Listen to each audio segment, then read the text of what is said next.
War and Peace. Lev Nikolayevich Tolstoy, Part 13, Chapter 1. Man's mind cannot grasp the causes of events in their completeness, but the desire to find those causes is implanted in man's soul.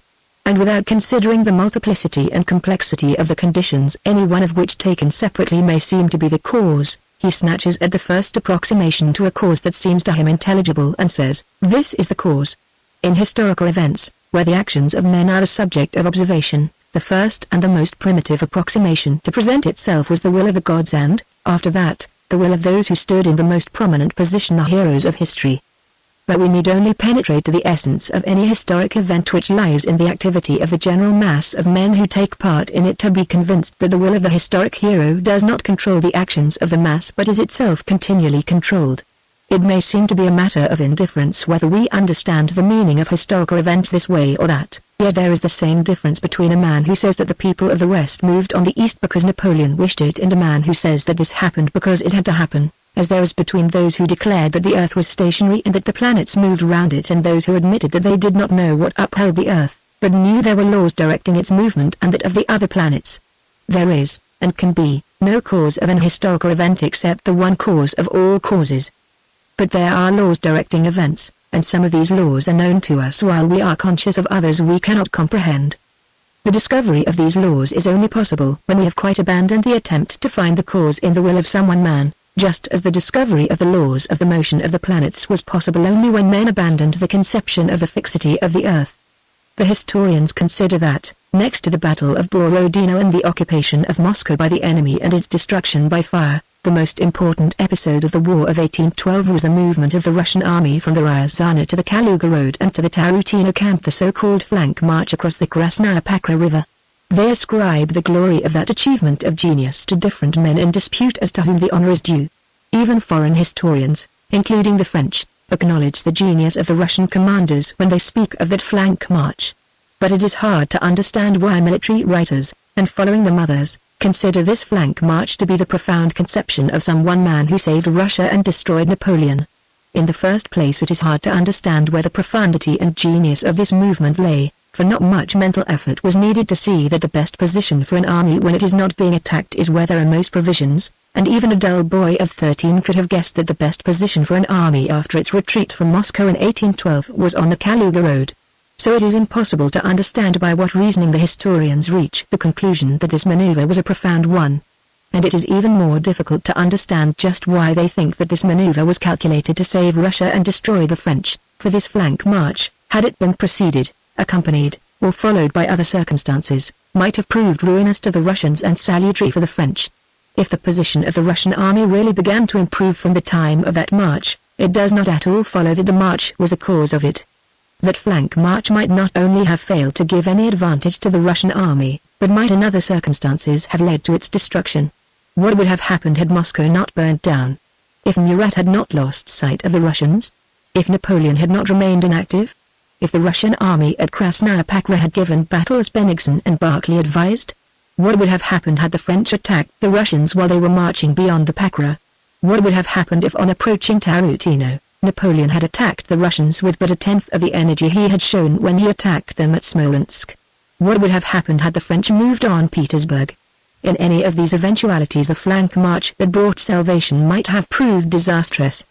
The third and most incomprehensible thing is that people studying history deliberately avoid seeing that this flank march cannot be attributed to any one man, that no one ever foresaw it, and that in reality, like the retreat from Philly, it did not suggest itself to anyone in its entirety, but resulted moment by moment, step by step, event by event from an endless number of most diverse circumstances and was only seen in its entirety when it had been accomplished and belonged to the past.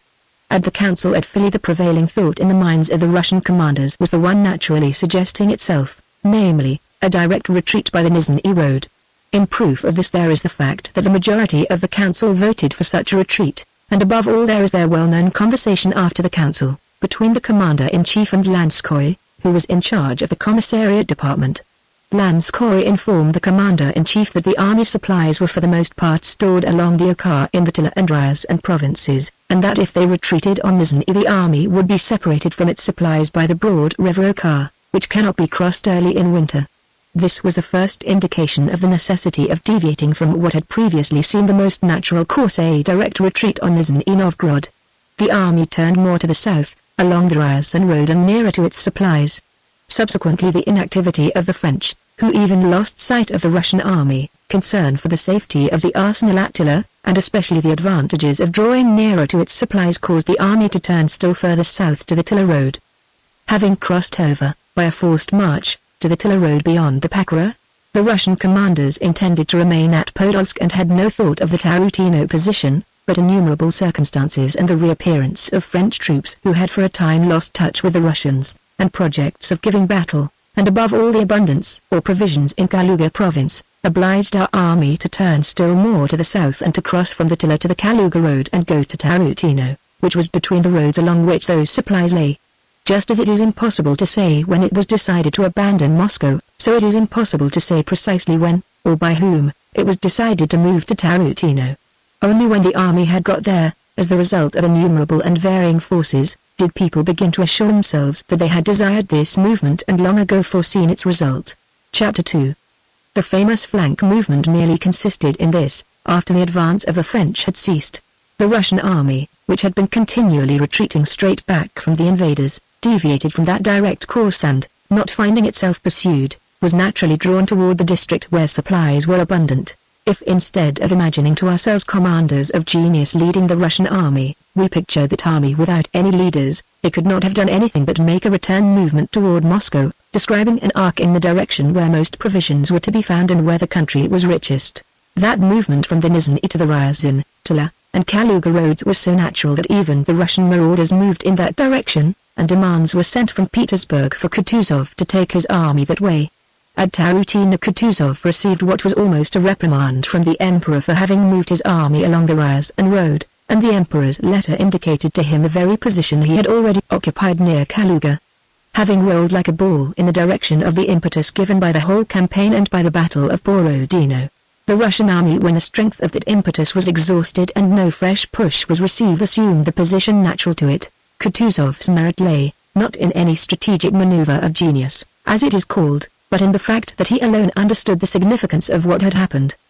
He alone then understood the meaning of the French army's inactivity.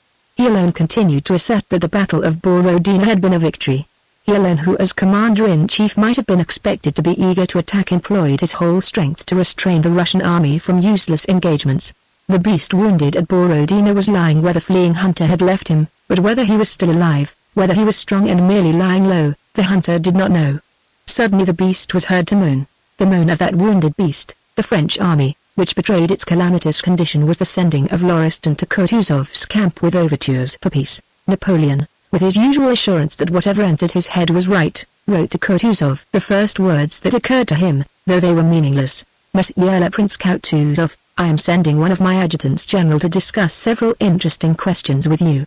I beg your highness to credit what he says to you, especially when he expresses the sentiment of esteem and special regard I have long entertained for your person. This letter having no other object, I pray God, Monsieur le Prince Kutuzov, to keep you in his holy and gracious protection. Napoleon, Moscow, October 30, 1812. Kutuzov replied, I should be cursed by posterity were I looked on as the initiator of a settlement of any sort. Such is the present spirit of my nation. But he continued to exert all his powers to restrain his troops from attacking. During the month that the French troops were pillaging in Moscow and the Russian troops were quietly encamped at Tarutino, a change had taken place in the relative strength of the two armies, both in spirit and in number, as a result of which the superiority had passed to the Russian side. Though the condition and numbers of the French army were unknown to the Russians, as soon as that change occurred the need of attacking at once showed itself by countless signs. These signs were Lauriston's mission, the abundance or provisions at Tarutino, the reports coming in from all sides of the inactivity and disorder of the French, the flow of recruits to our regiments, the fine weather, the long rest the Russian soldiers had enjoyed, and the impatience to do what they had been assembled for, which usually shows itself in an army that has been resting, curiosity as to what the French army, so long lost sight of, was doing, the boldness with which our outposts now scouted close up to the French stationed at Tarutino, the news of easy successes gained by peasants and guerrilla troops over the French, the envy aroused by this, the desire for revenge that lay in the heart of every Russian as long as the French were in Moscow, and, above all, a dim consciousness in every soldier's mind that the relative strength of the armies had changed and that the advantage was now on our side. There was a substantial change in the relative strength, and an advance had become inevitable. And at once, as a clock begins to strike and chime as soon as the minute hand has completed a full circle, this change was shown by an increased activity, whirring, and chiming in the higher spheres. Chapter 3. The Russian army was commanded by Kutuzov and his staff, and also by the Emperor from Petersburg.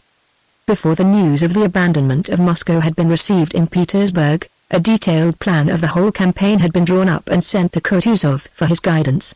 Though this plan had been drawn up on the supposition that Moscow was still in our hands, it was approved by the staff and accepted as a basis for action. Kutuzov only replied that movements arranged from a distance were always difficult to execute. So fresh instructions were sent for the solution of difficulties that might be encountered, as well as fresh people who were to watch Kutuzov's actions and report upon them. Besides this, the whole staff of the Russian army was now reorganized. The posts left vacant by Bagration, who had been killed, and by Barclay, who had gone away in dudgeon, had to be filled. Very serious consideration was given to the question whether it would be better to put A in B's place and B in D's, or on the contrary to put D in A's place, and so on, as if anything more than A's or B's satisfaction depended on this. As a result of the hostility between Kutuzov and Bennigsen, his chief of staff, the presence of confidential representatives of the Emperor, and these transfers, a more than usually complicated play of parties was going on among the staff of the army. A was undermining B, D was undermining C, and so on in all possible combinations and permutations. In all these plottings the subject of intrigue was generally the conduct of the war, which all these men believed they were directing, but this affair of the war went on independently of them, as it had to go, that is, never in the way people devised, but flowing always from the essential attitude of the masses. Only in the highest spheres did all these schemes, crossings, and interminglings appear to be a true reflection of what had to happen. Prince Nikolayevich, wrote the Emperor on the 2nd of October in a letter that reached Kutuzov after the battle at Tarutino, since September 2nd Moscow has been in the hands of the enemy. Your last reports were written on the 20th, and during all this time not only has no action been taken against the enemy or for the relief of the ancient capital, but according to your last report you have even retreated farther. Serpukhov is already occupied by an enemy detachment, and Tula, with its famous arsenal so indispensable to the army, is in danger. From General Wintzingerode's reports, I see that an enemy corps of 10,000 men is moving on the Petersburg road. Another corps of several thousand men is moving on Dmitrov. A third has advanced along the Vladimir road, and a fourth, rather considerable detachment is stationed between Riza and Mozhaysk. Napoleon himself was in Moscow as late as the 25th. In view of all this information, when the enemy has scattered his forces in large detachments, and with Napoleon and his guards in Moscow, is it possible that the enemy's forces confronting you are so considerable as not to allow of your taking the offensive? On the contrary, he is probably pursuing you with detachments, or at most with an army corps much weaker than the army entrusted to you. It would seem that, availing yourself of these circumstances, you might advantageously attack a weaker one and annihilate him, or at least oblige him to retreat, retaining in our hands an important part of the provinces now occupied by the enemy, and thereby averting danger from Tula and other towns in the interior. You will be responsible if the enemy is able to direct a force of any size against Petersburg to threaten this capital, in which it has not been possible to retain many troops, for with the army entrusted to you, and acting with resolution and energy, you have ample means to avert this fresh calamity. Remember that you have still to answer to our offended country for the loss of Moscow. You have experienced my readiness to reward you. That readiness will not weaken in me, but I and Russia have a right to expect from you all the zeal, firmness, and success which your intellect, military talent, and the courage of the troops you command justify us in expecting. But by the time this letter, which proved that the real relation of the forces had already made itself felt in Petersburg, was dispatched, Kutuzov had found himself unable any longer to restrain the army he commanded from attacking, and a battle had taken place. On the 2nd of October a Cossack, Shapovalov, who was out scouting, killed one hare and wounded another. Following the wounded hare he made his way far into the forest and came upon the left flank of Murat's army, encamped there without any precautions.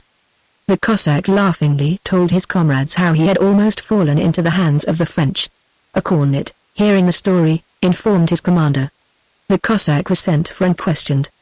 The Cossack officers wished to take advantage of this chance to capture some horses, but one of the superior officers, who was acquainted with the higher authorities, reported the incident to a general on the staff. The state of things on the staff had of late been exceedingly strained. Ermolov had been to see Bennigsen a few days previously and had entreated him to use his influence with the commander-in-chief to induce him to take the offensive. "If I did not know you, I should think you did not want what you are asking for. I need only advise anything and His Highness is sure to do the opposite," replied Bennigsen. The Cossacks' report, confirmed by horse patrols who were sent out, was the final proof that events had matured. The tightly coiled spring was released, the clocks began to whir and the chimes to play. Despite all his supposed power, his intellect, his experience, and his knowledge of men, Kutuzov having taken into consideration the Cossacks' report, a note from Bennigsen who sent personal reports to the Emperor, the wishes he supposed the Emperor to hold, and the fact that all the generals expressed the same wish could no longer check the inevitable movement, and gave the order to do what he regarded as useless and harmful gave his approval, that is, to the accomplished fact. Chapter 4. Bennigsen's note and the Cossacks' information that the left flank of the French was unguarded were merely final indications that it was necessary to order an attack, and it was fixed for the 5th of October. On the morning of the 4th of October Kutuzov signed the dispositions. Told read them to Ermolov, asking him to attend to the further arrangements. All right. I haven't time just now," replied Ermolov, and left the hut. The dispositions drawn up by Toll were very good. As in the Austerlitz dispositions, it was written though not in German this time. The first column will march here and here, the second column will march there and there, and so on, and on paper, all these columns arrived at their places at the appointed time and destroyed the enemy. Everything had been admirably thought out as is usual in dispositions, and as is always the case, not a single column reached its place at the appointed time. When the necessary number of copies of the dispositions had been prepared, an officer was summoned and sent to deliver them to Ermolov to deal with. A young officer of the Horse Guards, Kutuzov's orderly, pleased at the importance of the mission entrusted to him, went to Ermolov's quarters. "Gone away," said Ermolov's orderly. The officer of the Horse Guards went to a general with whom Ermolov was often to be found. "No, and the general's out too," the officer, mounting his horse, rode off to someone else. "No, he's gone out. If only they don't make me responsible for this delay. What a nuisance it is," thought the officer, and he rode round the whole camp. One man said he had seen Ermolov ride past with some other generals, others said he must have returned home. The officer searched till 6 o'clock in the evening without even stopping to eat. Ermolov was nowhere to be found and no one knew where he was. The officer snatched a little food at a comrade's, and rode again to the vanguard to find Miloradovich. Miloradovich too was away, but here he was told that he had gone to a ball at General Kikin's and that Ermolov was probably there too. "But where is it?" "Why, there, over at Ekino," said a Cossack officer, pointing to a country house in the far distance. "What, outside our line? They've put 2 regiments as outposts, and they're having such a spree there, it's awful. 2 bands and 3 sets of singers." The officer rode out beyond our lines to Ekino. While still at a distance he heard as he rode the merry sounds of a soldier's dance song proceeding from the house. In the meadows, he heard, accompanied by whistling and the sound of a torban, drowned every now and then by shouts. These sounds made his spirits rise, but at the same time he was afraid that he would be blamed for not having executed sooner the important order entrusted to him. It was already past 8 o'clock. He dismounted and went up into the porch of a large country house which had remained intact between the Russian and French forces. In the refreshment room and the hall, footmen were bustling about with wine and viands. Groups of singers stood outside the windows. The officer was admitted and immediately saw all the chief generals of the army together, and among them Ermolov's big imposing figure. They all had their coats unbuttoned and were standing in a semicircle with flushed and animated faces, laughing loudly. In the middle of the room a short handsome general with a red face was dancing the tripak with much spirit and agility. "Ha, ha, ha! Bravo, Nicholas Ivanich! Ha, ha, ha!" The officer felt that by arriving with important orders at such a moment he was doubly to blame, and he would have preferred to wait, but one of the generals espied him and, hearing what he had come about, informed Ermolov. Ermolov came forward with a frown on his face and, hearing what the officer had to say, took the papers from him without a word. "You think he went off just by chance?" said a comrade, who was on the staff that evening, to the officer of the Horse Guards, referring to Ermolov. "It was a trick. It was done on purpose to get Konovnitsin into trouble. You'll see what a mess there'll be tomorrow." Chapter 5. Next day the decrepit Kutuzov, having given orders to be called early, said his prayers, dressed, and, with an unpleasant consciousness of having to direct a battle he did not approve of, got into his coach and drove from Letashivka, a village 3.5 miles from Tarutino, to the place where the attacking columns were to meet. He sat in the coach, dozing and waking up by turns, and listening for any sound of firing on the right as an indication that the action had begun. But all was still quiet. A damp dull autumn morning was just dawning. On approaching Tarutino, Kutuzov noticed cavalrymen leading their horses to water across the road along which he was driving. Kutuzov looked at them searchingly, stopped his carriage, and inquired what regiment they belonged to. They belonged to a column that should have been far in front and in ambush long before then. It may be a mistake, thought the old commander-in-chief. But a little further on he saw infantry regiments with their arms piled and the soldiers, only partly dressed, eating their rye porridge and carrying fuel. He sent for an officer. The officer reported that no order to advance had been received. How? Not rec. Kutuzov began, but checked himself immediately and sent for a senior officer. Getting out of his coach, he waited with drooping head and breathing heavily, pacing silently up and down. When Irkin, the officer of the general staff whom he had summoned, appeared, Kutuzov went purple in the face, not because that officer was to blame for the mistake, but because he was an object of sufficient importance for him to vent his wrath on. Trembling and panting, the old man fell into that state of fury in which he sometimes used to roll on the ground, and he fell upon Irkin, threatening him with his hands, shouting and loading him with gross abuse. Another man, Captain Brosin, who happened to turn up and who was not at all to blame, suffered the same fate. "What sort of another blackguard are you? I'll have you shot." "Scoundrels!" yelled Kutuzov in a hoarse voice, waving his arms and reeling. He was suffering physically. He, the commander-in-chief, a serene highness who everybody said possessed powers such as no man had ever had in Russia, to be placed in this position made the laughingstock of the whole army. "I needn't have been in such a hurry to pray about today, or have kept awake thinking everything over all night," thought he to himself. "When I was a chit of an officer no one would have dared to mock me so. And now..." He was in a state of physical suffering as if from corporal punishment, and could not avoid expressing it by cries of anger and distress. But his strength soon began to fail him, and looking about him, conscious of having said much that was amiss, he again got into his coach and drove back in silence.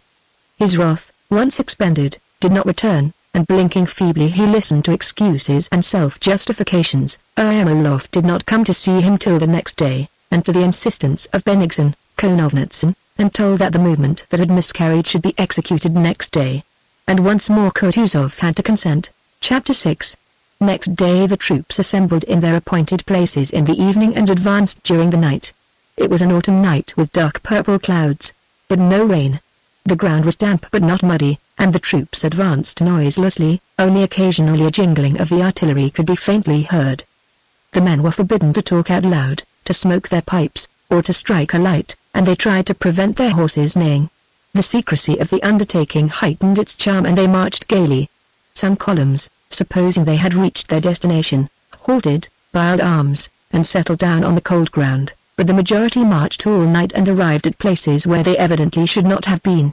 Only Count Orlov Denisov with his Cossacks, the least important detachment of all, got to his appointed place at the right time. This detachment halted at the outskirts of a forest, on the path leading from the village of Stromilovitadmitrovsk. Toward dawn, Count Orlov Denisov, who had dozed off, was awakened by a deserter from the French army being brought to him. This was a Polish sergeant of Poniatowski's corps, who explained in Polish that he had come over because he had been slighted in the service, that he ought long ago to have been made an officer, that he was braver than any of them, and so he had left them and wished to pay them out. He said that Murat was spending the night less than a mile from where they were, and that if they would let him have a convoy of 100 men he would capture him alive. Count Orlov Denisov consulted his fellow officers.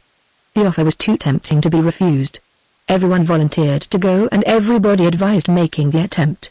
After much disputing and arguing, Major General Gregov with 2 Cossack regiments decided to go with the Polish sergeant. "Now, remember," said Count Orlov Denisov to the sergeant at parting, "if you have been lying I'll have you hanged like a dog, but if it's true you shall have 100 gold pieces." Without replying, the sergeant, with a resolute air, mounted and rode away with Gregov whose men had quickly assembled. They disappeared into the forest, and Count Orlov Denisov, having seen Gregov off, returned, shivering from the freshness of the early dawn and excited by what he had undertaken on his own responsibility, and began looking at the enemy camp, now just visible in the deceptive light of dawn and the dying campfires. Our columns ought to have begun to appear on an open declivity to his right. He looked in that direction, but though the columns would have been visible quite far off, they were not to be seen.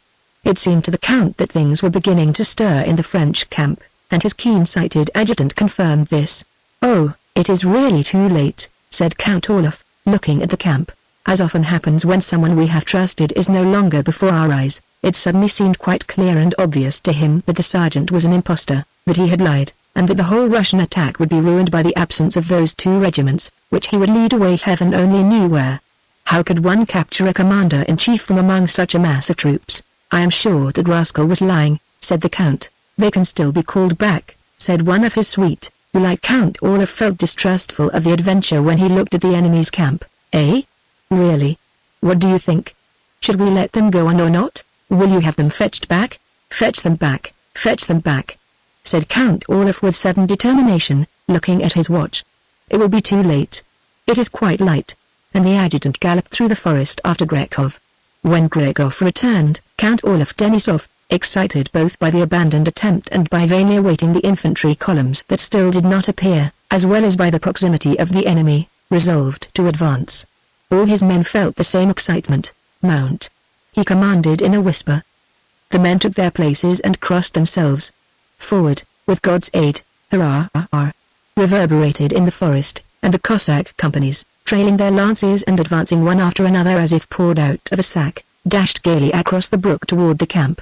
One desperate, frightened yell from the first French soldier who saw the Cossacks, and all who were in the camp, undressed and only just waking up, ran off in all directions, abandoning cannons, muskets, and horses.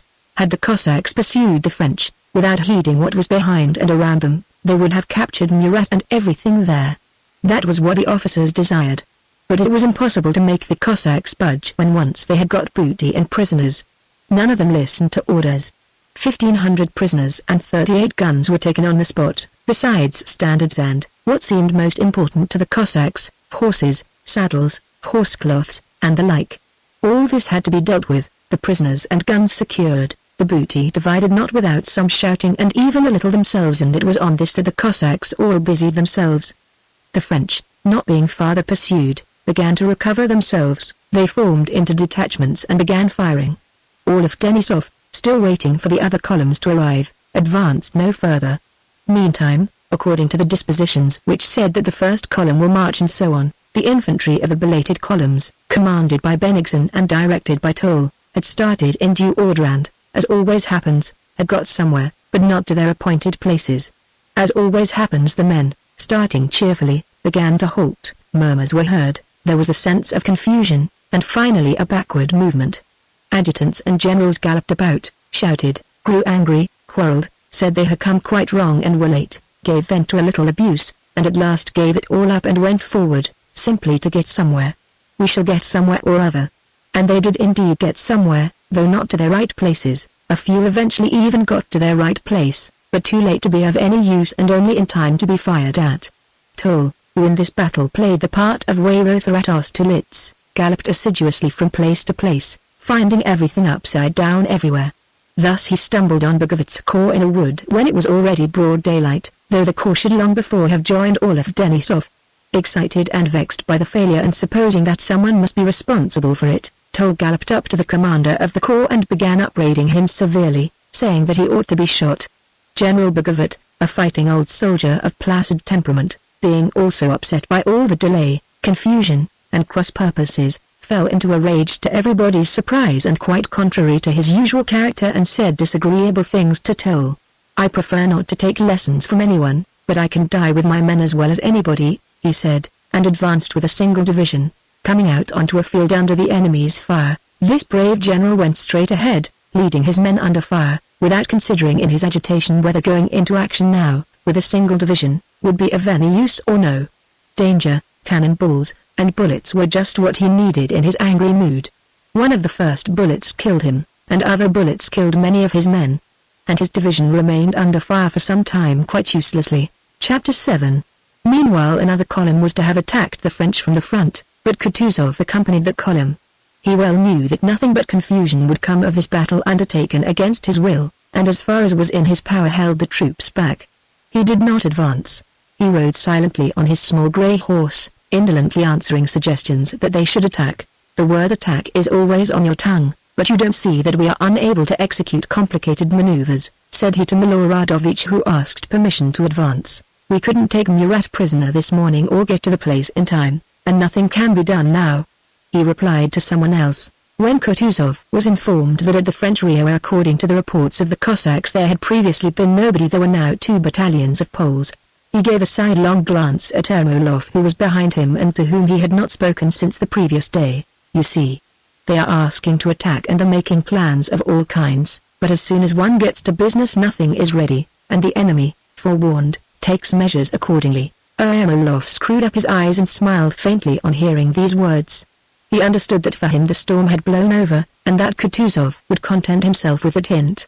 He's having a little fun at my expense, said Ermolov softly, nudging with his Nevsky, who was at his side. Soon after this, Ermolov moved up to Kutuzov and respectfully remarked, "It is not too late yet, Your Highness. The enemy has not gone away if you were to order an attack.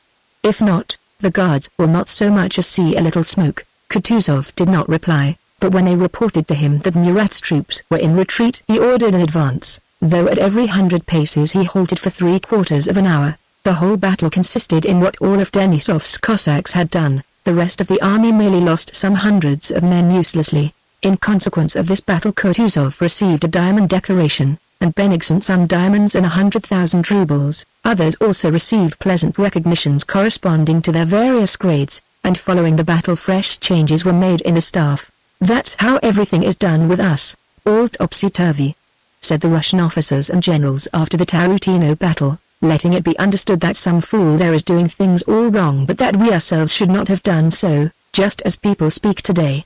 But people who talk like that either do not know what they are talking about or deliberately deceive themselves. No battle Tarutino, Borodino, or Austerlitz takes place as those who planned it anticipated. That is an essential condition.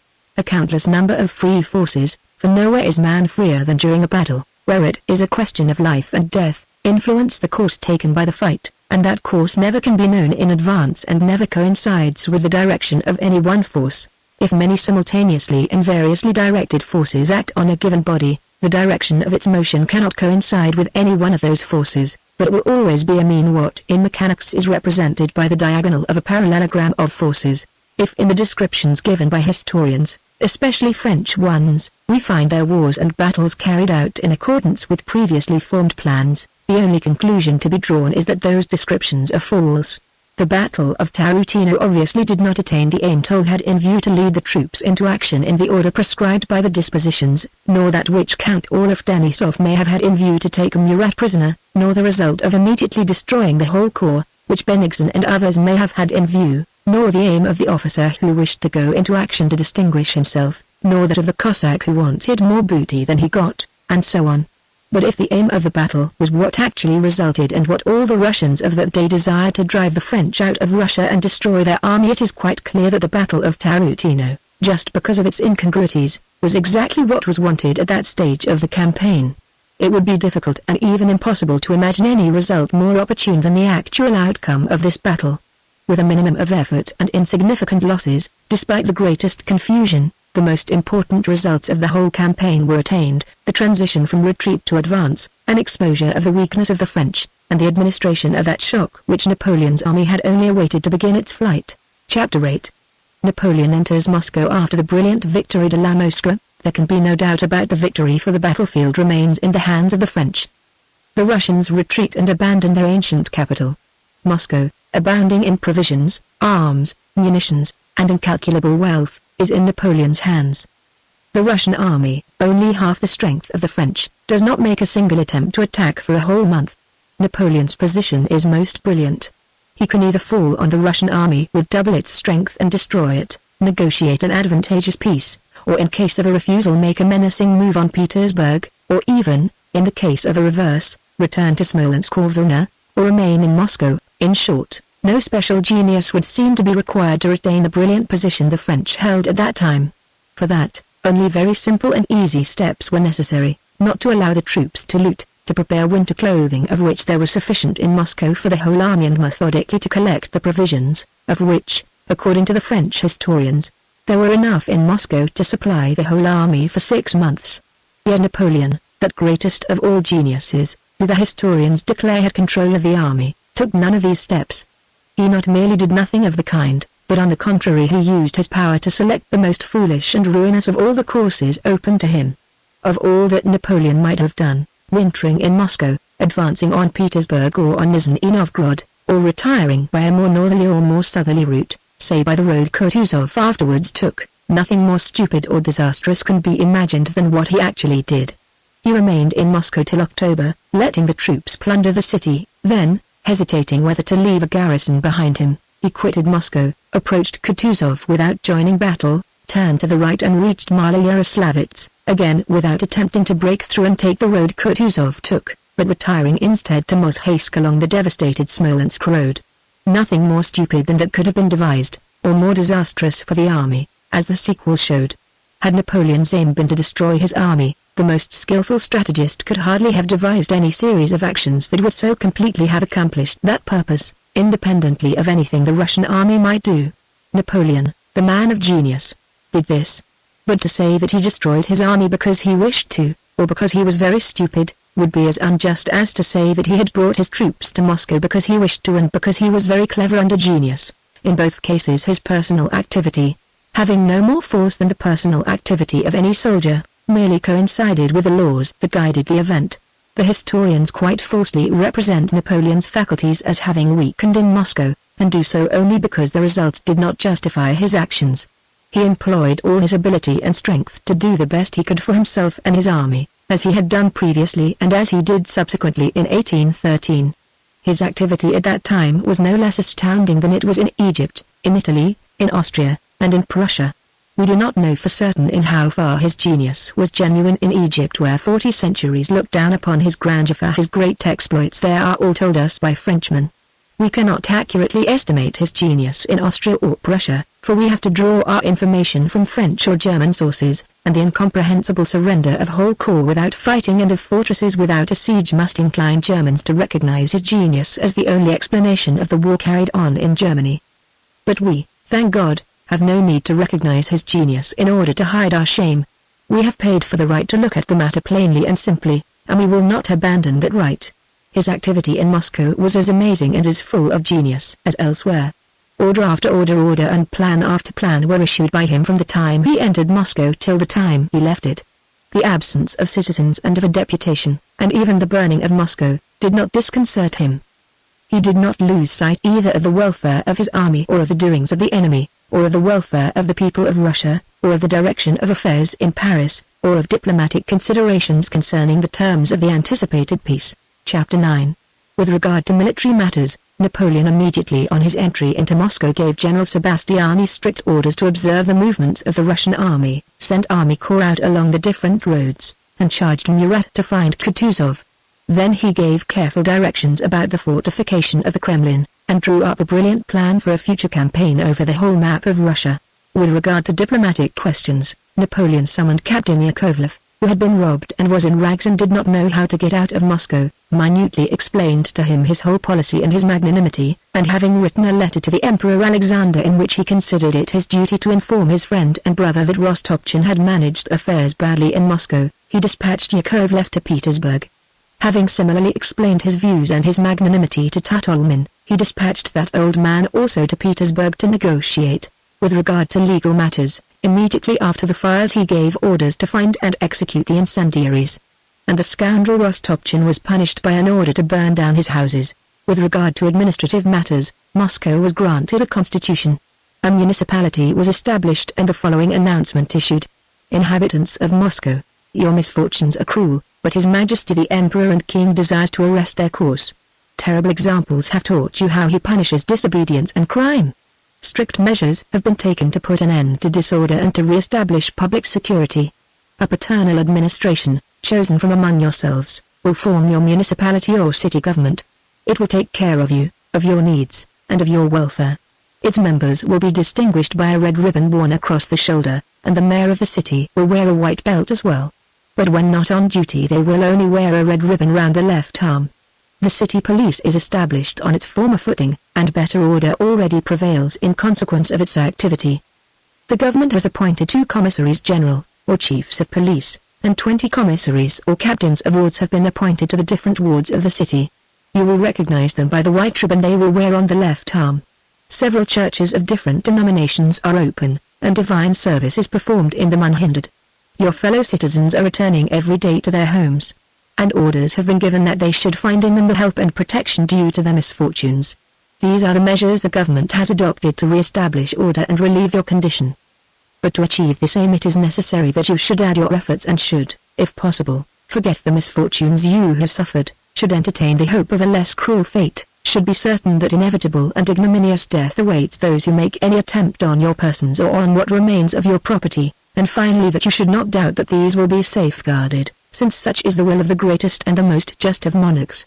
Soldiers and citizens, of whatever nation you may be, re-establish public confidence, the source of the welfare of a state, live like brothers, render mutual aid and protection one to another, unite to defeat the intentions of the evil-minded, obey the military and civil authorities, and your tears will soon cease to flow.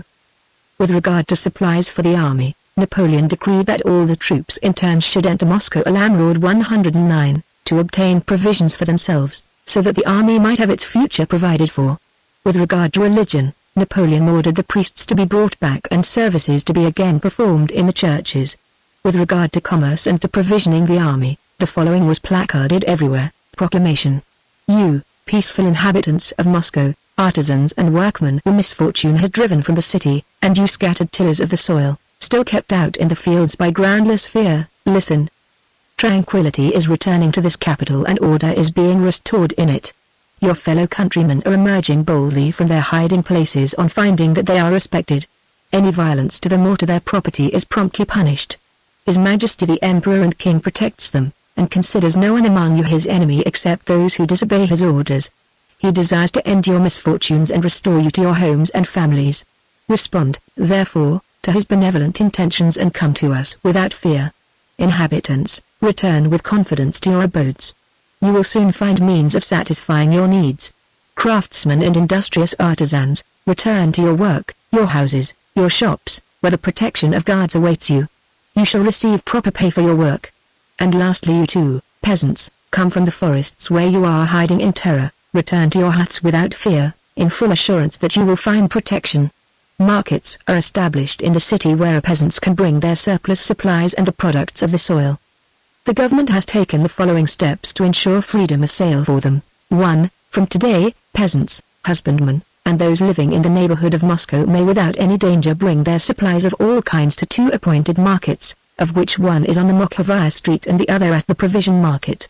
2. Such supplies will be bought from them at such prices as seller and buyer may agree on, and if a seller is unable to obtain a fair price he will be free to take his goods back to his village and no one may hinder him under any pretense.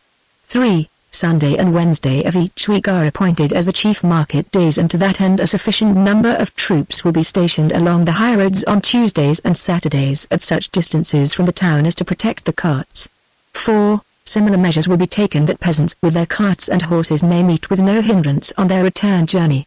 5. Steps will immediately be taken to re-establish ordinary trading. Inhabitants of the city and villages, and you, workingmen and artisans, to whatever nation you belong, you are called on to carry out the paternal intentions of His Majesty the Emperor and King and to cooperate with him for the public welfare.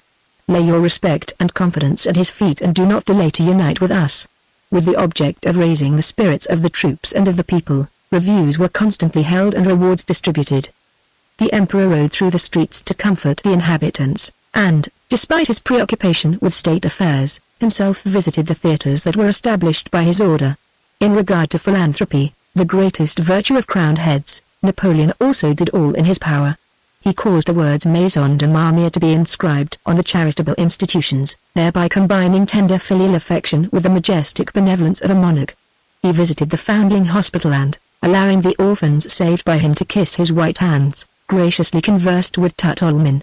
Then, as Thiers eloquently recounts, he ordered his soldiers to be paid in forged Russian money which he had prepared, raising the use of these means by an act worthy of himself and of the French army. He let relief be distributed to those who had been burned out. But as food was too precious to be given to foreigners, who were for the most part enemies, Napoleon preferred to supply them with money with which to purchase food from outside, and had paper rubles distributed to them. With reference to army discipline, orders were continually being issued to inflict severe punishment for the non-performance of military duties and to suppress robbery. Chapter 10. But strange to say, all these measures, efforts, and plans which were not at all worse than others issued in similar circumstances did not affect the essence of the matter but, like the hands of a clock detached from the mechanism, swung about in an arbitrary and aimless way without engaging the cogwheels. With reference to the military side, the plan of campaign, that work of genius of which Thiers remarks that his genius never devised anything more profound, more skillful, or more admirable, and enters into a polemic with M. Faint to prove that this work of genius must be referred not to the 4th but to the 15th of October. That plan never was or could be executed, for it was quite out of touch with the facts of the case. The fortifying of the Kremlin, for which La Mosquée, as Napoleon termed the Church of Basil the Beatified, was to have been razed to the ground, proved quite useless. The mining of the Kremlin only helped toward fulfilling Napoleon's wish that it should be blown up when he left Moscow as a child wants the floor on which he has hurt himself to be beaten. The pursuit of the Russian army, about which Napoleon was so concerned, produced an unheard of result. The French generals lost touch with the Russian army of 60,000 men, and according to Thiers it was only eventually found, like a lost pin, by the skill and apparently the genius of Murat. With reference to diplomacy, all Napoleon's arguments as to his magnanimity and justice, both to Tutulmin and to Yakovlev, whose chief concern was to obtain a greatcoat and a conveyance, proved useless. Alexander did not receive these envoys and did not reply to their embassage. With regard to legal matters, after the execution of the supposed incendiaries the rest of Moscow burned down. With regard to administrative matters, the establishment of a municipality did not stop the robberies and was only of use to certain people who formed part of that municipality and under pretext of preserving order looted Moscow or saved their own property from being looted. With regard to religion, as to which in Egypt matters had so easily been settled by Napoleon's visit to a mosque, no results were achieved. 2 or 3 priests who were found in Moscow did try to carry out Napoleon's wish, but one of them was slapped in the face by a French soldier while conducting service, and a French official reported of another that the priest whom I found and invited to say mass cleaned and locked up the church. That night the doors were again broken open, the padlocks smashed, the books mutilated, and other disorders perpetrated. With reference to commerce, the proclamation to industrious workmen and to peasants evoked no response. There were no industrious workmen, and the peasants caught the commissaries who ventured too far out of town with the proclamation and killed them. As to the theatres for the entertainment of the people and the troops, these did not meet with success either. The theatres set up in the Kremlin and in Pozniakov's house were closed again at once because the actors and actresses were robbed. Even philanthropy did not have the desired effect. The genuine as well as the false paper money which flooded Moscow lost its value. The French, collecting booty, cared only for gold. Not only was the paper money valueless which Napoleon so graciously distributed to the unfortunate, but even silver lost its value in relation to gold. But the most amazing example of the ineffectiveness of the orders given by the authorities at that time was Napoleon's attempt to stop the looting and re-establish discipline. This is what the army authorities were reporting. Looting continues in the city despite the decrees against it. Order is not yet restored and not a single merchant is carrying on trade in a lawful manner. The sutlers alone venture to trade, and they sell stolen goods. The neighborhood of my ward continues to be pillaged by soldiers of the Third Corps who, not satisfied with taking from the unfortunate inhabitants hiding in the cellars the little they have left, even have the ferocity to wound them with their sabres, as I have repeatedly witnessed. Nothing new, except that the soldiers are robbing and pillaging. October 9th. Robbery and pillaging continue. There is a band of thieves in our district who ought to be arrested by a strong force. October 11th. The Emperor is extremely displeased that despite the strict orders to stop pillage, parties of marauding guards are continually seen returning to the Kremlin. Among the old guard disorder and pillage were renewed more violently than ever yesterday evening, last night, and today. The Emperor sees with regret that the picked soldiers appointed to guard his person, who should set an example of discipline, carry disobedience to such a point that they break into the cellars and stores containing army supplies. Others have disgraced themselves to the extent of disobeying sentinels and officers, and have abused and beaten them. The Grand Marshal of the palace, wrote the governor, complains bitterly that in spite of repeated orders, the soldiers continued to commit nuisances in all the courtyards and even under the very windows of the emperor. That army, Like a herd of cattle run wild and trampling underfoot the provender which might have saved it from starvation, disintegrated and perished with each additional day it remained in Moscow. But it did not go away. It began to run away only when suddenly seized by a panic caused by the capture of transport trains on the Smolensk road, and by the Battle of Tarutino. The news of that Battle of Tarutino, unexpectedly received by Napoleon at a review, evoked in him a desire to punish the Russians, Thies says, and he issued the order for departure which the whole army was demanding. Fleeing from Moscow, the soldiers took with them everything they had stolen. Napoleon, too, carried away his own personal dresser, but on seeing the baggage trains that impeded the army, he was, Thies says, horror-struck. And yet with his experience of war he did not order all the superfluous vehicles to be burned, as he had done with those of a certain marshal when approaching Moscow. He gazed at the coaches and carriages in which soldiers were riding and remarked that it was a very good thing, as those vehicles could be used to carry provisions, the sick, and the wounded. The plight of the whole army resembled that of a wounded animal which feels it is perishing and does not know what it is doing. To study the skillful tactics and aims of Napoleon and his army from the time it entered Moscow till it was destroyed is like studying the dying leaps and shudders of a mortally wounded animal. Very often a wounded animal, hearing a rustle, rushes straight at the hunter's gun, runs forward and back again, and hastens its own end. Napoleon, under pressure from his whole army, did the same thing. The rustle of the Battle of Tarutino frightened the beast, and it rushed forward onto the hunter's gun, reached him, turned back, and finally like any wild beast ran back along the most disadvantageous and dangerous path, where the old scent was familiar. During the whole of that period Napoleon, who seems to us to have been the leader of all these movements as the figurehead of a ship may seem to a savage to guide the vessel, acted like a child who, holding a couple of strings inside a carriage, thinks he is driving it. Chapter 11. Early in the morning of the 6th of October Pierre went out of the shed, and on returning stopped by the door to play with a little blue-grey dog, with a long body and short bandy legs, that jumped about him. This little dog lived in their shed, sleeping beside Karatev at night. It sometimes made excursions into the town but always returned again. Probably it had never had an owner, and it still belonged to nobody and had no name. The French called it Azor, the soldier who told stories called it Fangorka, Karatev and others called it Grey, or sometimes Flabby. Its lack of a master, a name, or even of a breed or any definite color did not seem to trouble the blue-grey dog in the least. Its furry tail stood up firm and round as a plume. Its bandy legs served it so well that it would often gracefully lift a hind leg and run very easily and quickly on 3 legs, as if disdaining to use all 4. Everything pleased it. Now it would roll on its back, yelping with delight, now bask in the sun with a thoughtful air of importance, and now frolic about playing with a chip of wood or a straw. Pierre's attire by now consisted of a dirty torn shirt, the only remnant of his former clothing, a pair of soldier's trousers which by Karatev's advice he tied with string round the ankles for warmth, and a peasant coat and cap. Physically he had changed much during this time. He no longer seemed stout, though he still had the appearance of solidity and strength hereditary in his family. A beard and moustache covered the lower part of his face, and a tangle of hair, infested with lice, curled round his head like a cap. The look of his eyes was resolute, calm, and animatedly alert, as never before. The former slackness which had shown itself even in his eyes was now replaced by an energetic readiness for action and resistance. His feet were bare. Pierre first looked down the field across which vehicles and horsemen were passing that morning, then into the distance across the river, then at the dog who was pretending to be in earnest about biting him, and then at his bare feet which he placed with pleasure in various positions, moving his dirty thick big toes. Every time he looked at his bare feet a smile of animated self-satisfaction flitted across his face. The sight of them reminded him of all he had experienced and learned during these weeks, and this recollection was pleasant to him. For some days the weather had been calm and clear with slight frosts in the mornings, what is called an old wives' summer. In the sunshine the air was warm, and that warmth was particularly pleasant with the invigorating freshness of the morning frost still in the air. On everything far and near lay the magic crystal glitter seen only at that time autumn.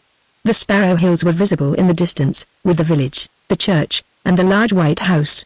The bare trees, the sand, the bricks and roofs of the houses, the green church spire, and the corners of the White House in the distance, all stood out in the transparent air in most delicate outline and with unnatural clearness. Nearby could be seen the familiar ruins of a half-burned mansion occupied by the French, with lilac bushes still showing dark green beside the fence. and even that ruined and befouled house which in dull weather was repulsively ugly seemed quietly beautiful now, in the clear, motionless brilliance. A French corporal, with coat unbuttoned in a homely way, a skullcap on his head, and a short pipe in his mouth, came from behind a corner of the shed and approached Pierre with a friendly wink. "What sunshine, Monsieur Girl. The name for Pierre, eh? Just like spring."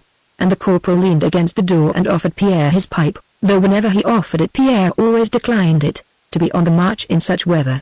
He began. Pierre inquired what was being said about leaving, and the corporal told him that nearly all the troops were starting and there ought to be an order about the prisoners that day.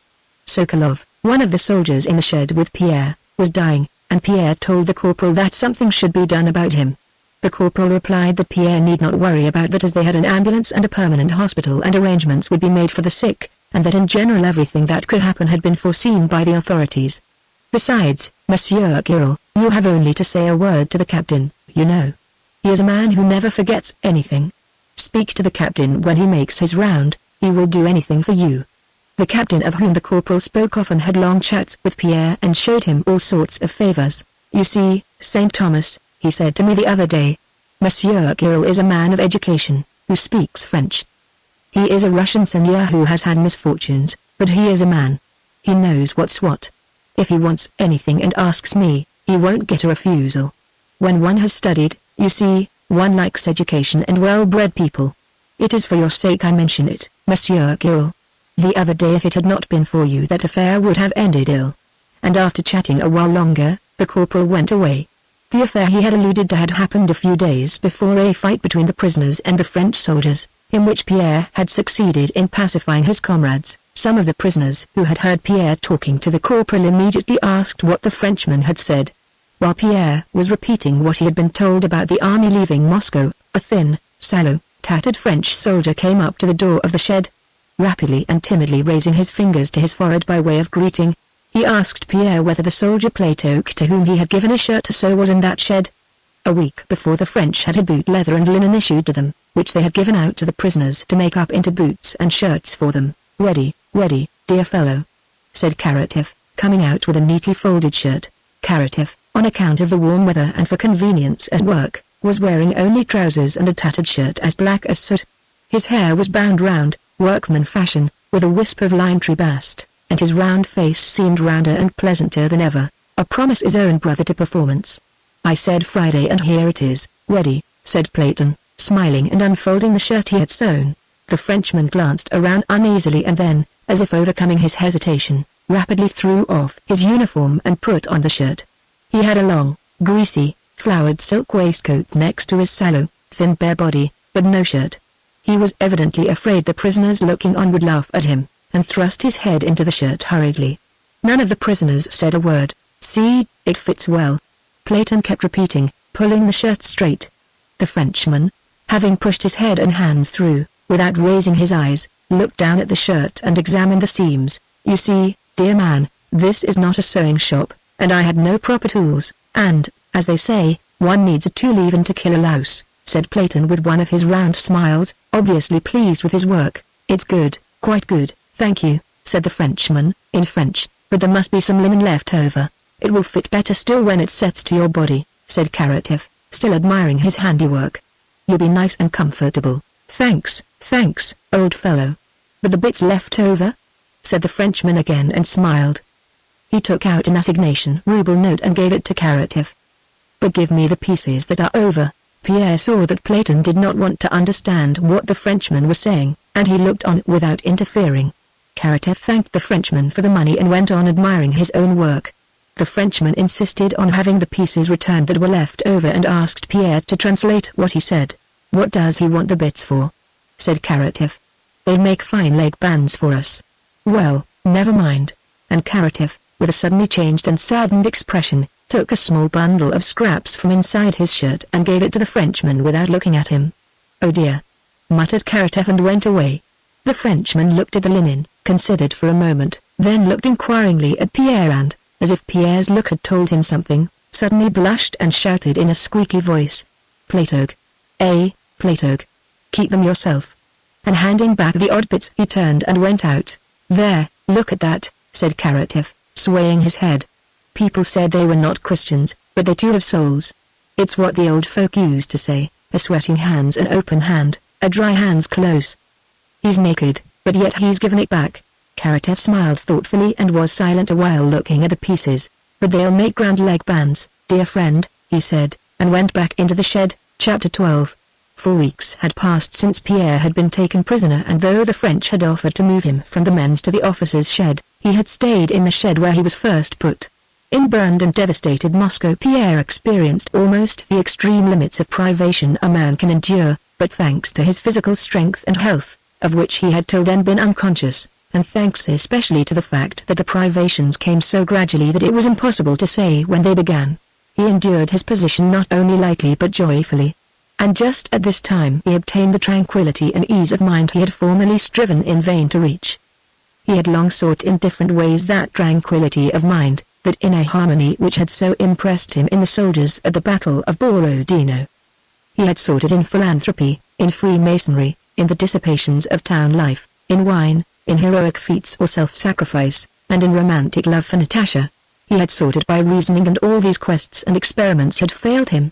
And now, without thinking about it, he had found that peace and inner harmony only through the horror of death, through privation, and through what he recognized in Karatev. Those dreadful moments he had lived through at the executions had as it were forever washed away from his imagination and memory the agitating thoughts and feelings that had formerly seemed so important. It did not now occur to him to think of Russia, or the war, or politics, or Napoleon. It was plain to him that all these things were no business of his, and that he was not called on to judge concerning them and therefore could not do so. Russia and summer weather are not bound together, he thought, repeating words of Karatev's which he found strangely consoling. His intention of killing Napoleon and his calculations of the Kabbalistic number of the beast of the apocalypse now seemed to him meaningless and even ridiculous. His anger with his wife and anxiety that his name should not be smirched now seemed not merely trivial but even amusing. What concern was it of his that somewhere or other that woman was leading the life she preferred? What did it matter to anybody, and especially to him, whether or not they found out that their prisoner's name was Count Bezukhov? He now often remembered his conversation with Prince Andrew and quite agreed with him, though he understood Prince Andrew's thoughts somewhat differently.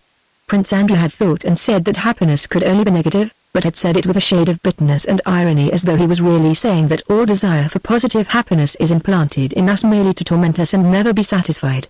But Pierre believed it without any mental reservation. The absence of suffering, the satisfaction of one's needs and consequent freedom in the choice of one's occupation, that is, of one's way of life, now seemed to Pierre to be indubitably man's highest happiness. Here and now for the first time he fully appreciated the enjoyment of eating when he wanted to eat, drinking when he wanted to drink, sleeping when he wanted to sleep, of warmth when he was cold, of talking to a fellow man when he wished to talk and to hear a human voice. The satisfaction of one's needs, good food, cleanliness, and freedom now that he was deprived of all this, seemed to Pierre to constitute perfect happiness, and the choice of occupation, that is, of his way of life now that that was so restricted seemed to him such an easy matter that he forgot that a superfluity of the comforts of life destroys all joy in satisfying one's needs, while great freedom in the choice of occupation, such freedom as his wealth, his education, and his social position had given him in his own life, is just what makes the choice of occupation insolubly difficult and destroys the desire and possibility of having an occupation. All Pierre's daydreams now turned on the time when he would be free. Yet subsequently, and for the rest of his life, he thought and spoke with enthusiasm of that month of captivity, of those irrecoverable, strong, joyful sensations, and chiefly of the complete peace of mind and inner freedom which he experienced only during those weeks. When on the first day he got up early, went out of the shed at dawn, and saw the cupolas and crosses of the new convent of the Virgin still dark at first, the hoarfrost on the dusty grass, the sparrow hills, and the wooded banks above the winding river vanishing in the purple distance, when he felt the contact of the fresh air and heard the noise of the crows flying from Moscow across the field, and when afterwards light gleamed from the east and the sun's rim appeared solemnly from behind a cloud, and the cupolas and crosses, the hoarfrost, the distance and the river, all began to sparkle in the glad light, Pierre felt a new joy and strength in life such as he had never before known. And this not only stayed with him during the whole of his imprisonment, but even grew in strength as the hardships of his position increased. That feeling of alertness and of readiness for anything was still further strengthened in him by the high opinion his fellow prisoners formed of him soon after his arrival at the shed. With his knowledge of languages, the respect shown him by the French, his simplicity, his readiness to give anything asked of him. He received the allowance of 3 rubles a week made to officers, with his strength, which he showed to the soldiers by pressing nails into the walls of the hut, his gentleness to his companions, and his capacity for sitting still and thinking without doing anything, which seemed to them incomprehensible. He appeared to them a rather mysterious and superior being. The very qualities that had been a hindrance, if not actually harmful, to him in the world he had lived in, his strength, his disdain for the comforts of life, his absent-mindedness and simplicity here among these people gave him almost the status of a hero. And Pierre felt that their opinion placed responsibilities upon him. Chapter 13. The French evacuation began on the night between the 6th and 7th of October. Kitchens and sheds were dismantled, carts loaded, and troops and baggage trains started. At 7 in the morning a French convoy in marching trim, wearing shakos and carrying muskets, knapsacks, and enormous sacks, stood in front of the sheds, and animated French talk mingled with curses sounded all along the lines. In the shed everyone was ready, dressed, belted, shod, and only awaited the order to start. The sick soldier, Sokolov, pale and thin with dark shadows round his eyes, alone sat in his place barefoot and not dressed. His eyes, prominent from the emaciation of his face, gazed inquiringly at his comrades who were paying no attention to him, and he moaned regularly and quietly. It was evidently not so much his sufferings that caused him to moan. He had dysentery, as his fear and grief at being left alone. Pierre, girt with a rope round his waist and wearing shoes Karatev had made for him from some leather a French soldier had torn off at each chest and brought to have his boots mended with, went up to the sick man and squatted down beside him. "You know, Sokolov, they are not all going away. They have a hospital here. You may be better off than we others," said Pierre. "Oh Lord! Oh, it will be the death of me. Oh Lord!" moaned the man in a louder voice. "I'll go and ask them again directly," said Pierre, rising and going to the door of the shed. Just as Pierre reached the door, the corporal who had offered him a pipe the day before came up to it with 2 soldiers. The corporal and soldiers were in marching kit with knapsacks and shakos that had metal straps, and these changed their familiar faces. The corporal came, according to orders, to shut the door. The prisoners had to be counted before being let out. "Corporal, what will they do with the sick man?" Pierre began, but even as he spoke he began to doubt whether this was the corporal he knew or a stranger, so unlike himself did the corporal seem at that moment. Moreover, just as Pierre was speaking a sharp rattle of drums was suddenly heard from both sides. The corporal frowned at Pierre's words and, uttering some meaningless oaths, slammed the door. The shed became semi-dark, and the sharp rattle of the drums on 2 sides drowned the sick man's groans. "There it is. It again," said Pierre to himself, and an involuntary shudder ran down his spine.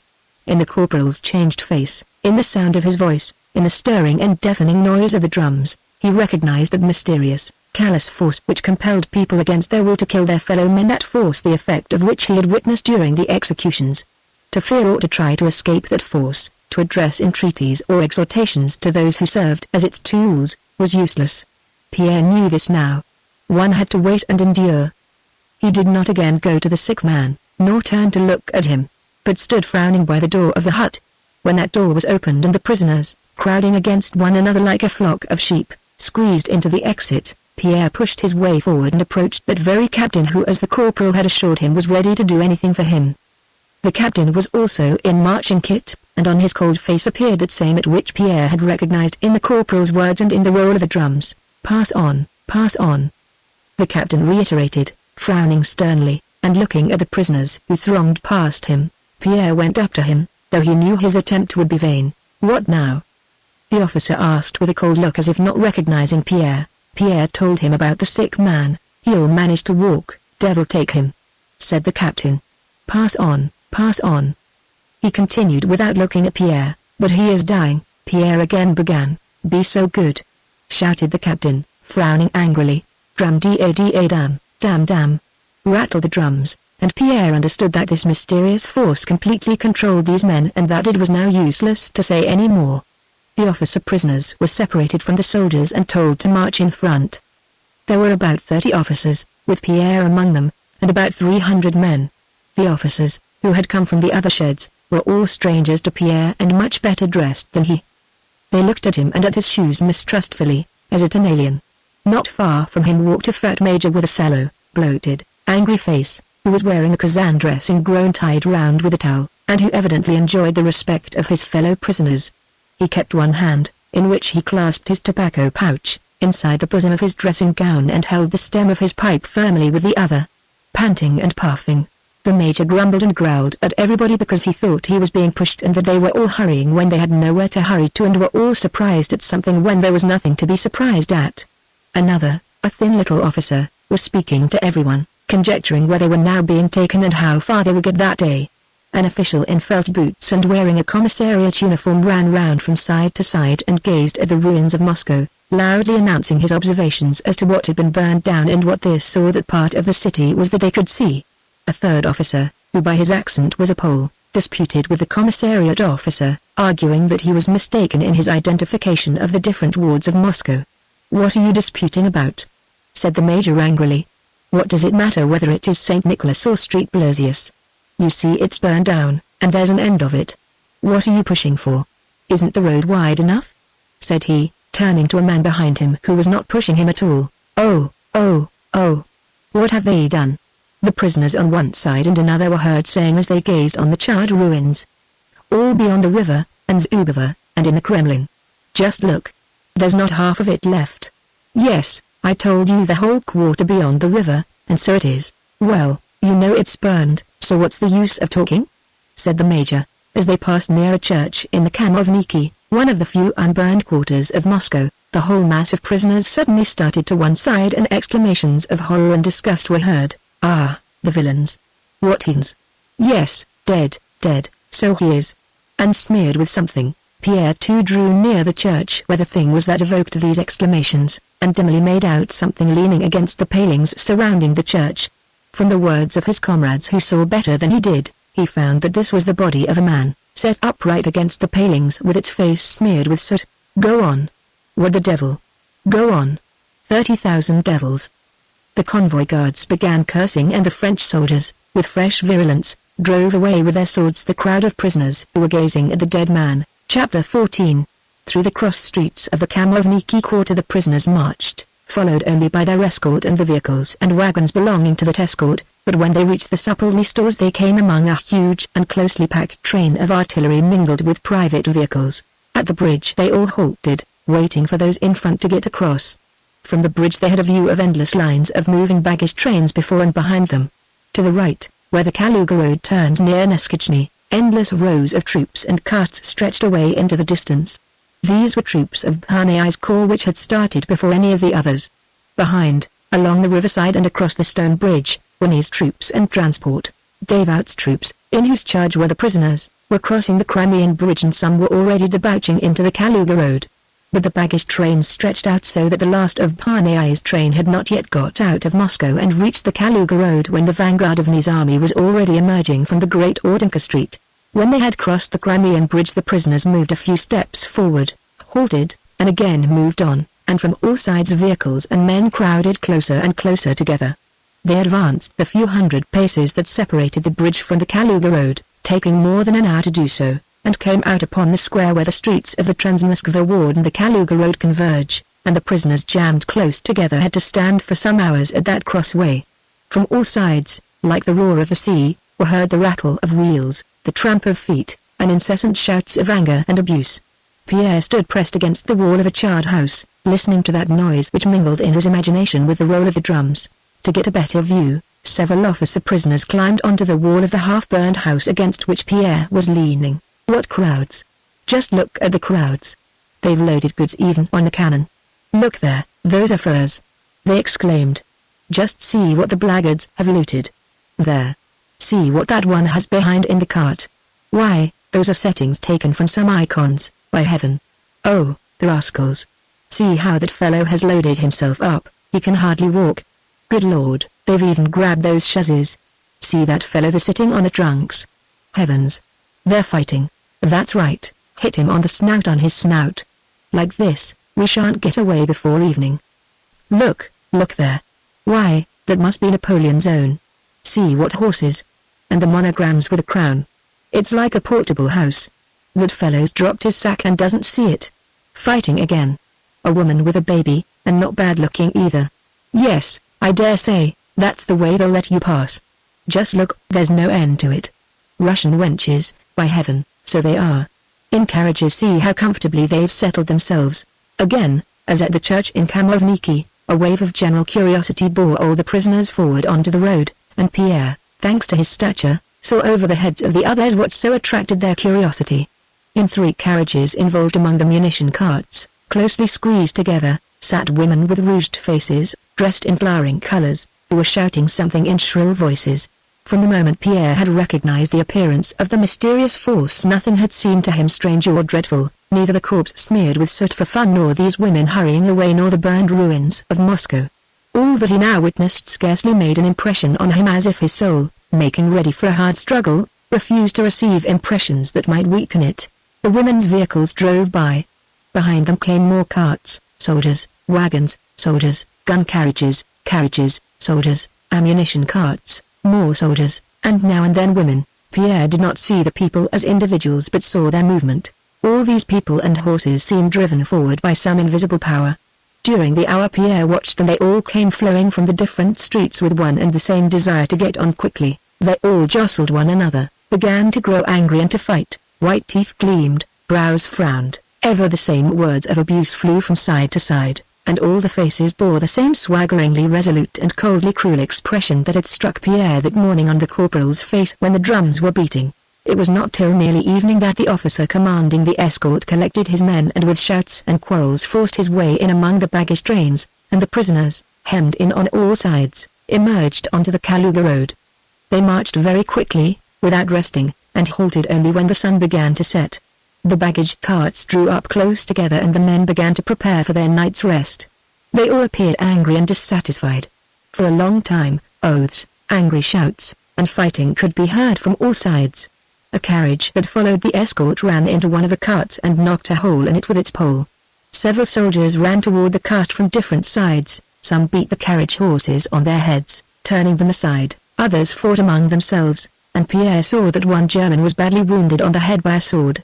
It seemed that all these men, now that they had stopped amid fields in the chill dusk of the autumn evening, experienced one and the same feeling of unpleasant awakening from the hurry and eagerness to push on that had seized them at the start. Once at a standstill, they all seemed to understand that they did not yet know where they were going, and that much that was painful and difficult awaited them on this journey. During this halt the escort treated the prisoners even worse than they had done at the start. It was here that the prisoners for the first time received horseflesh for their meat ration. From the officer down to the lowest soldier they showed what seemed like personal spite against each of the prisoners, in unexpected contrast to their former friendly relations. This spite increased still more when, on calling over the roll of prisoners, it was found that in the bustle of leaving Moscow one Russian soldier, who had pretended to suffer from colic, had escaped. Pierre saw a Frenchman beat a Russian soldier cruelly for straying too far from the road, and heard his friend the captain reprimand and threaten to court-martial a non-commissioned officer on account of the escape of the Russian. To the non-commissioned officer's excuse that the prisoner was ill and could not walk, the officer replied that the order was to shoot those who lagged behind. Pierre felt that fatal force which had crushed him during the executions, but which he had not felt during his imprisonment, now again controlled his existence. It was terrible, but he felt that in proportion to the efforts of that fatal force to crush him, there grew and strengthened in his soul a power of life independent of it. He ate his supper of buckwheat soup with horseflesh and chatted with his comrades. Neither Pierre nor any of the others spoke of what they had seen in Moscow, or of the roughness of their treatment by the French, or of the order to shoot them which had been announced to them. As if in reaction against the worsening of their position, they were all particularly animated and gay. They spoke of personal reminiscences, of amusing scenes they had witnessed during the campaign, and avoided all talk of their present situation. The sun had set long since. Bright stars shone out here and there in the sky. A red glow as of a conflagration spread above the horizon from the rising full moon, and that vast red ball swayed strangely in the grey haze. It grew light. The evening was ending, but the night had not yet come. Pierre got up and left his new companions, crossing between the campfires to the other side of the road where he had been told the common soldier prisoners were stationed. He wanted to talk to them. On the road he was stopped by a French sentinel who ordered him back. Pierre turned back, not to his companions by the campfire, but to an unharnessed cart where there was nobody. Tucking his legs under him and dropping his head, he sat down on the cold ground by the wheel of the cart and remained motionless a long while, sunk in thought. Suddenly he burst out into a fit of his broad, good-natured laughter, so loud that men from various sides turned with surprise to see what this strange and evidently solitary laughter could mean. Ha ha ha! Laughed Pierre. And he said aloud to himself, the soldier did not let me pass. They took me and shut me up. They hold me captive. What, me? Me? My immortal soul? Ha ha ha! Ha ha ha! And he laughed till tears started to his eyes. A man got up and came to see what this queer big fellow was laughing at all by himself. Pierre stopped laughing, got up, went farther away from the inquisitive man, and looked around him. The huge, endless bivouac that had previously resounded with the crackling of campfires and the voices of many men had grown quiet. The red campfires were growing paler and dying down. High up in the light sky hung the full moon. Forests and fields beyond the camp, unseen before, were now visible in the distance. And farther still, beyond those forests and fields, the bright, oscillating, limitless distance lured one to itself. Pierre glanced up at the sky and the twinkling stars in its faraway depths. And all that is me, all that is within me, and it is all I, thought Pierre. And they caught all that and put it into a shed boarded up with planks. He smiled, and went and lay down to sleep beside his companions. Chapter 15. In the early days of October another envoy came to Kutuzov with a letter from Napoleon proposing peace and falsely dated from Moscow, though Napoleon was already not far from Kutuzov on the old Kaluga road. Kutuzov replied to this letter as he had done to the one formerly brought by Lauriston, saying that there could be no question of peace. Soon after that a report was received from Dorokov's guerrilla detachment operating to the left of Tarutino that troops of Broussier's division had been seen at Forminsk and that being separated from the rest of the French army they might easily be destroyed. The soldiers and officers again demanded action. Generals on the staff, excited by the memory of the easy victory at Tarutino, urged Kutuzov to carry out Dorokov's suggestion. Kutuzov did not consider any offensive necessary. The result was a compromise which was inevitable. A small detachment was sent to Forminsk to attack Broussier. By a strange coincidence, this task, which turned out to be a most difficult and important one, was entrusted to Dokhtcherov, that same modest little Dokhtcherov whom no one had described to us as drawing up plans of battles, dashing about in front of regiments, showering crosses on batteries, and so on, and who was thought to be and was spoken of as undecided and undiscerning, but whom we find commanding wherever the position was most difficult all through the Russo-French wars from Austerlitz to the year 1813. At Austerlitz he remained last at the Orges Dam, rallying the regiments, saving what was possible when all were flying and perishing and not a single general was left in the rear guard. While with fever he went to Smolensk with 20,000 men to defend the town against Napoleon's whole army. In Smolensk, at the Malakhov Gate, he had hardly dozed off in a paroxysm of fever before he was awakened by the bombardment of the town, and Smolensk held out all day long. At the Battle of Borodino, when Bagration was killed and 9/10 of the men of our left flank had fallen and the full force of the French artillery fire was directed against it, the man sent there was this same irresolute and undiscerning Dokhtcherov Kutuzov, hastening to rectify a mistake he had made by sending someone else the first. And the quiet little Dokhtcherov rode there, and Borodino became the greatest glory of the Russian army. Many heroes have been described to us in verse and prose, but of Dokhtcherov scarcely a word has been said. It was Dokhtcherov again whom they sent to Forminsk and from there to Maloyaroslavets, the place where the last battle with the French was fought and where the obvious disintegration of the French army began, and we are told of many geniuses and heroes of that period of the campaign, but of Dokhtcherov nothing or very little is said, and that dubiously. And this silence about Dokhtcherov is the clearest testimony to his merit. It is natural for a man who does not understand the workings of machine to imagine that a shaving that has fallen into it by chance and is interfering with its action and tossing about in it is its most important part. The man who does not understand the construction of the machine cannot conceive that the small connecting cogwheel which revolves quietly is one of the most essential parts of the machine, and not the shaving which merely harms and hinders the working.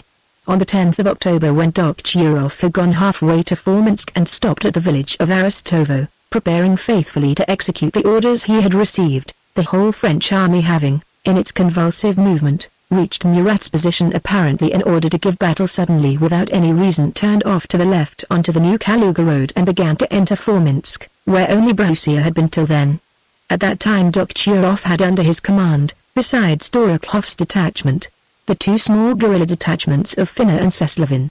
On the evening of October 11th Seslovin came to the Aristovo headquarters with a French guardsman he had captured. The prisoner said that the troops that had entered Forminsk that day were the vanguard of the whole army, that Napoleon was there and the whole army had left Moscow 4 days previously. That same evening a house serf who had come from Borovsk said he had seen an immense army entering the town. Some Cossacks of Dokhturov's detachment reported having sighted the French guards marching along the road to Borovsk. From all these reports it was evident that where they had expected to meet a single division there was now the whole French army marching from Moscow in an unexpected direction along the Kaluga road. Dokhturov was unwilling to undertake any action, as it was not clear to him now what he ought to do. He had been ordered to attack Forminsk. But only Borussia had been there at the time and now the whole French army was there. Ermolov wished to act on his own judgment, but Dokhturov insisted that he must have Kutuzov's instructions. So it was decided to send a dispatch to the staff. For this purpose a capable officer, Bolkhovitinov, was chosen, who was to explain the whole affair by word of mouth, besides delivering a written report. Toward midnight Bolkhovitinov, having received the dispatch and verbal instructions, galloped off to the general staff accompanied by a Cossack with spare horses. Chapter 16. It was a warm, dark, autumn night. It had been raining for 4 days. Having changed horses twice and galloped 20 miles in an hour and a half over a sticky, muddy road, Bolkhovitinov reached Litashevka after 1 o'clock at night. Dismounting at a cottage on whose wattle fence hung a signboard, General Staff, and throwing down his reins, he entered a dark passage. The general on duty, quick. It's very important, said he to someone who had risen and was sniffing in the dark passage. He has been very unwell since the evening and this is the 3rd night he has not slept, said the orderly pleadingly in a whisper. You should wake the captain first, but this is very important, from General Dokhturov, said Bolkhovitinov, entering the open door which he had found by feeling in the dark. The orderly had gone in before him and began waking somebody. Your Honor, Your Honor. A courier. What? What's that? From whom? Came a sleepy voice, from Dokhturov and from Alexei Petrovich. Napoleon is at Forminsk, said Bolkhovitinov, unable to see in the dark who was speaking but guessing by the voice that it was not Konovnitsyn. The man who had awakened yawned and stretched himself. I don't like waking him, he said, fumbling for something. He is very ill. Perhaps this is only a rumor. Here is the dispatch, said Bolkhovitinov. My orders are to give it at once to the general on duty. Wait a moment, I'll light a candle. You damned rascal, where do you always hide it? Said the voice of the man who was stretching himself, to the orderly. This was Shkabinin, Konovnitsyn's adjutant. I found it, he added.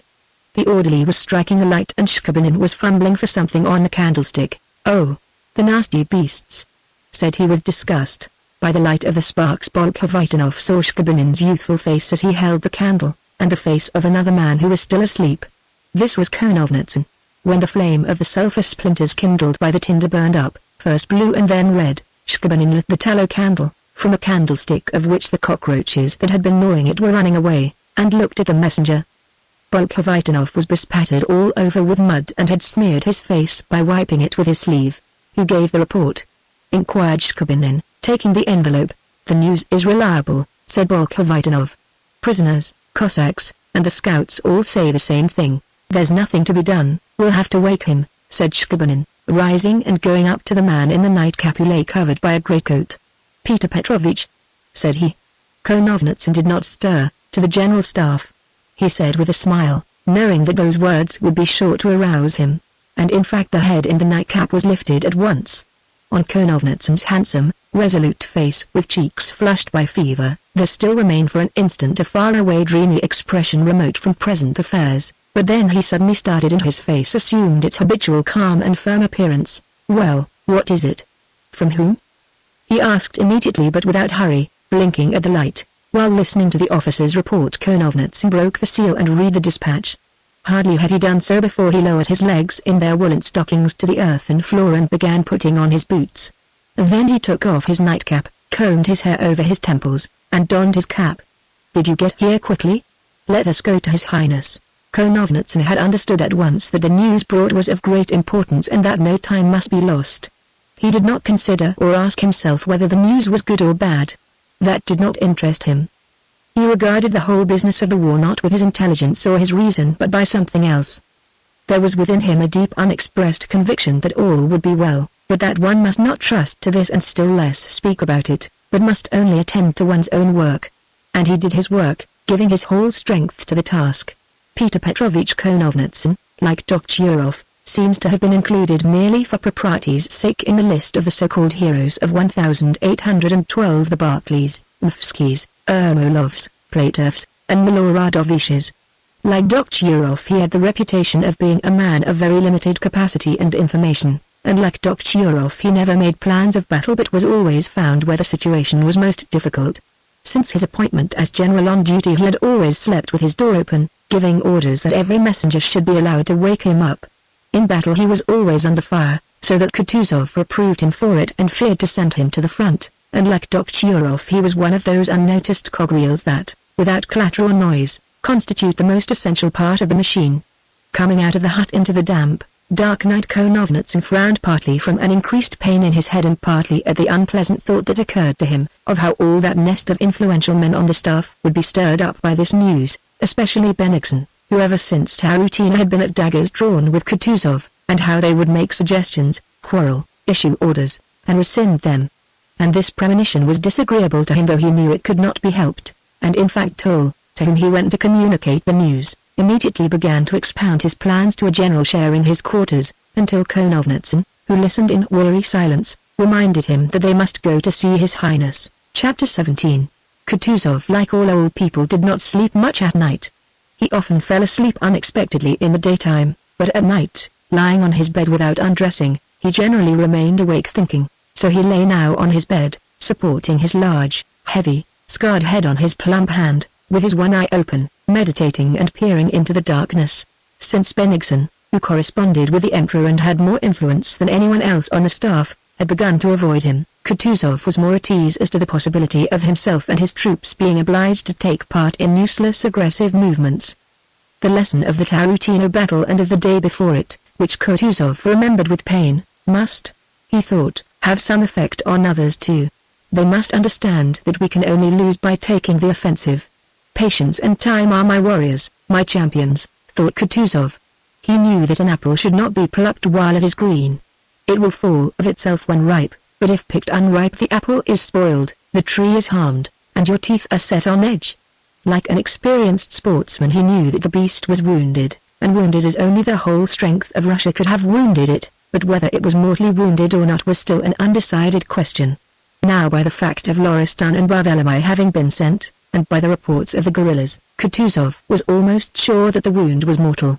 But he needed further proofs and it was necessary to wait. They want to run to see how they have wounded it. Wait and we shall see. Continual maneuvers, continual advances. Thought he. What for? Only to distinguish themselves. As if fighting were fun. They are like children from whom one can't get any sensible account of what has happened because they all want to show how well they can fight. But that's not what is needed now. And what ingenious maneuvers they all propose to me. It seems to them that when they have thought of 2 or 3 contingencies, he remembered the general plan sent him from Petersburg, they have foreseen everything. But the contingencies are endless. The undecided question as to whether the wound inflicted at Borodino was mortal or not had hung over Kutuzov's head for a whole month.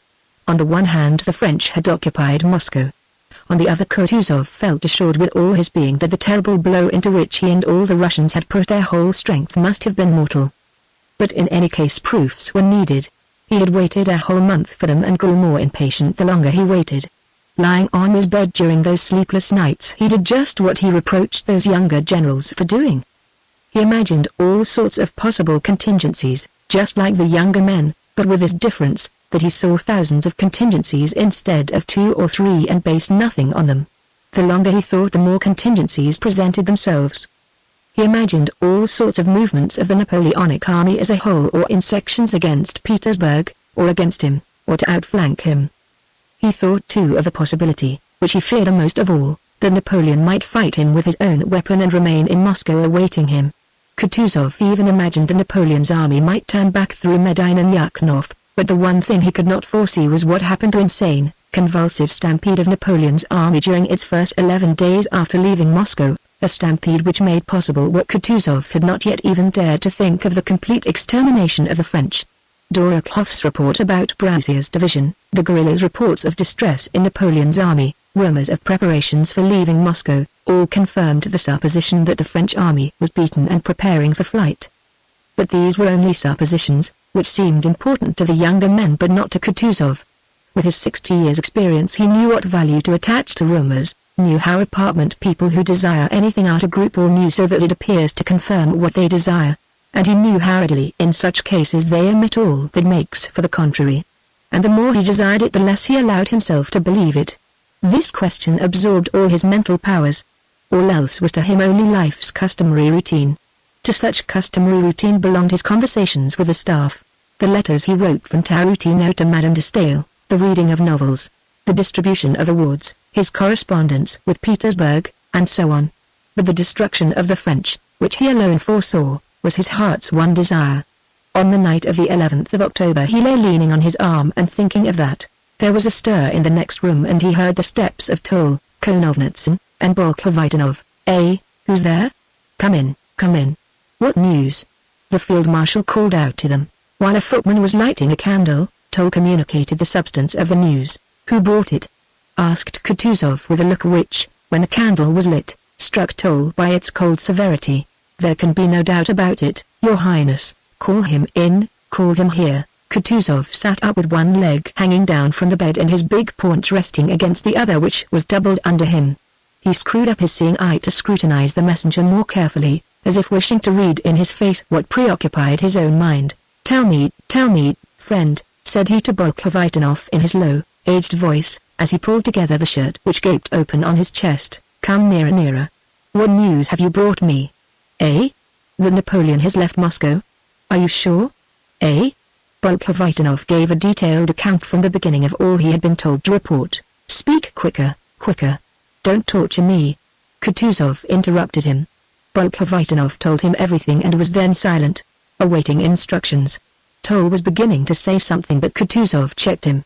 He tried to say something, but his face suddenly puckered and wrinkled. He waved his arm at Toll and turned to the opposite side of the room, to the corner darkened by the icons that hung there. O Lord, my Creator, Thou hast heard our prayer, said he in a tremulous voice with folded hands.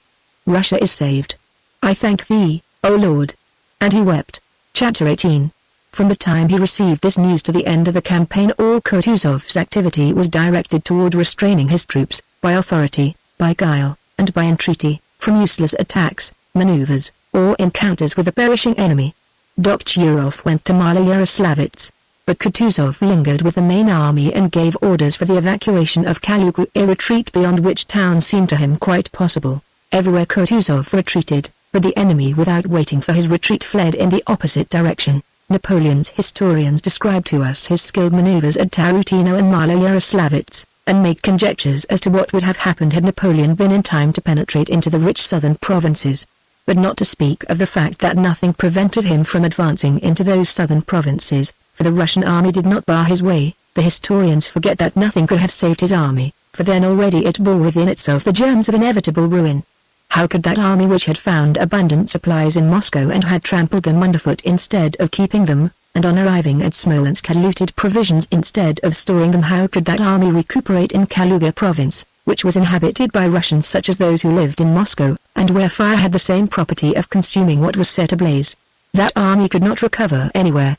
Since the Battle of Borodino and the pillage of Moscow it had borne within itself, as it were, the chemical elements of dissolution. The members of what had once been an army, Napoleon himself and all his soldiers, fled without knowing whither, each concerned only to make his escape as quickly as possible from this position, of the hopelessness of which they were all more or less vaguely conscious.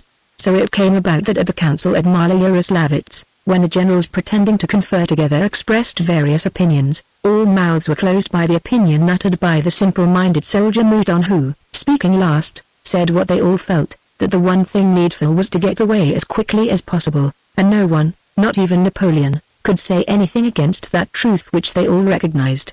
But though they all realized that it was necessary to get away, there still remained a feeling of shame at admitting that they must flee.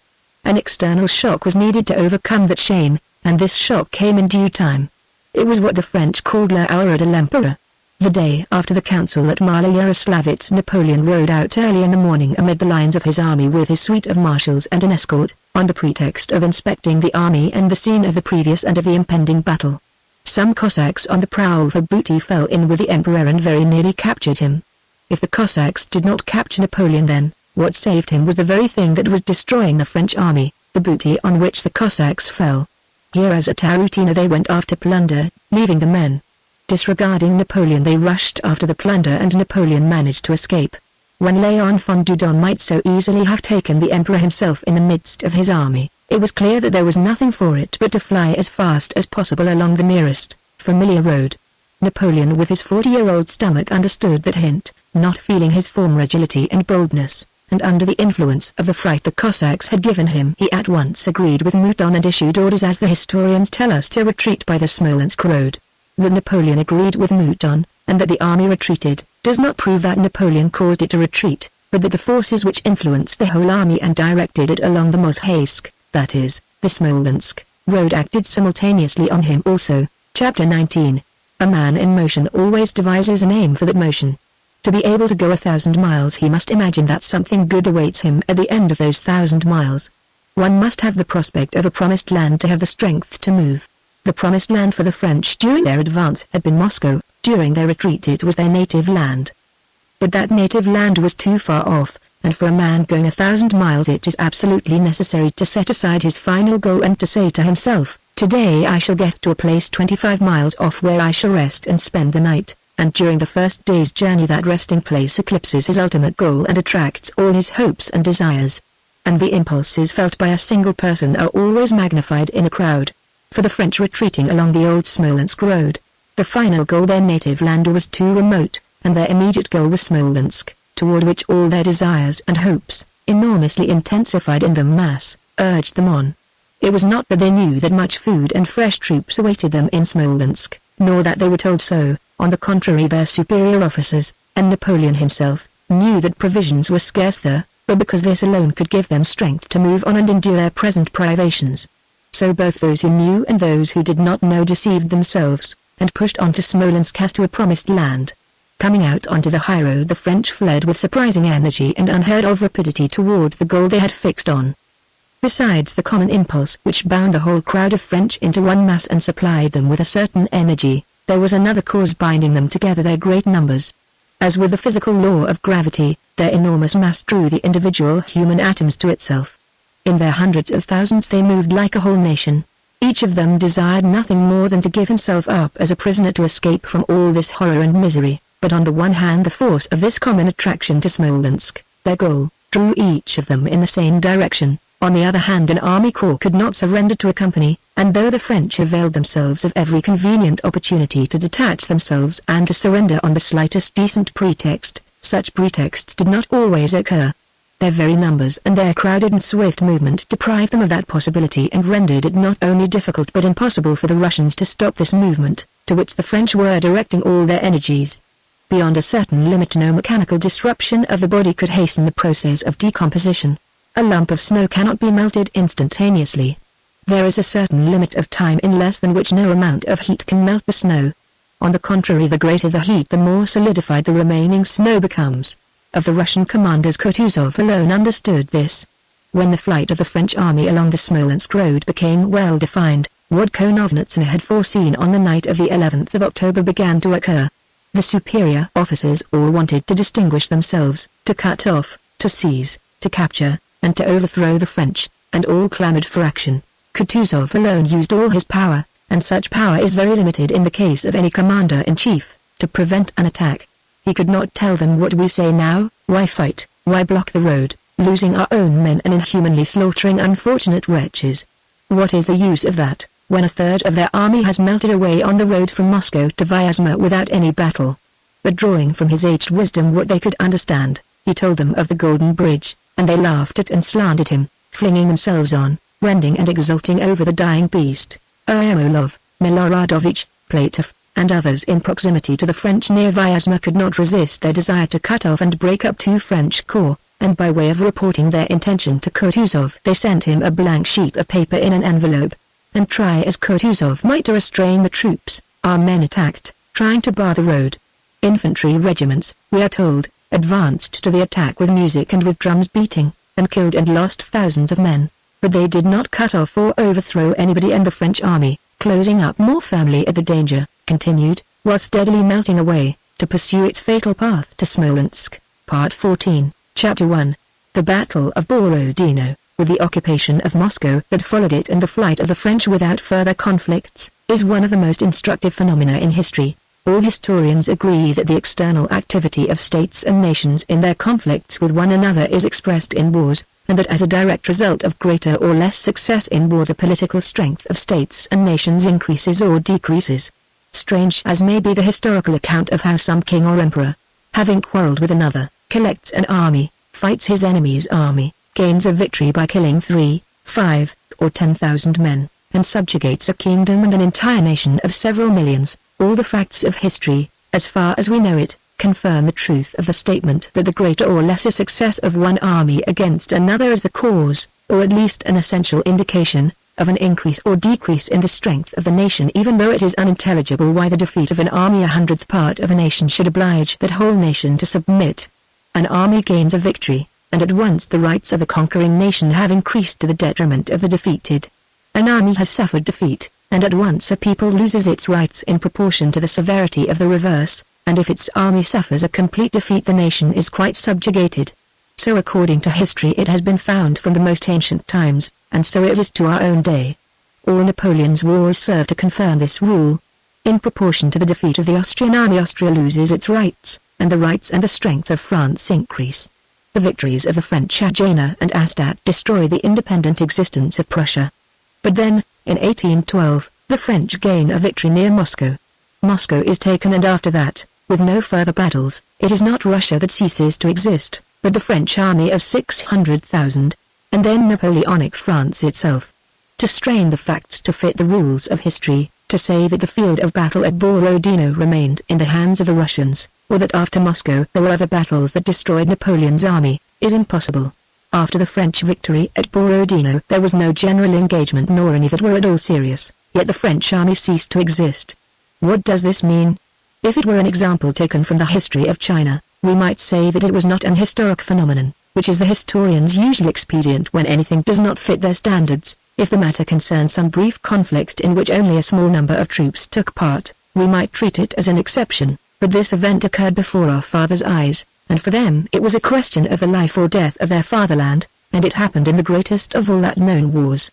The period of the campaign of 1812 from the Battle of Borodino to the expulsion of the French proved that the winning of a battle does not produce a conquest and is not even an invariable indication of conquest. It proved that the force which decides the fate of peoples lies not in the conquerors, nor even in armies and battles, but in something else.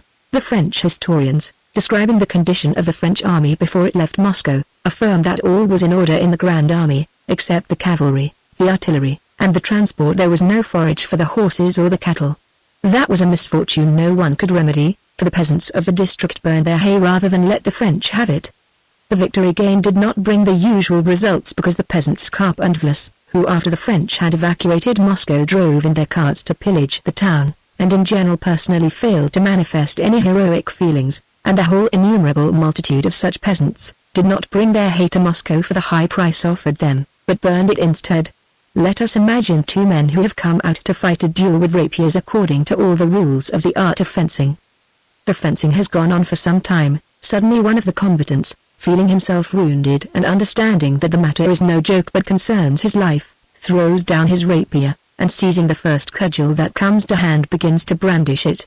Then let us imagine that the combatant who so sensibly employed the best and simplest means to attain his end was at the same time influenced by traditions of chivalry and, desiring to conceal the facts of the case, insisted that he had gained his victory with the rapier according to all the rules of art.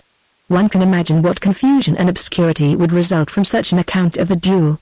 The fencer who demanded a contest according to the rules of fencing was the French army, his opponent who threw away the rapier and snatched up the cudgel was the Russian people. Those who try to explain the matter according to the rules of fencing are the historians who have described the event. After the burning of Smolensk a war began which did not follow any previous traditions of war.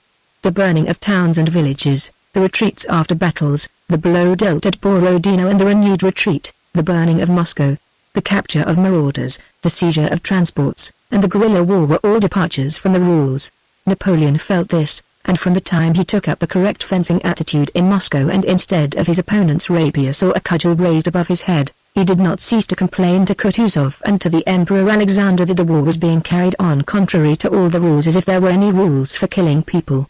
in spite of the complaints of the French as to the non-observance of the rules, in spite of the fact that to some highly placed Russians it seemed rather disgraceful to fight with a cudgel and they wanted to assume a pose en courtier or en tierce according to all the rules, and to make an adroit thrust en prime, and so on. The cudgel of the People's War was lifted with all its menacing and majestic strength, and without consulting anyone's tastes or rules and regardless of anything else, it rose and fell with stupid simplicity, but consistently, and belabored the French till the whole invasion had perished. And it is well for a people who do not as the French did in 1813 salute according to all the rules of art, and, presenting the hilt of their rapier gracefully and politely, hand it to their magnanimous conqueror, but at the moment of trial, without asking what rules others have adopted in similar cases, simply and easily pick up the first cudgel that comes to hand and strike with it till the feeling of resentment and revenge in their soul yields to a feeling of contempt and compassion. Chapter 2. One of the most obvious and advantageous departures from the so-called laws of war is the action of scattered groups against men pressed together in a mass. Such action always occurs in wars that take on a national character. In such actions, instead of two crowds opposing each other, the men disperse, attack singly, run away when attacked by stronger forces, but again attack when opportunity offers. This was done by the guerrillas in Spain, by the mountain tribes in the Caucasus, and by the Russians in 1812. People have called this kind of war guerrilla warfare and assume that by so calling it they have explained its meaning. But such a war does not fit in under any rule and is directly opposed to a well-known rule of tactics which is accepted as infallible. That rule says that an attacker should concentrate his forces in order to be stronger than his opponent at the moment of conflict. Guerrilla war, always successful, as history shows, directly infringes that rule. This contradiction arises from the fact that military science assumes the strength of an army to be identical with its numbers. Military science says that the more troops the greater the strength. Les gros bataillons ont toujours raison. 110. For military science to say this is like defining momentum in mechanics by reference to the mass only, stating that momenta are equal or unequal to each other simply because the masses involved are equal or unequal. Momentum, quantity of motion, is the product of mass and velocity. In military affairs the strength of an army is the product of its mass and some unknown x. Military science, seeing in history innumerable instances of the fact that the size of any army does not coincide with its strength and that small detachments defeat larger ones, obscurely admits the existence of this unknown factor and tries to discover it now in a geometric formation, now in the equipment employed, now, and most usually, in the genius of the commanders. But the assignment of these various meanings to the factor does not yield results which accord with the historic facts.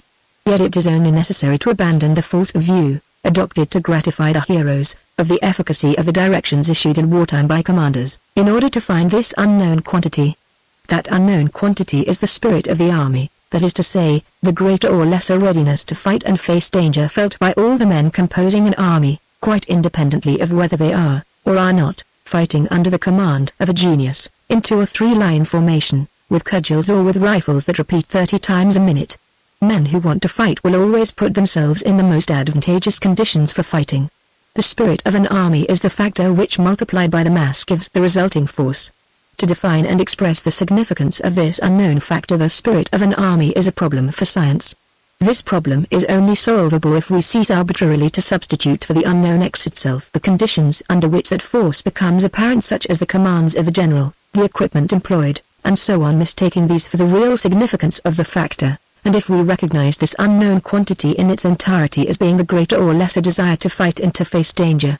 Only then, expressing known historic facts by equations and comparing the relative significance of this factor, can we hope to define the unknown. 10 men, battalions, or divisions, fighting 15 men, battalions, or divisions, conquer, that is, kill or take captive all the others, while themselves losing 4, so that on the one side 4 and on the other 15 were lost. Consequently the 4 were equal to the 15, and therefore 4x equals 15 years, consequently x, y equals 15/4.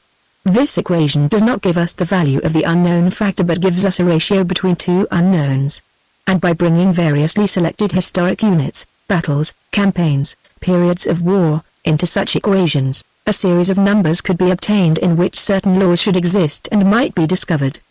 The tactical rule that an army should act in masses when attacking, and in smaller groups in retreat, unconsciously confirms the truth that the strength of an army depends on its spirit. To lead men forward under fire, more discipline, obtainable only by movement in masses, is needed than is needed to resist attacks. But this rule, which leaves out of account the spirit of the army, continually proves incorrect and is in particularly striking contrast to the facts when some strong rise or fall in the spirit of the troops occurs, as in all national wars. The French, retreating in 1812, though according to tactics they should have separated into detachments to defend themselves, congregated into a mass because the spirit of the army had so fallen that only the mass held the army together. The Russians, on the contrary, ought according to tactics to have attacked in mass, but in fact they split up into small units, because their spirit had so risen that separate individuals, without orders, dealt blows at the French without needing any compulsion to induce them to expose themselves to hardships and dangers. Chapter 3. The so-called partisan war began with the entry of the French into Smolensk.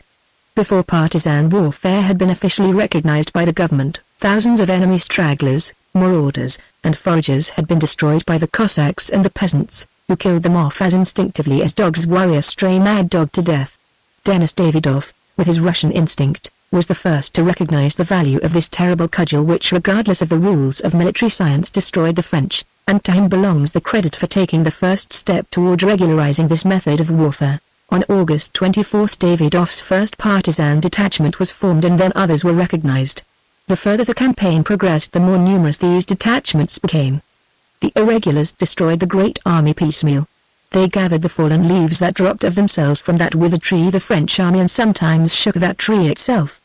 By October, when the French were fleeing towards Smolensk, there were hundreds of such companies, of various sizes and characters.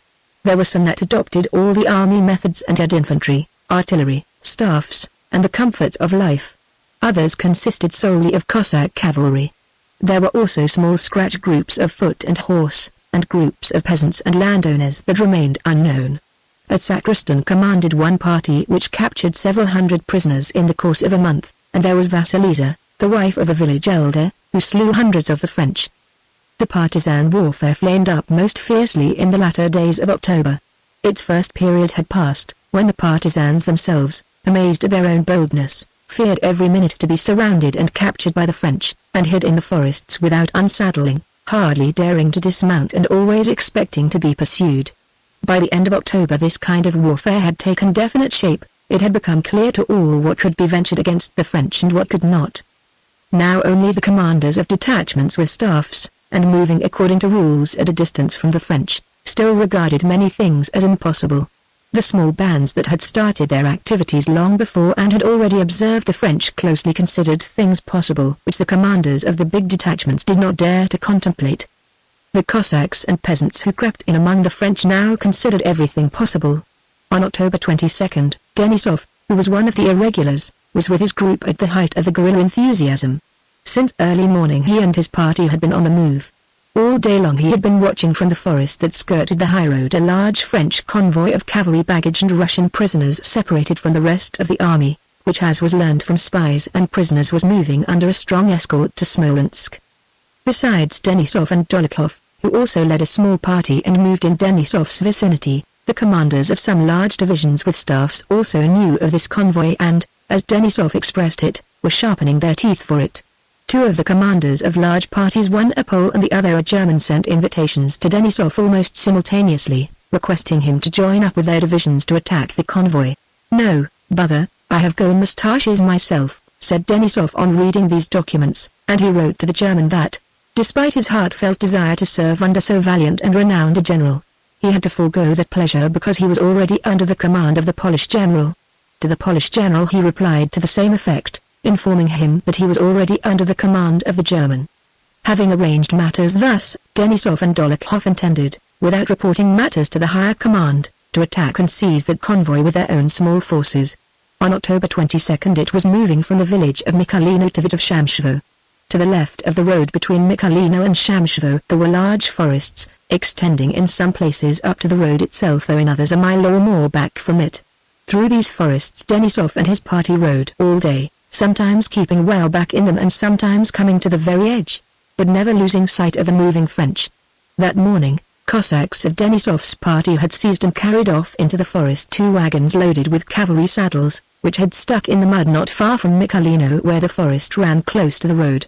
Since then, and until evening, The party had the movements of the French without attacking. It was necessary to let the French reach Shamshevo quietly without alarming them, and then, after joining Dolokhov, who was to come that evening to a consultation at a watchman's hut in the forest less than a mile from Shamshevo, to surprise the French at dawn, falling like an avalanche on their heads from two sides, and rout and capture them all at one blow. In their rear, more than a mile from Mikhailino, where the forest came right up to the road, 6 Cossacks were posted to report if any fresh columns of French should show themselves. Beyond Shamshevo, Dolokhov was to observe the road in the same way, to find out at what distance there were other French troops. They reckoned that the convoy had 1,500 men. Denisov had 200, and Dolokhov might have as many more, but the disparity of numbers did not deter Denisov. All that he now wanted to know was what troops these were, and to learn that he had to capture a tongue, that is, a man from the enemy column. That morning's attack on the wagons had been made so hastily that the Frenchmen with the wagons had all been killed. Only a little drummer boy had been taken alive, and as he was a straggler he could tell them nothing definite about the troops in that column. Denisov considered it dangerous to make a second attack for fear of putting the whole column on the alert, so he sent Tikhon Shkabati, a peasant of his party, to Shamshevo to try and seize at least one of the French quartermasters who had been sent on in advance. Chapter 4. It was a warm rainy autumn day. The sky and the horizon were both the color of muddy water. At times a sort of mist descended, and then suddenly heavy slanting rain came down. Denisov, in a felt cloak and a sheepskin cap from which the rain ran down, was riding a thin thoroughbred horse with sunken sides. Like his horse, which turned its head and laid its ears back, he shrank from the driving rain and gazed anxiously before him.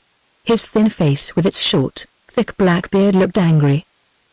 Beside Denisov rode Nesel, 111, Denisov's fellow worker, also in felt cloak and sheepskin cap, and riding a large sleek Don horse. Esselovsky III was a tall man as straight as an arrow, pale-faced, fair-haired, with narrow light eyes and with calm self-satisfaction in his face and bearing.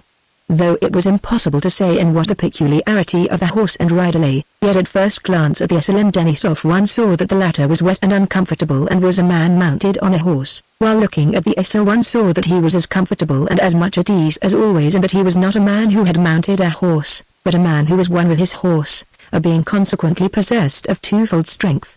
A little ahead of them walked a peasant guide, wet to the skin and wearing a grey peasant coat and a white knitted cap. A little behind, on a poor, small, lean Kyrgyz mount with an enormous tail and mane and a bleeding mouth, rode a young officer in a blue French overcoat. Beside him rode an hussar, with a boy in a tattered French uniform and blue cap behind him on the crupper of his horse. The boy held on to the hussar with cold, red hands, and raising his eyebrows gazed about him with surprise. This was the French drummer boy captured that morning. Behind them along the narrow, sodden, cut-up forest road came hussars in 3s and 4s, and then Cossacks, some in felt cloaks, some in French greatcoats, and some with horsecloths over their heads. The horses, being drenched by the rain, all looked black, whether chestnut or bay. Their necks, with their wet, close-clinging manes, looked strangely thin. Steam rose from them. Clothes, saddles, reins, were all wet, slippery, and sodden, like the ground and the fallen leaves that strewed the road. The men sat huddled up, trying not to stir, so as to warm the water that had trickled to their bodies and not admit the fresh cold water that was leaking in under their seats, their knees, and at the back of their necks. In the midst of the outspread line of Cossacks 2 wagons, drawn by French horses and by saddled Cossack horses that had been hitched on in front, rumbled over the tree stumps and branches and splashed through the water that lay in the ruts. Denisov's horse swerved aside to avoid a pool in the track and bumped his rider's knee against a tree. "Oh, the devil!" exclaimed Denisov angrily, and showing his teeth he struck his horse 3 times with his whip, splashing himself and his comrades with mud. Denisov was out of sorts both because of the rain and also from hunger. None of them had eaten anything since morning, and yet more because he still had no news from Dolokhov, and the man sent to capture a tongue had not returned. There'll hardly be another such chance to fall on a transport as today. It's too risky to attack them by oneself, and if we put it off till another day one of the big guerrilla detachments will snatch the prey from under our noses, thought Denisov, continually peering forward, hoping to see a messenger from Dolokhov. On coming to a path in the forest along which he could see far to the right, Denisov stopped. "There's someone coming," said he. The Esel looked in the direction Denisov indicated. "There are 2, an officer and a Cossack." "But it is not presupposable that it is the lieutenant colonel himself," said the Esel, who was fond of using words the Cossacks did not know.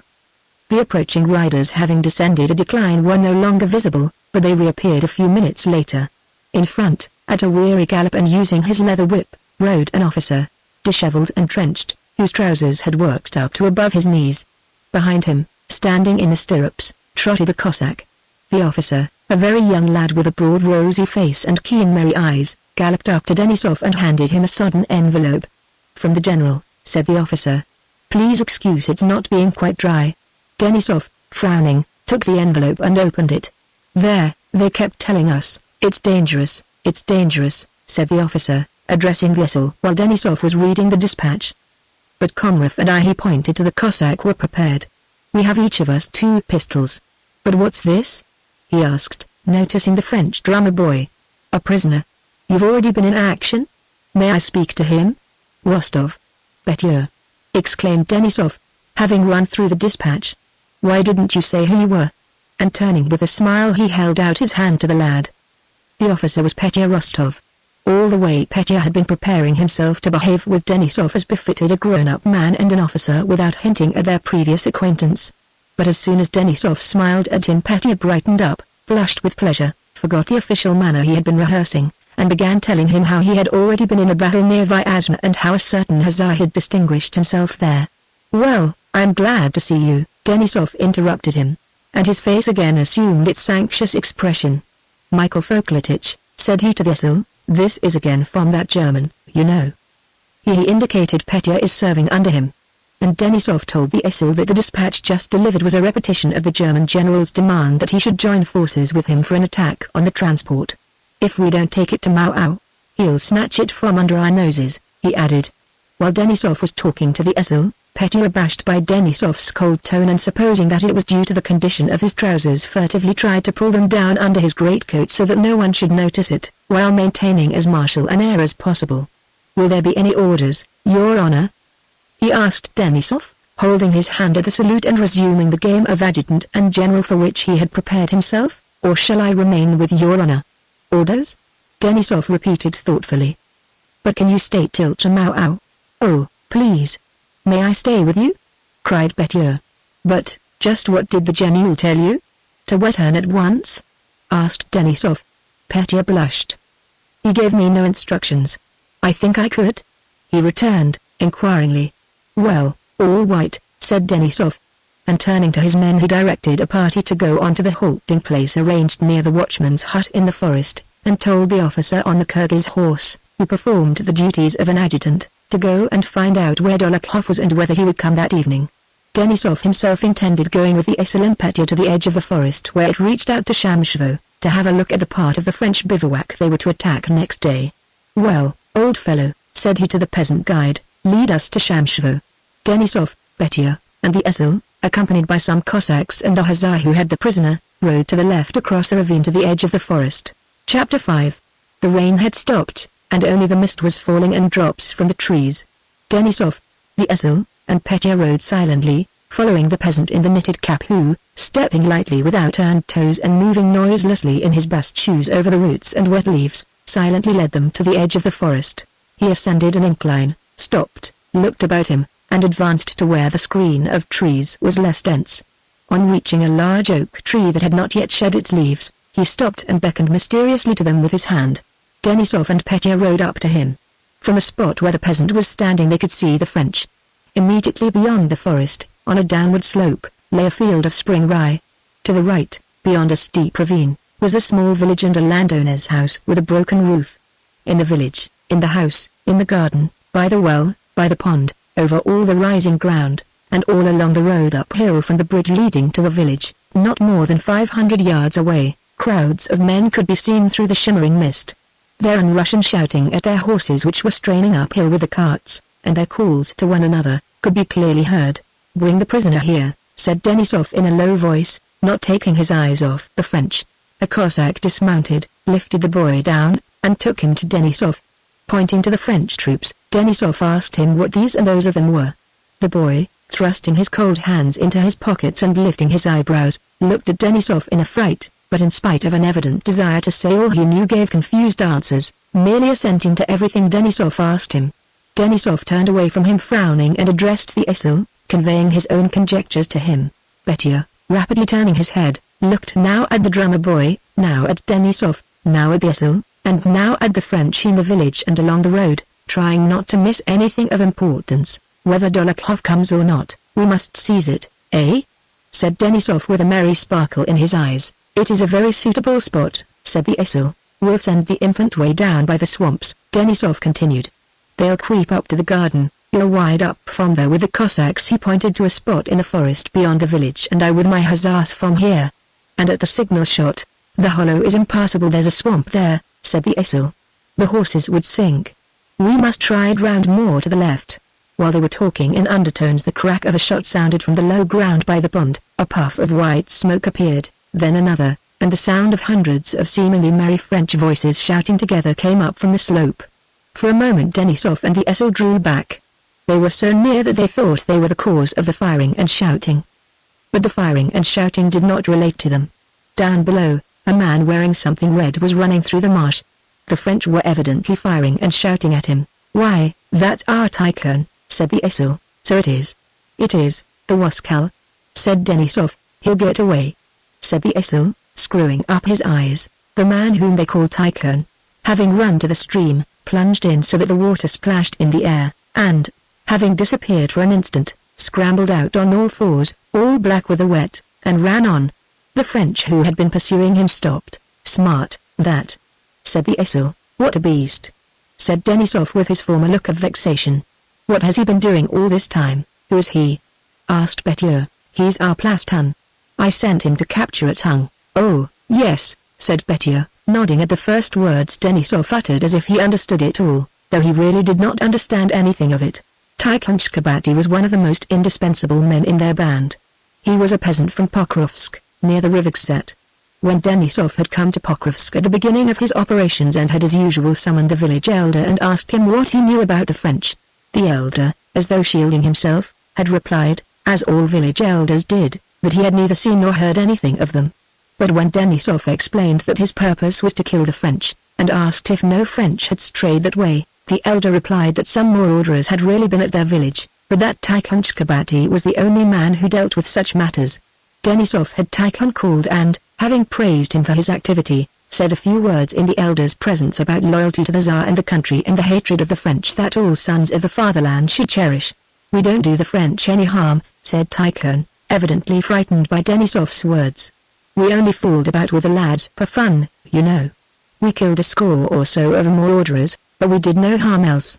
Next day when Denisov had left Pokrovsk, having quite forgotten about this peasant, it was reported to him that Tikhon had attached himself to their party and asked to be allowed to remain with it. Denisov gave orders to let him do so. Tikhon, who at first did rough work, laying campfires, fetching water, flaying dead horses, and so on, soon showed a great liking and aptitude for partisan warfare. At night he would go out for booty and always brought back French clothing and weapons, and when told to would bring in French captives also. Denisov then relieved him from drudgery and began taking him with him when he went out on expeditions and had him enrolled among the Cossacks. Tikhon did not like riding, and always went on foot, never lagging behind the cavalry. He was armed with a musketoon, which he carried rather as a joke, a pike and an axe, which latter he used as a wolf uses its teeth, with equal case picking fleas out of its fur or crunching thick bones. Tikhon with equal accuracy would split logs with blows at arm's length, or holding the head of the axe would cut thin little pegs or carve spoons. In Denisov's party he held a peculiar and exceptional position. When anything particularly difficult or nasty had to be done to push a cart out of the mud with one's shoulders, pull a horse out of a swamp by its tail, skin it, slink in among the French, or walk more than 30 miles in a day, everybody pointed laughingly at Tikhon. It won't hurt the devil, he's as strong as a horse, they said of him. Once a Frenchman Tikhon was trying to capture fired a pistol at him and shot him in the fleshy part of the back. That wound, which Tikhon treated only with internal and external applications of vodka, was the subject of the liveliest jokes by the whole detachment, jokes in which Tikhon readily joined. Hello, mate. Never again? Gave you a twist? The Cossacks would banter him. And Tikhon, purposely writhing and making faces, pretended to be angry and swore at the French with the funniest curses. The only effect of this incident on Tikhon was that after being wounded he seldom brought in prisoners. He was the bravest and most useful man in the party.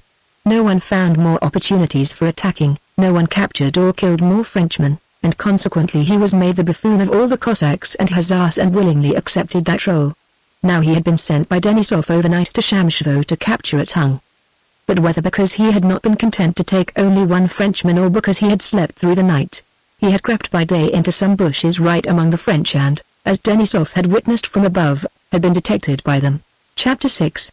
After talking for some time with the Esaul about next day's attack, which now, seeing how near they were to the French, he seemed to have definitely decided on, Denisov turned his horse and rode back. "Now, my lad, we'll go and get Dewey," he said to Petier. As they approached the watchhouse, Denisov stopped, peering into the forest. Among the trees a man with long legs and long, swinging arms, wearing a short jacket, bast shoes, and a Kazan hat, was approaching with long, light steps. He had a musketoon over his shoulder and an axe stuck in his girdle. When he espied Denisov he hastily threw something into the bushes, removed his sodden hat by its floppy brim, and approached his commander. It was Tikhon. His wrinkled and pockmarked face and narrow little eyes beamed with self-satisfied merriment. He lifted his head high and gazed at Denisov as if repressing a laugh. "Well, where did you disappear to?" inquired Denisov. "Where did I disappear to? I went to get Frenchmen," answered Tikhon boldly and hurriedly, in a husky but melodious bass voice. "Why did you push yourself in by daylight? You ass! Well, why haven't you taken one?" "Oh, I took one all right," said Tikhon. "Where is he?" "You see, I took him first thing at dawn," Tikhon continued, spreading out his flat feet with outturned toes in their bast shoes. "I took him into the forest. Then I see he's no good and think I'll go and fetch a likelier one, you see?" "What a work, it's just as I thought," said Denisov to the Esaul. "Why didn't you bring that one? What was the good of bringing him?" Tikhon interrupted hastily and angrily. "That one wouldn't have done for you. As if I don't know what sort you want. What a brute you are." "Well, I went for another one," Tikhon continued, "and I crept like this through the wood and lay down." He suddenly lay down on his stomach with a supple movement to show how he had done it. "One turned up and I grabbed him, like this." He jumped up quickly and lightly. "Come along to the colonel," I said. He starts yelling, and suddenly there were 4 of them.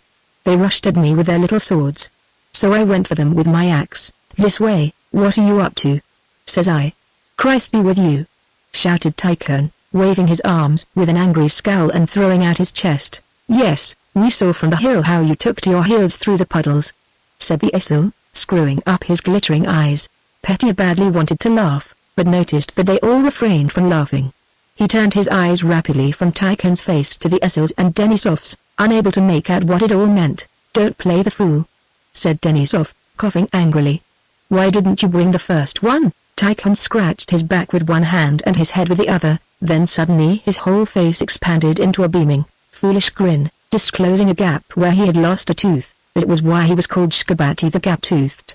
Denisov smiled, and Petier burst into a peal of merry laughter in which Tikhon himself joined. "Oh, but he was a regular good-for-nothing," said Tikhon. "The clothes on him, poor stuff. How could I bring him? And so rude, your honor. Why, he says, I'm a general's son myself, I won't go." "He says, you are a brute," said Denisov. "I wanted to question, but I questioned him," said Tikhon. "He said he didn't know much. There are a lot of us, he says, but all poor stuff, only soldiers in name, he says. Shout loud at them, he says, and you'll take them all," Tikhon concluded, looking cheerfully and resolutely into Denisov's eyes. "I'll give you 100 sharp lashes that'll teach you to play the fool," said Denisov severely. "But why are you angry?" remonstrated Tikhon, "just as if I'd never seen your Frenchman. Only wait till it gets dark and I'll fetch you any of them you want, 3 if you like." "Well, let's go," said Denisov, and rode all the way to the watchhouse in silence and frowning angrily. Tikhon followed behind and Petier heard the Cossacks laughing with him and at him, about some pair of boots he had thrown into the bushes. When the fit of laughter that had seized him at Tikhon's words and smile had passed and Petier realized for a moment that this Tikhon had killed a man, he felt uneasy. He looked round at the captive drummer boy and felt a pang in his heart. But this uneasiness lasted only a moment. He felt it necessary to hold his head higher, to brace himself, and to question the Esaul with an air of importance about tomorrow's undertaking, that he might not be unworthy of the company in which he found himself. The officer who had been sent to inquire met Denisov on the way with the news that Dolokhov was soon coming and that all was well with him. Denisov at once cheered up and, calling Petier to him, said, "Well, tell me about yourself. Chapter 7. Petya, having left his people after their departure from Moscow, joined his regiment and was soon taken as orderly by a general commanding a large guerrilla detachment. From the time he received his commission, and especially since he had joined the active army and taken part in the Battle of Vyazma, Petya had been in a constant state of blissful excitement at being grown up and in a perpetual ecstatic hurry not to miss any chance to do something really heroic. He was highly delighted with what he saw and experienced in the army, but at the same time it always seemed to him that the really heroic exploits were being performed just where he did not happen to be.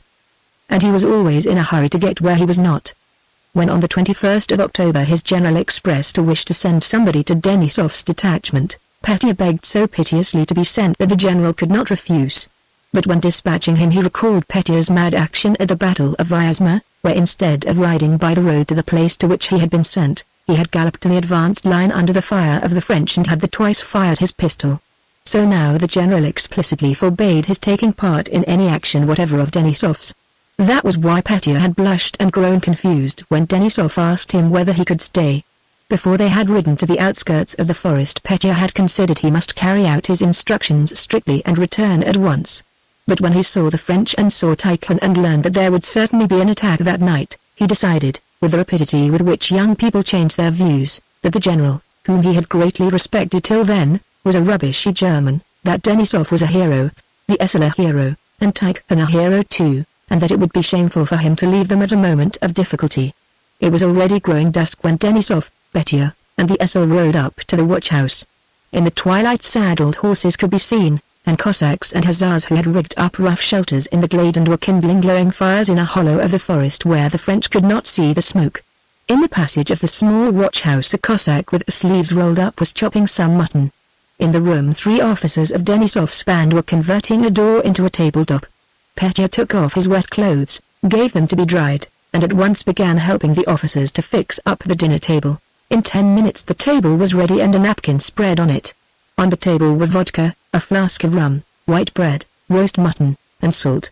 Sitting at table with the officers and tearing the fat savory mutton with his hands, down which the grease trickled, Petya was in an ecstatic childish state of love for all men, and consequently of confidence that others loved him in the same way. "So then what do you think, Vasily Dmitrich?" said he to Denisov. "It's all right my staying a day with you?" And not waiting for a reply he answered his own question. "You see I was told to find out. Well, I am finding out.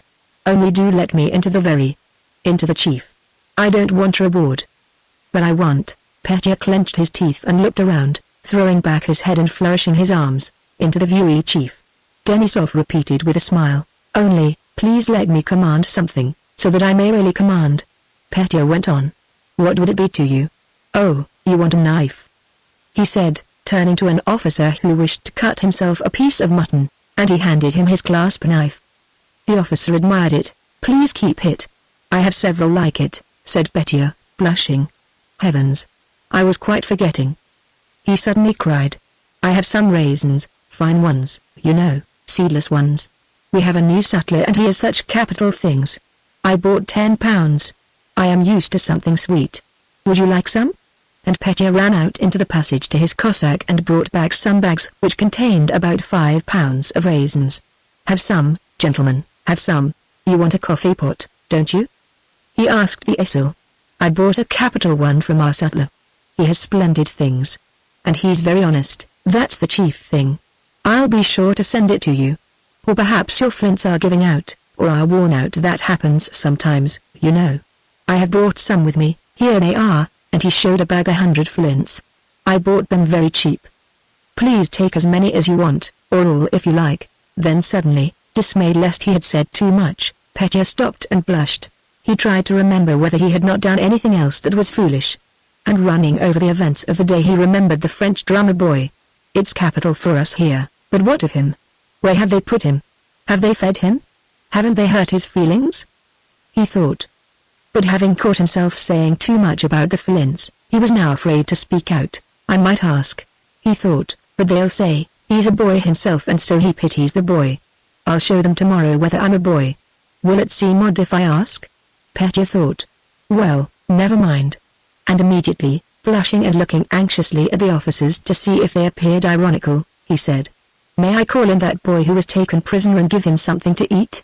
Perhaps, yes, he's a poor little fellow, said Denisov, who evidently saw nothing shameful in this reminder. Call him in. His name is Vincent, boss. Have him fetched. I'll call him, said Petya. Yes, yes, call him. A poor little fellow, Denisov repeated. Petya was standing at the door when Denisov said this.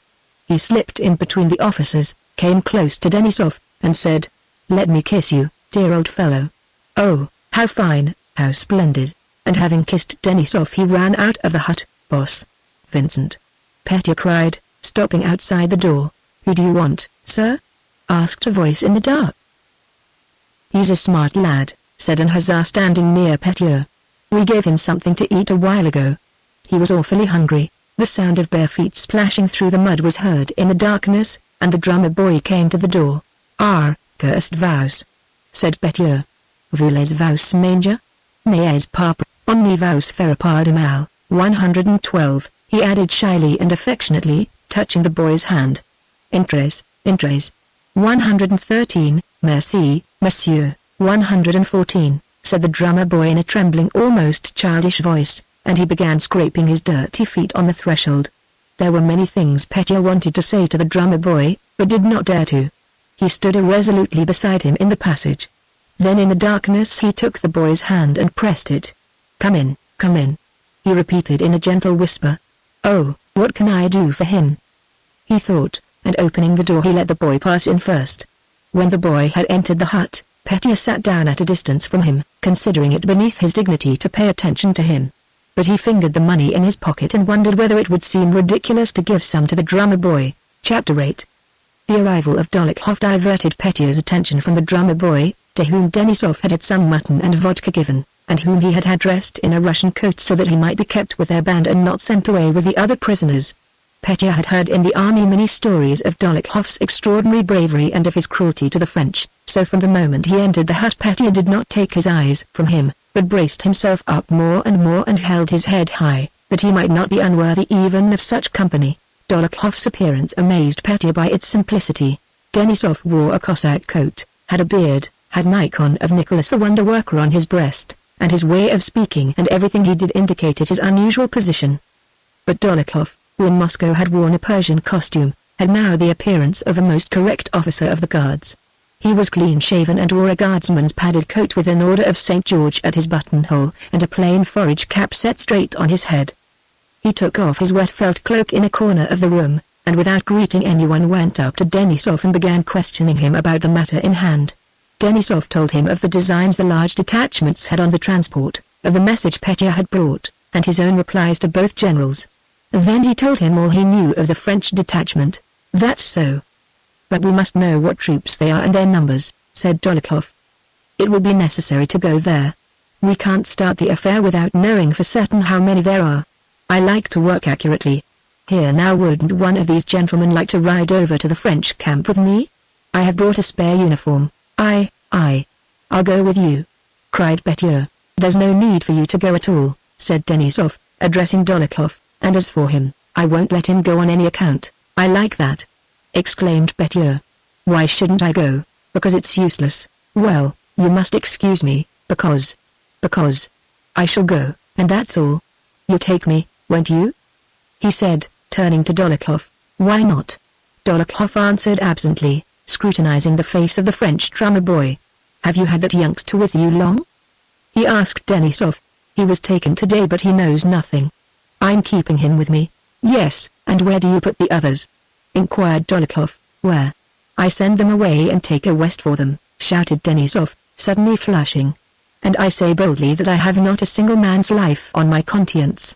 Would it be difficult for you to send 30 or 300 men to town under escort, instead of I speak bluntly, staining the honor of a soldier? That kind of amiable talk would be suitable from this young Count of 16, said Dolokhov with cold irony, "but it's time for you to drop it." "Why, I've not said anything. I only say that I'll certainly go with you," said Petya shyly. "But for you and me, old fellow, it's time to drop these amenities," continued Dolokhov, as if he found particular pleasure in speaking of this subject which irritated Denisov. "Now, why have you kept this lad?" he went on, swaying his head. "Because you are sorry for him. Don't we know those receipts of yours? You send 100 men away, and 30 get there. The rest either starve or get killed. So isn't it all the same not to send them? The Esaul, screwing up his light-colored eyes, nodded approvingly. That's not the point. I'm not going to discuss the matter. I do not wish to take it on my conscience. You say they'll die. All right. Only not by my fault. Dolokhov began laughing. Who has told them not to capture me these 20 times over? But if they did catch me they'd string me up to an aspen tree, and with all your chivalry just the same. He paused. However, we must get to work. Tell the Cossack to fetch my kit. I have 2 French uniforms in it. Well, are you coming with me? He asked Petya. I? Yes, certainly, cried Petya, blushing almost to tears and glancing at Denisov. While Dolokhov had been disputing with Denisov what should be done with prisoners, Petya had once more felt awkward and restless, but again he had no time to grasp fully what they were talking about. If grown-up, distinguished men think so, it must be necessary and right, thought he. But above all Denisov must not dare to imagine that I'll obey him and that he can order me about. I will certainly go to the French camp with Dolokhov. If he can, so can I. And to all Denisov's persuasions, Petya replied that he too was accustomed to do everything accurately and not just anyhow, and that he never considered personal danger, for you'll admit that if we don't know for sure how many of them there are, hundreds of lives may depend on it, while there are only 2 of us. Besides, I want to go very much and certainly will go, so don't hinder me, said he. It will only make things worse. Chapter 9. Having put on French greatcoats and shakos, Petya and Dolokhov rode to the clearing from which Denisov had reconnoitred the French camp, and emerging from the forest in pitch darkness they descended into the hollow. On reaching the bottom, Dolokhov told the Cossacks accompanying him to await him there and rode on at a quick trot along the road to the bridge. Petya, his heart in his mouth with excitement, rode by his side. If we're caught, I won't be taken alive. I have a pistol, whispered he. Don't talk Russian, said Dolokhov in a hurried whisper, and at that very moment they heard through the darkness the challenge, Qui vive? 115, and the click of a musket. The blood rushed to Petya's face and he grasped his pistol. Lanciers do 6 me, 116, replied Dolokhov, neither hastening nor slackening his horse's pace. The black figure of a sentinel stood on the bridge. Mode orderer. 117, Dolokhov reined in his horse and advanced at a walk. Dites donc, le Colonel Gerard ist ici? 118, he asked. Mode orderer, repeated the sentinel, barring the way and not replying. Quaint un officier fait sa ronde, les sentinels ne demandent pas le mode orderer, cried Dolokhov suddenly flaring up and riding straight at the sentinel. Je vous demande si le Colonel est ici? 119, and without waiting for an answer from the sentinel, who had stepped aside, Dolokhov rode up the incline at a walk. Noticing the black outline of a man crossing the road, Dolokhov stopped him and inquired where the commander and officers were. The man, a soldier with a sack over his shoulder, stopped, came close up to Dolokhov's horse, touched it with his hand, and explained simply and in a friendly way that the commander and the officers were higher up the hill to the right in the courtyard of the farm, as he called the landowner's house. Having ridden up the road, on both sides of which French talk could be heard around the campfires, Dolokhov turned into the courtyard of the landowner's house. Having ridden in, he dismounted and approached a big blazing campfire, around which sat several men talking noisily. Something was boiling in a small cauldron at the edge of the fire, and a soldier in a peaked cap and blue overcoat, lit up by the fire, was kneeling beside it stirring its contents with a ramrod. "Oh, he's a hard nut to crack," said one of the officers who was sitting in the shadow at the other side of the fire. "He all made them get a move on, those fellows," said another, laughing. Both fell silent, peering out through the darkness at the sound of Dolokhov's and Petya's steps as they advanced to the fire leading their horses. "Bonjour, messieurs." 120, said Dolokhov loudly and clearly. There was a stir among the officers in the shadow beyond the fire, and one tall, long-necked officer, walking round the fire, came up to Dolokhov. "Is that you, Clement?" he asked. "Where the devil?" But, noticing his mistake, he broke off short and, with a frown, greeted Dolokhov as a stranger, asking what he could do for him. Dolokhov said that he and his companion were trying to overtake their regiment, and addressing the company in general asked whether they knew anything of the 6th Regiment. None of them knew anything, and Petya thought the officers were beginning to look at him and Dolokhov with hostility and suspicion. For some seconds all were silent. "If you were counting on the evening soup, you have come too late," said a voice from behind the fire with a repressed laugh. Dolokhov replied that they were not hungry and must push on farther that night. He handed the horses over to the soldier who was stirring the pot and squatted down on his heels by the fire beside the officer with the long neck. That officer did not take his eyes from Dolokhov and again asked to what regiment he belonged. Dolokhov, as if he had not heard the question, did not reply, but lighting a short French pipe which he took from his pocket began asking the officer in how far the road before them was safe from Cossacks. "Those brigands are everywhere," replied an officer from behind the fire. Dolokhov remarked that the Cossacks were a danger only to stragglers such as his companion and himself, but probably they would not dare to attack large detachments. He added inquiringly. No one replied. Well, now he'll come away, Petya thought every moment as he stood by the campfire listening to the talk. But Dolokhov restarted the conversation which had dropped and began putting direct questions as to how many men there were in the battalion, how many battalions, and how many prisoners. Asking about the Russian prisoners with that detachment, Dolokhov said, "A horrid business dragging these corpses about with one. It would be better to shoot such rabble," and burst into loud laughter, so strange that Petya thought the French would immediately detect their disguise, and involuntarily took a step back from the campfire. No one replied a word to Dolokhov's laughter, and a French officer whom they could not see, he lay wrapped in a greatcoat, rose and whispered something to a companion. Dolokhov got up and called to the soldier who was holding their horses. "Will they bring our horses or not?" thought Petya, instinctively drawing nearer to Dolokhov. The horses were brought. "Good evening, gentlemen," said Dolokhov. Petya wished to say good night but could not utter a word. The officers were whispering together. Dolokhov was a long time mounting his horse which would not stand still, then he rode out of the yard at a foot-pace. Petya rode beside him, longing to look round to see whether or no the French were running after them, but not daring to. Coming out onto the road, Dolokhov did not ride back across the open country, but through the village. At one spot he stopped and listened. "Do you hear?" he asked. Petya recognized the sound of Russian voices and saw the dark figures of Russian prisoners round their campfires. When they had descended to the bridge, Petya and Dolokhov rode past the sentinel, who without saying a word paced morosely up and down it. Then they descended into the hollow where the Cossacks awaited them. "Well now, goodbye. Tell Denisov, at the first shot at daybreak," said Dolokhov and was about to ride away, but Petya seized hold of him. "Really?" he cried, "you are such a hero. Oh, how fine, how splendid. How I love you." All right," said Dolokhov. But Petya did not let go of him, and Dolokhov saw through the gloom that Petya was bending toward him and wanted to kiss him. Dolokhov kissed him, laughed, turned his horse, and vanished into the darkness. Chapter 10. Having returned to the watchman's hut, Petya found Denisov in the passage.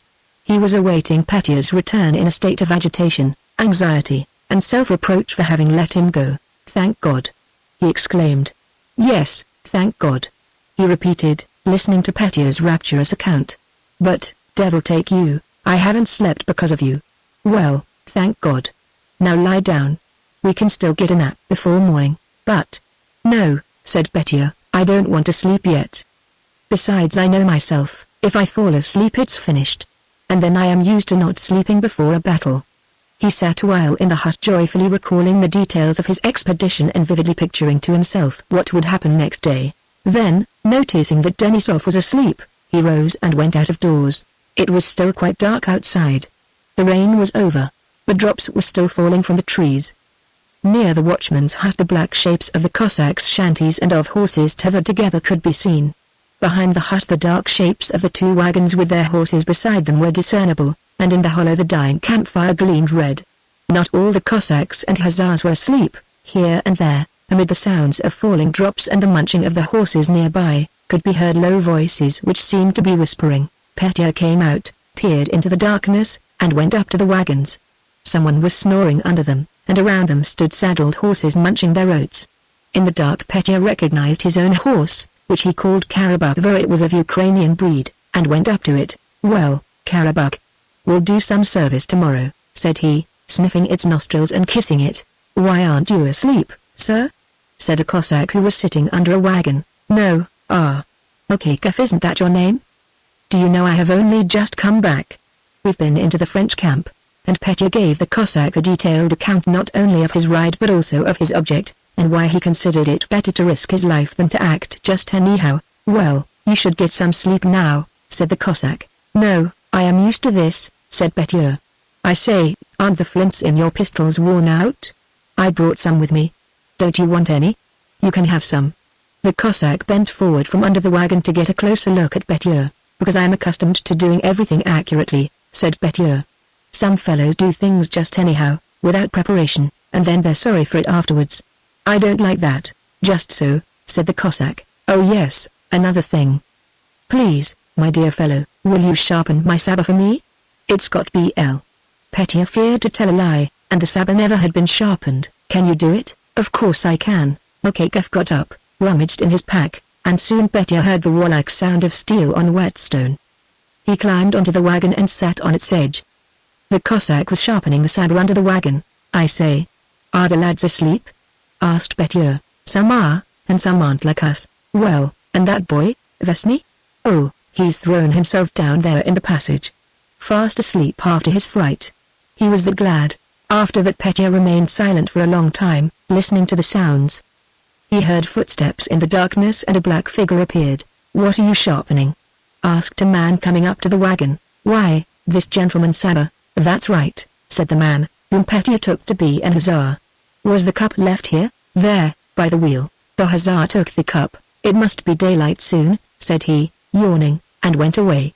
Petya ought to have known that he was in a forest with Denisov's guerrilla band, less than a mile from the road, sitting on a wagon captured from the French beside which horses were tethered, that under it Nikolayevich was sitting sharpening a sabre for him, that the big dark blotch to the right was the watchman's hut, and the red blotch below to the left was the dying embers of a campfire, that the man who had come for the cup was an hussar who wanted a drink, but he neither knew nor waited to know anything of all this. He was in a fairy kingdom where nothing resembled reality. The big dark blotch might really be the watchman's hut, or it might be a cavern leading to the very depths of the earth. Perhaps the red spot was a fire, or it might be the eye of an enormous monster. Perhaps he was really sitting on a wagon, but it might very well be that he was not sitting on a wagon but on a terribly high tower from which, if he fell, he would have to fall for a whole day or a whole month, or go on falling and never reach the bottom. Perhaps it was just the Cossack, Nikolayevich, who was sitting under the wagon, but it might be the kindest, bravest, most wonderful, most splendid man in the world, whom no one knew of. It might really have been that the hussar came for water and went back into the hollow, but perhaps he had simply vanished, disappeared altogether and dissolved into nothingness. Nothing Petya could have seen now would have surprised him. He was in a fairy kingdom where everything was possible. He looked up at the sky. And the sky was a fairy realm like the earth. It was clearing, and over the tops of the trees clouds were swiftly sailing as if unveiling the stars. Sometimes it looked as if the clouds were passing, and a clear black sky appeared. Sometimes it seemed as if the black spaces were clouds. Sometimes the sky seemed to be rising high, high overhead, and then it seemed to sink so low that one could touch it with one's hand. Petya's eyes began to close and he swayed a little. The trees were dripping. Quiet talking was heard. The horses neighed and jostled one another. Someone snored. Ozugzug, ozugzug, hissed the sabre against the whetstone, and suddenly Petya heard an harmonious orchestra playing some unknown, sweetly solemn hymn. Petya was as musical as Natasha and more so than Nicholas, but had never learned music or thought about it, and so the melody that unexpectedly came to his mind seemed to him particularly fresh and attractive. The music became more and more audible. The melody grew and passed from one instrument to another. And what was played was a fugue, though Petya had not the least conception of what a fugue is. Each instrument now resembling a violin and now a horn, but better and clearer than violin or horn, played its own part, and before it had finished the melody merged with another instrument that began almost the same air, and then with a third and a fourth, and they all blended into one and again became separate and again blended, now into solemn church music, now into something dazzlingly brilliant and triumphant. Oh why, that was in a dream, Petya said to himself, as he lurched forward. It's in my ears. But perhaps it's music of my own. Well, go on, my music. Now. He closed his eyes, and, from all sides as if from a distance, sounds fluttered, grew into harmonies, separated, blended, and again all mingled into the same sweet and solemn hymn. Oh, this is delightful. As much as I like and as I like, said Petya to himself. He tried to conduct that enormous orchestra, now softly, softly die away. And the sounds obeyed him. Now fuller, more joyful. Still more and more joyful. And from an unknown depth rose increasingly triumphant sounds. Now voices join in, ordered Petya. And at first from afar he heard men's voices and then women's. The voices grew in harmonious triumphant strength, and Petya listened to their surpassing beauty in awe and joy. With a solemn triumphal march there mingled a song, the drip from the trees, and the hissing of the saber, ozug-zug-zug. And again the horses jostled one another and neighed, not disturbing the choir but joining in it. Petya did not know how long this lasted. He enjoyed himself all the time, wondered at his enjoyment and regretted that there was no one to share it. He was awakened by Kakev's kindly voice. "It's ready, Your Honor, you can split a Frenchman in half with it." Petya woke up. "It's getting light, it's really getting light," he exclaimed. The horses that had previously been invisible could now be seen to their very tails, and a watery light showed itself through the bare branches. Petya shook himself, jumped up, took a ruble from his pocket and gave it to Kakev, then he flourished the saber, tested it, and sheathed it. The Cossacks were untying their horses and tightening their saddle girths. "And here's the commander," said Lukakev. Denisov came out of the watchman's hut and, having called Petya, gave orders to get ready. Chapter 11. The men rapidly picked out their horses in the semi-darkness, tightened their saddle girths, and formed companies. Denisov stood by the watchman's hut giving final orders. The infantry of the detachment passed along the road and quickly disappeared amid the trees in the mist of early dawn, hundreds of feet splashing through the mud. The esaul gave some orders to his men. Petya held his horse by the bridle, impatiently awaiting the order to mount. His face, having been bathed in cold water, was all aglow, and his eyes were particularly brilliant. Cold shivers ran down his spine and his whole body pulsed rhythmically. "Well, is everything ready?" asked Denisov. "Bring the horses." The horses were brought. Denisov was angry with the Cossack because the saddle girths were too slack, reproved him, and mounted. Petya put his foot in the stirrup. His horse by habit made as if to nip his leg, but Petya leapt quickly into the saddle unconscious of his own weight and, turning to look at the hussars starting in the darkness behind him, rode up to Denisov. "Vasily Dmitrich, entrust me with some commission." "Please. For God's sake," said he. Denisov seemed to have forgotten Petya's very existence. He turned to glance at him. "I ask one thing of you," he said sternly, "to obey me and not shove yourself forward anywhere." He did not say another word to Petya but rode in silence all the way. When they had come to the edge of the forest it was noticeably growing light over the field. Denisov talked in whispers with the esaul and the Cossacks rode past Petya and Denisov. When they had all ridden by, Denisov touched his horse and rode down the hill. Slipping onto their haunches and sliding, the horses descended with their riders into the ravine.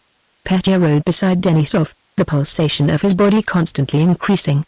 It was getting lighter and lighter, but the mist still hid distant objects. Having reached the valley, Denisov looked back and nodded to a Cossack beside him. "The signal," said he. The Cossack raised his arm and a shot rang out. In an instant the tramp of horses galloping forward was heard, shouts came from various sides, and then more shots. At the first sound of trampling hoofs and shouting, Petya lashed his horse and loosening his rein galloped forward, not heeding Denisov who shouted at him. It seemed to Petya that at the moment the shot was fired it suddenly became as bright as noon. He galloped to the bridge. Cossacks were galloping along the road in front of him. On the bridge he collided with a Cossack who had fallen behind, but he galloped on. In front of him soldiers, probably Frenchmen, were running from right to left across the road. One of them fell in the mud under his horse's feet. Cossacks were crowding about a hut, busy with something. From the midst of that crowd terrible screams arose. Petya galloped up, and the first thing he saw was the pale face and trembling jaw of a Frenchman, clutching the handle of a lance that had been aimed at him. "Hurrah! Lads! Ours!" shouted Petya, and giving rein to his excited horse he galloped forward along the village street. He could hear shooting ahead of him. Cossacks, hussars, and ragged Russian prisoners, who had come running from both sides of the road, were shouting something loudly and incoherently. A gallant-looking Frenchman, in a blue overcoat, capless, and with a frowning red face, had been defending himself against the hussars. When Petya galloped up the Frenchman had already fallen. "Too late again," flashed through Petya's mind and he galloped on to the place from which the rapid firing could be heard. The shots came from the yard of the landowner's house he had visited the night before with Dolokhov. The French were making a stand there behind a wattle fence in a garden thickly overgrown with bushes and were firing at the Cossacks who crowded at the gateway. Through the smoke, as he approached the gate, Petya saw Dolokhov, whose face was of a pale greenish tint, shouting to his men. "Go round. Wait for the infantry," he exclaimed as Petya rode up to him. "Wait? Hurrah!" shouted Petya, and without pausing a moment galloped to the place whence came the sounds of firing and where the smoke was thickest. A volley was heard, and some bullets whistled past, while others plashed against something. The Cossacks and Dolokhov galloped after Petya into the gateway of the courtyard. In the dense wavering smoke some of the French threw down their arms and ran out of the bushes to meet the Cossacks, while others ran down the hill toward the pond. Petya was galloping along the courtyard, but instead of holding the reins he waved both his arms about rapidly and strangely, slipping farther and farther to one side in his saddle. His horse, having galloped up to a campfire that was smoldering in the morning light, stopped suddenly, and Petya fell heavily onto the wet ground. The Cossacks saw that his arms and legs jerked rapidly though his head was quite motionless. A bullet had pierced his skull. After speaking to the senior French officer, who came out of the house with a white handkerchief tied to his sword and announced that they surrendered, Dolokhov dismounted and went up to Petya, who lay motionless with outstretched arms. "Done for," he said with a frown, and went to the gate to meet Denisov who was riding toward him. "Killed?" cried Denisov, recognizing from a distance the unmistakably lifeless attitude very familiar to him in which Petya's body was lying. "Done for," repeated Dolokhov as if the utterance of these words afforded him pleasure, and he went quickly up to the prisoners, who were surrounded by Cossacks who had hurried up. "We won't take them," he called out to Denisov. Denisov did not reply. He rode up to Petya, dismounted, and with trembling hands turned toward himself the blood-stained, mud-bespattered face which had already gone white. "I am used to something sweet. Raisins, fine ones. Take them all." He recalled Petya's words. And the Cossacks looked round in surprise at the sound, like the yelp of a dog, with which Denisov turned away, walked to the wattle fence, and seized hold of it. Among the Russian prisoners rescued by Denisov and Dolokhov was Pierre Bezukhov. Chapter 12. During the whole of their march from Moscow no fresh orders had been issued by the French authorities concerning the party of prisoners among whom was Pierre. On the 22nd of October the party was no longer with the same troops and baggage trains with which it had left Moscow. Half their wagons laden with hardtack that had traveled the first stages with them had been captured by Cossacks, the other half had gone on ahead. Not one of those dismounted cavalrymen who had marched in front of the prisoners was left, they had all disappeared. The artillery the prisoners had seen in front of them during the first days was now replaced by Marshal Junot's enormous baggage train, convoyed by Westphalians. Behind the prisoners came a cavalry baggage train.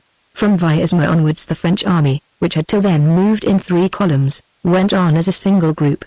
The symptoms of disorder that Pierre had noticed at their first halting place after leaving Moscow had now reached the utmost limit. The road along which they moved was bordered on both sides by dead horses. Ragged men who had fallen behind from various regiments continually changed about, now joining the moving column, now again lagging behind it. Several times during the march false alarms had been given and the soldiers of the escort had raised their muskets, fired, and run headlong, crushing one another, but had afterwards reassembled and abused each other for their causeless panic. These 3 groups traveling together, the cavalry stores, the convoy of prisoners, and Junot's baggage train still constituted a separate and united whole, though each of the groups was rapidly melting away. Of the artillery baggage train which had consisted of 120 wagons, not more than 60 now remained. The rest had been captured or left behind. Some of Junot's wagons also had been captured or abandoned. 3 wagons had been raided and robbed by stragglers from Davout's corps. From the talk of the Germans Pierre learned that a larger guard had been allotted to that baggage train than to the prisoners, and that one of their comrades, a German soldier, had been shot by the marshal's own order because a silver spoon belonging to the marshal had been found in his possession. The group of prisoners had melted away most of all. Of the 330 men who had set out for Moscow fewer than 100 now remained. The prisoners were more burdensome to the escort than even the cavalry saddles or Junot's baggage. They understood that the saddles and Junot's spoon might be of some use, but that cold and hungry soldiers should have to stand and guard equally cold and hungry Russians who froze and lagged behind on the road, in which case the order was to shoot them, was not merely incomprehensible but revolting. And the escort, as if afraid, in the grievous condition they themselves were in, of giving way to the pity they felt for the prisoners and so rendering their own plight still worse, treated them with particular moroseness and severity. At Dorogobuz while the soldiers of the convoy, after locking the prisoners in a stable, had gone off to pillage their own stores, several of the soldier prisoners tunneled under the wall and ran away, but were recaptured by the French and shot. The arrangement adopted when they started, that the officer prisoners should be kept separate from the rest, had long since been abandoned. All who could walk went together, and after the third stage Pierre had rejoined Karatev and the grey-blue bandy-legged dog that had chosen Karatev for its master. On the third day after leaving Moscow, Karatev again fell ill with the fever he had suffered from in the hospital in Moscow, and as he grew gradually weaker, Pierre kept away from him. Pierre did not know why, but since Karatev had begun to grow weaker, it had cost him an effort to go near him. When he did so and heard the subdued moaning with which Karatev generally lay down at the halting places, and when he smelled the odor emanating from him which was now stronger than before, Pierre moved farther away and did not think about him.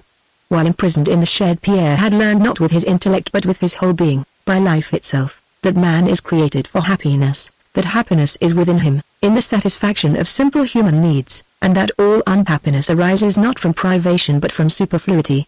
And now during these last 3 weeks of the march he had learned still another new, consolatory truth, that nothing in this world is terrible. He had learned that as there is no condition in which man can be happy and entirely free, so there is no condition in which he need be unhappy and lack freedom.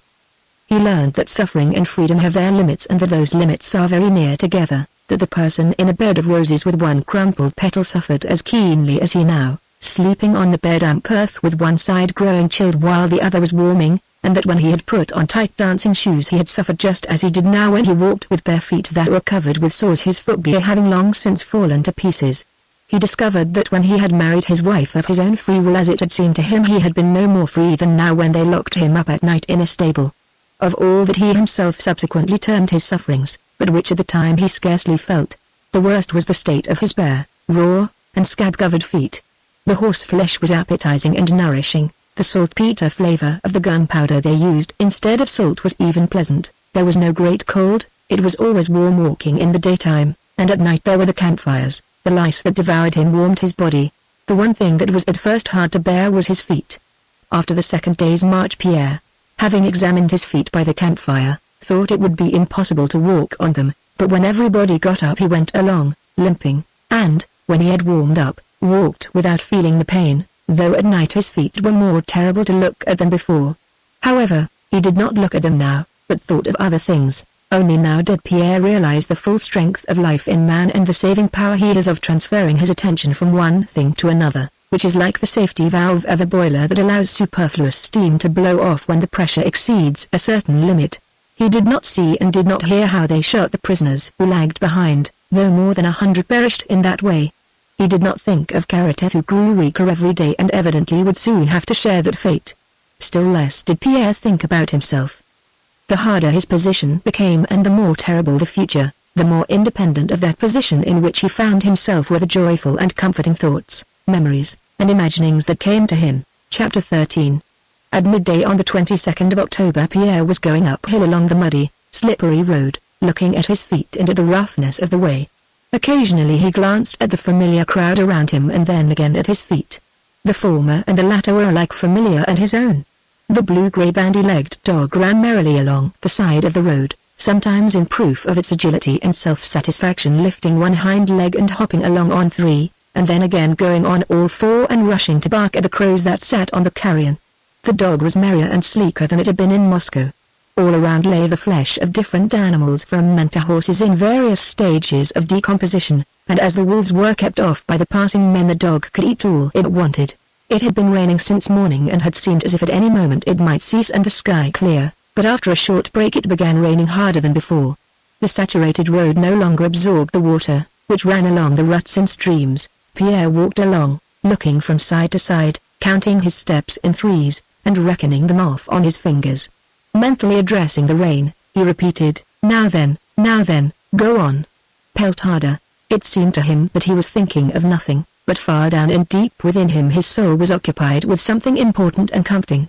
This something was a most subtle spiritual deduction from a conversation with Karatev the day before.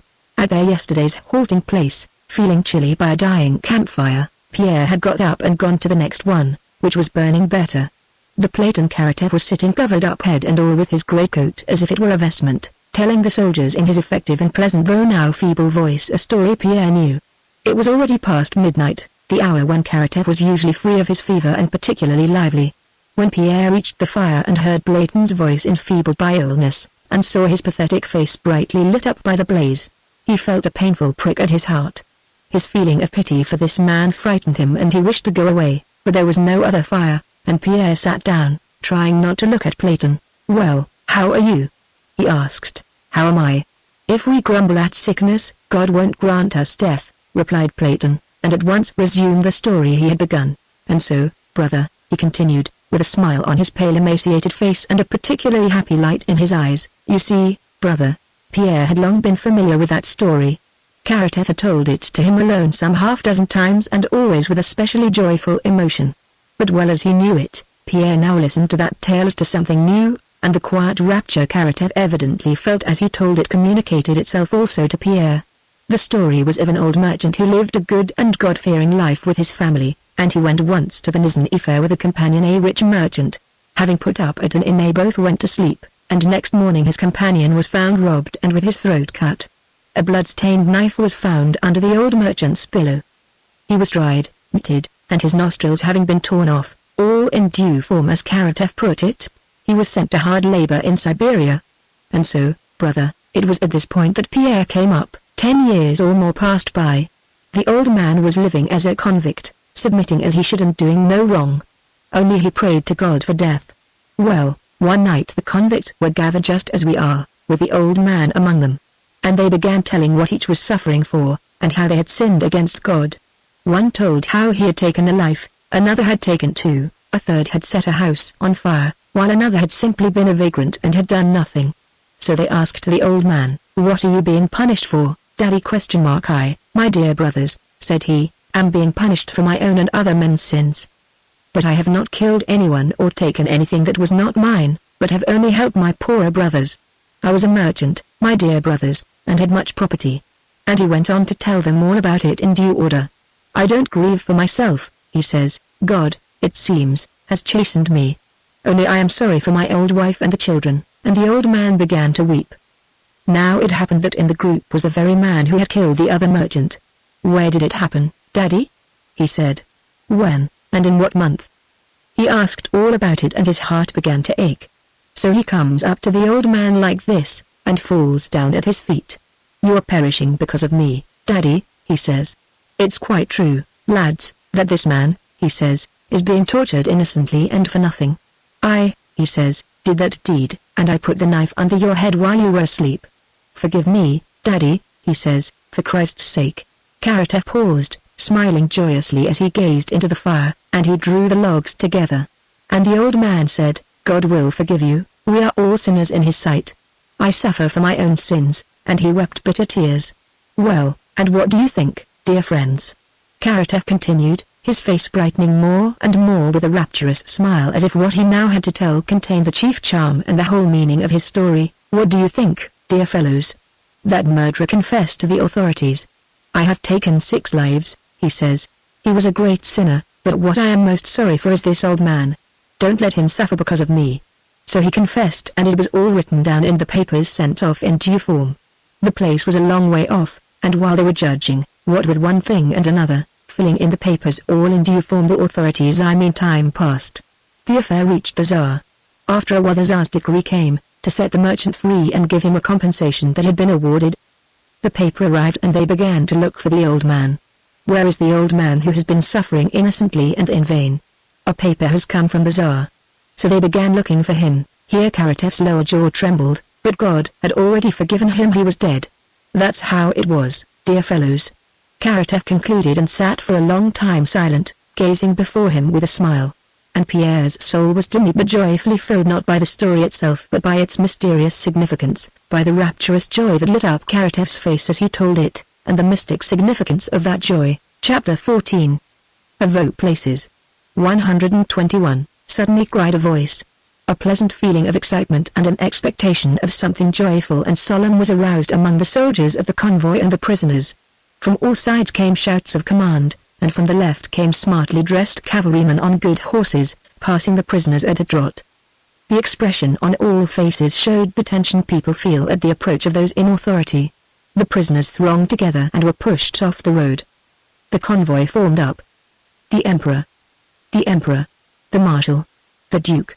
And hardly had the sleek cavalry passed, before a carriage drawn by 6 grey horses rattled by. Pierre caught a glimpse of a man in a 3-cornered hat with a tranquil look on his handsome, plump, white face. It was one of the marshals. His eye fell on Pierre's large and striking figure, and in the expression with which he frowned and looked away Pierre thought he detected sympathy and a desire to conceal that sympathy. The general in charge of the stores galloped after the carriage with a red and frightened face, whipping up his skinny horse.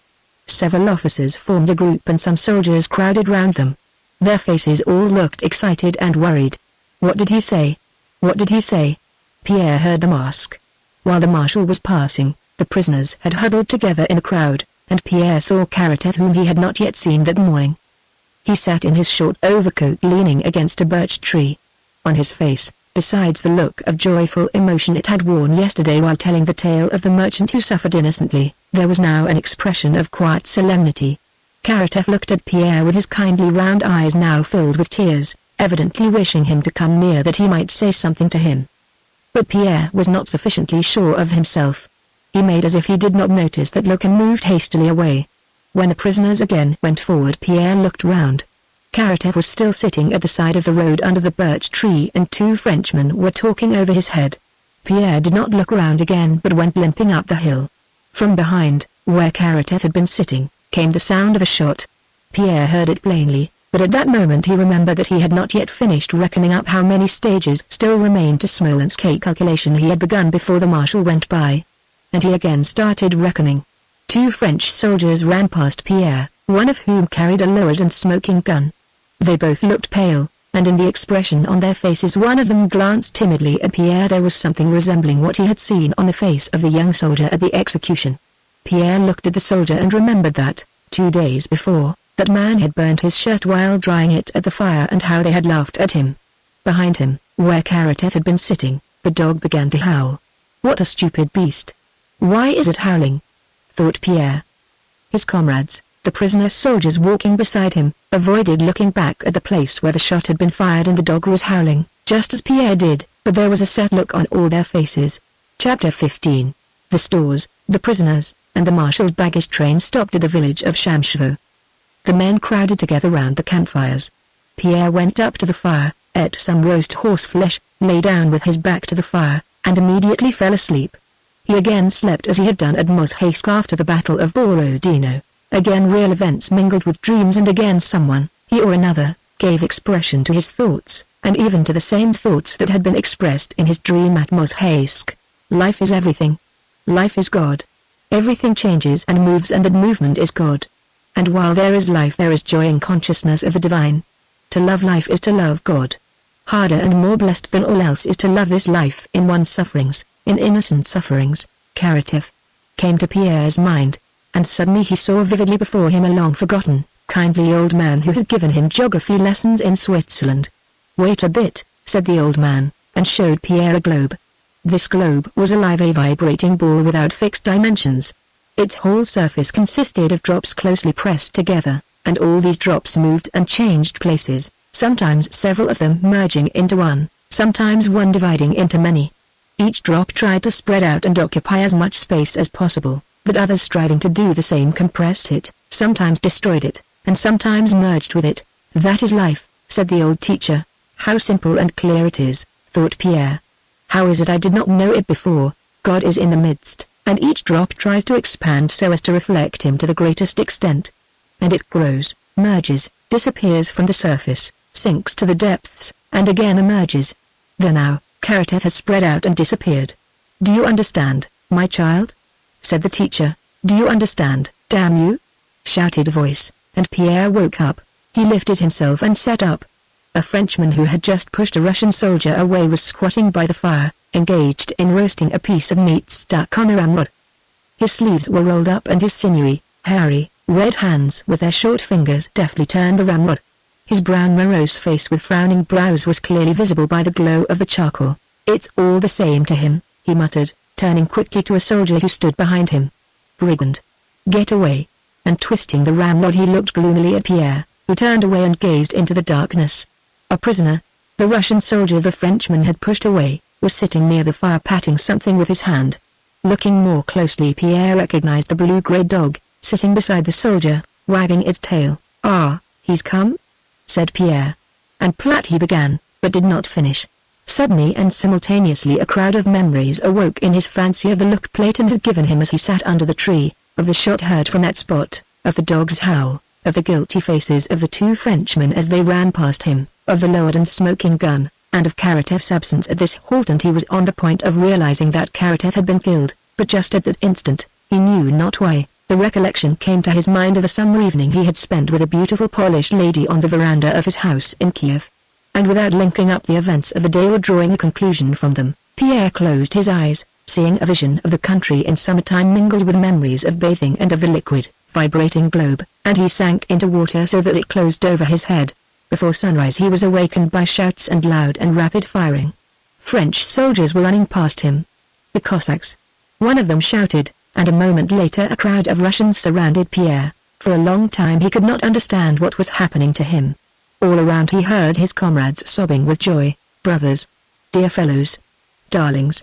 Old soldiers exclaimed, weeping, as they embraced Cossacks and Hussars. The Hussars and Cossacks crowded round the prisoners. One offered them clothes, another boots, and a third bread. Pierre sobbed as he sat among them and could not utter a word. He hugged the first soldier who approached him, and kissed him, weeping. Dolokhov stood at the gate of the ruined house, letting a crowd of disarmed Frenchmen pass by. The French, excited by all that had happened, were talking loudly among themselves, but as they passed Dolokhov, who gently switched his boots with his whip and watched them with cold glassy eyes that boded no good, they became silent. On the opposite side stood Dolokhov's Cossack, counting the prisoners and marking off each 100 with a chalk line on the gate. How many? Dolokhov asked the Cossack. The second 100, replied the Cossack. Filers, filers. 122, Dolokhov kept saying, having adopted this expression from the French, and when his eyes met those of the prisoners they flashed with a cruel light. Denisov, bareheaded and with a gloomy face, walked behind some Cossacks who were carrying the body of Petya Rostov to a hole that had been dug in the garden. Chapter 16.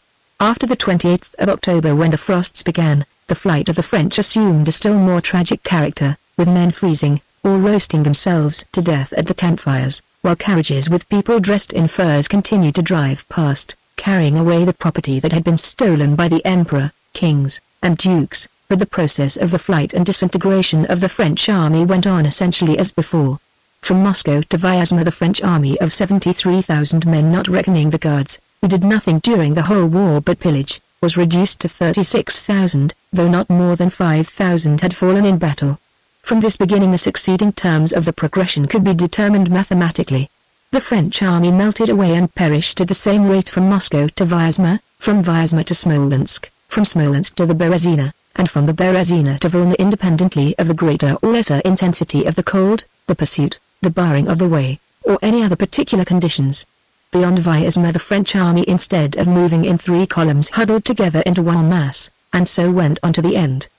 Berthier wrote to his emperor, "We know how far commanding officers allow themselves to diverge from the truth in describing the condition of an army, and this is what he said. I deem it my duty to report to your majesty the condition of the various corps I have had occasion to observe during different stages of the last 2 or 3 days' march. They are almost disbanded. Scarcely a quarter of the soldiers remain with the standards of their regiments, the others go off by themselves in different directions, hoping to find food and escape discipline. In general they regard Smolensk as the place where they hope to recover. During the last few days many of the men have been seen to throw away their cartridges and their arms. In such a state of affairs, whatever your ultimate plans may be, the interest of your majesty's service demands that the army should be rallied at Smolensk and should first of all be freed from ineffectives, such as dismounted cavalry, unnecessary baggage, and artillery material that is no longer in proportion to the present forces. The soldiers, who are worn out with hunger and fatigue, need these supplies as well as a few days' rest. Many have died last days on the road or at the bivouacs. This state of things is continually becoming worse and makes one fear that unless a prompt remedy is applied the troops will no longer be under control in case of an engagement. November 9th, 20 miles from Smolensk. After staggering into Smolensk, which seemed to them a promised land, the French, searching for food, killed one another, sacked their own stores, and when everything had been plundered fled farther. They all went without knowing whither or why they were going. Still less did that genius, Napoleon, know it, for no one issued any orders to him. But still he and those about him retained their old habits, wrote commands, letters, reports, and orders of the day, called one another sire, mon cousin, Prince Dikmule, Aroida Naples, and so on. But these orders and reports were only on paper. Nothing in them was acted upon, for they could not be carried out, and though they entitled one another majesties, highnesses, or cousins, they all felt that they were miserable wretches who had done much evil for which they had now to pay. And though they pretended to be concerned about the army, each was thinking only of himself and of how to get away quickly and save himself.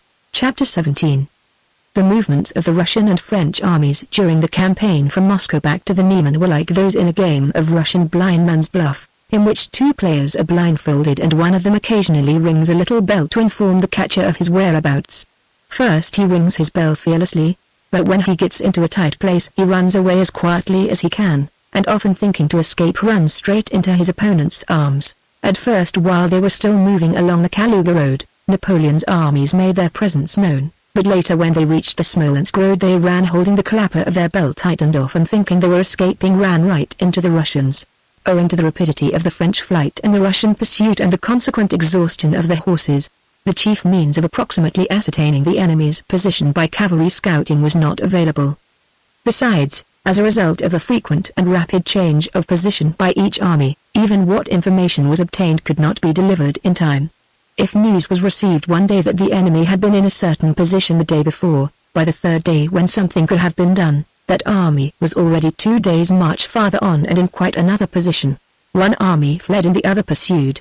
Beyond Smolensk there were several different roads available for the French, and one would have thought that during their stay of 4 days they might have learned where the enemy was, might have arranged some more advantageous plan and undertaken something new.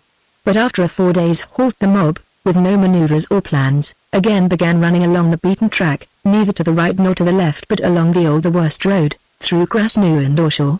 Expecting the enemy from behind and not in front, the French separated in their flight and spread out over a distance of 24 hours. In front of them all fled the emperor, then the kings, then the dukes. The Russian army, expecting Napoleon to take the road to the right beyond the Dnieper, which was the only reasonable thing for him to do themselves, turned to the right and came out onto the high road at Krasnoe. And here, as in a game of blind man's buff, the French ran into our vanguard. Seeing their enemy unexpectedly, the French fell into confusion and stopped short from the sudden fright. But then they resumed their flight, abandoning their comrades who were further behind. Then for 3 days separate portions of the French army, first Murat's, the vice-kings, then David's, and then these ran, as it were, the gauntlet of the Russian army. They abandoned one another, abandoned all their heavy baggage, their artillery, and half their men, and fled, getting past the Russians by night by making semicircles to the right. Ney, who came last, had been busying himself blowing up the walls of Smolensk, which were in nobody's way, because despite the unfortunate plight of the French, or because of it, they wished to punish the flaw against which they had hurt themselves. Ney, who had had a corps of 10,000 men, reached Napoleon at Orshaw with only 1,000 men left. Having abandoned all the rest and all his cannon, and having crossed the Dnieper at night by stealth at a wooded spot, from Orshaw they fled further along the road to Vilna, still playing at blind man's buff with the pursuing army. At the Berezina they again became disorganized, many were drowned and many surrendered, but those who got across the river fled farther. Their supreme chief donned a fur coat and, having seated himself in a sleigh, galloped on alone, abandoning his companions. The others who could do so drove away too, leaving those who could not to surrender or die. Chapter 18. This campaign consisted in a flight of the French, during which they did all they could to destroy themselves.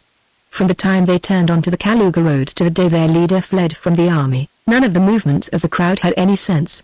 So one might have thought that regarding this period of the campaign the historians, who attributed the actions of the mass to the will of one man, would have found it impossible to make the story of the retreat fit their theory. But no. Mountains of books have been written by the historians about this campaign, and everywhere are described Napoleon's arrangements, the maneuvers, and his profound plans which guided the army, as well as the military genius shown by his marshals. The retreat from Maloyaroslavets, when he had a free road into a well-supplied district and a parallel road was open to him along which Kutuzov afterwards pursued him, this unnecessary retreat along a devastated road is explained to us as being due to profound considerations. Similarly profound considerations are given for his retreat from Smolensk to Orshaw. Then his heroism at Krasnoe is described, where he is reported to have been prepared to accept battle and take personal command, and to have walked about with a birch stick and said, "Jas is fet l'empereur, il est temps de faire le general," 123, but nevertheless immediately ran away again, abandoning to its fate the scattered fragments of the army he left behind. Then we are told of the greatness of soul of the marshals, especially of near greatness of soul, consisting in this, that he made his way by night around through the forest and across the Dnieper and escaped to Warsaw, abandoning standards, artillery, and 9/10 of his men.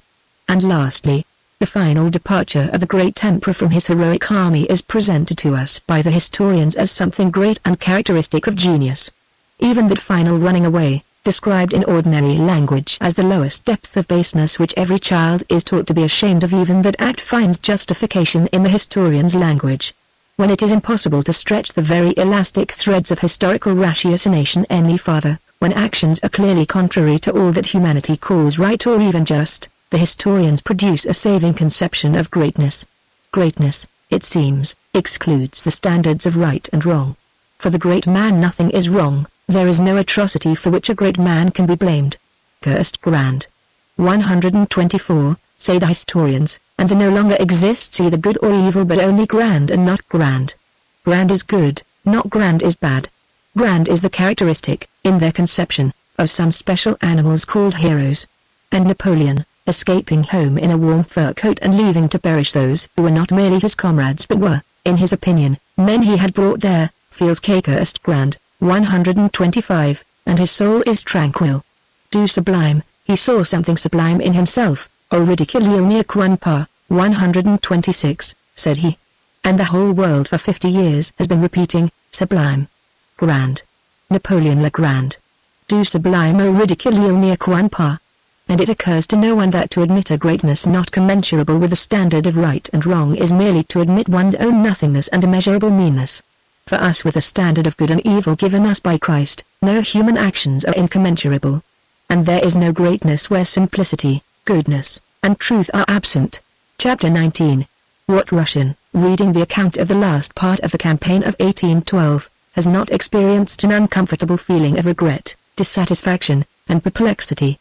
Who has not asked himself how it is that the French were not all captured or destroyed when our three armies surrounded them in superior numbers, when the disordered French, hungry and freezing, surrendered in crowds, and when, as the historians relate, the aim of the Russians was to stop the French, to cut them off, and capture them all? How was it that the Russian army, which when numerically weaker than the French had given battle at Borodino, did not achieve its purpose when it had surrounded the French on three sides and when its aim was to capture them? Can the French be so enormously superior to us that when we had surrounded them with superior forces we could not beat them? How could that happen?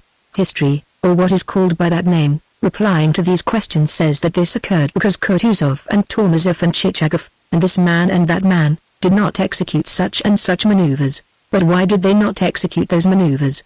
And why, if they were guilty of not carrying out a prearranged plan, were they not tried and punished? But even if we admitted that Kutuzov, Chichagov, and others were the cause of the Russian failures, it is still incomprehensible why, the position of the Russian army being what it was at Krasnoe and at the Berezina, in both cases we had superior forces, the French army with its marshals, kings, and emperor was not captured, if that was what the Russians aimed at. The explanation of this strange fact given by Russian military historians, to the effect that Kutuzov hindered an attack, is unfounded, for we knows that he could not restrain the troops from attacking at Vyazma and Tarutino. Why was the Russian army, which with inferior forces had withstood the enemy in full strength at Borodino, defeated at Krasnoe and the Berezina by the disorganized crowds of the French when it was numerically superior? If the aim of the Russians consisted in cutting off and capturing Napoleon and his marshals, and that aim was not merely frustrated but all attempts to attain it were most shamefully baffled, then this last period of the campaign is quite rightly considered by the French to be a series of victories, and quite wrongly considered victorious by Russian historians. The Russian military historians, insofar as they submit to claims of logic, must admit that conclusion, and in spite of their lyrical rhapsodies about valor, devotion, and so forth, must reluctantly admit that the French retreat from Moscow was a series of victories for Napoleon and defeats for Kutuzov. But putting national vanity entirely aside, one feels that such a conclusion involves a contradiction, since the series of French victories brought the French complete destruction, while the series of Russian defeats led to the total destruction of their enemy and the liberation of their country. The source of this contradiction lies in the fact that the historians studying the events from the letters of the sovereigns and the generals, from memoirs, reports, projects, and so forth, have attributed to this last period of the War of 1812 a name that never existed, namely that of cutting off and capturing Napoleon with his marshals and his army. There never was or could have been such a name, for it would have been senseless and its attainment quite impossible. It would have been senseless, first because Napoleon's disorganized army was flying from Russia with all possible speed, that is to say, was doing just what every Russian desired. So what was the use of performing various operations on the French who were running away as fast as they possibly could? Secondly, it would have been senseless to block the passage of men whose whole energy was directed to flight. Thirdly, it would have been senseless to sacrifice one's own troops in order to destroy the French army, which without external interference was destroying itself at such a rate that, though its path was not blocked, it could not carry across the frontier more than it actually did in December, namely 100th part of the original army. Fourthly, it would have been senseless to wish to take captive the emperor, kings, and dukes whose capture would have been in the highest degree embarrassing for the Russians, as the most adroit diplomatists of the time, Joseph de Maistre and others, recognized. Still more senseless would have been the wish to capture army corps of the French, when our own army had melted away to half before reaching Krasnoe and a whole division would have been needed to convoy the corps of prisoners, and when our men were not always getting full rations and the prisoners already taken were perishing of hunger. All the profound plans about cutting off and capturing Napoleon and his army were like the plan of a market gardener who, when driving out of his garden a cow that had trampled down the beds he had planted, should run to the gate and hit the cow on the head. The only thing to be said in excuse of that gardener would be that he was very angry. But not even that could be said for those who drew up this project, for it was not they who had suffered from the trampled beds. But besides the fact that cutting off Napoleon with his army would have been senseless, it was impossible. It was impossible first because as experience shows that a 3-mile movement of columns on a battlefield never coincides with the plans. The probability of Chichagov, Kutuzov, and Wittgenstein effecting a junction on time at an appointed place was so remote as to be tantamount to impossibility, as in fact thought Kutuzov, who when he received the plan remarked that diversions planned over great distances do not yield the desired results. Secondly, it was impossible, because to paralyze the momentum with which Napoleon's army was retiring, incomparably greater forces than the Russians possessed would have been required. Thirdly, it was impossible, because the military term to cut off has no meaning. One can cut off a slice of bread, but not an army. To cut off an army to bar its road is quite impossible, for there is always plenty of room to avoid capture and there is the night when nothing can be seen, as the military scientists might convince themselves by the example of Krasnoe and of the Berezina. It is only possible to capture prisoners if they agree to be captured, just as it is only possible to catch a swallow if it settles on one's hand. Men can only be taken prisoners if they surrender according to the rules of strategy and tactics, as the Germans did. But the French troops quite rightly did not consider that this suited them, since death by hunger and cold awaited them in flight or captivity alike. Fourthly and chiefly it was impossible, because never since the world began has a war been fought under such conditions as those that obtained in 1812, and the Russian army in its pursuit of the French strained its strength to the utmost and could not have done more without destroying itself. During the movement of the Russian army from Tarutino to Krasnoe it lost 50,000 sick or stragglers, that is a number equal to the population of a large provincial town. Half the men fell out of the army without a battle. And it is of this period of the campaign when the army lacked boots and sheepskin coats, was short of provisions and without vodka, and was camping out at night for months in the snow with 15 degrees of frost, when there were only 7 or 8 hours of daylight and the rest was night, in which the influence of discipline cannot be maintained, when men were taken into that region of death where discipline fails, not for a few hours only as in a battle, but for months, where they were every moment fighting death from hunger and cold. When half the army perished in a single month. It is of this period of the campaign that the historians tell us how Nikolayevich should have made a flank march to such and such a place, Tormazov to another place, and Chichagov should have crossed, more than knee-deep in snow, to somewhere else, and how so and so routed and cut off the French and so on and so on.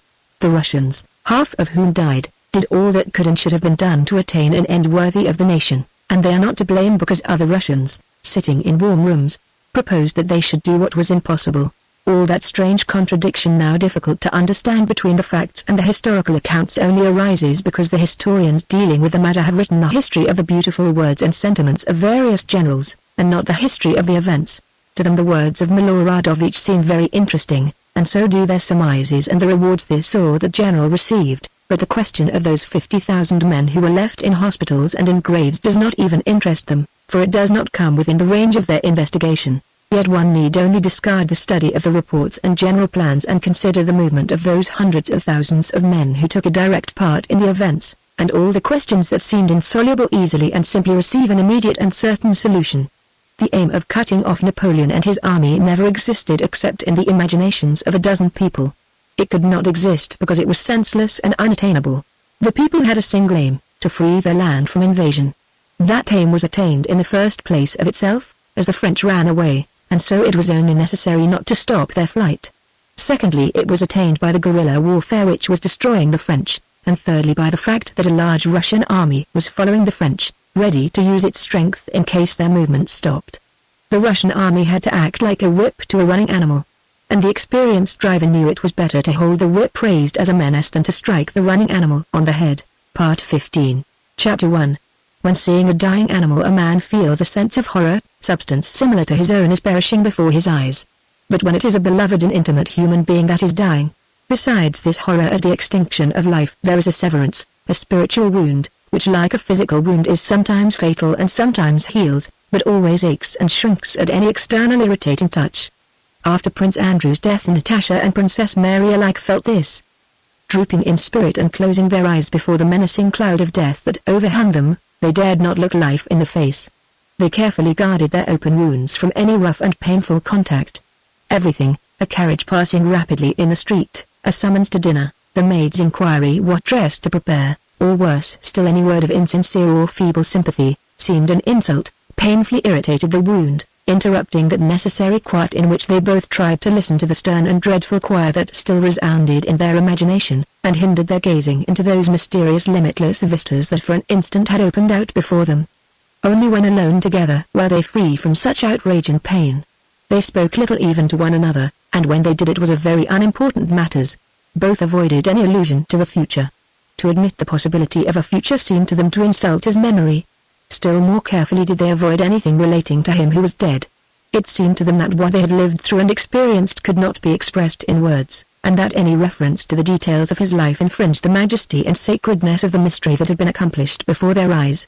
Continued abstention from speech, and constant avoidance of everything that might lead up to the subject, this halting on all sides at the boundary of what they might not mention, brought before their minds with still greater purity and clearness what they were both feeling. But pure and complete sorrow is as impossible as pure and complete joy.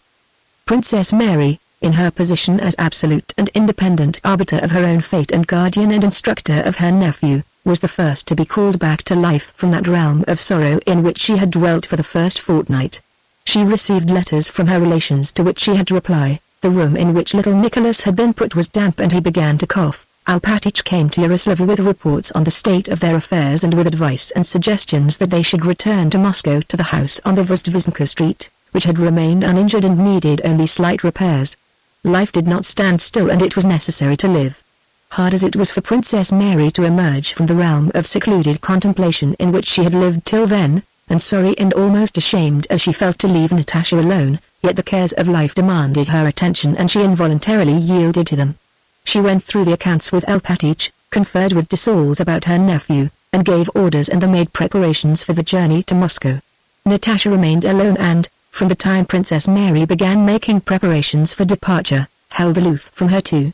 Princess Mary asked the Countess to let Natasha go with her to Moscow, and both parents gladly accepted this offer, for they saw their daughter losing strength every day and thought that a change of scene and the advice of Moscow doctors would be good for her. "I am not going anywhere," Natasha replied when this was proposed to her. "Do please just leave me alone." And she ran out of the room, with difficulty refraining from tears of vexation and irritation rather than of sorrow. After she felt herself deserted by Princess Mary and alone in her grief, Natasha spent most of the time in her room by herself, sitting huddled up, feet and all, in a corner of the sofa, tearing and twisting something with her slender nervous fingers and gazing intently and fixedly at whatever her eyes chanced to fall on. This solitude exhausted and tormented her, but she was in absolute need of it. As soon as anyone entered she got up quickly, changed her position and expression, and picked up a book or some sewing, evidently waiting impatiently for the intruder to go. She felt all the time as if she might at any moment penetrate that on which, with a terrible questioning too great for her strength, her spiritual gaze was fixed. One day toward the end of December, Natasha, pale and thin, dressed in a black woolen gown, her plaited hair negligently twisted into a knot, was crouched, feet and all, in a corner of her sofa, nervously crumpling and smoothing out the end of her sash while she looked at a corner of the door. She was gazing in the direction in which he had gone, to the other side of life. And that other side of life, of which she had never before thought and which had formerly seemed to her so far away and improbable, was now nearer and more akin and more comprehensible than this side of life, where everything was either emptiness and desolation or suffering and indignity. She was gazing where she knew him to be, but she could not imagine him otherwise than as he had been here. She now saw him again as he had been at Mytishchi, at Troitsa, and at Yaroslavl. She saw his face, heard his voice, repeated his words in her own, and sometimes devised other words they might have spoken.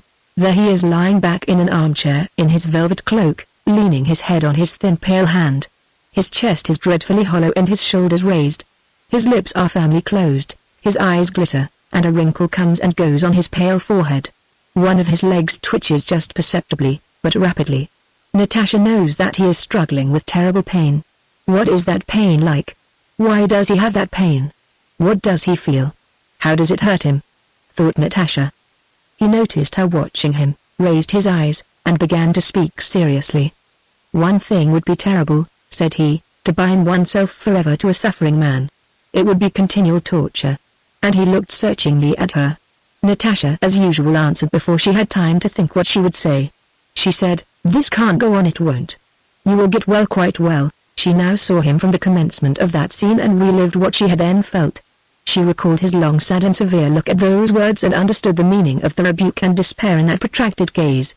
I agreed, Natasha now said to herself, that it would be dreadful if he always continued to suffer. I said it then only because it would have been dreadful for him. But he understood it differently. He thought it would be dreadful for me. He then still wished to live and feared death. And I said it so awkwardly and stupidly. I did not say what I meant.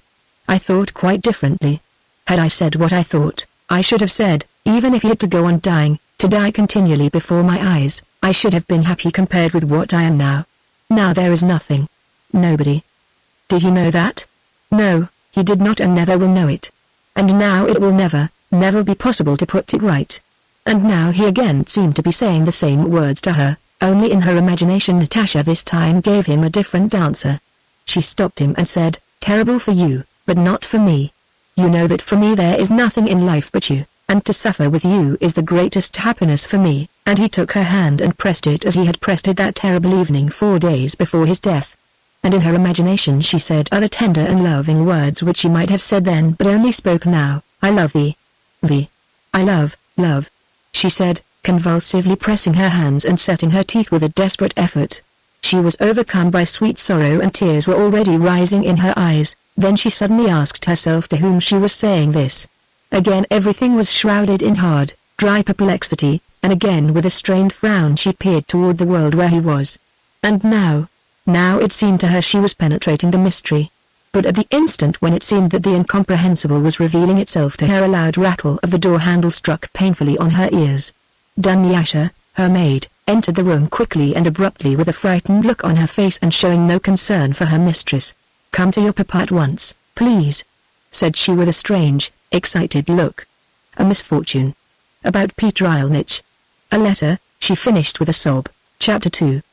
Besides a feeling of aloofness from everybody, Natasha was feeling a special estrangement from the members of her own family.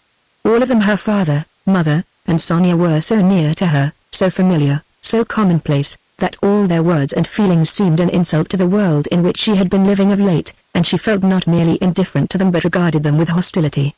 She heard Dunyasha's words about Peter Ilyich and a misfortune, but did not grasp them. What misfortune? What misfortune can happen to them? They just live their own old, quiet, and commonplace life, thought Natasha. As she entered the ballroom, her father was hurriedly coming out of her mother's room. His face was puckered up and wet with tears. He had evidently run out of that room to give vent to the sobs that were choking him. When he saw Natasha he waved his arms despairingly and burst into convulsively painful sobs that distorted his soft round face. "Betty, go, she is calling." And weeping like a child and quickly shuffling on his feeble legs to a chair, he almost fell into it, covering his face with his hands. Suddenly an electric shock seemed to run through Natasha's whole being. Terrible anguish struck her heart. She felt a dreadful ache as if something was being torn inside her and she were dying. But the pain was immediately followed by a feeling of release from the oppressive constraint that had prevented her taking part in life.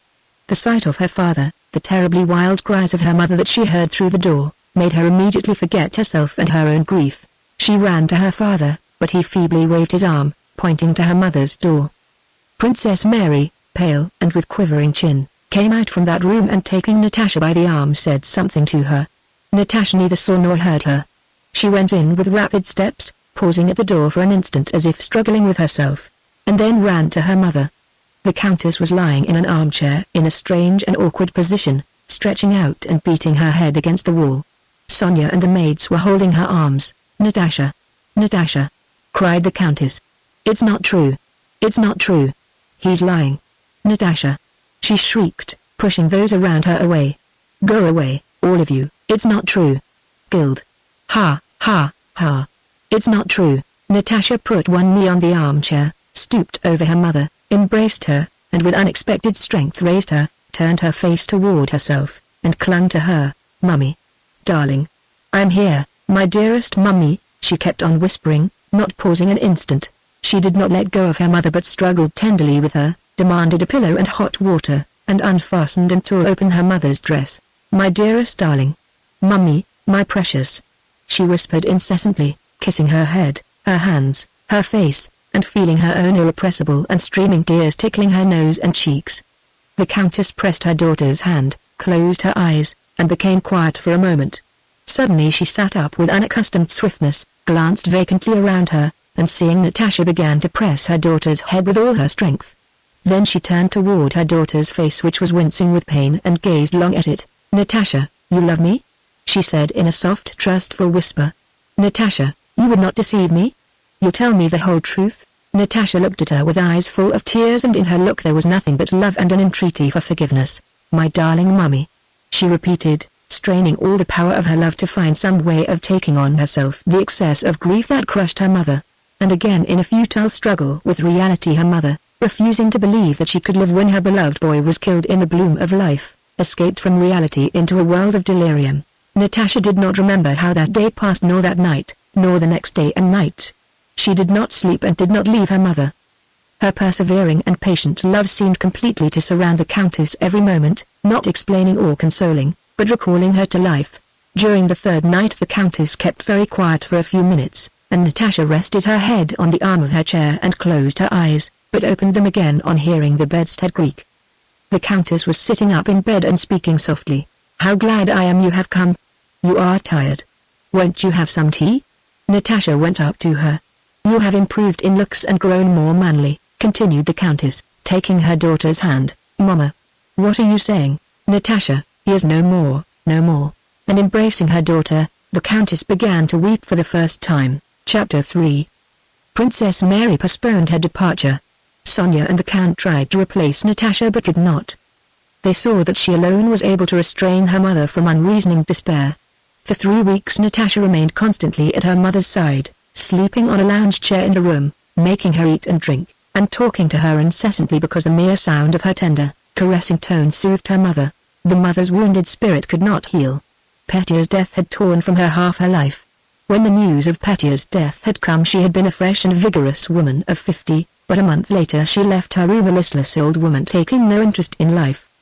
But the same blow that almost killed the Countess, this second blow, restored Natasha to life. A spiritual wound produced by a rending of the spiritual body is like a physical wound and, strange as it may seem, just as a deep wound may heal and its edges join, physical and spiritual wounds alike can yet heal completely only as the result of a vital force from within. Natasha's wound healed in that way. She thought her life was ended, but her love for her mother unexpectedly showed her that the essence of life love was still active within her. Love awoke and so did life. Prince Andrew's last days had bound Princess Mary and Natasha together. This new sorrow brought them still closer to one another. Princess Mary put off her departure, and for 3 weeks looked after Natasha as if she had been a sick child. The last weeks passed in her mother's bedroom had strained Natasha's physical strength.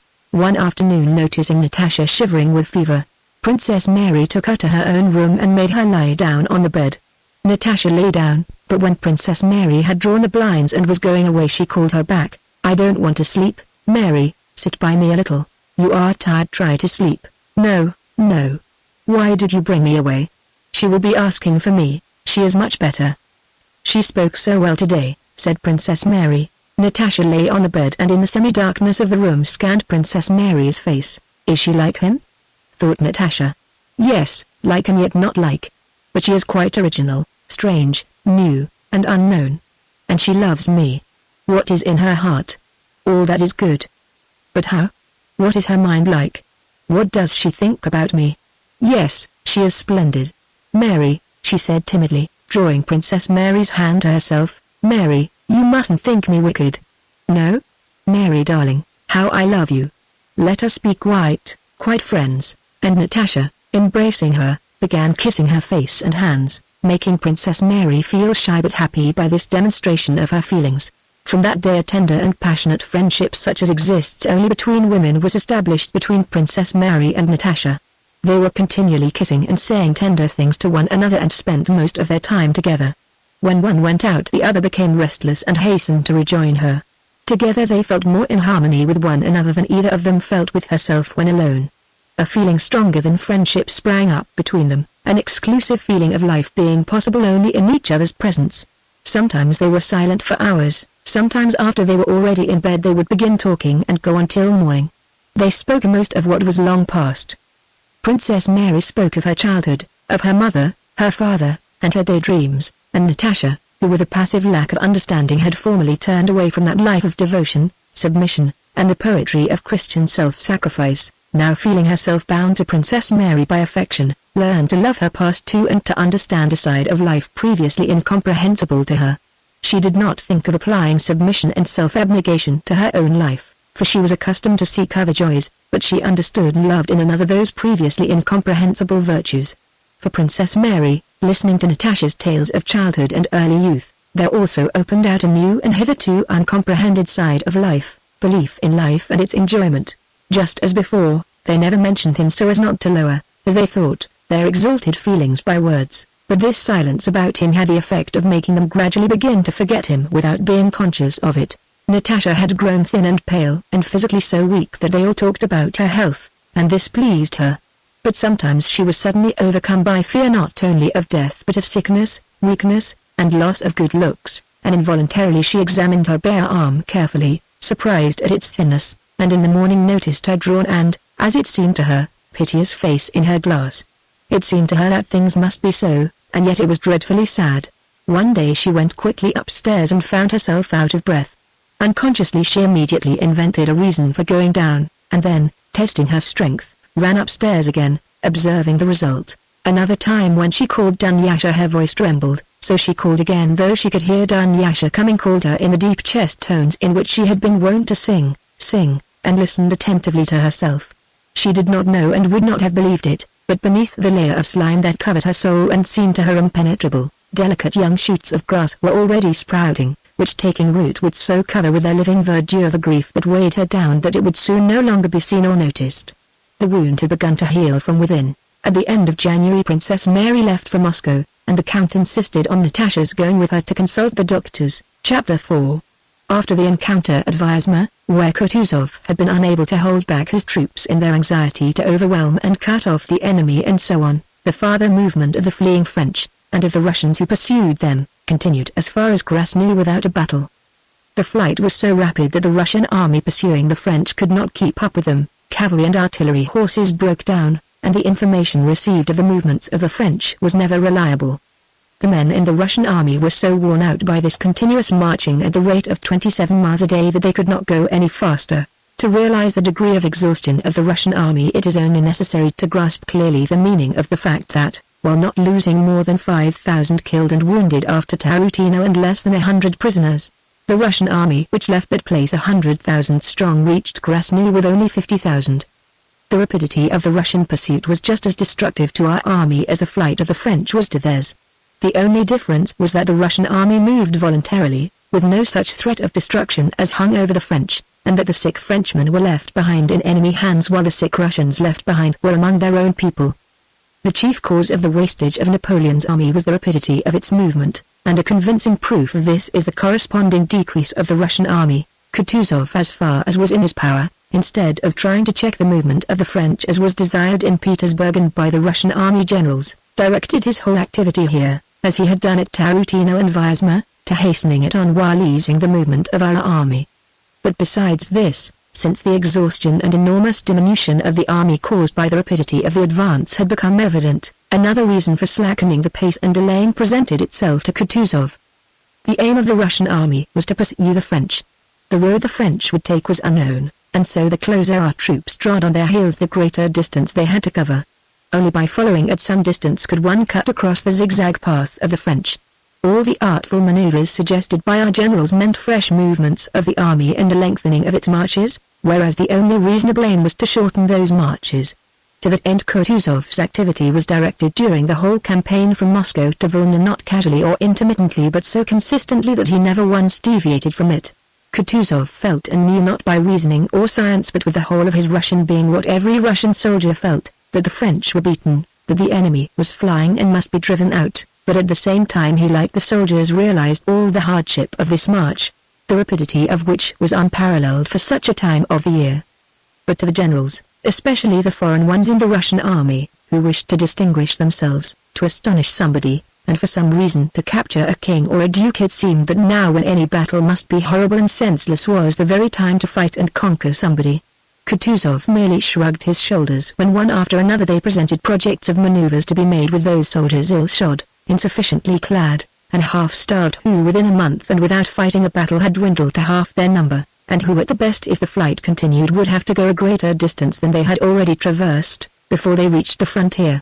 This longing to distinguish themselves, to maneuver, to overthrow, and to cut off showed itself particularly whenever the Russians stumbled on the French army. So it was at Krasnoe, where they expected to find one of the 3 French columns and stumbled instead on Napoleon himself with 16,000 men. Despite all Kutuzov's efforts to avoid that ruinous encounter and to preserve his troops, the massacre of the broken mob of French soldiers by worn-out Russians continued at Krasnoe for 3 days. Toll wrote a disposition: the first column will march to so-and-so, etc., and as usual nothing happened in accord with the disposition. Prince Eugene of Württemberg fired from a hill over the French crowds that were running past, and demanded reinforcements which did not arrive. The French, avoiding the Russians, dispersed and hid themselves in the forest by night, making their way round as best they could, and continued their flight. Nikolayevich, who said he did not want to know anything about the commissariat affairs of his detachment, and could never be found when he was wanted, that Chevalier sans Pret sans Reproc 127, as he styled himself, who was fond of parleys with the French, sent envoys demanding their surrender, wasted time, and did not do what he was ordered to do. "I give you that column, lads," he said, riding up to the troops and pointing out the French to the cavalry. And the cavalry, with spurs and sabres urging on horses that could scarcely move, trotted with much effort to the column presented to them, that is to say, to a crowd of Frenchmen stark with cold, frostbitten, and starving, and the column that had been presented to them threw down its arms and surrendered as it had long been anxious to do.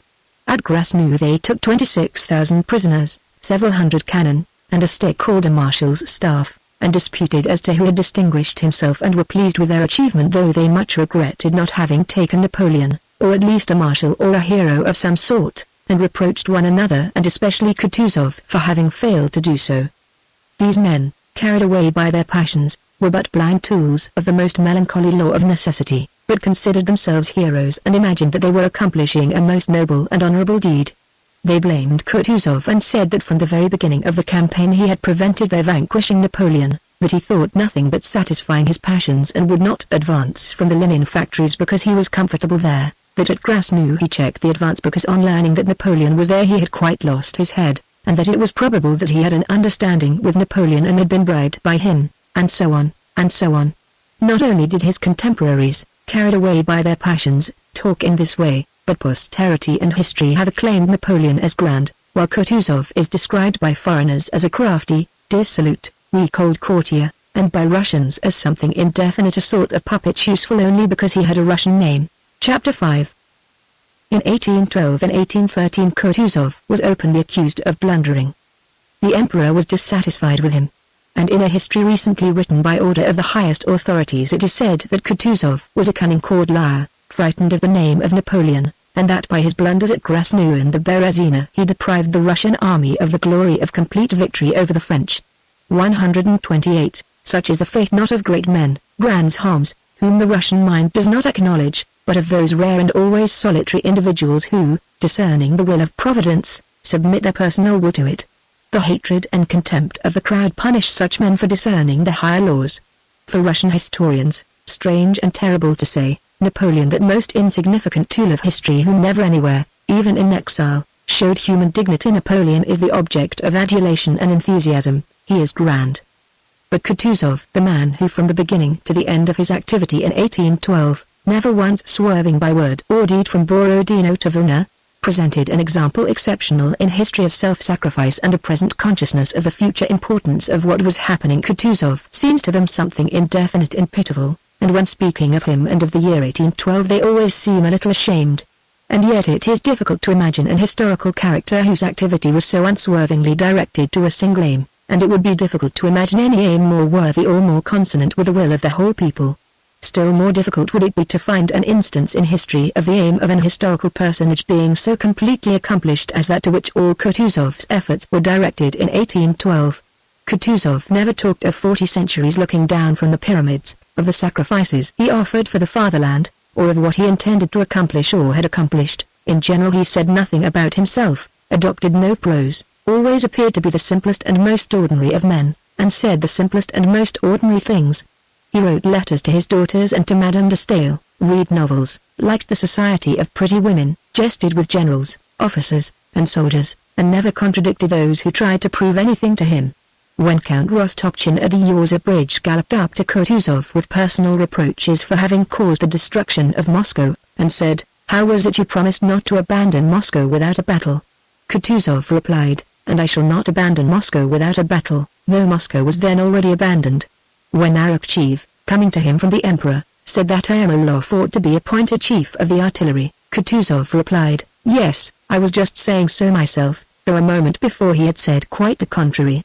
What did it matter to him who then alone amid a senseless crowd understood the whole tremendous significance of what was happening? What did it matter to him whether Rostopchin attributed the calamities of Moscow to him or to himself?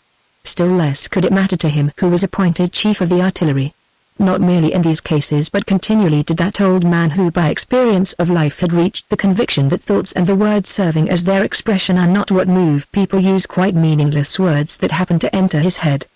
But that man, so heedless of his words, did not once during the whole time of his activity utter one word inconsistent with the single aim toward which he moved throughout the whole war.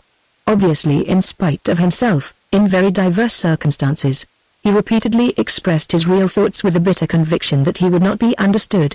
Beginning with the Battle of Borodino, from which time his disagreement with those about him began, he alone said that the Battle of Borodino was a victory, and repeated this both verbally and in his dispatches and reports up to the time of his death. He alone said that the loss of Moscow is not the loss of Russia. In reply to Lauriston's proposal of peace, he said, "There can be no peace, for such is the people's will." He alone during the retreat of the French said that all our maneuvers are useless, everything is being accomplished of itself better than he could desire, that the enemy must be off at a golden bridge, that neither the Tarutino, the Vyazma, nor the Krasny battles were necessary, that we must keep some force to reach the frontier with, and that he would not sacrifice a single Russian for 10 Frenchmen. And this courtier, as he is described to us, who lies to Arakcheev to please the emperor, he alone incurring thereby the emperor's displeasure said in Vilna that to carry the war beyond the frontier is useless and harmful. Nor do words alone prove that. Only he understood the meaning of the events. His actions without the smallest deviation were all directed to one and the same threefold end: 1. To brace all his strength for conflict with the French, 2. To defeat them, and 3. To drive them out of Russia, minimizing as far as possible the sufferings of our people and of our army. This procrastinator Kutuzov, whose motto was patience and time, this enemy of decisive action, gave battle at Borodino, investing the preparations for it with unparalleled solemnity. This Kutuzov, who before the Battle of Austerlitz began said that it would be lost, he alone, in contradiction to everyone else, declared till his death that Borodino was a victory, despite the assurance of generals that the battle was lost and despite the fact that for an army to have to retire after winning a battle was unprecedented. He alone during the whole retreat insisted that battles, which were useless then, should not be fought, and that a new war should not be begun nor the frontiers of Russia crossed. It is easy now to understand the significance of these events if only we abstain from attributing to the activity of the mass aims that existed only in the heads of a dozen individuals, for the events and results now lie before us. But how did that old man, alone, in opposition to the general opinion, so truly discern the importance of the people's view of the events that in all his activity he was never once untrue to it? The source of that extraordinary power of penetrating the meaning of the events then occurring lay in the national feeling which he possessed in full purity and strength. Only the recognition of the fact that he possessed this feeling caused the people in so strange a manner, contrary to the Tsar's wish, to select him, an old man in disfavor, to be their representative in the national war. And only that feeling placed him on that highest human pedestal from which he, the commander-in-chief, devoted all his powers not to slaying and destroying men but to saving and showing pity on them. That simple, modest, and therefore truly great, figure could not be cast in the false mold of a European hero, the supposed ruler of men that history has invented. To a lackey no man can be great, for a lackey has his own conception of greatness. Chapter 6. The 5th of November was the first day of what is called the Battle of Krasnoe.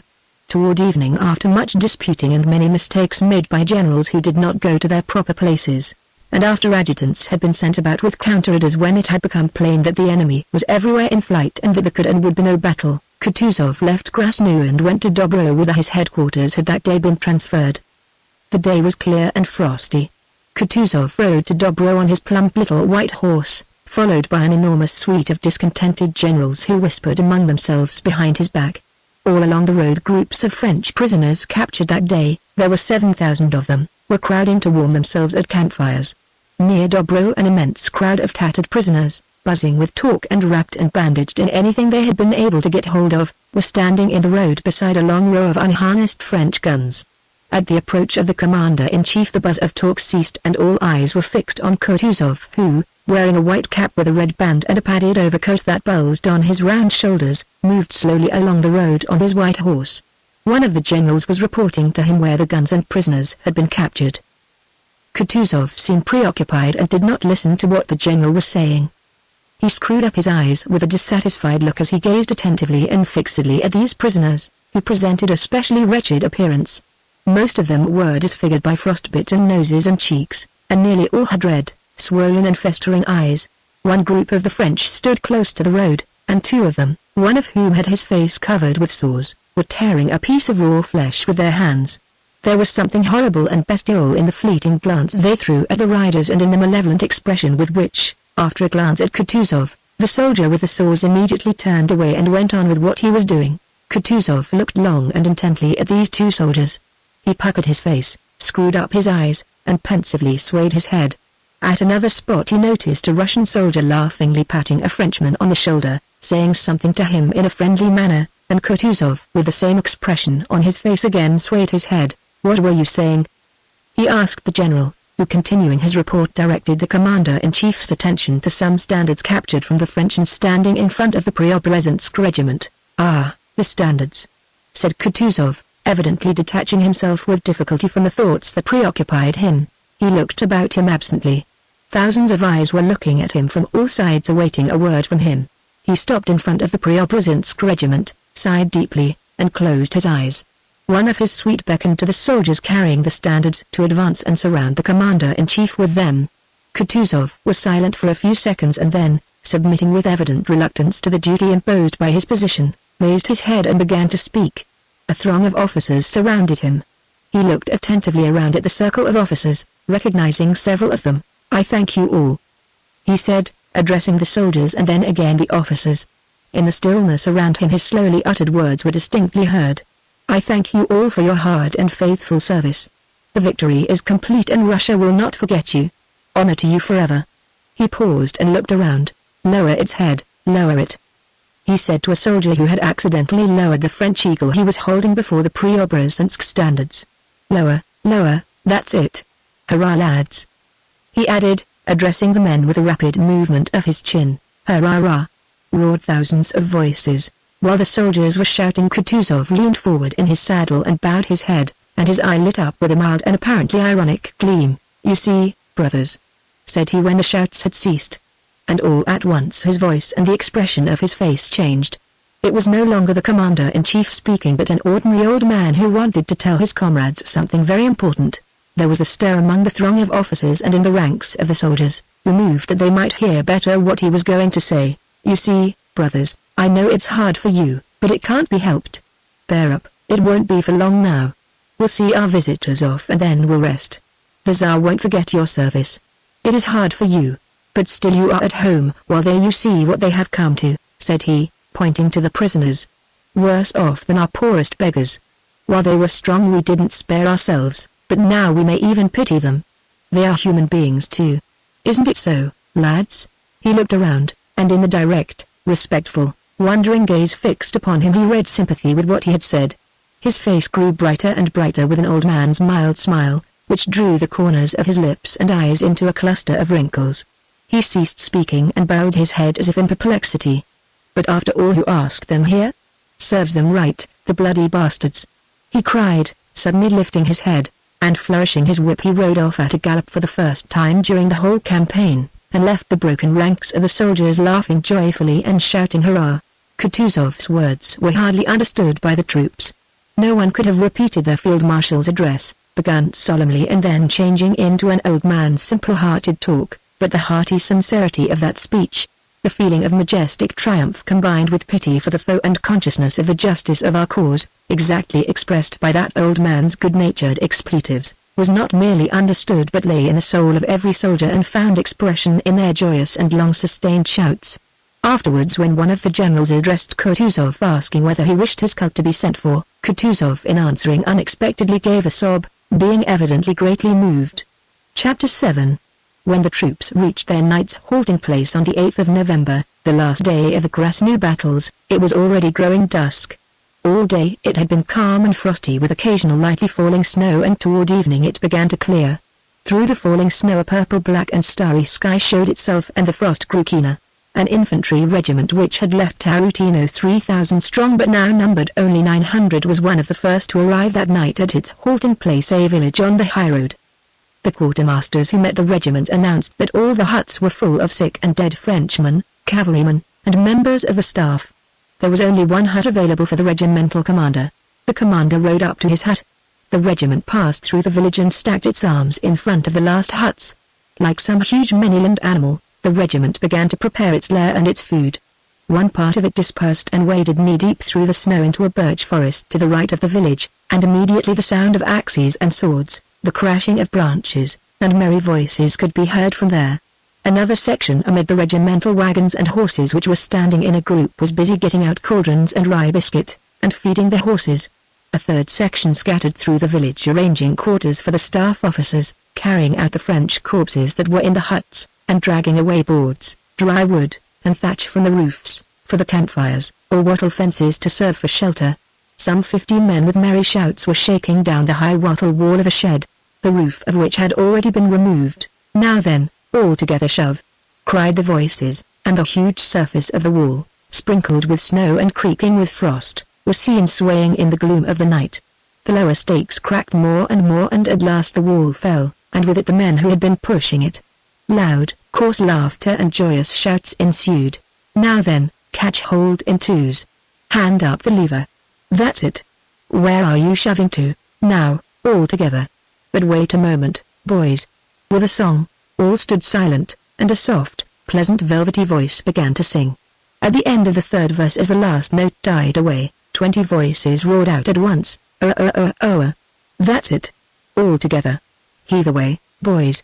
But despite their united efforts the wattle hardly moved, and in the silence that followed the heavy breathing of the men was audible. "Here, you are the 6th Company. Devils that you are. Lend a hand. Will you? You may want us one of these days." Some 20 men of the 6th Company who were on their way into the village joined the haulers, and the wattle wall, which was about 35 feet long and 7 feet high, moved forward along the village street, swaying, pressing upon and cutting the shoulders of the gasping men. "Get along. Falling? What are you stopping for? There now." Merry senseless words of abuse flowed freely. "What are you up to?" Suddenly came the authoritative voice of a sergeant major who came upon the men who were hauling their burden. "There are gentry here. The general himself is in that hut, and you foul-mouthed devils, you brutes, I'll give it to you," shouted he, hitting the first man who came in his way a swinging blow on the back. "Can't you make less noise?" The men became silent. The soldier who had been struck groaned and wiped his face, which had been scratched till it bled by his falling against the wattle. "There, how that devil hits out. He's made my face all bloody," said he in a frightened whisper when the sergeant major had passed on. "Don't you like it?"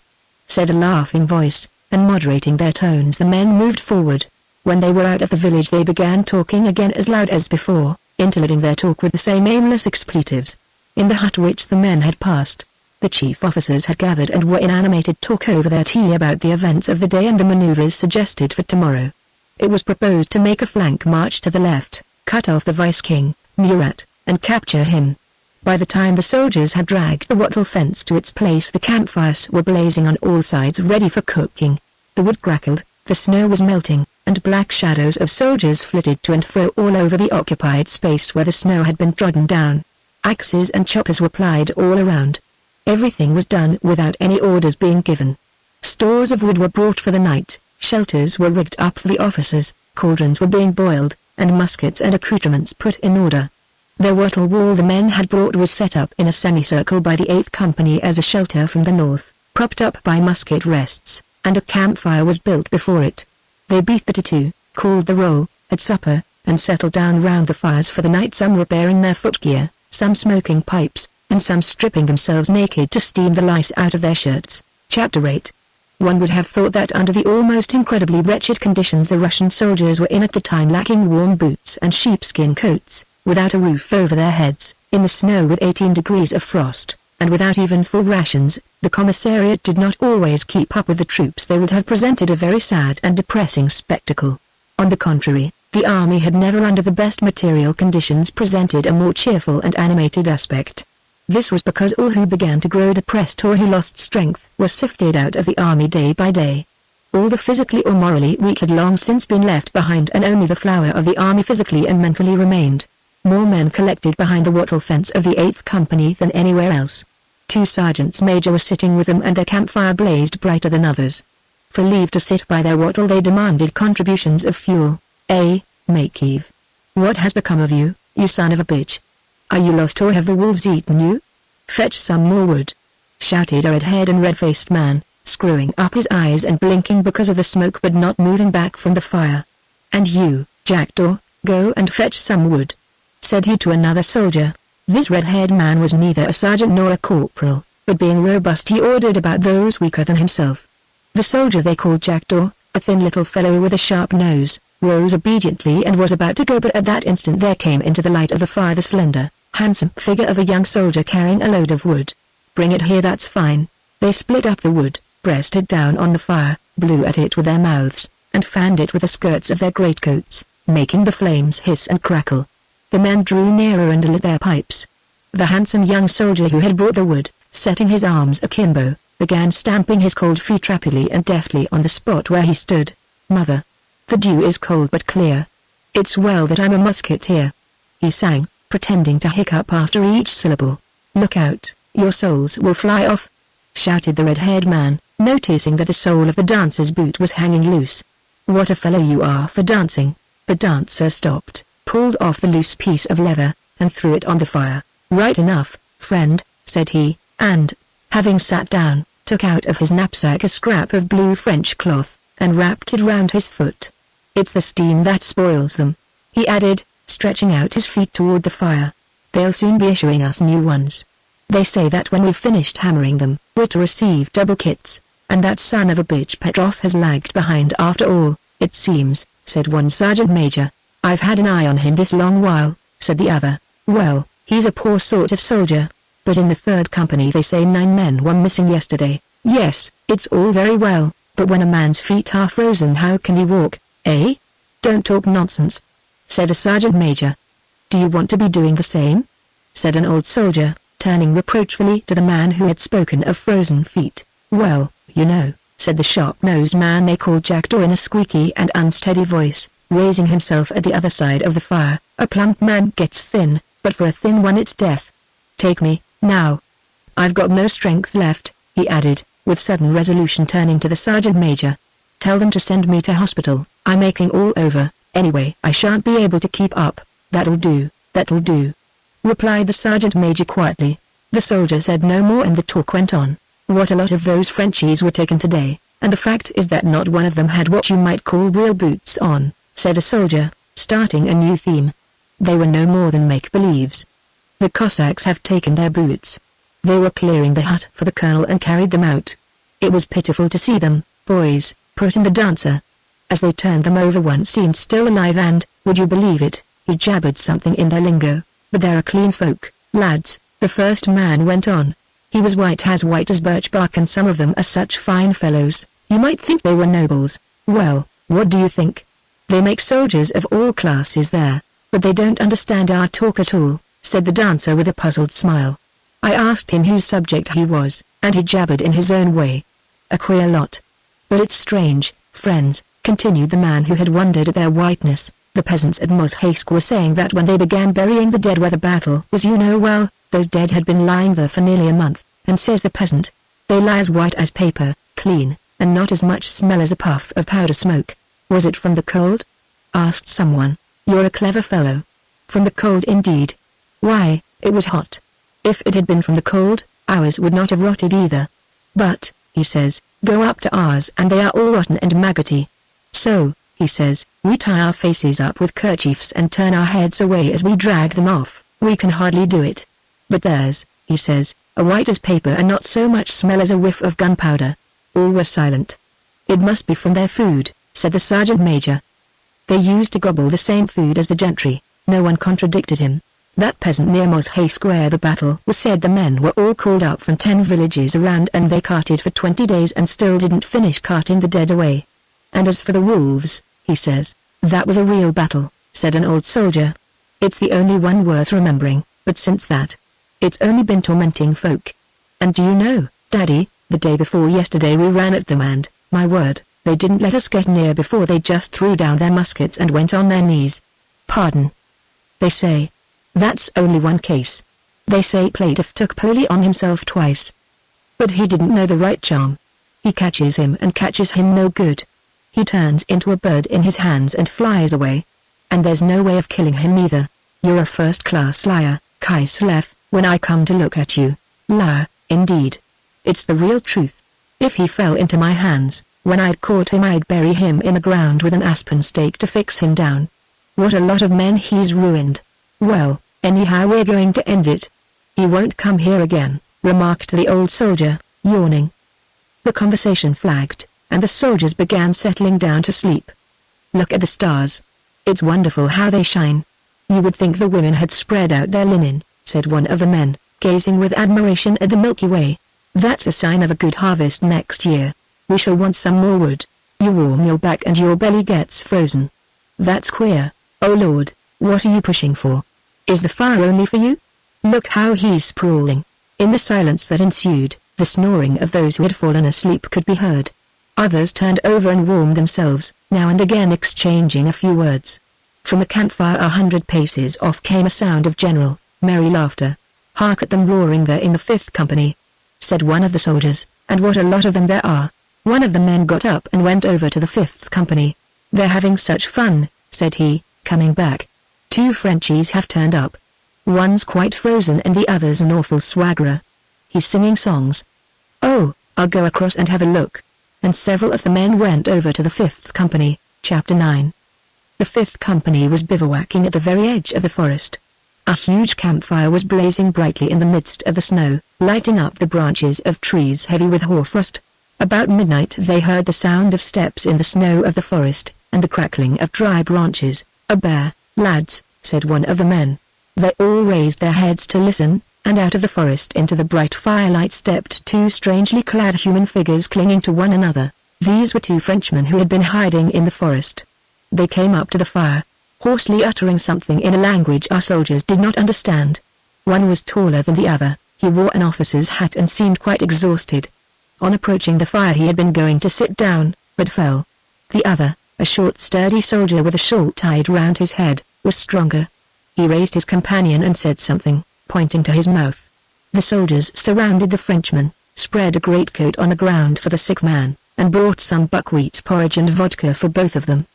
The exhausted French officer was Ramble and the man with his head wrapped in the shawl was Morel, his orderly.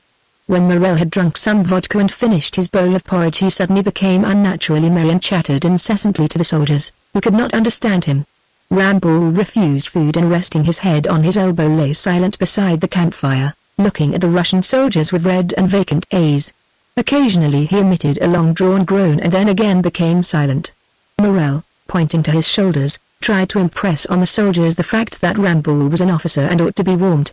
A Russian officer who had come up to the fire sent to ask his colonel whether he would not take a French officer into his hut to warm him, and when a messenger returned and said that the colonel wished the officer to be brought to him, Ramboul was told to go. He rose and tried to walk, but staggered and would have fallen had not a soldier standing by held him up. "You won't do it again, eh?" said one of the soldiers, winking and turning mockingly to Ramboul. "Oh, you fool. Why talk rubbish, lout that you are a real peasant?" Came rebukes from all sides addressed to the jesting soldier. They surrounded Ramboul, lifted him on the crossed arms of two soldiers, and carried him to the hut. Ramboul put his arms around their necks while they carried him and began wailing plaintively. "Oh, you fine fellows, my kind friends. These are men. Oh, my brave, kind friends," and he leaned his head against the shoulder of one of the men like a child. Meanwhile Morel was sitting in the best place by the fire, surrounded by the soldiers. Morel, a short sturdy Frenchman with inflamed and streaming eyes, was wearing a woman's cloak and had a shawl tied woman fashion round his head over his cap. He was evidently tipsy, and was singing a French song in a hoarse broken voice, with an arm thrown round the nearest soldier. The soldiers simply held their sides as they watched him. Now then, teach us how it goes. I'll soon pick it up." "How is it?" said the Manet singer and a wag whom Morel was embracing. "Vive Henri Quatre. Vives Roi Valiant," sang Morel, winking. "Stable Equator. 129, Viverica. Vifsarivaru. Sir Diabliaka," repeated the soldier, flourishing his arm and really catching the tune. "Bravo. Ha, ha, ha." Rose their rough, joyous laughter from all sides. Morel, wrinkling up his face, laughed too. "Well, go on. Qui le triple talent, de boyer, de batter, et d'être un vert gallant. 130, it goes smoothly, too. Well, now, Zaltev." Zaltev, brought out with effort, he drawled, laboriously pursing his lips, le trip da la de Budabar, de Travagala he sang. "Fine. Just like the Frenchie. Oh, ho ho. Do you want some more to eat? Give him some porridge, it takes a long time to get filled up after starving." They gave him some more porridge and Morel with a laugh set to work on his third bowl. All the young soldiers smiled gaily as they watched him. The older men, who thought it undignified to amuse themselves with such nonsense, continued to lie at the opposite side of the fire, but one would occasionally raise himself on an elbow and glance at Morel with a smile. "They are meant to," said one of them as he wrapped himself up in his coat. "Even wormwood grows on its own root. Oh Lord, how starry it is. Tremendous. That means a hard frost." They all grew silent. The stars, as if knowing that no one was looking at them, began to disport themselves in the dark sky, now flaring up, now vanishing, now trembling. They were busy whispering something gladsome and mysterious to one another. Chapter 10.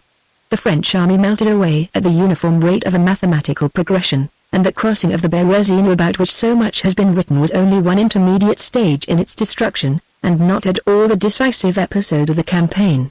If so much has been and still is written about the Berezina, on the French side this is only because at the broken bridge across that river the calamities their army had been previously enduring were suddenly concentrated at one moment into a tragic spectacle that remained in every memory, and on the Russian side merely because in Petersburg, far from the seat of war, a plan, again one of fools, had been devised to catch Napoleon in a strategic trap at the Berezina River. Everyone assured himself that all would happen according to plan, and therefore insisted that it was just the crossing of the Berezina that destroyed the French army. In reality the results of the crossing were much less disastrous to the French in guns and men lost than Krasnow had been, as the figures show. The sole importance of the crossing of the Berezina lies in the fact that it plainly and indubitably proved the fallacy of all the plans for cutting off the enemy's retreat and the soundness of the only possible line of action the one Kutuzov and the general mass of the army demanded, namely, simply to follow the enemy up. The French crowd fled at a continually increasing speed and all its energy was directed to reaching its goal. It fled like a wounded animal and it was impossible to block its path. This was shown not so much by the arrangements it made for crossing as by what took place at the bridges. When the bridges broke down, unarmed soldiers, people from Moscow and women with children who were with the French transport, all carried on by this inertia pressed forward into boats and into the ice-covered water and did not surrender. That impulse was reasonable. The condition of fugitives and of pursuers was equally bad. As long as they remained with their own people, each might hope for help from his fellows and the definite place he held among them. But those who surrendered, while remaining in the same pitiful plight, would be on a lower level to claim a share in the necessities of life. The French did not need to be informed of the fact that half the prisoners with whom the Russians did not know what to do perished of cold and hunger despite their captors' desire to save them. They felt that it could not be otherwise. The most compassionate Russian commanders, those favorable to the French and even the Frenchmen in the Russian service, could do nothing for the prisoners. The French perished from the conditions to which the Russian army was itself exposed. It was impossible to take bread and clothes from our hungry and indispensable soldiers to give to the French who, though not harmful, or hated, or guilty, were simply unnecessary. Some Russians even did that, but they were exceptions. Certain destruction lay behind the French, but in front there was hope. Their ships had been burned, there was no salvation save in collective flight, and on that the whole strength of the French was concentrated. The farther they fled, the more wretched became the plight of the remnant, especially after the Berezina, on which, in consequence of the Petersburg Plan, special hopes had been placed by the Russians, and the keener grew the passions of the Russian commanders, blamed one another and Kutuzov most of all. Anticipation that the failure of the Petersburg-Berezina plan would be attributed to Kutuzov led to dissatisfaction, contempt, and ridicule, more and more strongly expressed. The ridicule and contempt were of course expressed in a respectful form, making it impossible for him to ask wherein he was to blame. They did not talk seriously to him. When reporting to him or asking for his sanction, they appeared to be fulfilling a regrettable formality, but they winked behind his back and tried to mislead him at every turn. Because they could not understand him, all these people assumed that it was useless to talk to the old man, that he would never grasp the profundity of their plans, that he would answer with his phrases, which they thought were mere phrases, about the Golden Bridge, about the impossibility of crossing the frontier with a crowd of tattered Malians, and so forth. They had heard all that before. And all he said, that it was necessary to await provisions, or that the men had no boots, was so simple, while what they proposed was so complicated and clever, that it was evident that he was old and stupid, and that they, though not in power, were commanders of genius. After the junction with the army of the brilliant Admiral and Petersburg hero Wittgenstein, this mood and the gossip of the staff reached their maximum. Kutuzov saw this and merely sighed and shrugged his shoulders. Only once, after the affair of the Berezina, did he get angry and write to Bennigsen, who reported separately to the Emperor, the following letter: "On account of your spells of ill health, will your Excellency please be so good as to set off for Kaluga on receipt of this, and there await further commands and appointments from His Imperial Majesty." But after Bennigsen's departure, the Grand Duke Tsarevich Konstantin Pavlovich joined the army. He had taken part in the beginning of the campaign but had subsequently been removed from the army by Kutuzov. Now, having come to the army, he informed Kutuzov of the Emperor's displeasure at the poor success of our forces and the slowness of their advance. The Emperor intended to join the army personally in a few days' time. The old man, experienced in court as well as in military affairs, this same Kutuzov who in August had been chosen commander-in-chief against the sovereign's wishes and who had removed the Grand Duke and heir apparent from the army, who on his own authority and contrary to the Emperor's will had decided on the abandonment of Moscow, now realized at once that his day was over, that his part was played, and that the power he was supposed to hold was no longer his. And he understood this not merely from the attitude of the court. He saw on the one hand that the military business in which he had played his part was ended and felt that his mission was accomplished, and at the same time he began to be conscious of the physical weariness of his aged body and of the necessity of physical rest. On the 29th of November Kutuzov entered Vilna, his dear Vilna as he called it. Twice during his career Kutuzov had been governor of Vilna. In that wealthy town, which had not been injured, he found old friends and associations, besides the comforts of life of which he had so long been deprived. And he suddenly turned from the cares of army and state and, as far as the passions that seethed around him allowed, immersed himself in the quiet life to which he had formerly been accustomed, as if all that was taking place and all that had still to be done in the realm of history did not concern him at all. Chichagov, one of the most zealous cutters off and breakers up, who had first wanted to effect a diversion in Greece and then in Warsaw but never wished to go where he was sent, Chichagov, noted for the boldness with which he spoke to the Emperor, and he considered Kutuzov to be under an obligation to him because when he was sent to make peace with Turkey in 1811 independently of Kutuzov, and found that peace had already been concluded, he admitted to the Emperor that the merit of securing that peace was really Kutuzov's. This Chichagov was the first to meet Kutuzov at the castle where the latter was to stay. In undress naval uniform, with a dirk, and holding his cap under his arm, he handed Kutuzov a garrison report and the keys of the town. The contemptuously respectful attitude of the younger men to the old man in his dotage was expressed in the highest degree by the behavior of Chichagov, who knew of the accusations that were being directed against Kutuzov. When speaking to Chichagov, Kutuzov incidentally mentioned that the vehicles packed with china that had been captured from him at Borisov had been recovered and would be restored to him. "You mean to imply that I have nothing to eat out of? On the contrary, I can supply you with everything even if you want to give dinner parties," warmly replied Chichagov, who tried by every word he spoke to prove his own rectitude and therefore imagined Kutuzov to be animated by the same desire. Kutuzov, shrugging his shoulders, replied with his subtle penetrating smile, "I meant merely to say what I said." Contrary to the Emperor's wish, Kutuzov detained the greater part of the army at Vilna. Those about him said that he became extraordinarily slack and physically feeble during his stay in that town. He attended to army affairs reluctantly, left everything to his generals, and while awaiting the Emperor's arrival led a dissipated life. Having left Petersburg on the 7th of December with his suite Count Tolstoy, Prince Volkonsky, Arakcheev, and others, the Emperor reached Vilna on the 11th, and in his traveling sleigh drove straight to the castle. In spite of the severe frost, some 100 generals and staff officers in full parade uniform stood in front of the castle, as well as a guard of honor of the Semenov regiment. A courier who galloped to the castle in advance, in a troika with 3 foam-flecked horses, shouted "Coming!" And Konovnitsyn rushed into the vestibule to inform Kutuzov, who was waiting in the hall porter's little lodge. A minute later the old man's large stout figure in full dress uniform, his chest covered with orders and a scarf drawn round his stomach, waddled out into the porch. He put on his hat with its peaks to the sides and, holding his gloves in his hand and walking with an effort sideways down the steps to the level of the street, took in his hand the report he had prepared for the Emperor. There was running to and fro and whispering, another troika furiously up, and then all eyes were turned on an approaching sleigh in which the figures of the Emperor and Volkonsky could already be descried. From the habit of 50 years all this had a physically agitating effect on the old general.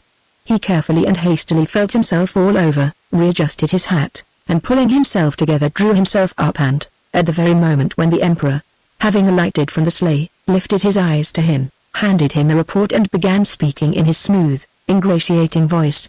The Emperor with a rapid glance scanned Kutuzov from head to foot, frowned for an instant, but immediately mastering himself went up to the old man, extended his arms and embraced him.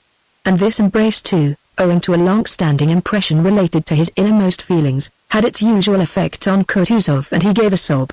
The Emperor greeted the officers and the Semenov guard, and again pressing the old man's hand went with him into the castle. When alone with the field marshal the Emperor expressed his dissatisfaction at the slowness of the pursuit and at the mistakes made at Krasnoe and the Berezina, and informed him of his intentions for a future campaign abroad. Kutuzov made no rejoinder or remark. The same submissive, expressionless look with which he had listened to the Emperor's commands on the field of Austerlitz 7 years before settled on his face now, when Kutuzov came out of the study and with lowered head was crossing the ballroom with his heavy waddling gait. He was arrested by someone's voice saying, "Your Serene Highness." Kutuzov raised his head and looked for a long while into the eyes of Count Tolstoy, who stood before him holding a silver salver on which lay a small object. Kutuzov seemed not to understand what was expected of him. Suddenly he seemed to remember. A scarcely perceptible smile flashed across his puffy face, and bowing low and respectfully he took the object that lay on the salver. It was the Order of St. George of the First Class. Chapter 11. Next day the field marshal gave a dinner and ball which the Emperor honored by his presence. Kutuzov had received the Order of St. George of the First Class and the Emperor showed him the highest honors, but everyone knew of the imperial dissatisfaction with him. The proprieties were observed and the Emperor was the first to set that example, but everybody understood that the old man was blameworthy and good for nothing. When Kutuzov, conforming to a custom of Catherine's day, ordered the standards that had been captured to be lowered at the Emperor's feet on his entering the ballroom, the Emperor made a wry face and muttered something in which some people caught the words, "The old comedian." The Emperor's displeasure with Kutuzov was specially increased at Vilna by the fact that Kutuzov evidently could not or would not understand the importance of the coming campaign. When on the following morning the Emperor said to the officers assembled about him, "You have not only saved Russia, you have saved Europe." They all understood that the war was not ended. Kutuzov alone would not see this and openly expressed his opinion that no fresh war could improve the position or add to the glory of Russia, but could only spoil and lower the glorious position that Russia had gained. He tried to prove to the Emperor the impossibility of levying fresh troops, spoke of the hardships already endured by the people, of the possibility of failure and so forth. This being the field marshal's frame of mind, he was naturally regarded as merely a hindrance and obstacle to the impending war. To avoid unpleasant encounters with the old man, the natural method was to do what had been done with him at Austerlitz and with Barclay at the beginning of the Russian campaign, to transfer the authority to the Emperor himself, thus cutting the ground from under the commander-in-chief's feet without upsetting the old man by informing him of the change. With this object his staff was gradually reconstructed and its real strength removed and transferred to the Emperor. Toll, Konovnitsin, and Ermolov received fresh appointments. Everyone spoke loudly of the field marshal's great weakness and failing health. His health had to be bad for his place to be taken away and given to another. And in fact his health was poor. So naturally, simply, and gradually, just as he had come from Turkey to the treasury in Petersburg to recruit the militia, and then to the army when he was needed, and now when his part was played out, Kutuzov's place was taken by a new and necessary performer. The war 1812, besides its national significance dear to every Russian heart, was now to assume another, a European, significance. The movement of peoples from west to east was to be succeeded by a movement of peoples from east to west, and for this fresh war another leader was necessary. Having qualities and views differing from Kutuzov's and animated by different motives, Alexander I was as necessary for the movement of the peoples from east to west and for the refixing of national frontiers as Kutuzov had been for the salvation and glory of Russia. Kutuzov did not understand what Europe, the balance of power, or Napoleon meant. He could not understand it. For the representative of the Russian people, after the enemy had been destroyed and Russia had been liberated and raised to the summit of her glory, there was nothing left to do as a Russian. Nothing remained for the representative of the national war but to die, and Kutuzov died. Chapter 12. As generally happens, Pierre did not feel the full effects of the physical privation and strain he had suffered as prisoner until after they were over. After his liberation he reached Orel, and on the third day there, when preparing to go to Kiev, he fell ill and was laid up for 3 months. He had what the doctors termed bilious fever. But despite the fact that the doctors treated him, bled him, and gave him medicines to drink, he recovered. Scarcely any impression was left on Pierre's mind by all that happened to him from the time of his rescue till his illness. He remembered only the dull grey weather, now rainy and now snowy, internal physical distress, and pains in his feet and side. He remembered a general impression of the misfortunes and sufferings of people and of being worried by the curiosity of officers and generals who questioned him. He also remembered his difficulty in procuring a conveyance and horses, and above all he remembered his incapacity to think and feel all that time. On the day of his rescue he had seen the body of Petya Rostov. That same day he had learned that Prince Andrew, after surviving the Battle of Borodino for more than a month, had recently died in the Rostovs' house at Yaroslavl, and Denisov, who told him this news, also mentioned Helene's death, supposing that Pierre had heard of it long before. All this at the time seemed merely strange to Pierre. He felt he could not grasp its significance. Just then he was only anxious to get away as quickly as possible from places where people were killing one another, to some peaceful refuge where he could recover himself, rest, and think over all the strange new facts he had learned. But on reaching Orel he immediately fell ill.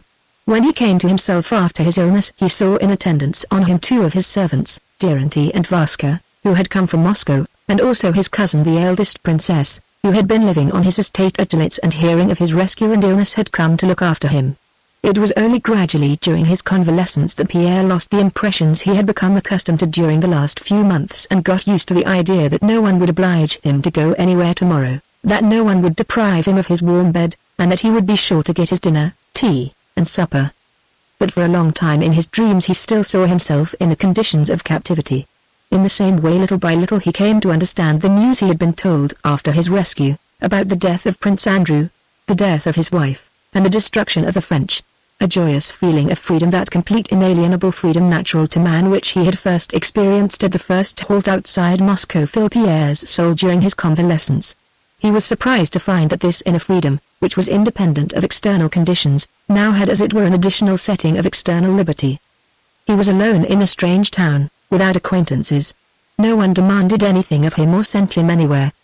He had all he wanted. The thought of his wife, which had been a continual torment to him, was no longer there, since she was no more. Oh, how good! How splendid! Said he to himself when a cleanly laid table was moved up to him with savory beef tea, or when he lay down for the night on a soft clean bed, or when he remembered that the French had gone and that his wife was no more. Oh, how good, how splendid! And by old habit he asked himself the question, well, And what then? What am I going to do? And he immediately gave himself the answer, well, I shall live. Ah, how splendid! The very question that had formerly tormented him.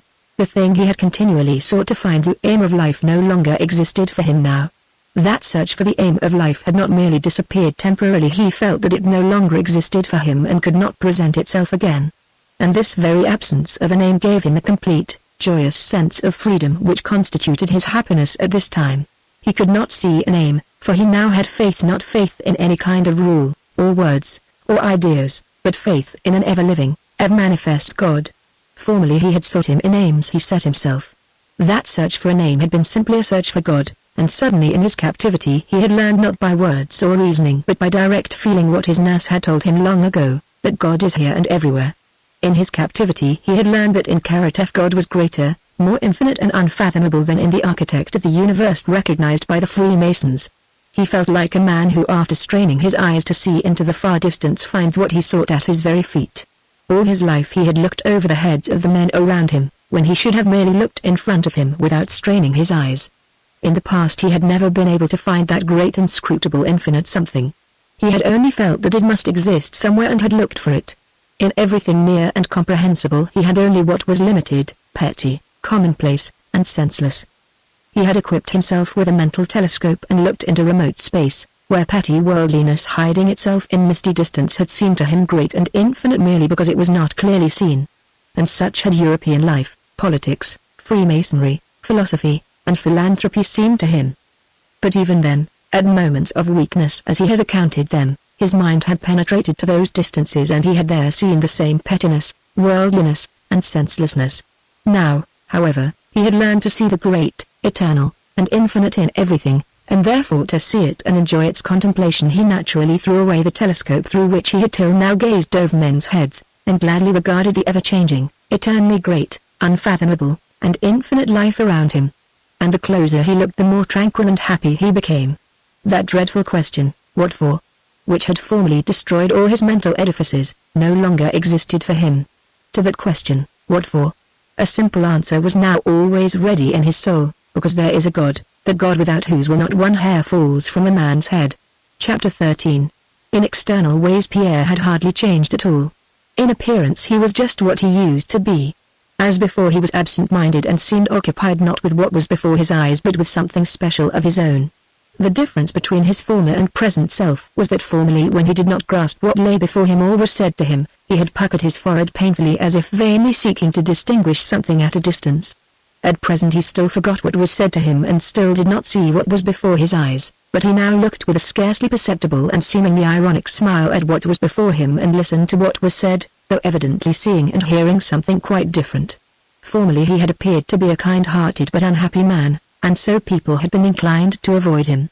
Now a smile at the joy of life always played round his lips, and sympathy for others shone in his eyes with a questioning look as to whether they were as contented as he was, and people felt pleased by his presence. Previously he had talked a great deal, grew excited when he talked, and seldom listened. Now he was seldom carried away in conversation and knew how to listen so that people readily told him their most intimate secrets. The princess, who had never liked Pierre and had been particularly hostile to him since she had felt herself under obligations to him after the old count's death, now after staying a short time in Orel where she had come intending to show Pierre that in spite of his ingratitude she considered it her duty to nurse him, felt to her surprise and vexation that she had become fond of him. Pierre did not in any way seek her approval, he merely studied her with interest.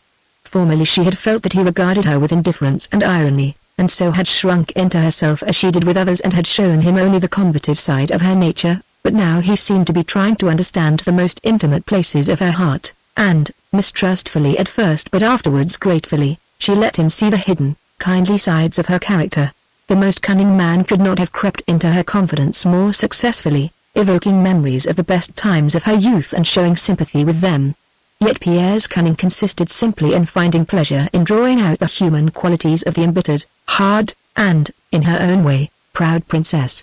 Yes, he is a very, very kind man when he is not under the influence of bad people but of people such as myself, thought she.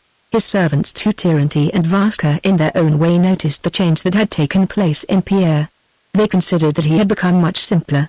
Tyranty, when he had helped him undress and wished him good night, often lingered with his master's boots in his hands and clothes over his arm, to see whether he would not start to talk. And Pierre, noticing that Terenty wanted a chat, generally kept him there. "Well, tell me. Now, how did you get food?" he would ask. And Terenty would begin talking of the destruction of Moscow, and of the old count, and would stand for a long time holding the clothes and talking, or sometimes listening to Pierre's stories, and then would go out into the hall with a pleasant sense of intimacy with his master and affection for him. The doctor who attended Pierre and visited him every day, though he considered it his duty as a doctor to pose as a man whose every moment was of value to suffering humanity, would sit for hours with Pierre telling him his favorite anecdotes and his observations on the characters of his patients in general, and especially of the ladies. "It's a pleasure to talk to a man like that. He is not like our provincials," he would say. There were several prisoners from the French army in Noël, and the doctor brought one of them, a young Italian, to see Pierre. This officer began visiting Pierre, and the princess used to make fun of the tenderness the Italian expressed for him. The Italian seemed happy only when he could come to see Pierre, talk with him, tell him about his past, his life at home, and his love, and pour out to him his indignation against the French and especially against Napoleon. "If all Russians are in the least like you, it is sacrilege to fight such a nation," he said to Pierre. "You, who have suffered so from the French, do not even feel animosity toward them." Pierre had evoked the passionate affection of the Italian merely by evoking the best side of his nature and taking a pleasure in so doing. During the last days of Pierre's stay in Noël, his old Masonic acquaintance Count Wileski, who had introduced him to the lodge in 1807, came to see him. Wileski was married to a Russian heiress who had a large estate in Noël province, and he occupied a temporary post in the commissariat department in that town. Hearing that Bezukhov was in Noël, Wileski, though they had never been intimate, came to him with the professions of friendship and intimacy that people who meet in a desert generally express for one another. Wileski felt dull in Noël and was pleased to meet a man of his own circle and, as he supposed, of similar interests. But to his surprise Wileski soon noticed that Pierre had lagged much behind the times, and had sunk, as he expressed it to himself, into apathy and egotism. "You are letting yourself go, my dear fellow," he said. But for all that Wileski found it pleasanter now than it had been formerly to be with Pierre, and came to see him every day. To Pierre, as he looked at and listened to Wileski, it seemed strange to think that he had been like that himself but a short time before. Wileski was a married man with a family, busy with his family affairs, his wife's affairs, and his official duties. He regarded all these occupations as hindrances to life, and considered that they were all contemptible because their aim was the welfare of himself and his family. Military, administrative, political, and Masonic interests continually absorbed his attention. And Pierre, without trying to change the other's views and without condemning him, but with a quiet, joyful, and amused smile now habitual to him, was interested in this strange though very familiar phenomenon. There was a new feature in Pierre's relations with Wileski, with the princess, with the doctor, and with all the people he now met, which gained for him the general goodwill. This was his acknowledgment of the impossibility of changing a man's convictions by words, and his recognition of the possibility of everyone thinking, feeling, and seeing things each from his own point of view. This legitimate peculiarity of each individual which used to excite and irritate Pierre now became a basis of the sympathy he felt for, and the interest he took in, other people. The difference, and sometimes complete contradiction, between men's opinions and their lives, and between one man and another, pleased him and drew from him an amused and gentle smile. In practical matters Pierre unexpectedly felt within himself a center of gravity he had previously lacked. Formerly all pecuniary questions, especially requests for money to which, as an extremely wealthy man, he was very exposed, produced in him a state of hopeless agitation and perplexity. To give or not to give? He had asked himself. I have it and he needs it. But someone else needs it still more. Who needs it most? And perhaps they are both impostors? In the old days he had been unable to find a way out of all these surmises and had given to all who asked as long as he had anything to give. Formerly he had been in a similar state of perplexity with regard to every question concerning his property, when one person advised one thing and another something else. Now to his surprise he found that he no longer felt either doubt or perplexity about these questions. There was now within him a judge who by some rule unknown to him decided what should or should not be done. He was as indifferent as heretofore to money matters, but now he felt certain of what ought and what ought not to be done. The first time he had recourse to his new judge was when a French prisoner, a colonel, came to him and, after talking a great deal about his exploits, concluded by making what amounted to a demand that Pierre should give him 4,000 francs to send to his wife and children. Pierre refused without the least difficulty or effort, and was afterwards surprised how simple and easy had been what used to appear so insurmountably difficult. At the same time that he refused the colonel's demand, he made up his mind that he must have recourse to artifice when leaving Orel, to induce the Italian officer to accept some money of which he was evidently in need. A further proof to Pierre of his own more settled outlook on practical matters was furnished by his decision with regard to his wife's debts and to the rebuilding of his houses in and near Moscow. His head steward came to him at Orel and Pierre reckoned up with him his diminished income. The burning of Moscow had cost him, according to the head steward's calculation, about 2 million rubles. To console Pierre for these losses, the head steward gave him an estimate showing that despite these losses his income would not be diminished but would even be increased if he refused to pay his wife's debts which he was under no obligation to meet, and did not rebuild his Moscow house and the country house on his Moscow estate, which had cost him 80,000 rubles a year and brought in nothing. "Yes, of course that's true," said Pierre with a cheerful smile. "I don't need all that at all. By being ruined I have become much richer." But in January Savage came from Moscow and gave him an account of the state of things there, and spoke of the estimate an architect had made of the cost of rebuilding the town and country houses, speaking of this as of a settled matter. About the same time he received letters from Prince Vasily and other Petersburg acquaintances speaking of his wife's debts. And Pierre decided that the steward's proposals which had so pleased him were wrong and that he must go to Petersburg and settle his wife's affairs and must rebuild in Moscow. Why this was necessary he did not know, but he knew for certain that it was necessary. His income would be reduced by 3/4, but he felt it must be done. Willaski was going to Moscow and they agreed to travel together. During the whole time of his convalescence in Orel, Pierre had experienced a feeling of joy, freedom, and life, but when during his journey he found himself in the open world and saw hundreds of new faces, that feeling was intensified. Throughout his journey he felt like a schoolboy on holiday. Everyone, the stagecoach driver, the post-house overseers, the peasants on the roads and in the villages, had a new significance for him. The presence and remarks of Willaski, who continually deplored the ignorance and poverty of Russia and its backwardness compared with Europe, only heightened Pierre's pleasure. Where Willaski saw deadness, Pierre saw an extraordinary strength and vitality, the strength which in that vast space amid the snows maintained the life of this original, peculiar, and unique people. He did not contradict Willaski and even seemed to agree with him, an apparent agreement being the simplest way to avoid discussions that could lead to nothing, and he smiled joyfully as he listened to him. Chapter 14. It would be difficult to explain why and whither ants whose heap has been destroyed are hurrying, some from the heap dragging bits of rubbish, larvae, and corpses, others back to the heap, or why they jostle, overtake one another, and fight, and it would be equally difficult to explain what caused the Russians after the departure of the French to throng to the place that had formerly been Moscow. But when we watch the ants round their ruined heap, the tenacity, energy, and immense number of the delving insects prove that despite the destruction of the heap, something indestructible, which though intangible is the real strength of the colony, still exists, and similarly, though in Moscow in the month of October there was no government, no churches, shrines, riches, or houses, it was still the Moscow it had been in August. All was destroyed, except something intangible yet powerful and indestructible. The motives of those who thronged from all sides to Moscow after it had been cleared of the enemy were most diverse and personal, and at first for the most part savage and brutal. One motive only they all had in common, a desire to get to the place that had been called Moscow, to apply their activities there. Within a week Moscow already had 15,000 inhabitants, in a fortnight 25,000, and so on. By the autumn of 1813 the number, ever increasing and increasing, exceeded what it had been in 1812. The first Russians to enter Moscow were the Cossacks of Winsingerod's detachment, peasants from the adjacent villages, and residents who had fled from Moscow and had been hiding in its vicinity. The Russians who entered Moscow, finding it plundered it in their turn. They continued what the French had begun.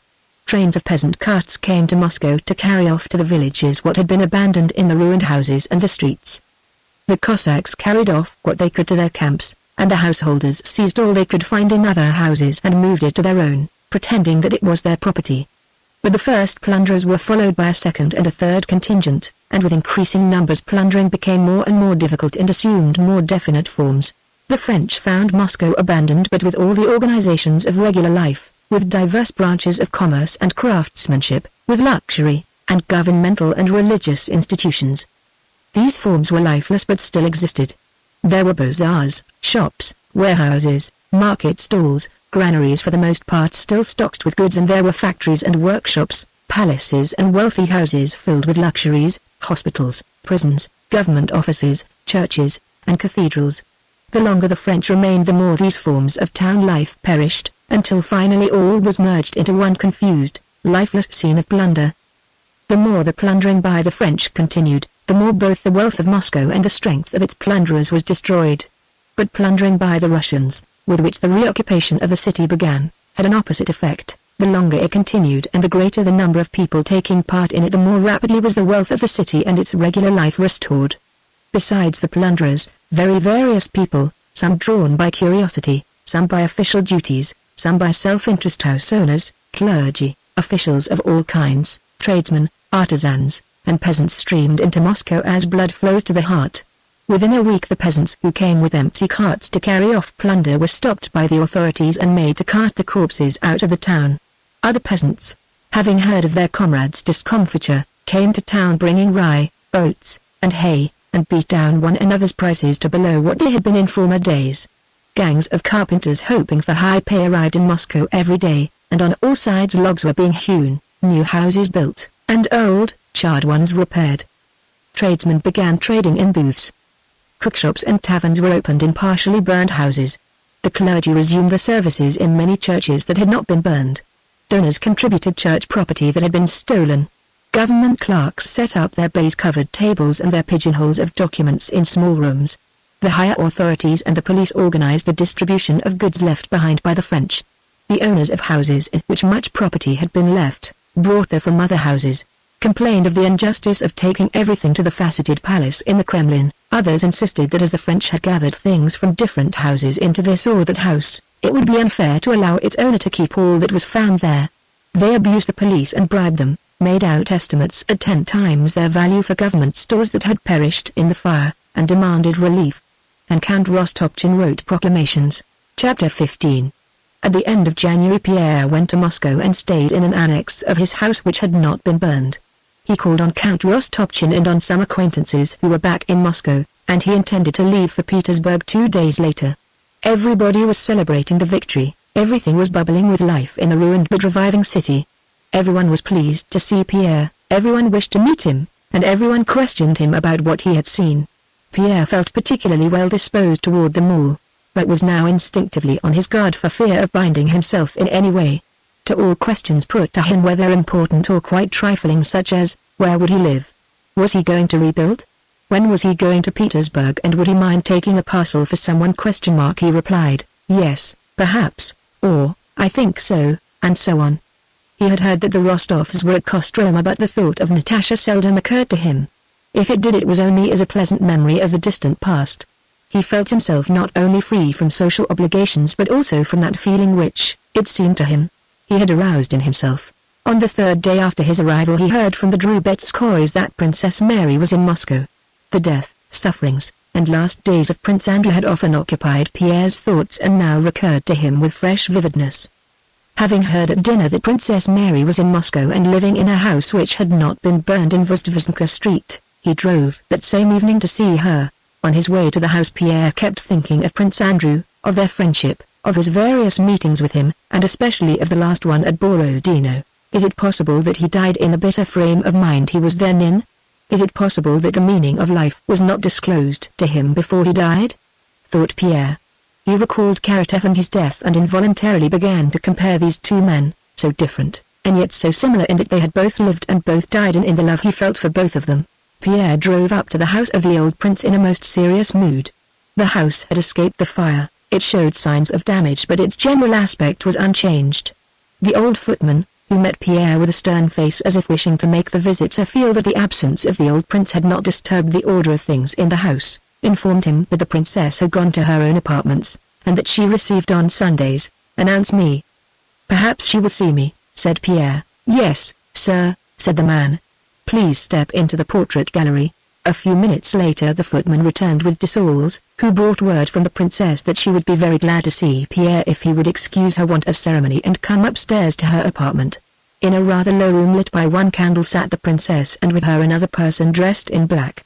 Pierre remembered that the princess always had lady companions, but who they were and what they were like he never knew or remembered. This must be one of her companions, he thought, glancing at a lady in the black dress. The princess rose quickly to meet him and held out her hand. "Yes," she said, looking at his altered face after he had kissed her hand, "so this is how we meet again. He spoke of you even at the very last," she went on, turning her eyes from Pierre to her companion with a shyness that surprised him for an instant. "I was so glad to hear of your safety. It was the first piece of good news we had received for a long time." Again the princess glanced round at her companion with even more uneasiness in her manner and was about to add something, but Pierre interrupted her. "Just imagine I knew nothing about him," said he. "I thought he had been killed. All I know I heard at second hand from others. I only know that he fell in with the Rostovs." "What a strange coincidence," Pierre spoke rapidly and with animation. He glanced once at the companion's face, saw her attentive and kindly gaze fixed on him, and, as often happens when one is talking, felt somehow that this companion in the black dress was a good, kind, excellent creature who would not hinder his conversing freely with Princess Mary. But when he mentioned the Rostovs, Princess Mary's face expressed still greater embarrassment. She again glanced rapidly from Pierre's face to that of the lady in the black dress and said, "Do you really not recognize her?" Pierre looked again at the companion's pale, delicate face with its black eyes and peculiar mouth, and something near to him, long forgotten and more than sweet, looked at him from those attentive eyes. "But no, it can't be," he thought. "This stern, thin, pale face that looks so much older. It cannot be she. It merely reminds me of her." But at that moment Princess Mary said, "Natasha." And with difficulty, effort, and stress, like the opening of a door grown rusty on its hinges, a smile appeared on the face with the attentive eyes, and from that opening door came a breath of fragrance which suffused Pierre with a happiness he had long forgotten and of which he had not even been thinking especially at that moment. It suffused him, seized him, and enveloped him completely. When she smiled doubt was no longer possible, it was Natasha and he loved her. At that moment Pierre involuntarily bit range to her, to Princess Mary, and above all to himself, a secret of which he himself had been unaware. He flushed joyfully yet with painful distress. He tried to hide his agitation. But the more he tried to hide it the more clearer than any words could have done did he betray to himself, to her, and to Princess Mary that he loved her. "No, it's only the unexpectedness of it," thought Pierre. But as soon as he tried to continue the conversation he had begun with Princess Mary he glanced at Natasha, and a still deeper flush suffused his face and a still stronger agitation of mingled joy and fear seized his soul. He became confused in his speech and stopped in the middle of what he was saying. Pierre had failed to notice Natasha because he did not at all expect to see her there, but he had failed to recognize her because the change in her since he last saw her was immense. She had grown thin and pale, but that was not what made her unrecognizable. She was unrecognizable at the moment he entered because on that face whose eyes had always shone with a suppressed smile of the joy of life, now when he first entered and glanced at her there was not the least shadow of a smile, only her eyes were kindly attentive and sadly interrogative. Pierre's confusion was not reflected by any confusion on Natasha's part, but only by the pleasure that just perceptibly lit up her whole face. Chapter 16. "She has come to stay with me," said Princess Mary. "The Count and Countess will be here in a few days. The Countess is in a dreadful state, but it was necessary for Natasha herself to see a doctor. They insisted on her coming with me." "Yes, is there a family free from sorrow now?" said Pierre, addressing Natasha. "You know it happened the very day we were rescued. I saw him. What a delightful boy he was." Natasha looked at him, and by way of answer to his words her eyes widened and lit up. "What can one say or think of as a consolation?" said Pierre. "Nothing. Why had such a splendid boy, so full of life, to die?" "Yes, in these days it would be hard to live without faith," remarked Princess Mary. "Yes, yes, that is really true," Pierre hastily interrupted her. "Why is it true?" Natasha asked, looking attentively into Pierre's eyes. "How can you ask why?" said Princess Mary. "The thought alone of what awaits." Natasha without waiting for Princess Mary to finish again looked inquiringly at Pierre. "And because," Pierre continued, "only one who believes that there is a God ruling us can bear a loss such as hers and yours." Natasha had already opened her mouth to speak but suddenly stopped. Pierre hurriedly turned away from her and again addressed Princess Mary, asking about his friend's last days. Pierre's confusion had now almost vanished, but at the same time he felt that his freedom had also completely gone. He felt that there was now a judge of his every word and action whose judgment mattered more to him than that of all the rest of the world. As he spoke now he was considering what impression his words would make on Natasha. He did not purposely say things to please her, but whatever he was saying he regarded from her standpoint. Princess Mary reluctantly, as is usual in such cases, began telling of the condition in which she had found Prince Andrew. But Pierre's face quivering with emotion, his questions and his eager restless expression, gradually compelled her to go into details which she feared to recall for her own sake. Yes, and so? Pierre kept saying as he leaned toward her with his whole body and eagerly listened to her story. Yes. So he grew tranquil and softened? With all his soul he had always sought one thing, to be perfectly good, so he could not be afraid of death. The faults he had, if he had any, were not of his making. So he did soften? What a happy thing that he saw you again, he added, suddenly turning to Natasha and looking at her with eyes full of tears. Natasha's face twitched. She frowned and lowered her eyes for a moment.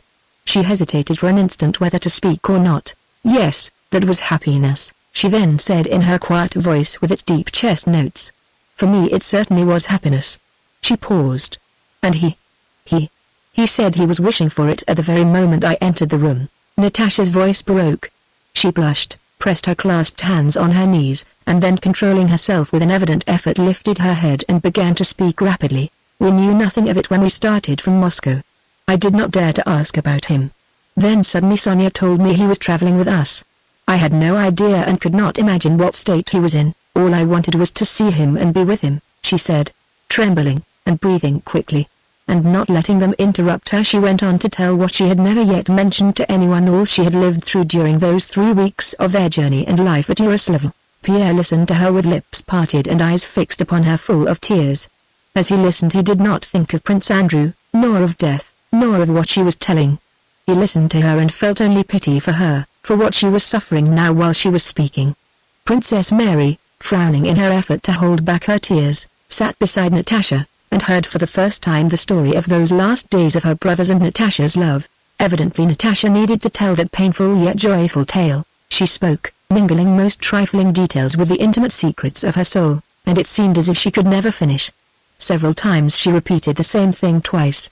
Desaul's voice was heard outside the door asking whether little Nicholas might come in to say good night. Well, that's all, everything, said Natasha. She got up quickly just as Nicholas entered, almost ran to the door which was hidden by curtains, struck her head against it, and rushed from the room with a moan either of pain or sorrow. Pierre gazed at the door through which she had disappeared and did not understand why he suddenly felt all alone in the world. Princess Mary roused him from his abstraction by drawing his attention to her nephew who had entered the room. At that moment of emotional tenderness young Nicholas' face, which resembled his father's, affected Pierre so much that when he had kissed the boy he got up quickly, took out his handkerchief, and went to the window. He wished to take leave of Princess Mary, but she would not let him go. No, Natasha and I sometimes don't go to sleep till after 2, so please don't go. I will order supper.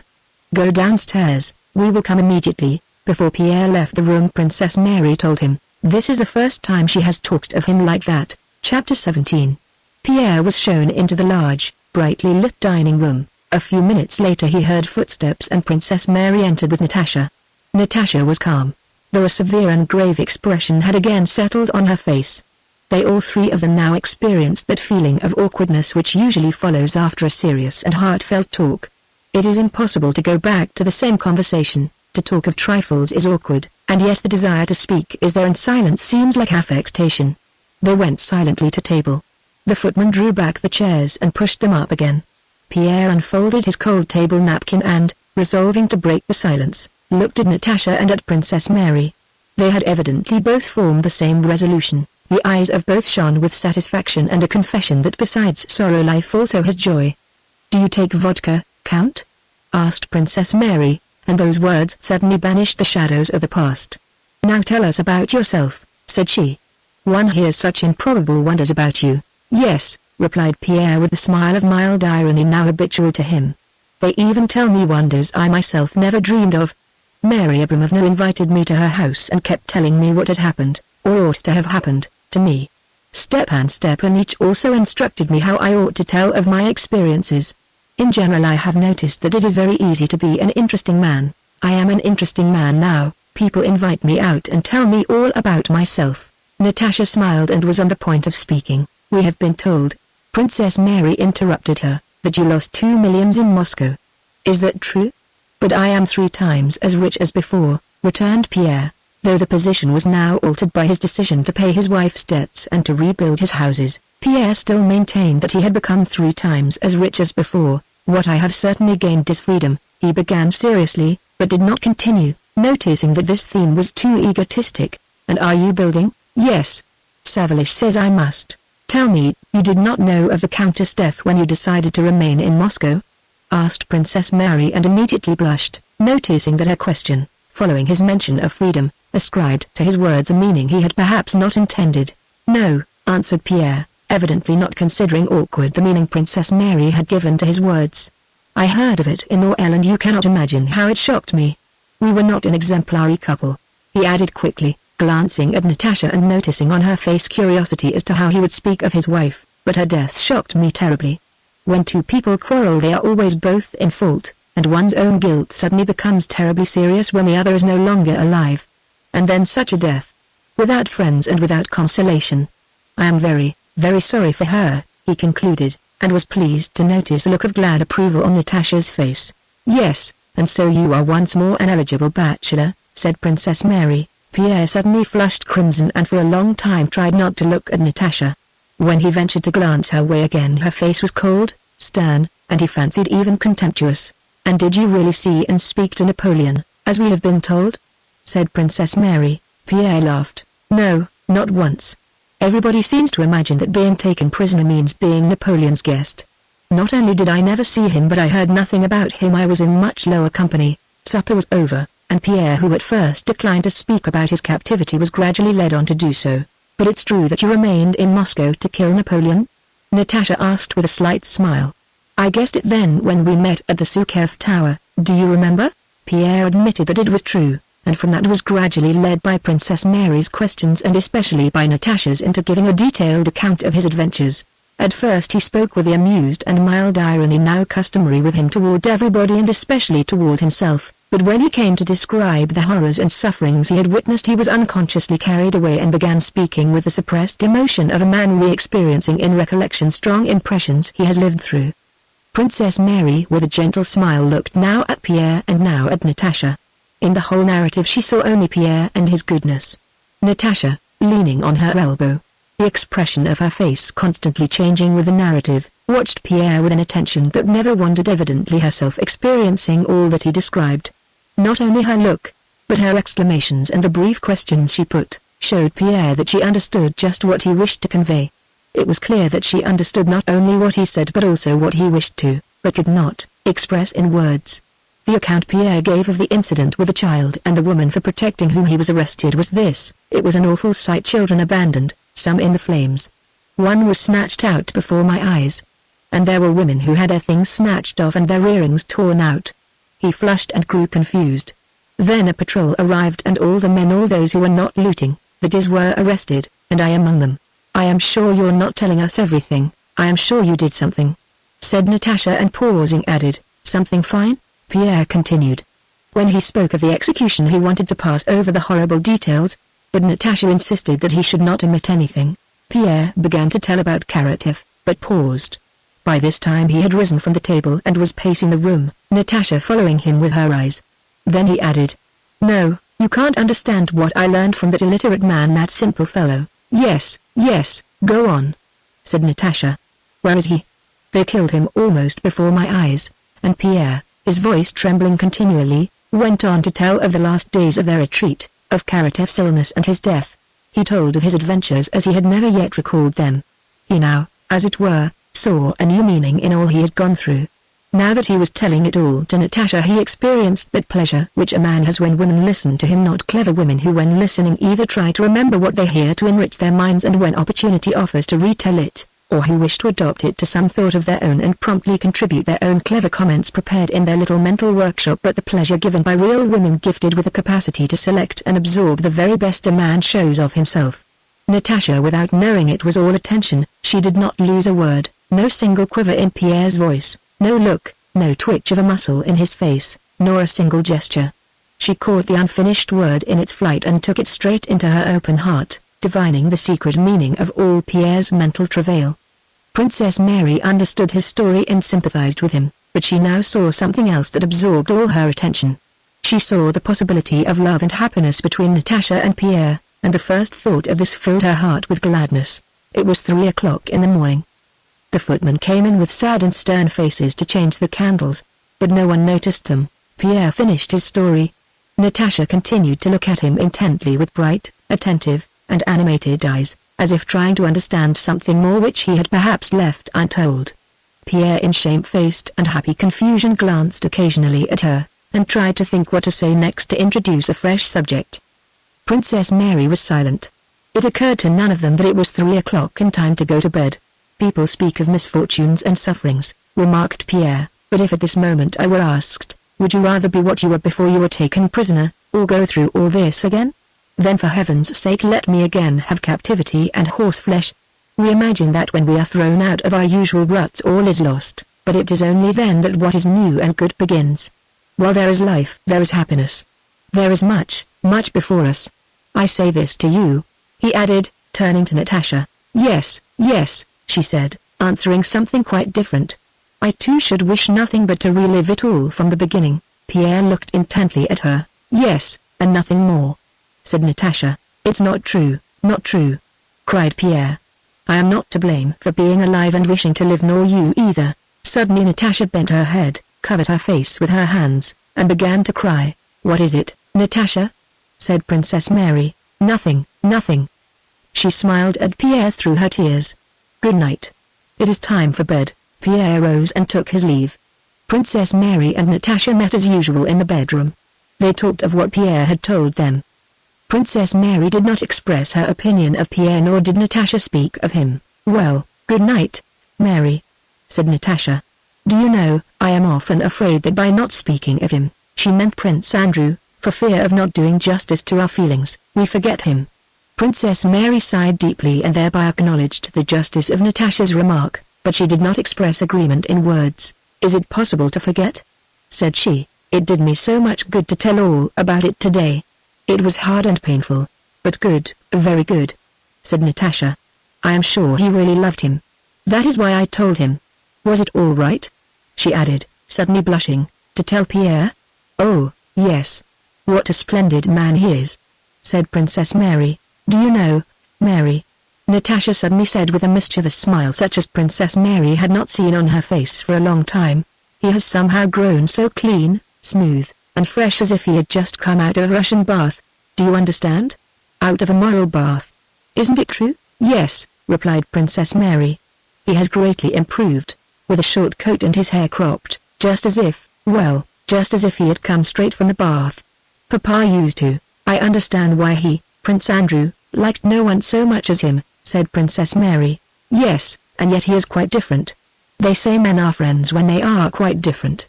That must be true.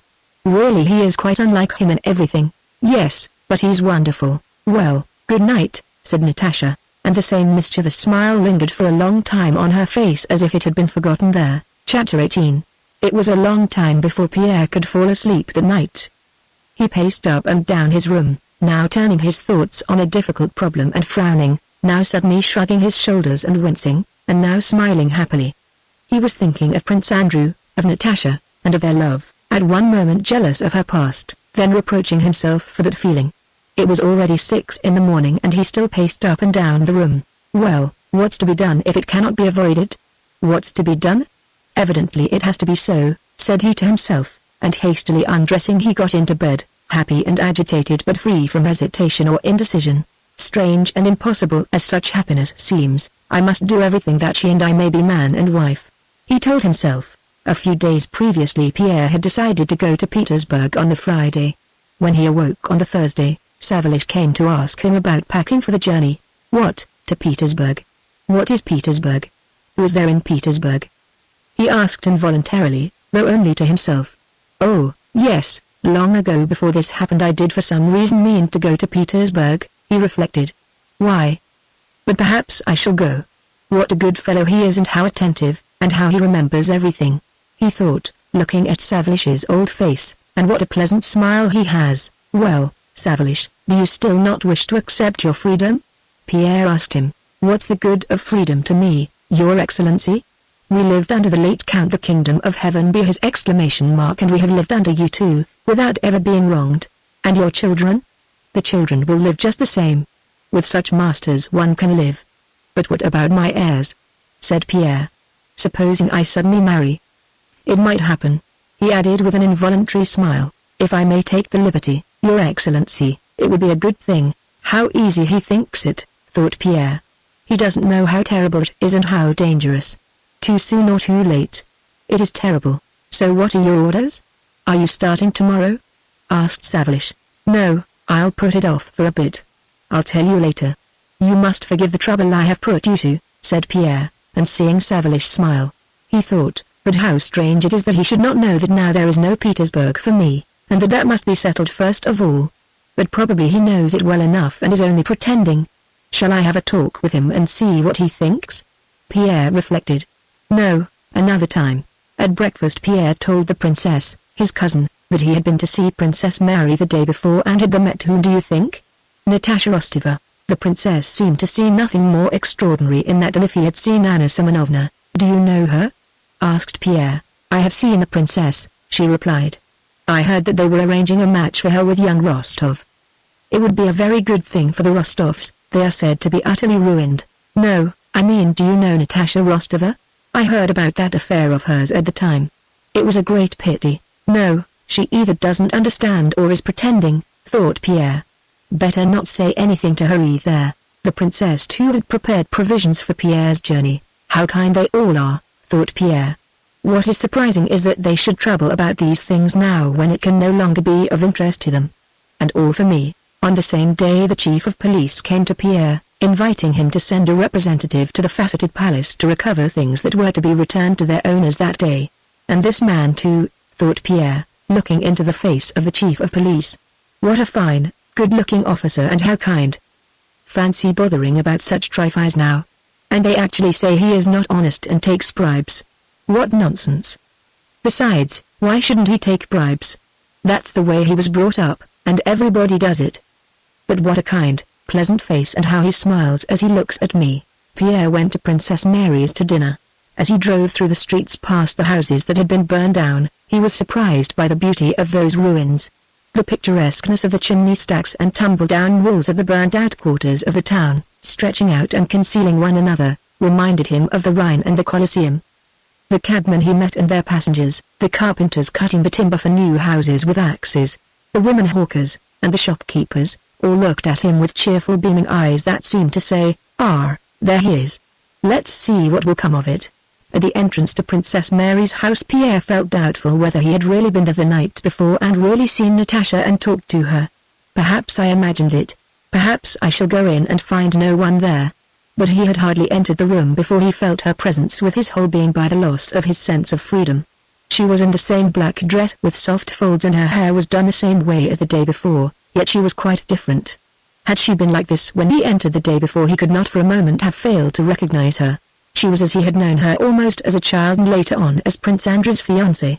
A bright questioning light shone in her eyes, and on her face was a friendly and strangely roguish expression. Pierre dined with them and would have spent the whole evening there, but Princess Mary was going to Vespers and Pierre left the house with her. Next day he came early, dined, and stayed the whole evening. Though Princess Mary and Natasha were evidently glad to see their visitor and though all Pierre's interest was now centered in that house, by the evening they had talked over everything and the conversation passed from one trivial topic to another and repeatedly broke off. He stayed so long that Princess Mary and Natasha exchanged glances, evidently wondering when he would go. Pierre noticed this but could not go. He felt uneasy and embarrassed, but sat on because he simply could not get up and take his leave. Princess Mary, foreseeing no end to this, rose first, and complaining of the headache began to say good night. "So you are going to Petersburg tomorrow?" she asked. "No, I am not going," Pierre replied hastily, in a surprised tone and as though offended. "Yes. No. To Petersburg? Tomorrow, but I won't say goodbye yet. I will call round in case you have any commissions for me," said he, standing before Princess Mary and turning red, but not taking his departure. Natasha gave him her hand and went out. Princess Mary on the other hand instead of going away sank into an armchair, and looked sternly and intently at him with her deep, radiant A's. The weariness she had plainly shown before had now quite passed off. With a deep and long-drawn sigh she seemed to be prepared for a lengthy talk. When Natasha left the room, Pierre's confusion and awkwardness immediately vanished and were replaced by eager excitement. He quickly moved an armchair toward Princess Mary. "Yes, I wanted to tell you," said he, answering her look as if she had spoken. "Princess, help me. What am I to do? Can I hope? Princess, my dear friend, listen. I know it all. I know I am not worthy of her, I know it's impossible to speak of it now. But I want to be a brother to her. No, not that, I can't." He paused and rubbed his face and eyes with his hands. "Well," he went on with an evident effort at self-control and coherence. "I don't know when I began to love her, but I have loved her and her alone all my life, and I love her so that I cannot imagine life without her. I cannot propose to her at present, but the thought that perhaps she might someday be my wife and that I may be missing that possibility is terrible. Tell me, can I hope? Tell me what I am to do, dear princess," he added after a pause, and touched her hand as she did not reply. "I am thinking of what you have told me," answered Princess Mary. "This is what I will say. You are right that to speak to her of love at present."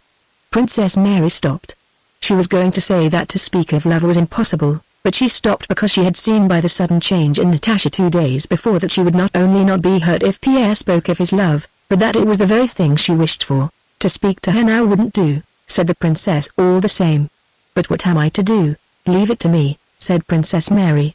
"I know." Pierre was looking into Princess Mary's eyes. Well, he said, "I know that she will love you."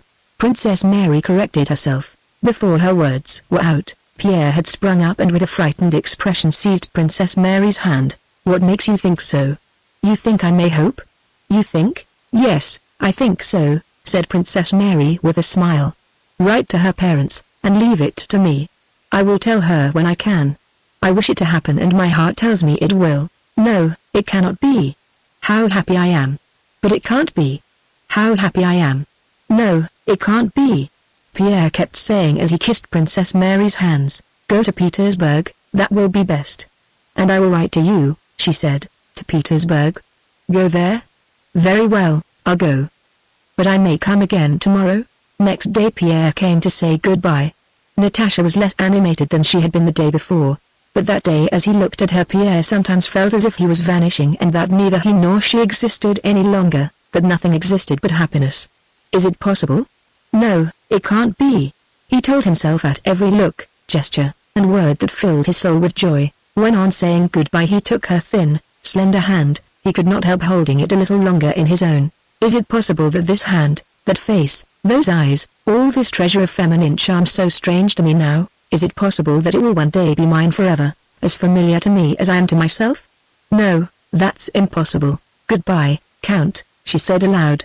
I shall look forward very much to your return, she added in a whisper, and these simple words, her look, and the expression on her face which accompanied them, formed for 2 months the subject of inexhaustible memories, interpretations, and happy meditations for Pierre. I shall look forward very much to your return. Yes, how did she say it? Yes, I shall look forward very much to your return. Oh, how happy I am. What is happening to me? How happy I am, said Pierre to himself. Chapter 19. There was nothing in Pierre's soul now at all like what had troubled it during his courtship of Helene. He did not repeat to himself with a sickening feeling of shame the words he had spoken, or say, oh, why did I not say that? And, whatever made me say say me? On the contrary, he now repeated in imagination every word that he or Natasha had spoken and pictured every detail of her face and smile, and did not wish to diminish or add anything, but only to repeat it again and again. There was now not a shadow of doubt in his mind as to whether what he had undertaken was right or wrong. Only one terrible doubt sometimes crossed his mind.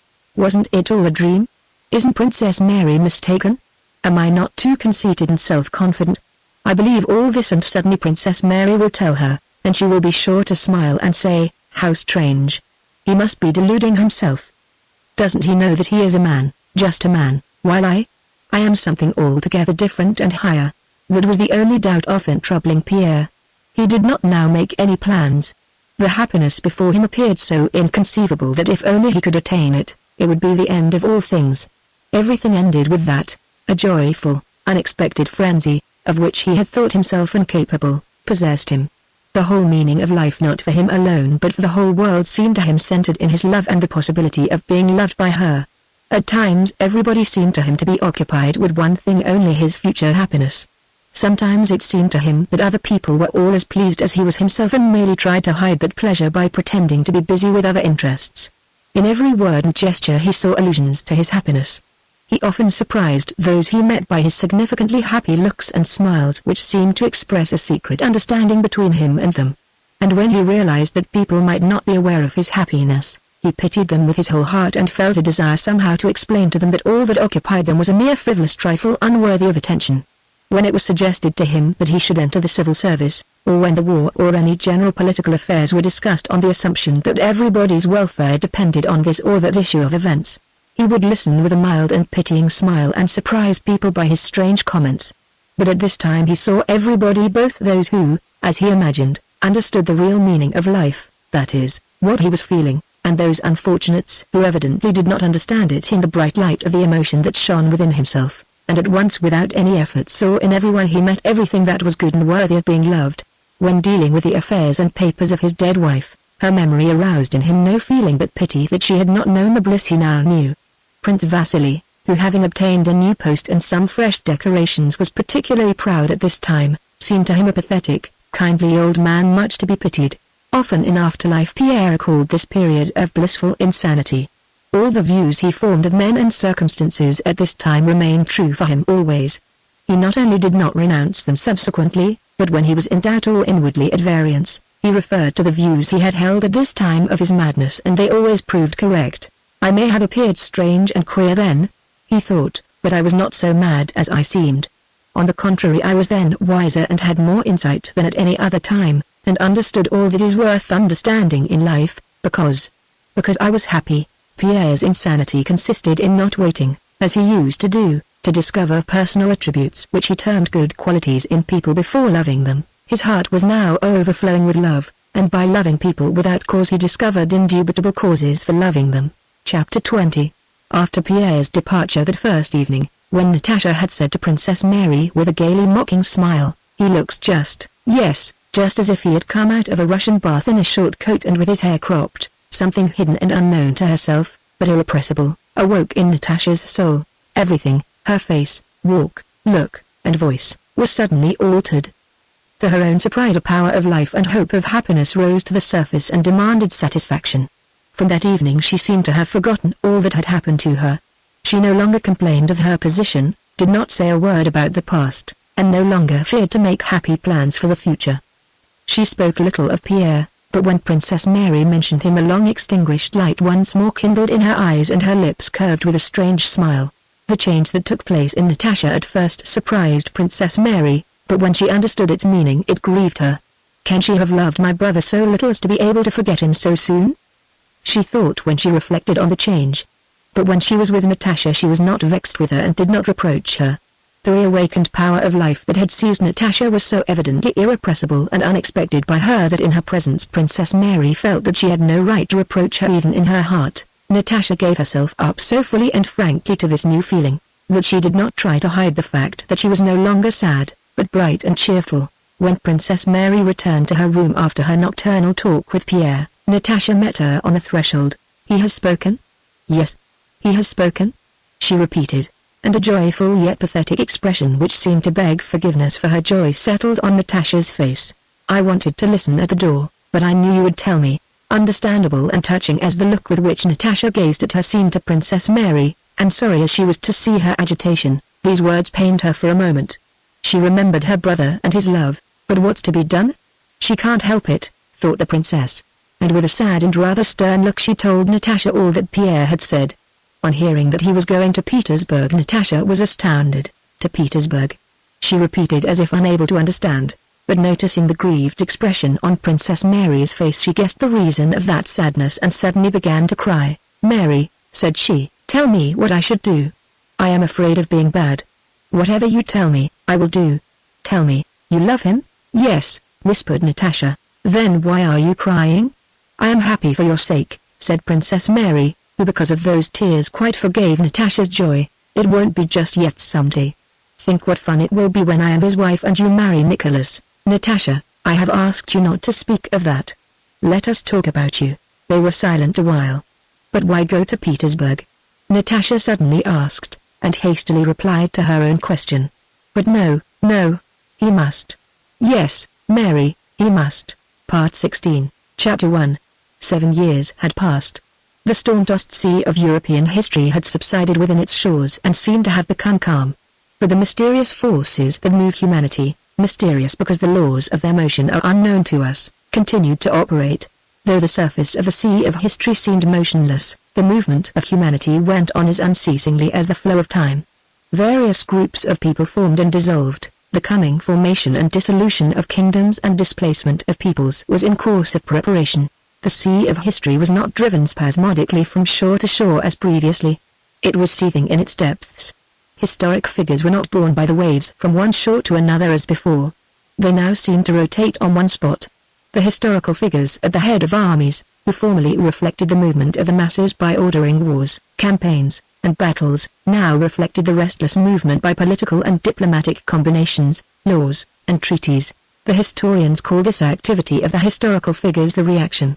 In dealing with this period they sternly condemn the historical personages who, in their opinion, caused what they describe as the reaction. All the well-known people of that period, from Alexander and Napoleon to Madame de Staël, Photius, Schelling, Fichte, Chateaubriand, and the rest, pass before their stern judgment seat and are acquitted or condemned according to whether they conduced to progress or to reaction. According to their accounts a reaction took place at that time in Russia also, and the chief culprit was Alexander I, the same man who according to them was the chief cause of the liberal movement at the commencement of his reign, being the savior of Russia. There is no one in Russian literature now, from schoolboy essayist to learned historian, who does not throw his little stone at Alexander for things he did wrong at this period of his reign. He ought to have acted in this way and in that way. In this case he did well and in that case badly. He behaved admirably at the beginning of his reign and during 1812, but acted badly by giving a constitution to Poland, forming the Holy Alliance, entrusting power to Arakchev, favoring Golitsyn and mysticism, and afterwards Shishkov and Photius. He also acted badly by concerning himself with the active army and disbanding the Simonov regiment. It would take a dozen pages to enumerate all the reproaches the historians addressed to him, based on their knowledge of what is good for humanity. What do these reproaches mean? Do not the very actions for which the historians praise Alexander I, the liberal attempts at the beginning of his reign, his struggle with Napoleon, the firmness he displayed in 1812 and the campaign of 1813, flow from the same sources the circumstances of his birth, education, and life that made his personality what it was and from which the actions for which they blame him, the Holy Alliance, the restoration of Poland, and the reaction of 1820 and later, also flowed? In what does the substance of those reproaches lie? It lies in the fact that an historic character like Alexander I, standing on the highest possible pinnacle of human power with the blinding light of history focused upon him, a character exposed to those strongest of all influences, the intrigues, flattery, and self-deception inseparable from power, a character who at every moment of his life felt a responsibility for all that was happening in Europe, and not a fictitious but a live character who like every man had his personal habits, passions, and impulses toward goodness, beauty, and truth. That this character, though not lacking in virtue, the historians do not accuse him of that, had not the same conception of the welfare of humanity 50 years ago as a present-day professor who from his youth upwards has been occupied with learning, that is, with books and lectures and with taking notes from them. But even if we assume that 50 years ago Alexander I was mistaken in his view of what was good for the people, we must inevitably assume that the historian who judges Alexander will also after the lapse of some time turn out to be mistaken in his view of what is good for humanity. This assumption is all the more natural and inevitable because, watching the movement of history, we see that every year and with each new writer, opinion as to what is good for mankind changes, so that what once seemed good, 10 years later seems bad, and vice versa. And what is more, we find at one and the same time quite contradictory views as to what is bad and what is good in history. Some people regard giving a constitution to Poland and forming the Holy Alliance as praiseworthy in Alexander, while others regard it as blameworthy. The activity of Alexander or of Napoleon cannot be called useful or harmful, for it is impossible to say for what it was useful or harmful. If that activity displeases somebody, this is only because it does not agree with his limited understanding of what is good. whether the preservation of my father's house in Moscow, or the glory of the Russian arms, or the prosperity of the Petersburg and other universities, or the freedom of Poland or the greatness of Russia, or the balance of power in Europe, or a certain kind of European culture called progress appear to me to be good or bad, I must admit that besides these things the action of every historic character has other more general purposes inaccessible to me. But let us assume that what is called science can harmonize all contradictions and possesses an unchanging standard of good and bad by which to try historic characters and events. Let us say that Alexander could have done everything differently. Let us say that with guidance from those who blame him and who profess to know the ultimate aim of the movement of humanity, he might have arranged matters according to the program his present accusers would have given him of nationality, freedom, equality, and progress. These, I think, cover the ground. Let us assume that this program was possible and had then been formulated, and that Alexander had acted on it. What would then have become of the activity of all those who opposed the tendency that then prevailed in the government, an activity that in the opinion of the historians was good and beneficent? Their activity would not have existed, there would have been no life, there would have been nothing. If we admit that human life can be ruled by reason, the possibility of life is destroyed. Chapter 2. If we assume as the historians do that great men lead humanity to the attainment of certain ends, the greatness of Russia or of France, the balance of power in Europe, the diffusion of the ideas of the revolution, general progress, or anything else, then it is impossible to explain the facts of history without introducing the conceptions of chance and genius. If the aim of the European wars at the beginning of the 19th century had been the aggrandizement of Russia, that aim might have been accomplished without all the preceding wars and without the invasion.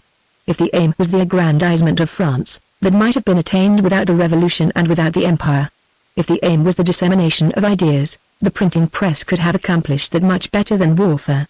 If the aim was the progress of civilization, it is easy to see that there are other ways of diffusing civilization more expedient than by the destruction of wealth and of human lives.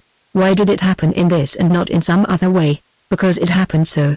Chance created the situation, genius utilized it, says history. But what is chance? What is genius? The words chance and genius do not denote any really existing thing and therefore cannot be defined. Those words only denote a certain stage of understanding of phenomena. I do not know why a certain event occurs, I think that I cannot know it, so I do not try to know it and I talk about chance. I see a force producing effects beyond the scope of ordinary human agencies. I do not understand why this occurs and I talk of genius. To a herd of rams, the ram the herdsman drives each evening into a special enclosure to feed, and that becomes twice as fat as the others, must seem to be a genius. And it must appear an astonishing conjunction of genius with a whole series of extraordinary chances that this ram, who instead of getting into the general fold every evening goes into a special enclosure where there are oats, that this very ram, swelling with fat, is killed for meat. But the rams need only cease to suppose that all that happens to them happens solely for the attainment of their sheepish aims. They need only admit that what happens to them may also have purposes beyond their ken, and they will at once perceive unity and coherence in what happened to the ram that was fattened. Even if they do not know for what purpose they are fattened, they will at least know that all that happened to the ram did not happen accidentally, and will no longer need the conceptions of chance or genius. Only by renouncing our claim to discern a purpose immediately intelligible to us, and admitting the ultimate purpose to be beyond our ken, may we discern the sequence of experiences in the lives of historic characters and perceive the cause of the effect they produce, incommensurable with ordinary human capabilities, and then the words chance and genius become superfluous. We need only confess that we do not know the purpose of the European convulsions, and that we know only the facts, that is, the murders, first in France, then in Italy, in Africa, in Prussia, in Austria, in Spain, and in Russia, and that the movements from the west to the east and from the east to the west form the essence and purpose of these events. And not only shall we have no need to see exceptional ability and genius in Napoleon and Alexander, but we shall be unable to consider them to be anything but like other men, and we shall not be obliged to have recourse to chance for an explanation of those small events which made these people what they were, but it will be clear that all those small events were inevitable. By discarding a claim to knowledge of the ultimate purpose, we shall clearly perceive that just as one cannot imagine a blossom or seed for any single plant better suited to it than those it produces, so it is impossible to imagine any two people more completely adapted down to the smallest detail for the purpose they had to fulfill, than Napoleon and Alexander with all their antecedents. Chapter 3. The fundamental and essential significance of the European events of the beginning of the 19th century lies in the movement of the mass of the European peoples from west to east and afterwards from east to west. The commencement of that movement was the movement from west to east. For the peoples of the West to be able to make their warlike movement to Moscow, it was necessary, 1. That they should form themselves into a military group of a size able to endure a collision with the warlike military group of the East. 2. That they should abandon all established traditions and customs, and 3. That during their military movement they should have at their head a man who could justify to himself and to them the deceptions, robberies, and murders which would have to be committed during that movement. And beginning with the French Revolution, the old inadequately large group was destroyed, as well as the old habits and traditions, and step by step a group was formed of larger dimensions with new customs and traditions, and a man was produced who would stand at the head of the coming movement and bear the responsibility for all that had to be done. A man without convictions, without habits, without traditions, without a name, and not even a Frenchman, emerges by what seem the strangest chances from among all the seething French parties, and without joining any one of them is borne forward to a prominent position. The ignorance of his colleagues, the weakness and insignificance of his opponents, the frankness of his falsehoods, and the dazzling and self-confident limitations of this man raise him to the head of the army. The brilliant qualities of the soldiers of the army sent to Italy, his opponent's reluctance to fight, and his own childish audacity and self-confidence secure him military fame. Innumerable so-called chances accompany him everywhere. The disfavor into which he falls with the rulers of France turns to his advantage. His attempts to avoid his predestined path are unsuccessful. He is not received into the Russian service, and the appointment he seeks in Turkey comes to nothing. During the war in Italy he is several times on the verge of destruction, and each time is saved in an unexpected manner. Owing to various diplomatic considerations, the Russian armies, just those which might have destroyed his prestige, do not appear upon the scene till he is no longer there. On his return from Italy he finds the government in Paris in a process of dissolution in which all those who are in it are inevitably wiped out and destroyed. And by chance an escape from this dangerous position presents itself in the form of an aimless and senseless expedition to Africa. Again so-called chance accompanies him. Impregnable Malta surrenders without a shot. His most reckless schemes are crowned with success. The enemy's fleet, which subsequently did not let a single boat pass, allows his entire army to elude it. In Africa a whole series of outrages are committed against the almost unarmed inhabitants. And the men who commit these crimes, especially their leader, assure themselves that this is admirable, this is glory, it resembles Caesar and Alexander the Great and is therefore good. This ideal of glory and grandeur, which consists not merely in considering nothing wrong that one does but in priding oneself on every crime one commits, ascribing to it an incomprehensible supernatural significance, that ideal, destined to guide this man and his associates, had scope for its development in Africa. Whatever he does succeeds. The plague does not touch him. The cruelty of murdering prisoners is not imputed to him as a fault. His childishly rash, uncalled for, and ignoble departure from Africa, leaving his comrades in distress, is set down to his credit, and again the enemy's fleet twice lets him slip past. When, intoxicated by the crimes he has committed so successfully, he reaches Paris, the dissolution of the Republican government, which a year earlier might have ruined him, has reached its extreme limit, and his presence then now as a newcomer free from party entanglements can only serve to exalt him, and though he himself has no plan, he is quite ready for his new role. He had no plan, he was afraid of everything. But the parties snatched at him and demanded his participation. He alone with his ideal of glory and grandeur developed in Italy and Egypt, his insane self-adulation, his boldness in crime and frankness in lying, he alone could justify what had to be done. He is needed for the place that awaits him, and so almost apart from his will and despite his indecision, his lack of a plan, and all his mistakes, he is drawn into a conspiracy that aims at seizing power, and the conspiracy is crowned with success. He is pushed into a meeting of the legislature. In alarm he wishes to flee, considering himself lost. He pretends to fall into a swoon and says senseless things that should have ruined him. But the once proud and shrewd rulers of France, feeling that their part is played out, are even more bewildered than he, and do not say the words they should have said to destroy him and retain their power. Chance, millions of chances, give him power, and all men as if by agreement cooperate to confirm that power. Chance forms the characters of the rulers of France, who submit to him. Chance forms the character of Paul I of Russia, who recognizes his government. Chance contrives a plot against him which not only fails to harm him but confirms his power. Chance puts the Duke d'Enghien in his hands and unexpectedly causes him to kill him, thereby convincing the mob more forcibly than in any other way that he had the right, since he had the might. Chance contrives that though he directs all his efforts to prepare an expedition against England, which would inevitably have ruined him, he never carries out that intention, but unexpectedly falls upon Mack and the Austrians, who surrender without a battle. Chance and genius give him the victory at Austerlitz, and by chance all men, not only the French but all Europe except England, which does not take part in the events about to happen despite their former horror and detestation of his crimes, now recognize his authority, the title he has given himself, and his ideal of grandeur and glory, which seems excellent and reasonable to them all. As if measuring themselves and preparing for the coming movement, the Western forces pushed toward the east several times in 1805, 1806, 1807, and 1809, gaining strength and growing. In 1811 the group of people that had formed in France unites into one group with the peoples of Central Europe. The strength of the justification of the man who stands at the head of the movement grows with the increased size of the group. During the 10-year preparatory period this man had formed relations with all the crowned heads of Europe. The discredited rulers of the world can oppose no reasonable ideal to the insensate Napoleonic ideal of glory and grandeur. One after another they hasten to display their insignificance before him. The King of Prussia sends his wife to seek the great man's mercy. The Emperor of Austria considers it a favor that this man receives a daughter the Caesars into his bed. The Pope, the guardian of all that the nations hold sacred, utilizes religion for the aggrandizement of the great man. It is not Napoleon who prepares himself for the accomplishment of his role, so much as all those round him who prepare him to take on himself the whole responsibility for what is happening and has to happen. There is no step, no crime or petty fraud he commits, which in the mouths of those around him is not at once represented as a great deed.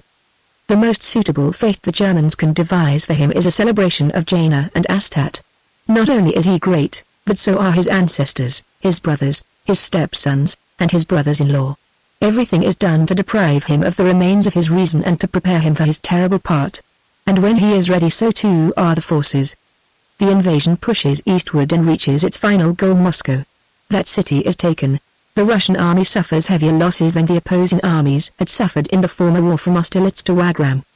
But suddenly instead of those chances and that genius which hitherto had so consistently led him by an uninterrupted series of successes to the predestined goal, an innumerable sequence of inverse chances occur from the cold in his head at Borodino to the sparks which set Moscow on fire, and the frosts, and instead of genius, stupidity and immeasurable baseness become evident.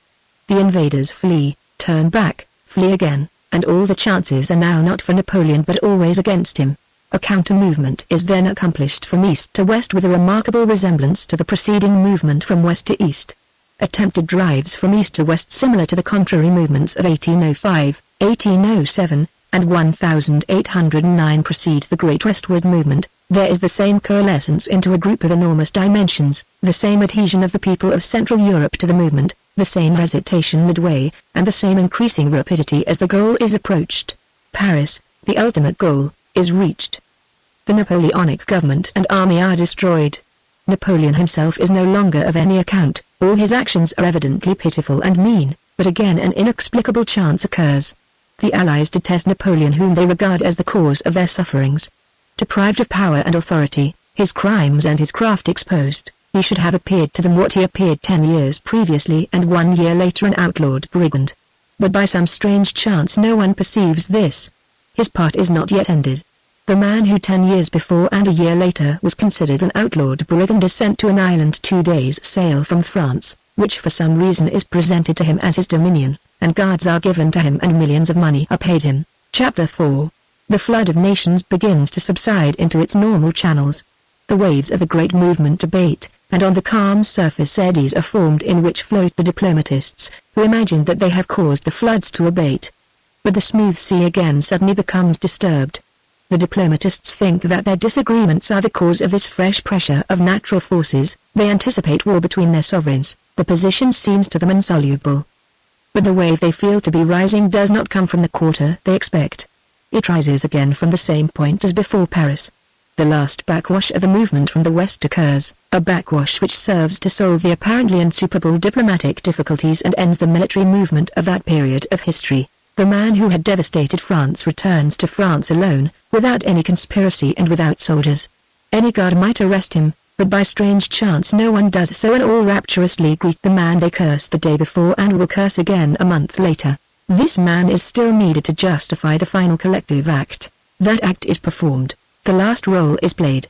The actor is bidden to disrobe and wash off his powder and paint. He will not be wanted any more. and some years pass during which he plays a pitiful comedy to himself in solitude on his island, justifying his actions by intrigues and lies when the justification is no longer needed, and displaying to the whole world what it was that people had mistaken for strength. As long as an unseen hand directed his actions, the manager, having brought the drama to a close and stripped the actor, shows him to us. See what you believed in. This is he.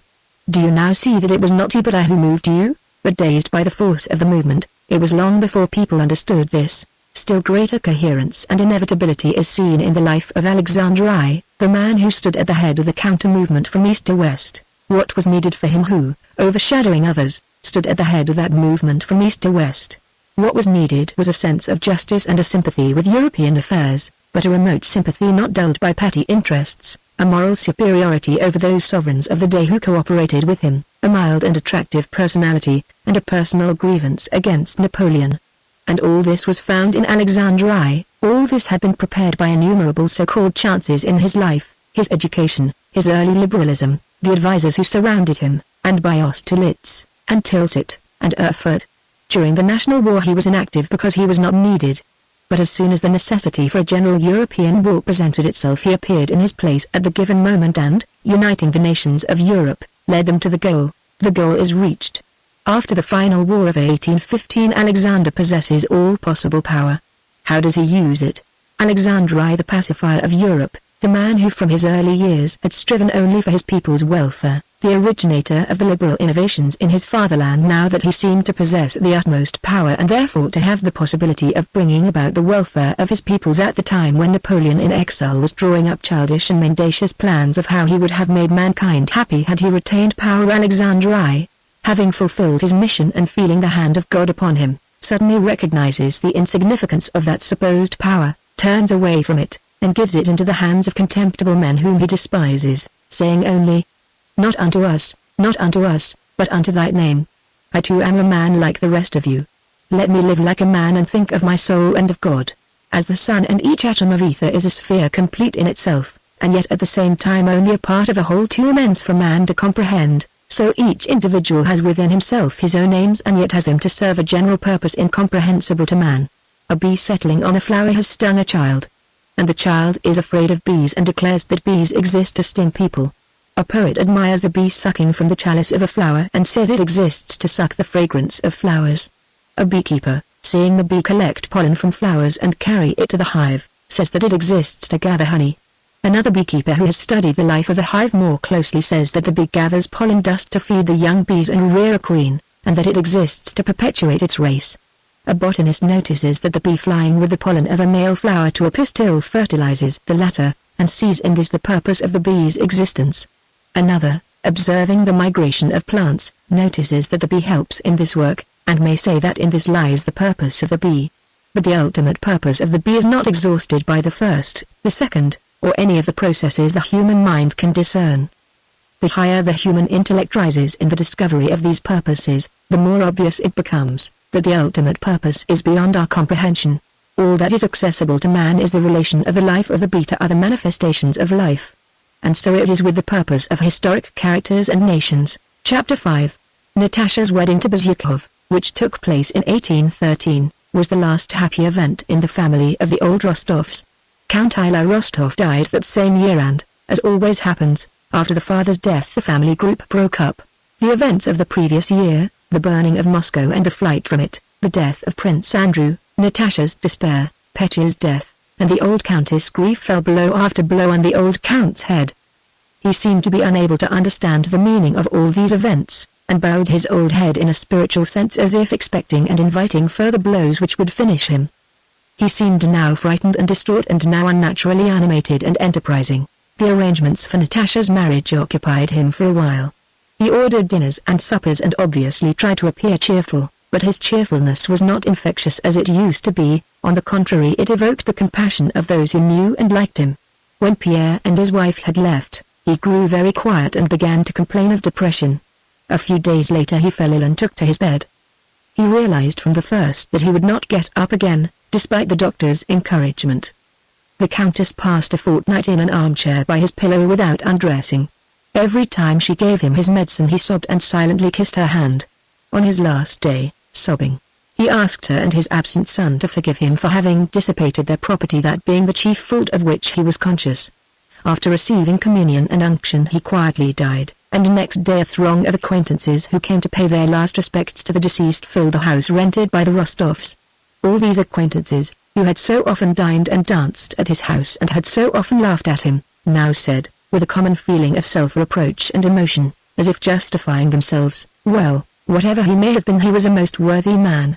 You don't meet such men nowadays. And which of us has not weaknesses of his own?" It was just when the Count's affairs had become so involved that it was impossible to say what would happen if he lived another year that he unexpectedly died. Nicholas was with the Russian army in Paris when the news of his father's death reached him. He at once resigned his commission, and without waiting for it to be accepted took leave of absence and went to Moscow.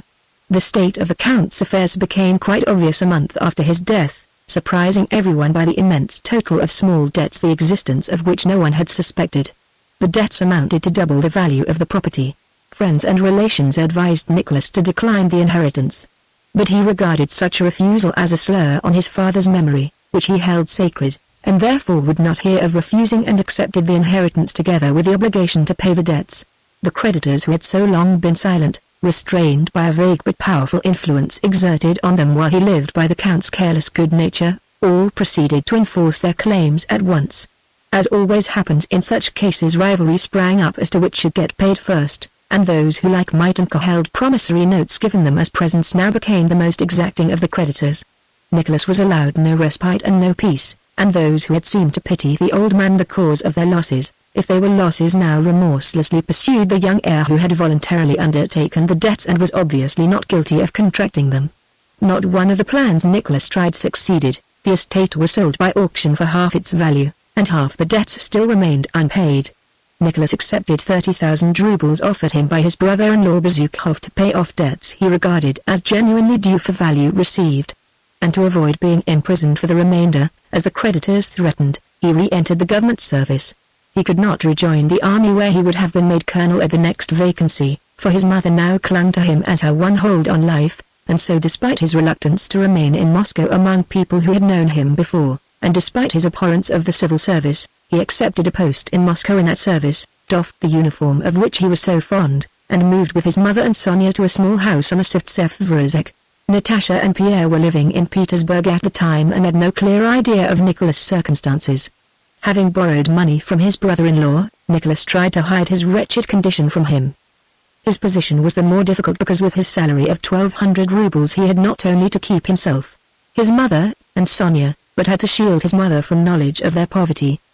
The Countess could not conceive of life without the luxurious conditions she had been used to from childhood and, unable to realize how hard it was for her son, kept demanding now a carriage, which they did not keep, to send for a friend, now some expensive article of food for herself, or wine for her son, or money to buy a present as a surprise for Natasha or Sonia, or for Nicholas himself. Sonia kept house, attended on her aunt, read to her, put up with her whims and secret ill will, and helped Nicholas to conceal their poverty from the old Countess. Nicholas felt himself irredeemably indebted to Sonia for all she was doing for his mother and greatly admired her patience and devotion, but tried to keep aloof from her. He seemed in his heart to reproach her for being too perfect, and because there was nothing to reproach her with. She had all that people are valued for, but little that could have made him love her. He felt that the more he valued her the less he loved her. He had taken her at her word when she wrote giving him his freedom and now behaved as if all that had passed between them had been long forgotten and could never in any case be renewed. Nicholas' position became worse and worse.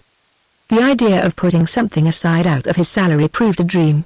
Not only did he not save anything, but to comply with his mother's demands he even incurred some small debts. He could see no way out of this situation. The idea of marrying some rich woman, which was suggested to him by his female relations, was repugnant to him. The other way out, his mother's death, never entered his head. He wished for nothing and hoped for nothing, and deep in his heart experienced a gloomy and stern satisfaction in an uncomplaining endurance of his position. He tried to avoid his old acquaintances with their commiseration and offensive offers of assistance. He avoided all distraction and recreation, and even at home did nothing but play cards with his mother, pace silently up and down the room, and smoke one pipe after another. He seemed carefully to cherish within himself the gloomy mood which alone enabled him to endure his position. Chapter 6. At the beginning of winter Princess Mary came to Moscow. From reports current in town she learned how the Rostovs were situated, and how the son has sacrificed himself for his mother, as people were saying. "I never expected anything else of him," said Princess Mary to herself, feeling a joyous sense of her love for him. Remembering her friendly relations with all the Rostovs which had made her almost a member of the family, she thought it her duty to go to see them. But remembering her relations with Nicholas in Voronezh, she was shy about doing so. Making a great effort, she did however go to call on them a few weeks after her arrival in Moscow. Nicholas was the first to meet her, as the Countess' room could only be reached through his. But instead of being greeted with pleasure as she had expected, at his first glance at her his face assumed a cold, stiff, proud expression she had not seen on it before. He inquired about her health, led the way to his mother, and having sat there for 5 minutes left the room. When the princess came out of the Countess' room, Nicholas met her again, and with marked solemnity and stiffness accompanied her to the ante-room. To her remarks about his mother's health he made no reply. "What's that to you? Leave me in peace," his looks seemed to say. "Why does she come prowling here? What does she want? I can't bear these ladies and all these civilities," said he aloud in Sonia's presence, evidently unable to repress his vexation, after the princess' carriage had disappeared. "Oh, Nicholas, how can you talk like that?" cried Sonia, hardly able to conceal her delight. "She is so kind and Mama is so fond of her." Nicholas did not reply and tried to avoid speaking of the princess any more. But after her visits the old countess spoke of her several times a day. She sang her praises, insisted that her son must call on her, expressed a wish to see her often, but yet always became ill-humored when she began to talk about her. Nicholas tried to keep silence when his mother spoke of the princess, but his silence irritated her. "She is a very admirable and excellent young woman," said she, "and you must go and call on her. You would at least be seeing somebody, and I think it must be dull for you only seeing us. But I don't in the least want to, Mama. You used to want to, and now you don't. Really I don't understand you, my dear. One day you are dull, and the next you refuse to see anyone, but I never said I was dull. Why, you said yourself you don't want even to see her. She is a very admirable young woman and you always liked her, but now suddenly you have got some notion or other in your head. You hide everything from me." "Not at all, Mama. If I were asking you to do something disagreeable now, but I only ask you to return a call. One would think mere politeness required it. Well, I have asked you, and now I won't interfere any more since you have secrets from your mother. Well, then, I'll go if you wish it. It doesn't matter to me. I only wish it for your sake." Nicholas sighed, bit his moustache, and laid out the cards for a patience, trying to divert his mother's attention to another topic. The same conversation was repeated next day and the day after, and the day after that, after her visit to the Rostovs and her unexpectedly chilly reception by Nicholas. Princess Mary confessed to herself that she had been right in not wishing to be the first to call. "I expected nothing else," she told herself, calling her pride to her aid. "I have nothing to do with him and I only wanted to see the old lady, who was always kind to me and to whom I am under many obligations." But she could not pacify herself with these reflections. A feeling akin to remorse troubled her when she thought of her visit. Though she had firmly resolved not to call on the Rostovs again and to forget the whole matter, she felt herself all the time in an awkward position. And when she asked herself what distressed her, she had to admit that it was her relation to Rostov. His cold, polite manner did not express his feeling for her, she knew that, but it concealed something, and until she could discover what that something was, she felt that she could not be at ease. One day in midwinter, when sitting in the schoolroom attending to her nephew's lessons, she was informed that Rostov had called. With a firm resolution not to betray herself and not show her agitation, she sent for Mademoiselle Bourian and went with her to the drawing-room. Her first glance at Nicholas' face told her that he had only come to fulfill the demands of politeness, and she firmly resolved to maintain the tone in which he addressed her. They spoke of the Countess' health, of their mutual friends, of the latest war news, and when the 10 minutes required by propriety had elapsed after which a visitor may rise, Nicholas got up to say goodbye.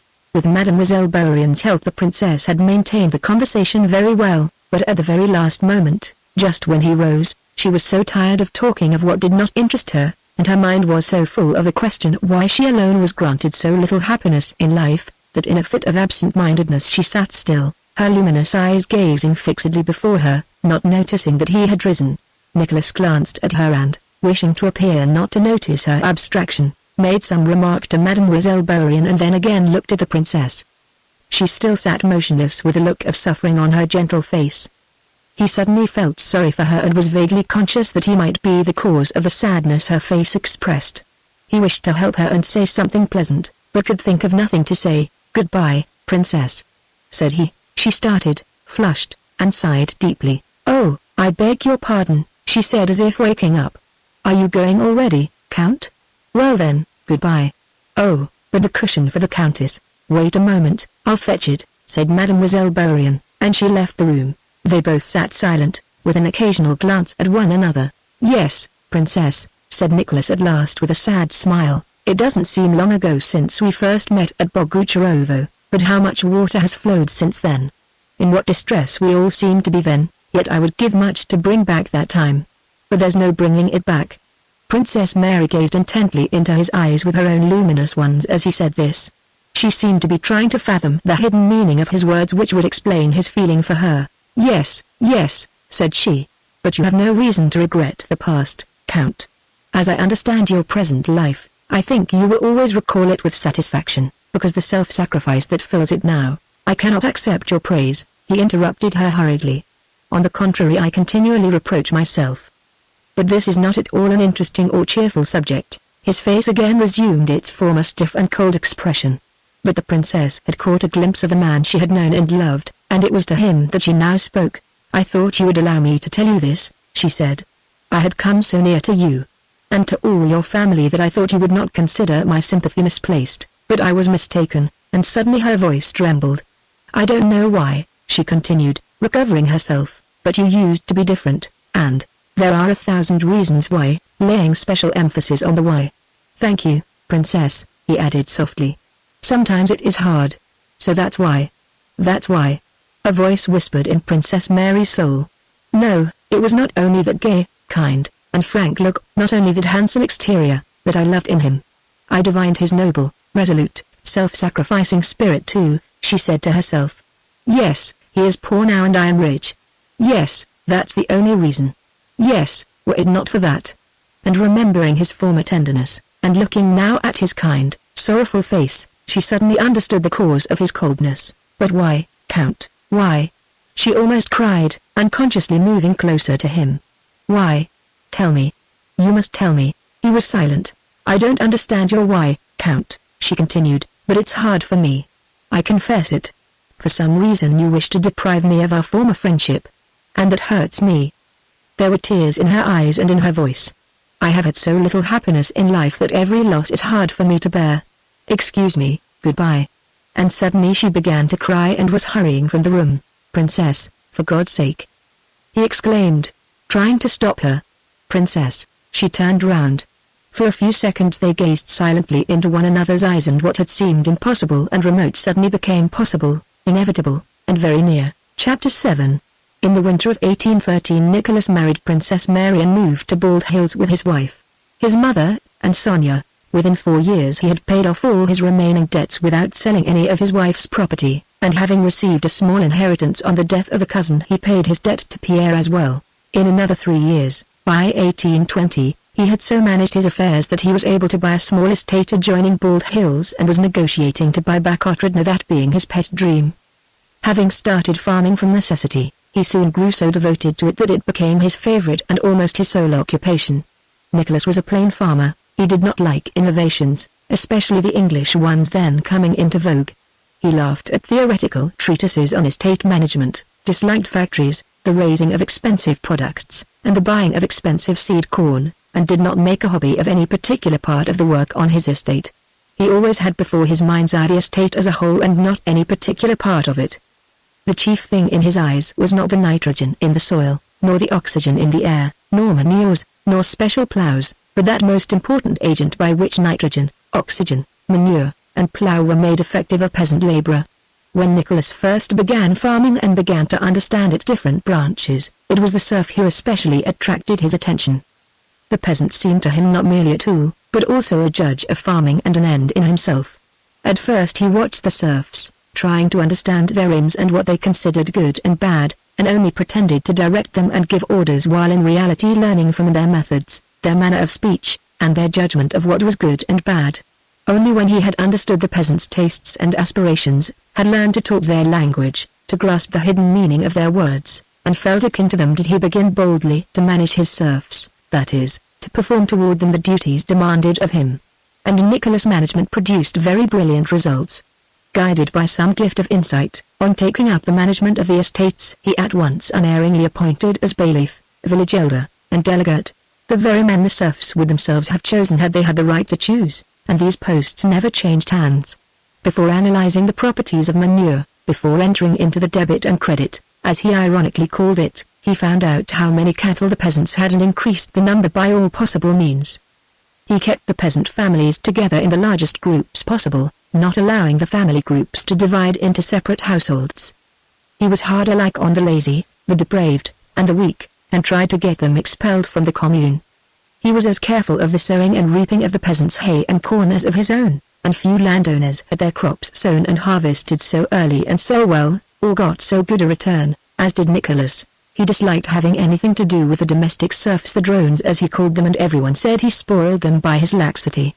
When a decision had to be taken regarding a domestic serf, especially if one had to be punished, he always felt undecided and consulted everybody in the house, but when it was possible to have a domestic serf conscripted instead of a land worker he did so without the least hesitation. He never felt any hesitation in dealing with the peasants. He knew that his every decision would be approved by them all with very few exceptions. He did not allow himself either to be hard on or punish a man, or to make things easy for or reward anyone, merely because he felt inclined to do so. He could not have said by what standard he judged what he should or should not do, but the standard was quite firm and definite in his own mind. Often, speaking with vexation of some failure or irregularity, he would say, "What can one do with our Russian peasants?" and imagined that he could not bear them, yet he loved our Russian peasants and their way of life with his whole soul, and for that very reason had understood and assimilated the one way and manner of farming which produced good results. Countess Mary was jealous of this passion of her husband's and regretted that she could not share it, but she could not understand the joys and vexations he derived from that world, to her so remote and alien. She could not understand why he was so particularly animated and happy when, after getting up at daybreak and spending the whole morning in the fields or on the threshing floor, he returned from the sowing or mowing or reaping to have tea with her. She did not understand why he spoke with such admiration and delight of the farming of the thrifty and well-to-do peasant Matthew Ermishin, who with his family had carted corn all night, or of the fact that his, Nicholas, sheaves were already stacked before anyone else had his harvest in.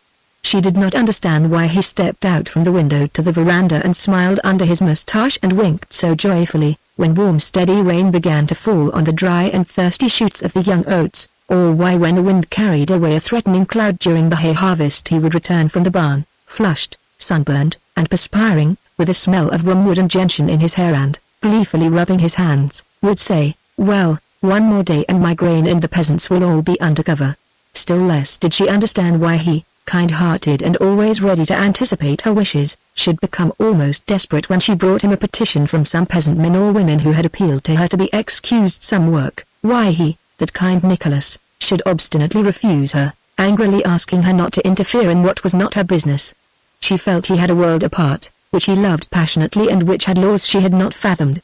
Sometimes when, trying to understand him, she spoke of the good work he was doing for his serfs, he would be vexed and reply, "Not in the least, it never entered my head and I wouldn't do that for their good. That's all poetry and old wives' talk, all that doing good to one's neighbor. What I want is that our children should not have to go begging. I must put our affairs in order while I am alive, that's all. And to do that, order and strictness are essential. That's all about it," said he, clenching his vigorous fist. "And fairness, of course," he added, "for if the peasant is naked and hungry and has only one miserable horse, he can do no good either for himself or for me." And all Nicholas did was fruitful, probably just because he refused to allow himself to think that he was doing good to others for virtue's sake. His means increased rapidly, serfs from neighboring estates came to beg him to buy them, and long after his death the memory of his administration was devoutly preserved among the serfs. He was a master. The peasants' affairs first and then his own. Of course he was not to be trifled with either. In a word, he was a real master. Chapter 8. One matter connected with his management sometimes worried Nicholas, and that was his quick tempo together with his old hussar habit of making free use of his fists. At first he saw nothing reprehensible in this, but in the second year of his marriage his view of that form of punishment suddenly changed. Once in summer he had sent for the village elder from Bogucharovo, a man who had succeeded to the post when Dran died and who was accused of dishonesty and various irregularities. Nicholas went out into the porch to question him, and immediately after the elder had given a few replies the sound of cries and blows were heard. On returning to lunch Nicholas went up to his wife, who sat with her head bent low over her embroidery frame, and as usual began to tell her what he had been doing that morning. Among other things he spoke of the Bogucharovo elder. Countess Mary turned red and then pale, but continued to sit with head bowed and lips compressed and gave her husband no reply. Such an insolent scoundrel! He cried, growing hot again at the mere recollection of him. If he had told me he was drunk and did not see. But what is the matter with you, Mary? He suddenly asked. Countess Mary raised her head and tried to speak, but hastily looked down again and her lips puckered. Why, whatever is the matter, my dearest? The looks of the plain Countess Mary always improved when she was in tears. She never cried from pain or vexation, but always from sorrow or pity, and when she wept her radiant eyes acquired an irresistible charm. The moment Nicholas took her hand she could no longer restrain herself and began to cry. Nicholas, I saw it. He was to blame. But why do you? Nicholas. And she covered her face with her hands. Nicholas said nothing. He flushed crimson, left her side, and paced up and down the room. He understood what she was weeping about, but could not in his heart at once agree with her that what he had regarded from childhood as quite an everyday event was wrong. Is it just sentimentality, old wives' tales, or is she right? He asked himself. Before he had solved that point he glanced again at her face filled with love and pain, and he suddenly realized that she was right and that he had long been sinning against himself. Mary, he said softly, going up to her, it will never happen again, I give you my word. Never, he repeated in a trembling voice like a boy asking for forgiveness. The tears flowed faster still from the Countess' eyes. She took his hand and kissed it. Nicholas, when did you break your cameo? She asked to change the subject, looking at his finger on which he wore a ring with a cameo of Laocoon's head. Today it was the same affair. Oh, Mary, don't remind me of it. And again he flushed. I give you my word of honor it shan't occur again, and let this always be a reminder to me, and he pointed to the broken ring. After that, when in discussions with his village elders or stewards the blood rushed to his face and his fists began to clench, Nicholas would turn the broken ring on his finger and would drop his eyes before the man who was making him angry. But he did forget himself once or twice within a 12-month, and then he would go and confess to his wife, and would again promise that this should really be the very last time. Mary, you must despise me. He would say. I deserve it, you should go away at once, if you don't feel strong enough to control yourself. She would reply sadly, trying to comfort her husband. Among the gentry of the province Nicholas was respected but not liked. He did not concern himself with the interests of his own class, and consequently some thought him proud and others thought him stupid. The whole summer, from spring sowing to harvest, he was busy with the work on his farm. In autumn he gave himself up to hunting with the same business-like seriousness, leaving home for a month, or even 2, with his hunt. In winter he visited his other villages or spent his time reading. The books he read were chiefly historical, and on these he spent a certain sum every year. He was collecting, as he said, a serious library, and he made it a rule to read through all the books he bought. He would sit in his study with a grave air, reading a task he first imposed upon himself as a duty, but which afterwards became a habit, affording him a special kind of pleasure and a consciousness of being occupied with serious matters. In winter, except for business excursions, he spent most of his time at home making himself one with his family and entering into all the details of his children's relations with their mother. The harmony between him and his wife grew closer and closer, and he daily discovered fresh spiritual treasures in her. From the time of his marriage Sonia had lived in his house. Before that, Nicholas had told his wife all that had passed between himself and Sonia, blaming himself and commending her. He had asked Princess Mary to be gentle and kind to his cousin. She thoroughly realized the wrong he had done Sonia, felt herself to blame toward her, and imagined that her wealth had influenced Nicholas' choice. She could not find fault with Sonia in any way and tried to be fond of her, but often felt ill will toward her which she could not overcome. Once she had a talk with her friend Natasha about Sonia and about her own injustice toward her. You know, said Natasha, you have read the Gospels a great deal. There is a passage in them that just fits Sonia. What? Asked Countess Mary, surprised. To him that hath shall be given, and from him that hath not shall be taken away. You remember? She is one that hath not. Why, I don't know. Perhaps she lacks egotism, I don't know, but from her is taken away. and everything has been taken away. Sometimes I am dreadfully sorry for her. Formerly I very much wanted Nicholas to marry her, but I always had a sort of presentiment that it would not come off. She is a sterile flower, you know, like some strawberry blossoms. Sometimes I am sorry for her, and sometimes I think she doesn't feel it as you or I would." Though Countess Mary told Natasha that those words in the Gospel must be understood differently, yet looking at Sonia she agreed with Natasha's explanation. It really seemed that Sonia did not feel her position trying, and had grown quite reconciled to her lot as a sterile flower. She seemed to be fond not so much of individuals as of the family as a whole. Like a cat, she had attached herself not to the people but to the home. She waited on the old countess, petted and spoiled the children, was always ready to render the small services for which she had a gift, and all this was unconsciously accepted from her with insufficient gratitude. The country seat at Bald Hills had been rebuilt, though not on the same scale as under the old prince. The buildings, begun under straitened circumstances, were more than simple. The immense house on the old stone foundations was of wood, plastered only inside.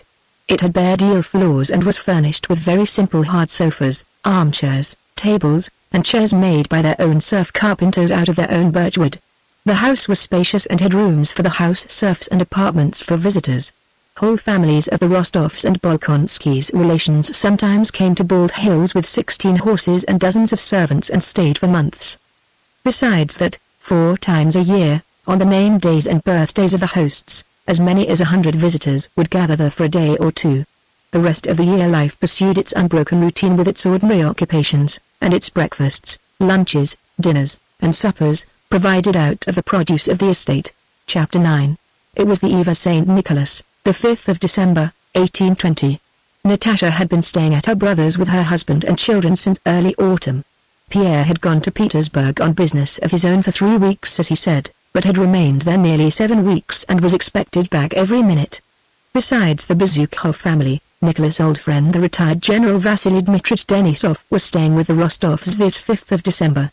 On the 6th, which was his name day when the house would be full of visitors, Nicholas knew he would have to exchange his Tartar tunic for a tailcoat, and put on narrow boots with pointed toes, and drive to the new church he had built, and then receive visitors who would come to congratulate him, offer them refreshments, and talk about the elections of the nobility, but he considered himself entitled to spend the eve of that day in his usual way. He examined the bailiff's accounts of the village in Ryazan which belonged to his wife's nephew, wrote 2 business letters, and walked over to the granaries, cattle yards and stables before dinner. Having taken precautions against the general drunkenness to be expected on the morrow because it was a great saint's day, he returned to dinner, and without having time for a private talk with his wife sat down at the long table laid for 20 persons, at which the whole household had assembled. At that table were his mother, his mother's old lady companion Belova, his wife, their 3 children with their governess and tutor, his wife's nephew with his tutor, Sonia, Denisov, Natasha, her 3 children, their governess, and old Michael Ivanovich, the late prince's architect, who was living on in retirement at Bald Hills. Countess Mary sat at the other end of the table. When her husband took his place she concluded, from the rapid manner in which after taking up his table napkin he pushed back the tumbler and wineglass standing before him, that he was out of humor, as was sometimes the case when he came in to dinner straight from the farm especially before the soup. Countess Mary well knew that mood of his, and when she herself was in a good frame of mind quietly waited till he had had his soup and then began to talk to him and make him admit that there was no cause for his ill humor. But today she quite forgot that and was hurt that he should be angry with her without any reason, and she felt unhappy. She asked him where he had been. He replied. She again inquired whether everything was going well on the farm. Her unnatural tone made him wince unpleasantly and he replied hastily. Then I'm not mistaken, thought Countess Mary. Why is he cross with me? She concluded from his tone that he was vexed with her and wished to end the conversation. She knew her remarks sounded unnatural, but could not refrain from asking some more questions. Thanks to Denisov the conversation at table soon became general and lively, and she did not talk to her husband. When they left the table and went as usual to thank the old countess, Countess Mary held out her hand and kissed her husband, and asked him why he was angry with her. You always have such strange fancies. I didn't even think of being angry, he replied. But the word always seemed to her to imply, yes, I am angry but I won't tell you why.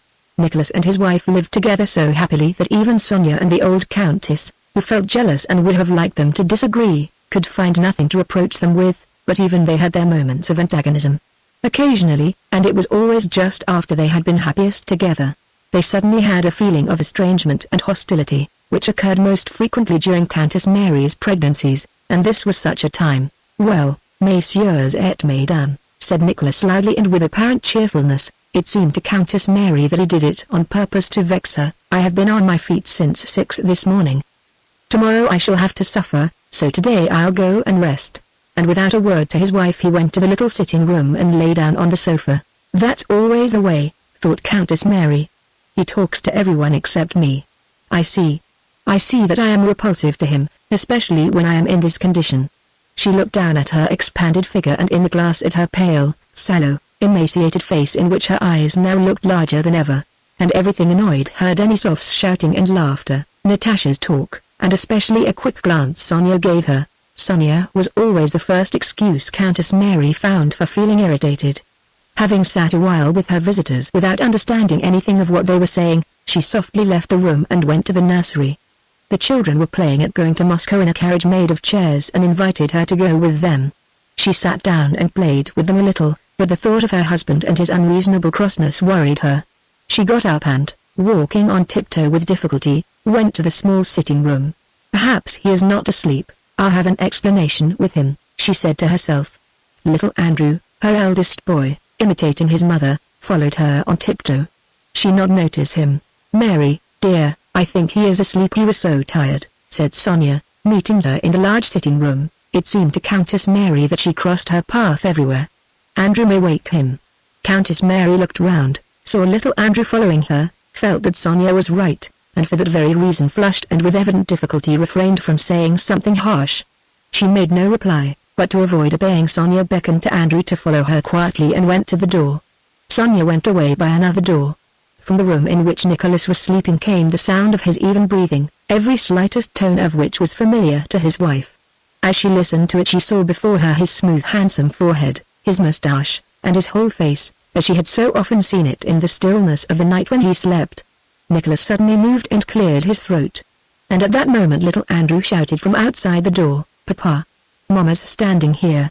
Countess Mary turned pale with fright and made signs to the boy.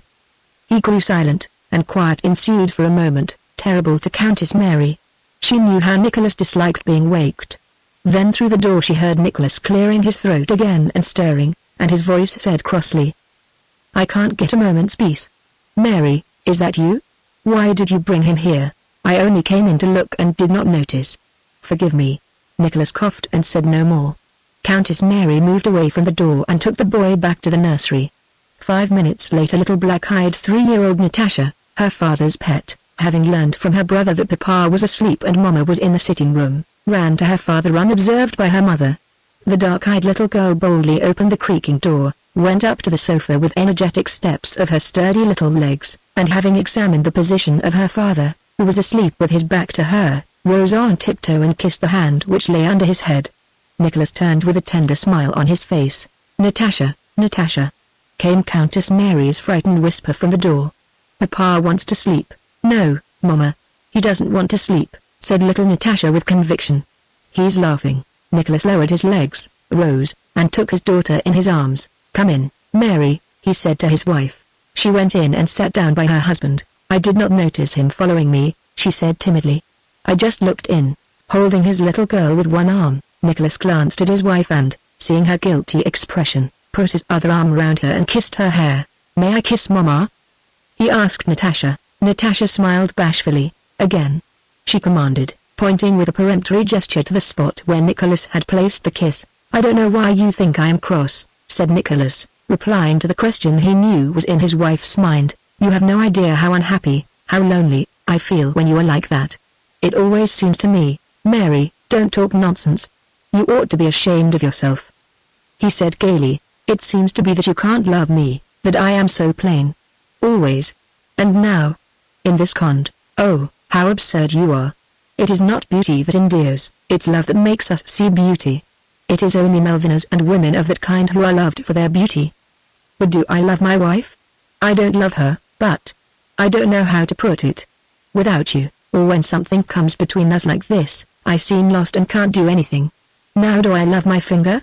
I don't love it, but just try to cut it off. I'm not like that myself. But I understand. So you're not angry with me? Awfully angry," he said, smiling and getting up. And smoothing his hair he began to pace the room. "Do you know, Mary, what I've been thinking?" he began, immediately thinking aloud in his wife's presence now that they had made it up. He did not ask if she was ready to listen to him. He did not care. A thought had occurred to him and so it belonged to her also. And he told her of his intention to persuade Pierre to stay with them till spring. Countess Mary listened till he had finished, made some remark, and in her turn began thinking aloud. Her thoughts were about the children. "You can see the woman in her already," she said in French, pointing to little Natasha. "You reproach us women with being illogical. Here is our logic. I say, Papa wants to sleep. But she says, no, he's laughing." "And she was right," said Countess Mary with a happy smile. "Yes, yes." And Nicholas, taking his little daughter in his strong hand, lifted her high, placed her on his shoulder, held her by the legs, and paced the room with her. There was an expression of carefree happiness on the faces of both father and daughter. "But you know you may be unfair. You are too fond of this one," his wife whispered in French. "Yes, but what am I to do? I try not to show." At that moment they heard the sound of the door pulley and footsteps in the hall and ante-room, as if someone had arrived. "Somebody has come. I am sure it is Pierre." "I will go and see," said Countess Mary and left the room. In her absence Nicholas allowed himself to give his little daughter a gallop round the room. Out of breath, he took the laughing child quickly from his shoulder and pressed her to his heart. His capers reminded him of dancing, and looking at the child's round happy little face he thought of what she would be like when he was an old man, taking her into society and dancing the mazurka with her as his old father had danced Daniel Cooper with his daughter. It is he, Nicholas," said Countess Mary, re-entering the room a few minutes later. "Now our Natasha has come to life. You should have seen her ecstasy, and how he caught it for having stayed away so long. Well, come along now, quick, quick. It's time you two were parted," she added, looking smilingly at the little girl who clung to her father. Nicholas went out holding the child by the hand. Countess Mary remained in the sitting room. "I should never have believed that one could be so happy," she whispered to herself. A smile lit up her face but at the same time she sighed, and her deep eyes expressed a quiet sadness as though she felt, through her happiness, that there is another sort of happiness unattainable in this life and of which she involuntarily thought at that instant. Chapter 10. Natasha had married in the early spring of 1813, and in 1820 already had 3 daughters besides a son for whom she had longed and whom she was now nursing. She had grown stouter and broader, so that it was difficult to recognize in this robust, motherly woman the slim, lively Natasha of former days. Her features were more defined and had a calm, soft, and serene expression. In her face there was none of the ever-glowing animation that had formerly burned her and constituted its charm. Now her face and body were of all that one saw, and her soul was not visible at all. All that struck the eye was a strong, handsome, and fertile woman. The old fire very rarely kindled in her face now. That happened only when, as was the case that day, her husband returned home, or a sick child was convalescent, or when she and Countess Mary spoke of Prince Andrew. She never mentioned him to her husband, who she imagined was jealous of Prince Andrew's memory, or on the rare occasions when something happened to induce her to sing, a practice she had quite abandoned since her marriage. At the rare moments when the old fire did kindle in her handsome, fully developed body she was even more attractive than in former days. Since their marriage Natasha and her husband had lived in Moscow, in Petersburg, on their estate near Moscow, or with her mother, that is to say, in Nicholas' house. The young Countess Bezukova was not often seen in society, and those who met her there were not pleased with her and found her neither attractive nor amiable. Not that Natasha liked solitude, she did not know whether she liked it or not, she even thought that she did not, but with her pregnancies, her confinements, the nursing of her children, and sharing every moment of her husband's life, she had demands on her time which could be satisfied only by renouncing society. All who had known Natasha before her marriage wondered at the change in her as at something extraordinary. Only the old countess with her maternal instinct had realized that all that Natasha's outbursts had been due to her need of children and a husband, as she herself had once exclaimed adulterated no not so much in fun as in earnest, and her mother was now surprised at the surprise expressed by those who had never understood Natasha, and she kept saying that she had always known that Natasha would make an exemplary wife and mother. Only she lets her love of her husband and children overflow all bounds, said the countess, so that it even becomes absurd. Natasha did not follow the golden rule advocated by clever folk, especially by the French, which says that a girl should not let herself go when she marries, should not neglect her accomplishments, should be even more careful of her appearance than when she was unmarried, and should fascinate her husband as much as she did before he became her husband. Natasha on the contrary had at once abandoned all her witchery, of which her singing had been an unusually powerful part. She gave it up just because it was so powerfully seductive. She took no pains with her manners or with of speech, or with her toilet, or to show herself to her husband in her most becoming attitudes, or to avoid inconveniencing him by being too exacting. She acted in contradiction to all those rules. She felt that the allurements instinct had formerly taught her to use would now be merely ridiculous in the eyes of her husband, to whom she had from the first moment given herself up entirely, that is, with her whole soul, leaving no corner of it hidden from him. She felt that her unity with her husband was not maintained by the poetic feelings that had attracted him to her, but by something else indefinite but firm as the bond between her own body and soul. To fluff out her curls, put on fashionable dresses, and sing romantic songs to fascinate her husband would have seemed as strange as to adorn herself to attract herself. To adorn herself for others might perhaps have been agreeable, she did not know, but she had no time at all for it. The chief reason for devoting no time either to singing, to dress, or to choosing her words was that she really had no time to spare for these things. We know that man has the faculty of becoming completely absorbed in a subject however trivial it may be, and that there is no subject so trivial that it will not grow to infinite proportions if one's entire attention is devoted to it. The subject which wholly engrossed Natasha's attention was her family, that is, her husband whom she had to keep so that he should belong entirely to her and to the home, and the children whom she had to bear, bring into the world, nurse, and bring up. And the deeper she penetrated, not with her mind only but with her whole soul, her whole being, into the subject that absorbed her, the larger did that subject grow and the weaker and more inadequate did her powers appear, so that she concentrated them wholly on that one thing and yet was unable to accomplish all that she considered necessary. There were then as now conversations and discussions about women's rights, the relations of husband and wife and their freedom and rights, though these themes were not yet termed questions as they are now, but these topics were not merely uninteresting to Natasha, she positively did not understand them. These questions, then as now, existed only for those who see nothing in marriage but the pleasure married people get from one another, that is, only the beginnings of marriage and not its whole significance, which lies in the family. Discussions and questions of that kind, which are like the question of how to get the greatest gratification from one's dinner, did not then and do not now exist for those for whom the purpose of a dinner is the nourishment it affords, and the purpose of marriage is the family. If the purpose of dinner is to nourish the body, a man who eats 2 dinners at once may perhaps get more enjoyment but will not attain his purpose, for his stomach will not digest the 2 dinners. If the purpose of marriage is the family, the person who wishes to have many wives or husbands may perhaps obtain much pleasure, but in that case will not have a family. If the purpose of food is nourishment and the purpose of marriage is the family, the whole question resolves itself into not eating more than one can digest, and not having more wives or husbands than are needed for the family, that is, 1 wife or 1 husband. Natasha needed a husband. A husband was given her and he gave her a family. And she not only saw no need of any other or better husband, but as all the powers of her soul were intent on serving that husband and family, she could not imagine and saw no interest in imagining how it would be if things were different. Natasha did not care for society in general, but prized the more the society of her relatives Countess Mary, and her brother, her mother, and Sonia. She valued the company of those to whom she could come striding dishevelled from the nursery in her dressing gown, and with joyful face show a yellow instead of a green stain on baby's napkin, and from whom she could hear reassuring words to the effect that baby was much better.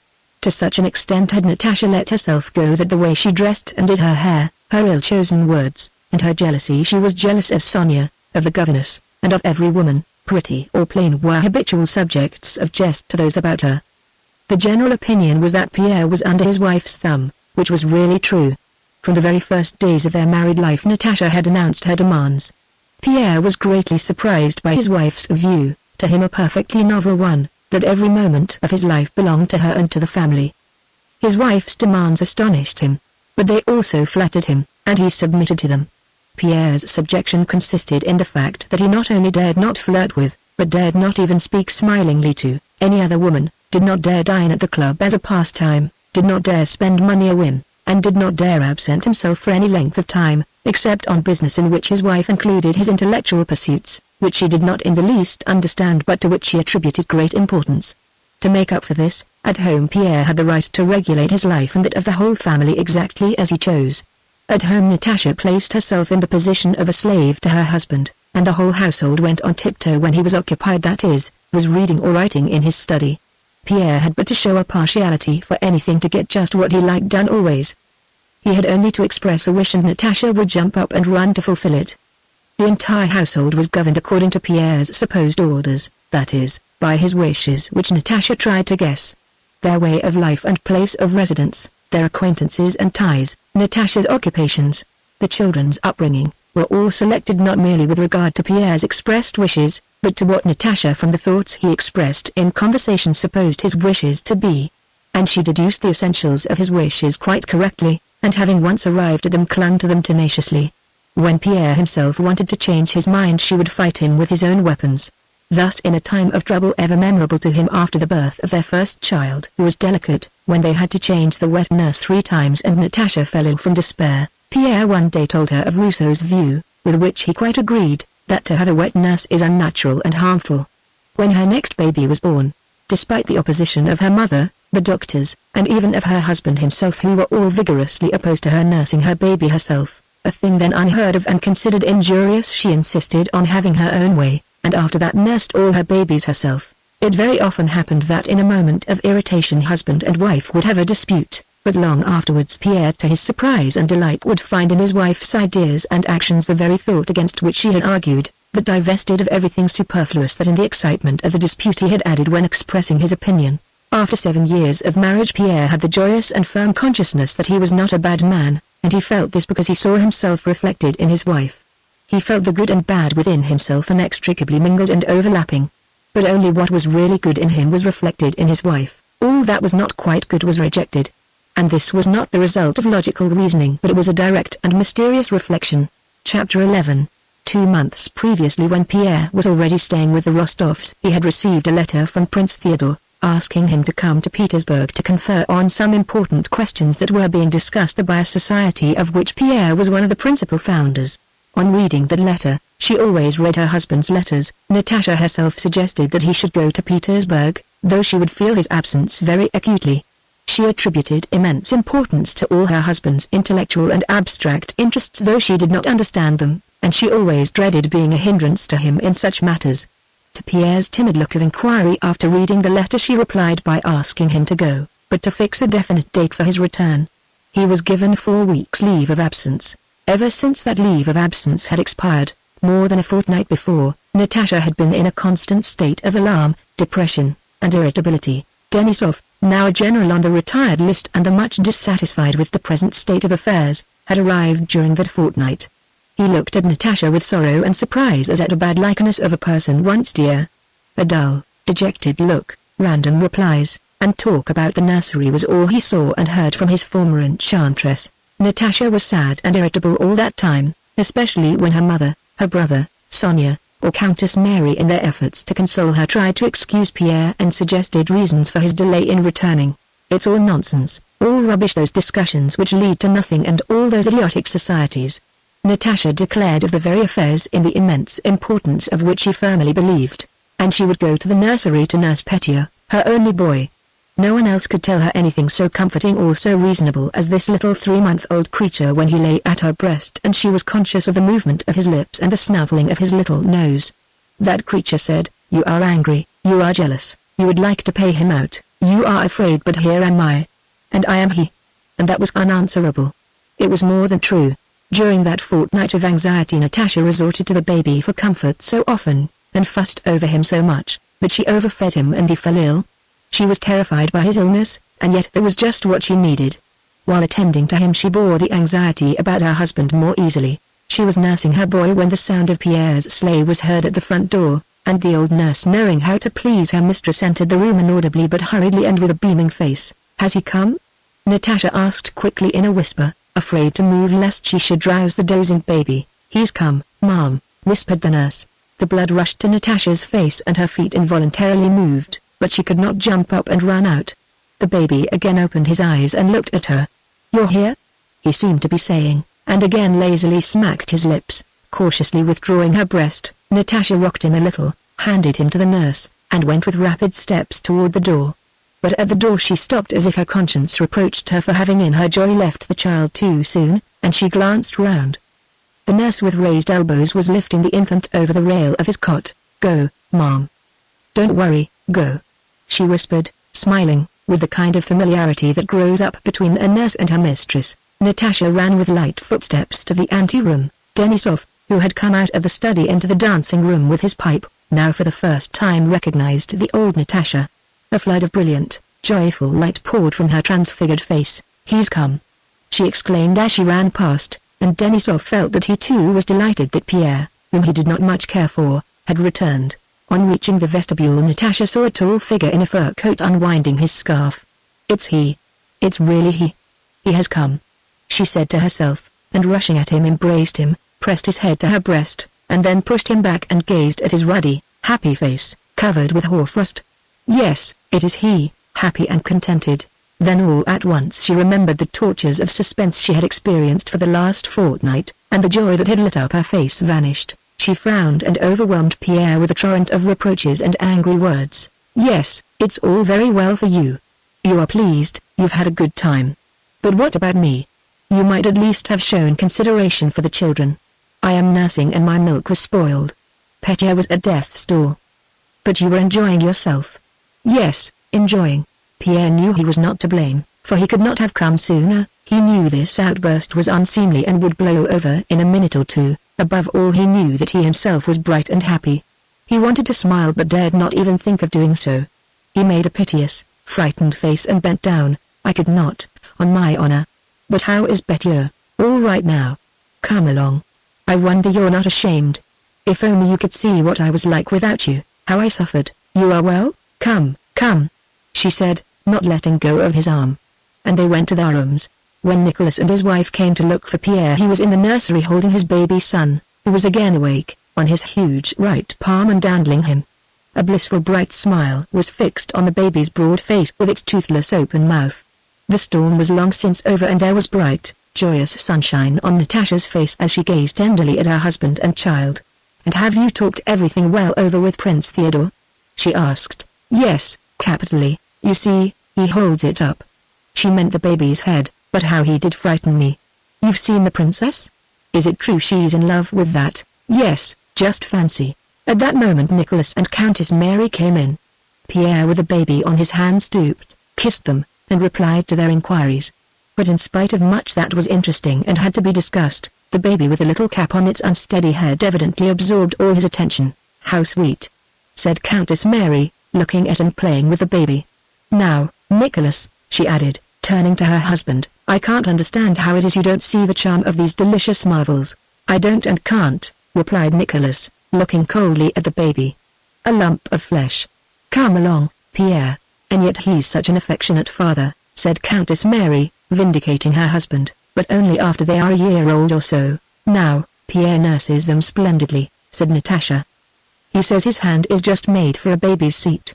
Just look, only not for this," Pierre suddenly exclaimed with a laugh, and shifting the baby he gave him to the nurse. Chapter 12. As in every large household, there were at Bald Hills several perfectly distinct worlds which merged into one harmonious whole, though each retained its own peculiarities and made concessions to the others. Every event, joyful or sad, that took place in that house was important to all these worlds, but each had its own special reasons to rejoice or grieve over that occurrence independently of the others. For instance, Pierre's return was a joyful and important event and they all felt it to be so.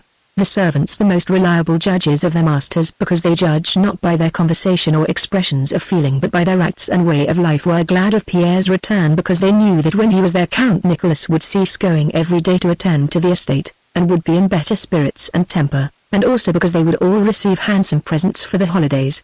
The children and their governesses were glad of Pierre's return because no one else drew them into the social life of the household as he did. He alone could play on the clavichord that echoes, his only piece, to which, as he said, all possible dances could be danced, and they felt sure he had brought presents for them all. Young Nicholas, now a slim lad of 15, delicate and intelligent, with curly light brown hair and beautiful eyes, was delighted because Uncle Pierre, as he called him, was the object of his rapturous and passionate affection. No one had instilled into him this love for Pierre whom he saw only occasionally. Countess Mary, who had brought him up, had done her utmost to make him love her husband as she loved him, and little Nicholas did love his uncle, but loved him with just a shade of contempt. Pierre, however, he adored. He did not want to be an hussar or a knight of St. George like his uncle Nicholas. He wanted to be learned, wise, and kind like Pierre. In Pierre's presence his face always shone with pleasure, and he flushed and was breathless when Pierre spoke to him. He did not miss a single word he uttered, and would afterwards, with de Saules or by himself, recall and reconsider the meaning of everything Pierre had said.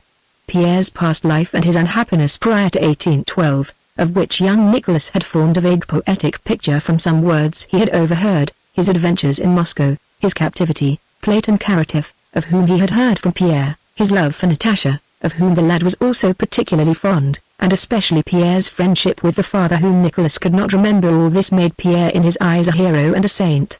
From broken remarks about Natasha and his father, from the emotion with which Pierre spoke of that dead father, and from the careful, reverent tenderness with which Natasha spoke of him, the boy, who was only just beginning to guess what love is, derived the notion that his father had loved Natasha and when dying had left her to his friend. But the father whom the boy did not remember appeared to him a divinity who could not be pictured, and of whom he never thought without a swelling heart and tears of sadness and rapture. So the boy also was happy that Pierre had arrived. The guests welcomed Pierre because he always helped to enliven and unite any company he was in. The grown-up members of the family, not to mention his wife, were pleased to have back a friend whose presence made life run more smoothly and peacefully. The old ladies were pleased with the presents he brought them, and especially that Natasha would now be herself again. Pierre felt the different outlooks of these various worlds and made haste to satisfy all their expectations. Though the most absent-minded and forgetful of men, Pierre, with the aid of a list his wife drew up, had now bought everything, not forgetting his mother and brother-in-law's commissions, nor the dress material for a present to Bolivar, nor toys for his wife's nephews.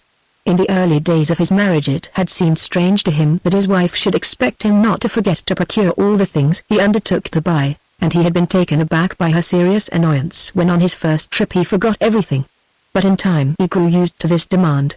Knowing that Natasha asked nothing for herself, and gave him commissions for others only when he himself had offered to undertake them, he now found an unexpected and childlike pleasure in this purchase of presents for everyone in the house, and never forgot anything. If he now incurred Natasha's censure it was only for buying too many and too expensive things. To her other defects, as most people thought them, but which to Pierre were qualities, of untidiness and neglect of herself, she now added stinginess. From the time that Pierre began life as a family man on a footing entailing heavy expenditure, he had noticed to his surprise that he spent only half as much as before, and that his affairs which had been in disorder of late, chiefly because of his first wife's debts, had begun to improve. Life was cheaper because it was circumscribed. The most expensive luxury, the kind of life that can be changed at any moment, was no longer his, nor did he wish for it. He felt that his way of life had now been settled once for all till death, and that to change it was not in his power, and so that way of life proved economical. With a merry, smiling face Pierre was sorting his purchases. "What do you think of this?" said he, unrolling a piece of stuff like a shopman. Natasha, who was sitting opposite to him with her eldest daughter on her lap, turned her sparkling eyes swiftly from her husband to the things he showed her. "That's for Bolivar? Excellent." She felt the quality of the material. "It was a ruble an arshin, I suppose?" Pierre told her the price. "Too dear," Natasha remarked. "How pleased the children will be, and Mama too. Only you need not have bought me this," she added, unable to suppress a smile as she gazed admiringly at a gold comb set with pearls, of a kind then just coming into fashion. "Adele tempted me, she kept on telling me to buy it," returned Pierre. "When am I to wear it?" And Natasha stuck it in her coil of hair. "When I take little Masha into society. Perhaps they will be fashionable again by then. Well, let's go now." And collecting the presents they went first to the nursery and then to the old countess' rooms. The countess was sitting with her companion Bolivar, playing grand patience as usual, when Pierre and Natasha came into the drawing-room with parcels under their arms. The countess was now over 60, was quite grey, and wore a cap with a frill that surrounded her face. Her face had shriveled, her upper lip had sunk in, and her eyes were dim. After the deaths of her son and husband in such rapid succession, she felt herself being accidentally forgotten in this world and left without aim or object for her existence. She ate, drank, slept, or kept awake, but did not live. Life gave her no new impressions. She wanted nothing from life but tranquility, and that tranquility only death could give her. But until death came she had to go on living, that is, to use her vital forces. A peculiarity one sees in very young children and very old people was particularly evident in her. Her life had no external aims, only a need to exercise her various functions and inclinations was apparent. She had to eat, sleep, think, speak, weep, work, give vent to her anger, and so on, merely because she had a stomach, a brain, muscles, nerves, and a liver. She did these things not under any external impulse as people in the full vigor of life do, when behind the purpose for which they strive that of exercising their functions remains unnoticed.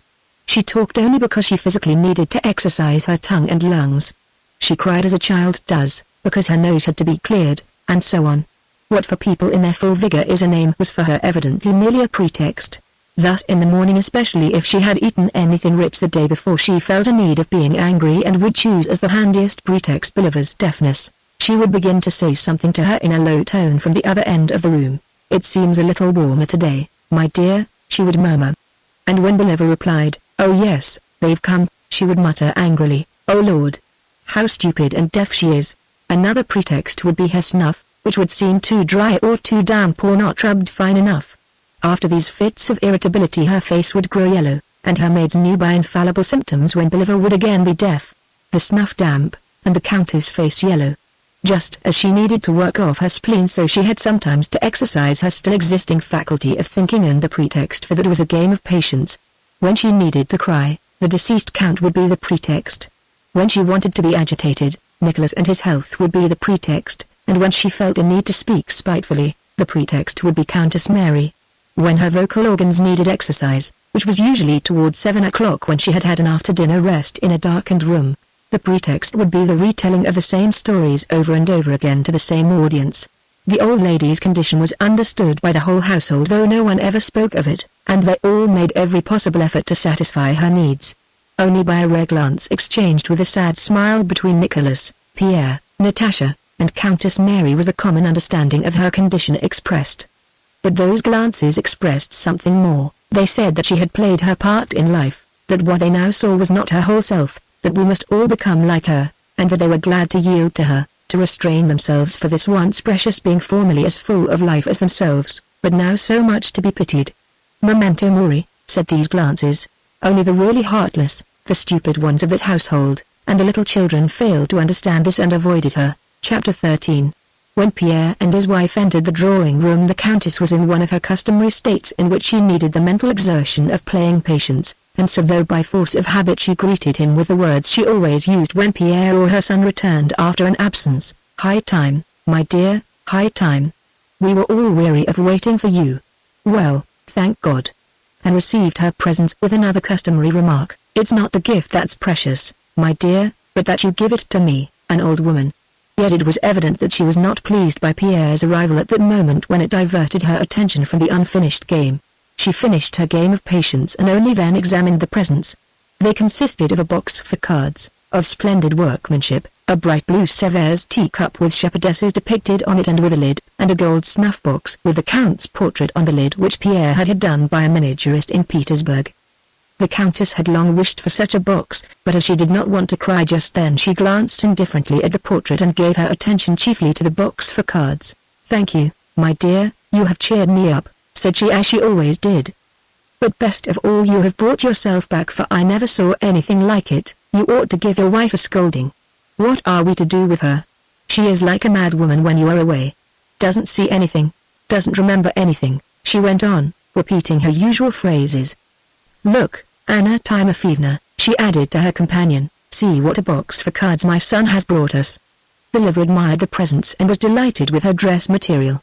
Though Pierre, Natasha, Nicholas, Countess Mary, and Denisov had much to talk about that they could not discuss before the old Countess, not that anything was hidden from her, but because she had dropped so far behindhand in many things that had they begun to converse in her presence they would have had to answer inopportune questions and to repeat what they had already told her many times, that so-and-so was dead and so-and-so was married, which she would again be unable to remember. Yet they sat at tea round the samovar in the drawing-room from habit, and Pierre answered the Countess' questions as to whether Prince Vasily had aged and whether Countess Mary Alexeyevna had sent greetings and still thought of them, and other matters that interested no one and to which she herself was indifferent. Conversation of this kind, interesting to no one yet unavoidable, continued all through tea time. All the grown-up members of the family were assembled near the round tea table at which Sonia presided beside the samovar. The children with their tutors and governesses had had tea and their voices were audible from the next room. At tea all sat in their accustomed places, Nicholas beside the stove at a small table where his tea was handed to him. Milka, the old grey borzoi bitch, daughter of the first milker, with a quite grey face and large black eyes that seemed more prominent than ever, lay on the armchair beside him. Denisov, whose curly hair, moustache, and whiskers had turned half grey, sat beside Countess Mary with his general's tunic unbuttoned. Pierre sat between his wife and the old countess. He spoke of what he knew might interest the old lady and that she could understand. He told her of external social events and of the people who had formed the circle of her contemporaries and had once been a real, living, and distinct group, but who were now for the most part scattered about the world and like herself were garnering the last tears of the harvests they had sown in earlier years. But to the old countess those contemporaries of hers seemed to be the only serious and real society. Natasha saw by Pierre's animation that his visit had been interesting and that he had much to tell them but dare not say it before the old countess. Denisov, not being a member of the family, did not understand Pierre's caution and being, as a malcontent, much interested in what was occurring in Petersburg, kept urging Pierre to tell them about what had happened in the Semenovsk regiment, then about Arakcheev, and then about the Bible Society. Once or twice Pierre was carried away and began to speak of these things, but Nicholas and Natasha always brought him back to the health of Prince Ivan and Countess Mary Alexeyevna. "Well, and all this idiocy Gosna and Tatoranova?" Denisov asked. "Is that really still going on?" "Going on?"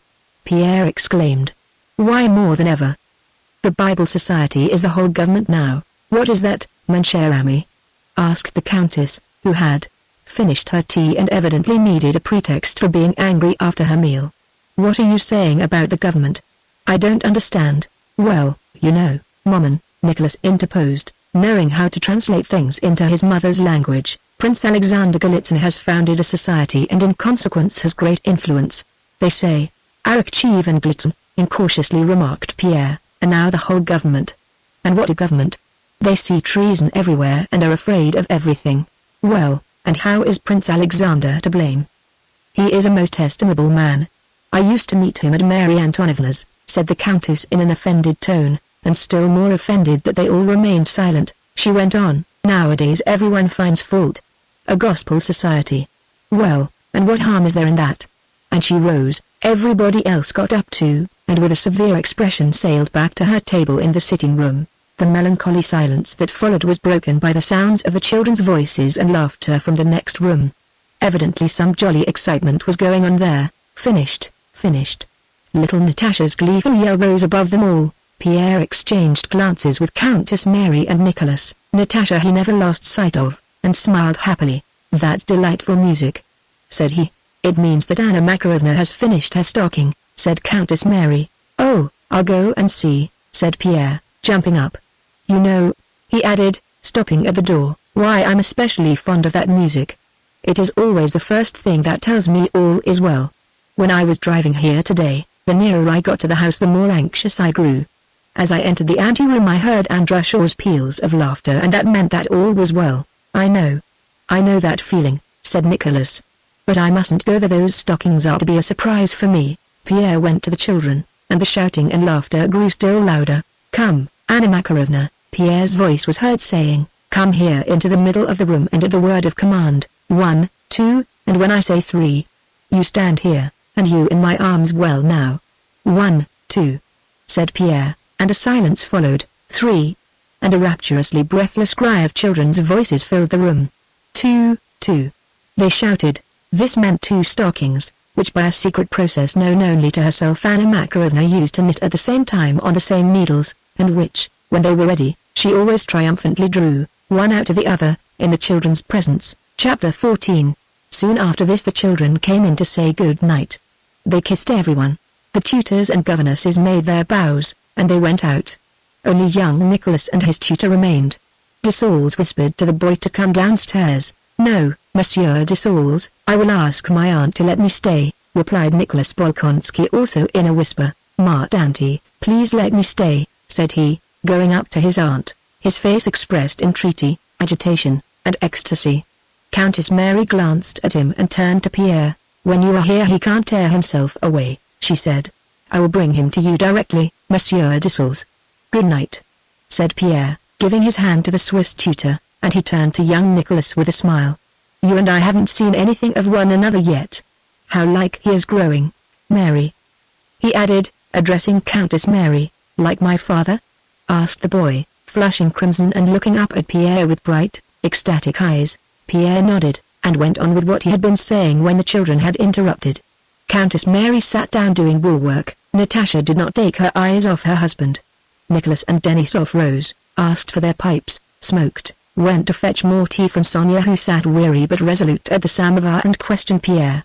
The curly-headed, delicate boy sat with shining eyes unnoticed in a corner, starting every now and then and muttering something to himself, and evidently experiencing a new and powerful emotion as he turned his curly head, with his thin neck exposed by his turned-down collar, toward the place where Pierre sat. The conversation turned on the contemporary gossip about those in power, in which most people see the chief interest of home politics. Denisov, dissatisfied with the government on account of his own disappointments in the service, heard with pleasure of the things done in Petersburg which seemed to him stupid, and made forcible and sharp comments on what Pierre told them. One used to have to be a German, now one must dance with Tatorinova and Madame Kubner, and Wiedeck at Chaussen and the Brethwin. Oh, they should let that fine fellow Bonaparte loose, he'd knock all this nonsense out of them. Fancy giving the command of the Simonov regiment to a fellow like that Schwartz, he cried. Nicholas, though free from Denisov's readiness to find fault with everything, also thought that discussion of the government was a very serious and weighty matter, and the fact that A had been appointed minister of this and B governor-general of that, and that the emperor had said so-and-so and this minister so-and-so, seemed to him very important. And so he thought it necessary to take an interest in these things and to question Pierre. The questions put by these two kept the conversation from changing its ordinary character of gossip about the higher government circles. But Natasha, knowing all her husband's ways and ideas, saw that he had long been wishing but had been unable to divert the conversation to another channel and express his own deeply felt idea for the sake of which he had gone to Petersburg to consult with his new friend Prince Theodore, and she helped him by asking how his affairs with Prince Theodore had gone. What was it about? Asked Nicholas. Always the same thing, said Pierre, looking round at his listeners. Everybody sees that things are going so badly that they cannot be allowed to go on so, and that it is the duty of all decent men to counteract it as far as they can. What can decent men do? Nicholas inquired, frowning slightly. What can be done? Why, this. Come into my study, said Nicholas. Natasha, who had long expected to be fetched to nurse her baby, now heard the nurse calling her and went to the nursery. Countess Mary followed her. The men went into the study and little Nicholas Bolkonsky followed them unnoticed by his uncle and sat down at the writing table in a shady corner by the window. Well, what would you do? Asked Denisov. Always some fantastic schemes, said Nicholas. Why this, began Pierre, not sitting down but pacing the room, sometimes stopping short, gesticulating, and lisping. The position in Petersburg is this. The emperor does not look into anything. He has abandoned himself altogether to this mysticism. Pierre could not tolerate mysticism in anyone now. He seeks only for peace, and only these people sans foi nihilo 131, can give it him, people who recklessly hack at and strangle everything Magnitsky, Arakcheev, and tutti quanti. You will agree that if you did not look after your estates yourself but only wanted a quiet life, the harsher your steward was the more readily your object might be attained, he said to Nicholas. Well, what does that lead up to? Said Nicholas. Well, everything is going to ruin. Robbery in the law courts, in the army nothing but flogging, drilling, and military settlements. The people are tortured, enlightenment is suppressed. All that is young and honest is crushed. Everyone sees that this cannot go on. Everything is strained to such a degree that it will certainly break, said Pierre, as those who examine the actions of any government have always said since governments began. I told them just one thing in Petersburg. Told whom? Well, you know whom, said Pierre, with a meaning glance from under his brows. Prince Theodore and all those. To encourage culture and philanthropy is all very well, of course. The aim is excellent, but in the present circumstances something else is needed.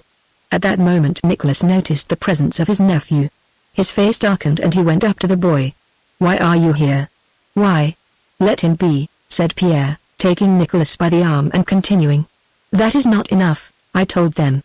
Something else is needed. When you stand expecting the overstrained string to snap at any moment, when everyone is expecting the inevitable catastrophe, as many as possible must join hands as closely as they can to withstand the general calamity. Everything that is young and strong is being enticed away and depraved. One is lured by women, another by honors, a third by ambition or money, and they go over to that camp. No independent men, such as you or I, are left. What I say is widen the scope of our society, let the mode order be not virtue alone but independence and action as well. Nicholas, who had left his nephew, irritably pushed up an armchair, sat down in it, and listened to Pierre, coughing discontentedly and frowning more and more. But action with what aim? He cried. And what position will you adopt toward the government?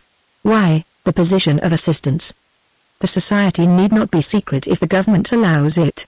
Not merely is it not hostile to government, but it is a society of true conservatives, a society of gentlemen in the full meaning of that word. It is only to prevent some Pugigaf or other from killing my children and yours, and Arukchi from sending me off to some military settlement. We join hands only for the public welfare and the general safety. Yes, but it's a secret society and therefore a hostile and harmful one which can only cause harm. Why? Did the Tugendbund which saved Europe, they did not then venture to suggest that Russia had saved Europe, do any harm? The Tugendbund is an alliance of virtue, it is love, mutual help.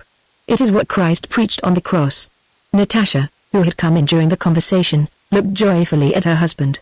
It was not what he was saying that pleased her, that did not even interest her, for it seemed to her that was all extremely simple and that she had known it a long time. It seemed so to her because she knew that it sprang from Pierre's whole soul, but it was his animated and enthusiastic appearance that made her glad.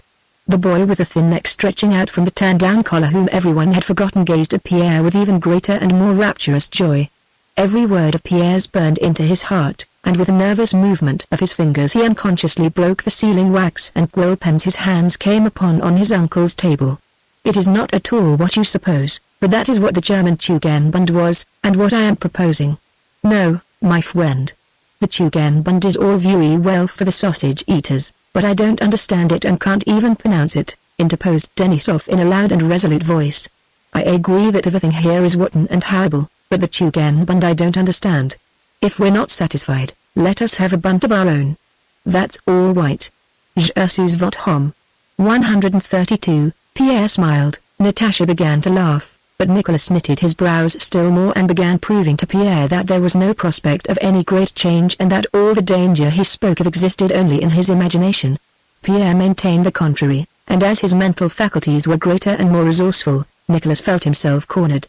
This made him still angrier, for he was fully convinced, not by reasoning but by something within him stronger than reason, of the justice of his opinion. I will tell you this, he said, rising and trying with nervously twitching fingers to prop up his pipe in a corner, but finally abandoning the attempt. I can't prove it to you. You say that everything here is rotten and that an overthrow is coming. I don't see it. But you also say that our oath of allegiance is a conditional matter, and to that I reply, you're my best friend, as you know, but if you formed a secret society and began working against the government, be it what it may, I know it is my duty to obey the government. And if Arukchi ordered me to lead a squadron against you and cut you down, I should not hesitate an instant, but should do it. And you may argue about that as you like. An awkward silence followed these words. Natasha was the first to speak, defending her husband and attacking her brother. Her defense was weak and inapt, but she attained her object. The conversation was resumed, and no longer in the unpleasantly hostile tone of Nicholas' last remark.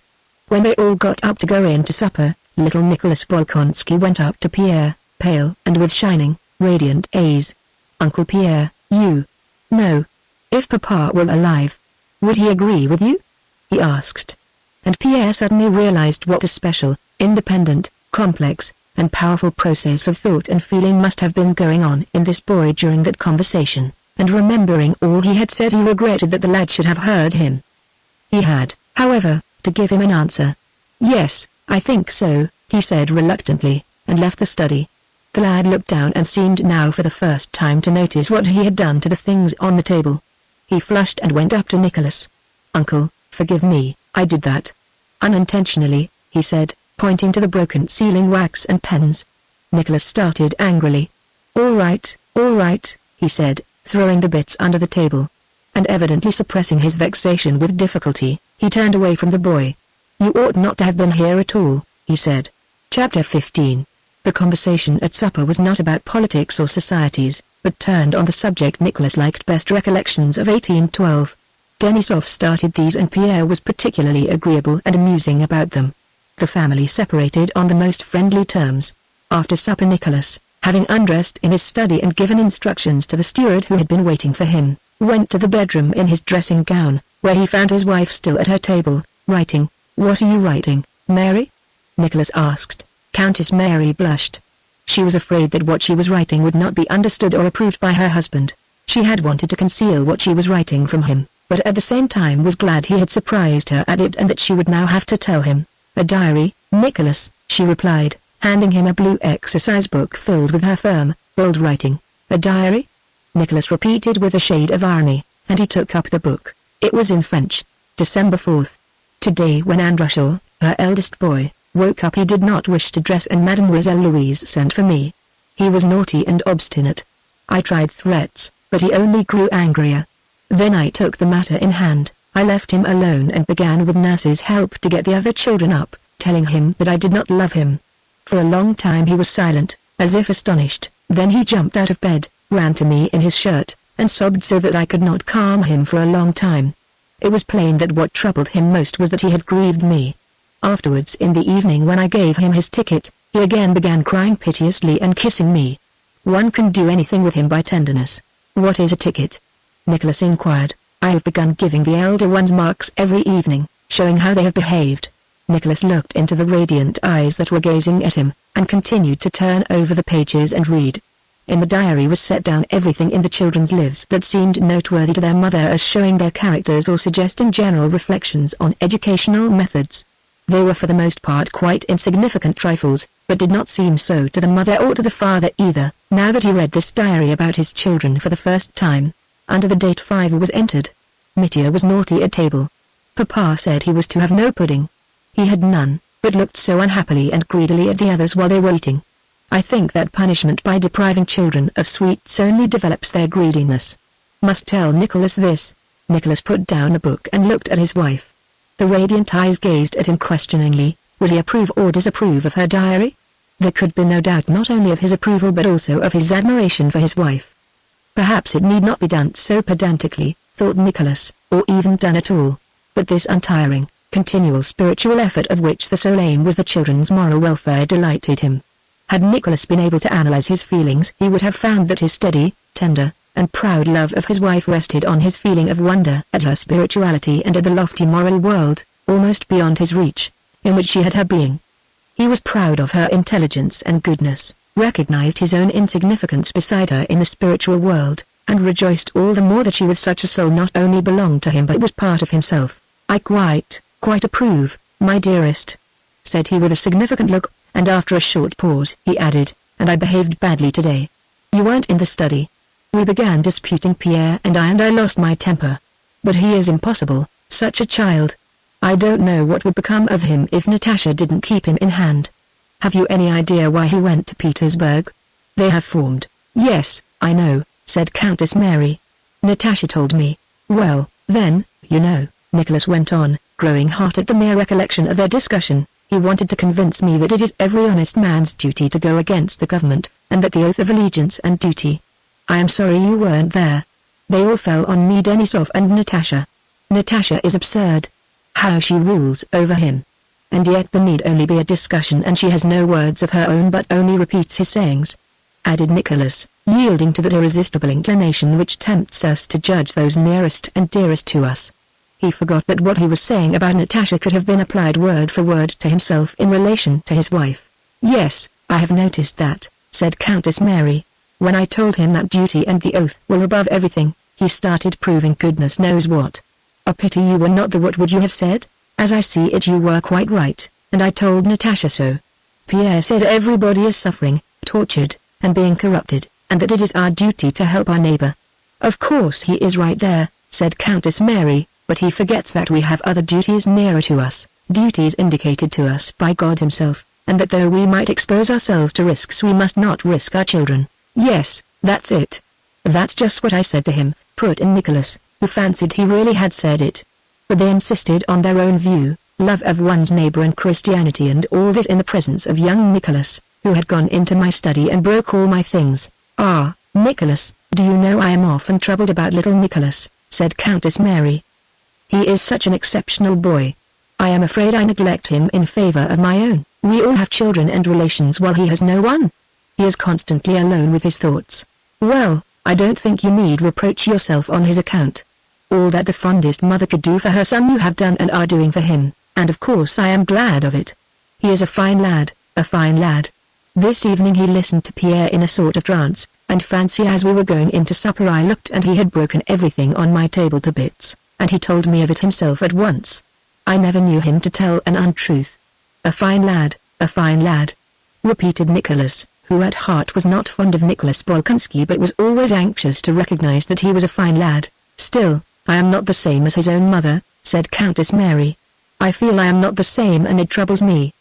A wonderful boy, but I am dreadfully afraid for him. It would be good for him to have companions." "Well, it won't be for long. Next summer I'll take him to Petersburg," said Nicholas. "Yes, Pierre always was a dreamer and always will be," he continued, returning to the talk in the study which had evidently disturbed him. "Well, what business is it of mine what goes on the whether Arakcheev is bad, and all that? What business was it of mine when I married and was so deep in debt that I was threatened with prison, and had a mother who could not see or understand it? And then there are you and the children and our affairs. Is it for my own pleasure that I am at the farm or in the office from morning to night? No, but I know I must work to comfort my mother, to repay you, and not to leave the children such beggars as I was." Countess Mary wanted to tell him that man does not live by bread alone and that he attached too much importance to these matters. But she knew she must not say this and that it would be useless to do so. She only took his hand and kissed it. He took this as a sign of approval and a confirmation of his thoughts, and after a few minutes' reflection continued to think aloud. "You know, Mary, today Elias Mitrofanich, this was his overseer, came back from the Tambov estate and told me they are already offering 80,000 rubles for the forest." And with an eager face Nicholas began to speak of the possibility of repurchasing Otradno before long, and added, "Another 10 years of life and I shall leave the children in an excellent position." Countess Mary listened to her husband and understood all that he told her. She knew that when he thought aloud in this way he would sometimes ask her what he had been saying, and be vexed if he noticed that she had been thinking about something else. But she had to force herself to attend, for what he was saying did not interest her at all. She looked at him and did not think, but felt, about something different. She felt a submissive tender love for this man who would never understand all that she understood, and this seemed to make her love for him still stronger and added a touch of passionate tenderness. Besides this feeling which absorbed her altogether and hindered her from following the details of her husband's plans, thoughts that had no connection with what he was saying flitted through her mind. She thought of her nephew. Her husband's account of the boy's agitation while Pierre was speaking struck her forcibly, and various traits of his gentle, sensitive character recurred to her mind, and while thinking of her nephew she thought also of her own children. She did not compare them with him, but compared her feeling for them with her feeling for him, and felt with regret that there was something lacking in her feeling for young Nicholas. Sometimes it seemed to her that this difference arose from the difference in their ages, but she felt herself to blame toward him and promised in her heart to do better and to accomplish the impossible in this life, to love her husband, her children, little Nicholas, and all her neighbors, as Christ loved mankind. Countess Mary's soul always strove toward the infinite, the eternal, and the absolute, and could therefore never be at peace. A stern expression of the lofty, secret suffering of a soul burdened by the body appeared on her face. Nicholas gazed at her. "Oh God! What will become of us if she dies, as I always fear when her face is like that?" thought he, and placing himself before the icon he began to say his evening prayers. Chapter 16. Natasha and Pierre, left alone, also began to talk as only a husband and wife can talk, that is, with extraordinary clearness and rapidity, understanding and expressing each other's thoughts in ways contrary to all rules of logic, without premises, deductions, or conclusions, and in a quite peculiar way. Natasha was so used to this kind of talk with her husband that for her it was the surest sign of something being wrong between them if Pierre followed a line of logical reasoning. When he began proving anything, or talking argumentatively and calmly, and she, led on by his example, began to do the same, she knew that they were on the verge of a quarrel. From the moment they were alone and Natasha came up to him with wide-open happy eyes, and quickly seizing his head pressed it to her bosom, saying, "Now you are all mine, mine. You won't escape." From that moment this conversation began, contrary to all the laws of logic and contrary to them because quite different subjects were talked about at one and the same time. This simultaneous discussion of many topics did not prevent a clear understanding, but on the contrary was the surest sign that they fully understood one another. Just as in a dream when all is uncertain, unreasoning, and contradictory, except the feeling that guides the dream, so in this intercourse contrary to all laws of reason, the words themselves were not consecutive and clear but only the feeling that prompted them. Natasha spoke to Pierre about her brother's life and doings, of how she had suffered and lacked life during his own absence, and of how she was fonder than ever of Mary, and how Mary was in every way better than herself. In saying this Natasha was sincere in acknowledging Mary's superiority, but at the same time by saying it she made a demand on Pierre that he should, all the same, prefer her to Mary and to all other women, and that now, especially after having seen many women in Petersburg, he should tell her so afresh. Pierre, answering Natasha's words, told her how intolerable it had been for him to meet ladies at dinners and balls in Petersburg. "I have quite lost the knack of talking to ladies," he said. "It was simply dull. Besides, I was very busy." Natasha looked intently at him and went on. "Mary is so splendid," she said. "How she understands children. It is as if she saw straight into their souls.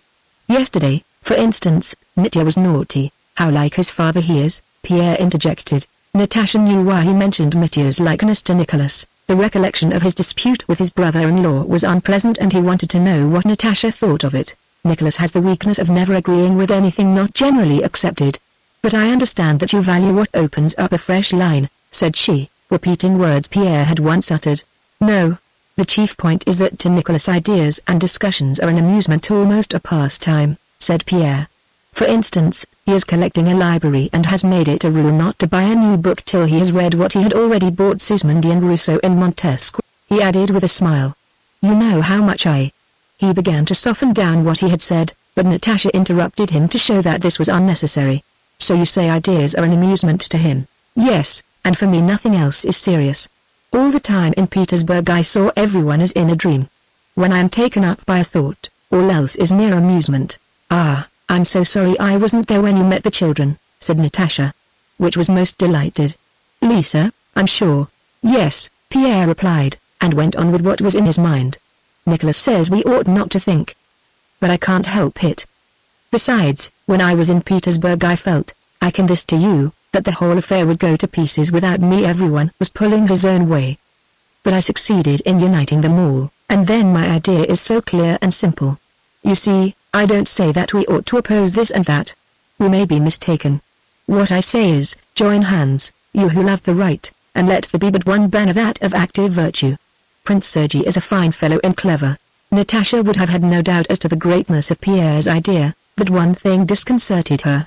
"Can a man so important and necessary to society be also my husband? How did this happen?" She wished to express this doubt to him.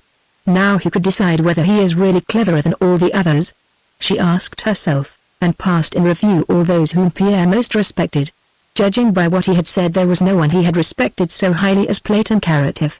"Do you know what I am thinking about?" she asked. "About Platon Karatev? Would he have approved of you now, do you think?" Pierre was not at all surprised at this question. He understood his wife's line of thought. Platon Karatev. He repeated, and pondered, evidently sincerely trying to imagine Karatev's opinion on the subject. He would not have understood. Yet perhaps he would. "I love you awfully," Natasha suddenly said. "Awfully, awfully." "No, he would not have approved," said Pierre, after reflection. "What he would have approved of is our family life. He was always so anxious to find seemliness, happiness, and peace in everything, and I should have been proud to let him see us. Then now you talk of my absence, but you wouldn't believe what a special feeling I have for you after a separation." "Yes, I should think," Natasha began. "No, it's not that. I never leave off loving you. And one couldn't love more, but this is something special."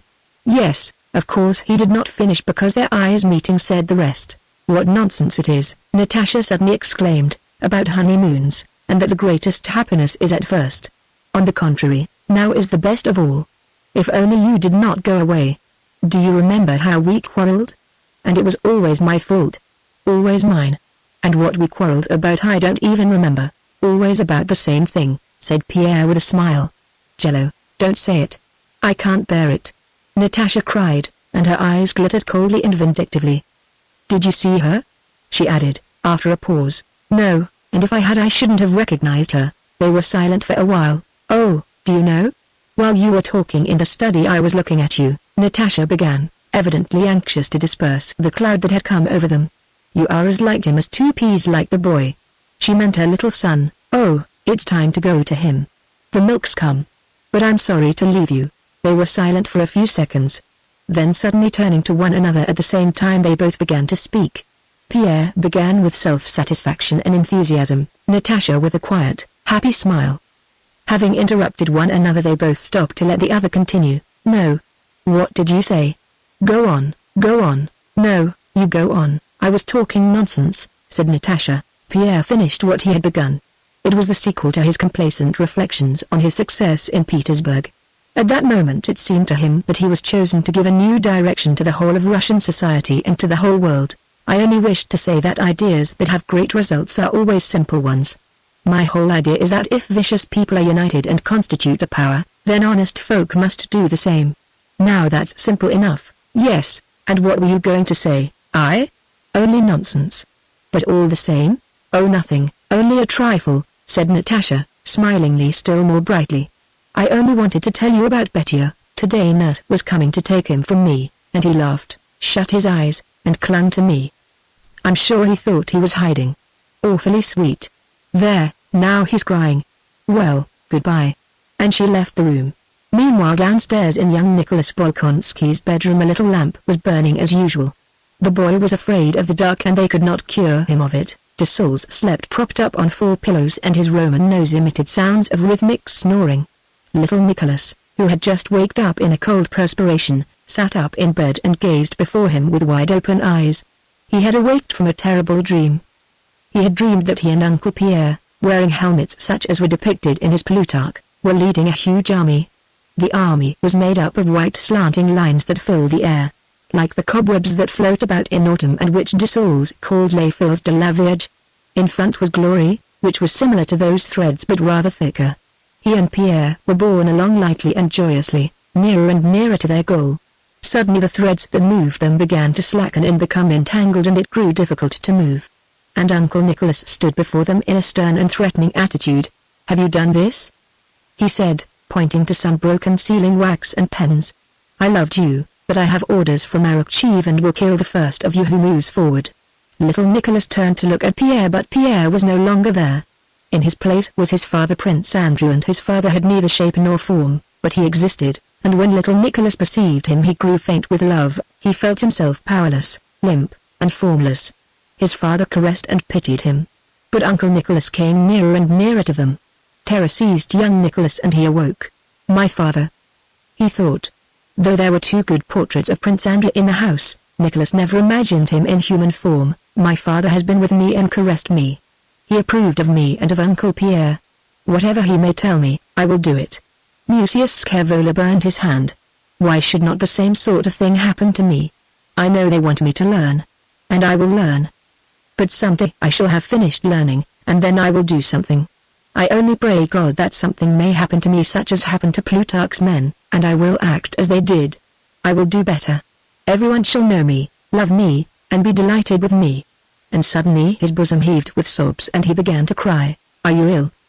he heard de Saules' voice asking. "No," answered Nicholas, and lay back on his pillow. "He is good and kind and I am fond of him." He thought of de Saules. But Uncle Pierre. Oh, what a wonderful man he is. And my father? Oh, father, father. Yes, I will do something with which even he would be satisfied. Part 17, Chapter 1. History is the life of nations and of humanity. To seize and put into words, to describe directly the life of humanity or even of a single nation, appears impossible. The ancient historians all employed one and the same method to describe and seize the apparently elusive the life of a people. They described the activity of individuals who ruled the people, and regarded the activity of those men as representing the activity of the whole nation. The question, how did individuals make nations act as they wished and by what was the will of these individuals themselves guided?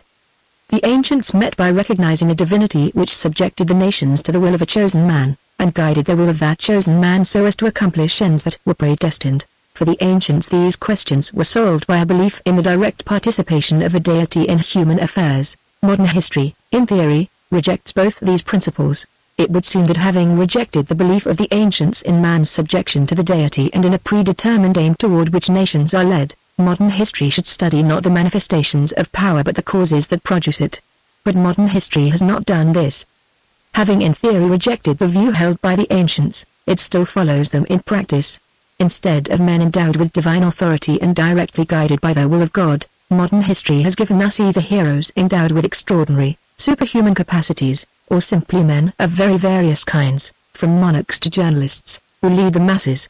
Instead of the former divinely appointed aims of the Jewish, Greek, or Roman nations, which ancient historians regarded as representing the progress of humanity, modern history has postulated its own aims: the welfare of the French, German, or English people, or, in its highest abstraction, the welfare and civilization of humanity in general, by which is usually meant that of the peoples occupying a small northwesterly portion of a large continent.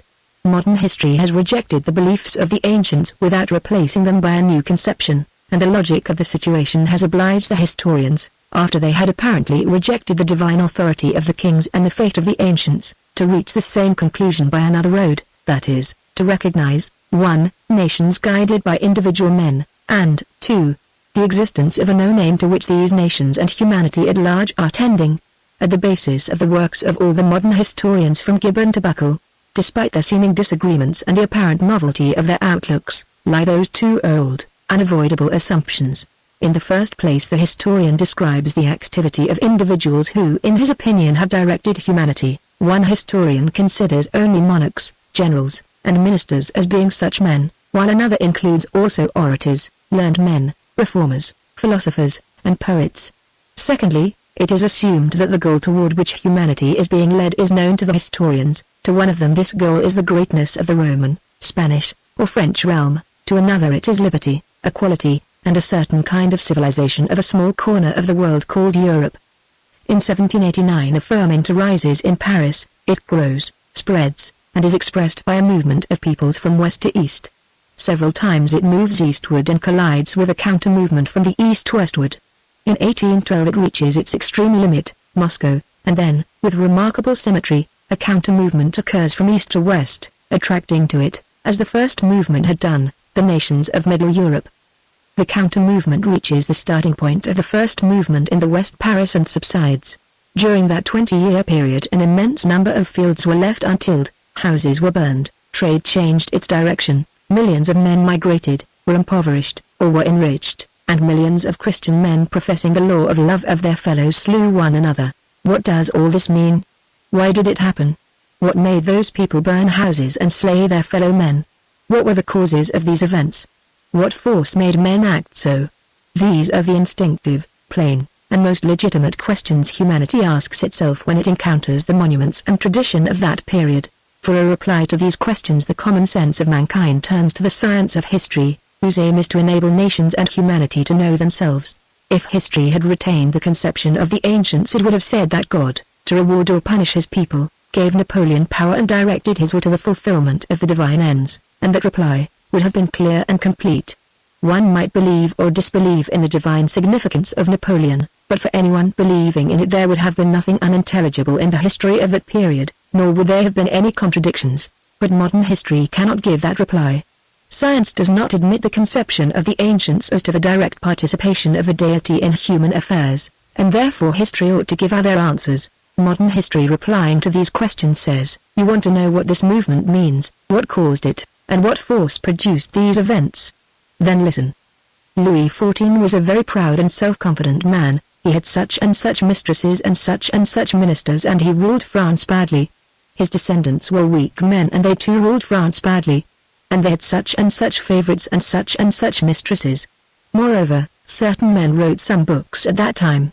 At the end of the 18th century there were a couple of dozen men in Paris who began to talk about all men being free and equal. This caused people all over France to begin to slash at and drown one another. They killed the king and many other people. At that time there was in France a man of genius, Napoleon. He conquered everybody everywhere, that is, he killed many people because he was a great genius. And for some reason he went to kill Africans, and killed them so well and was so cunning and wise that when he returned to France he ordered everybody to obey him, and they all obeyed him. Having become an emperor, he again went out to kill people in Italy, Austria, and Prussia. And the two he killed a great many. In Russia there was an emperor, Alexander, who decided to restore order in Europe and therefore fought against Napoleon. In 1807 he suddenly made friends with him, but in 1811 they again quarreled and again began killing many people. Napoleon led 600,000 men into Russia and captured Moscow, then he suddenly ran away from Moscow, and the Emperor Alexander, helped by the advice of Stein and others, united Europe to arm against the disturber of its peace. All Napoleon's allies suddenly became his enemies and their forces advanced against the fresh forces he raised. The allies defeated Napoleon, entered Paris, forced Napoleon to abdicate, and sent him to the island of Elba, not depriving him of the title of emperor and showing him every respect, though 5 years before and 1 year later they all regarded him as an outlaw and a brigand.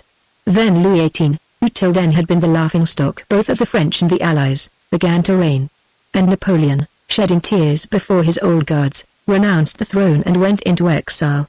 Then the skillful statesmen and diplomatists, especially Talleyrand, who managed to sit down in a particular chair before anyone else and thereby extended the frontiers of France, talked in Vienna and by these conversations made the nations happy or unhappy.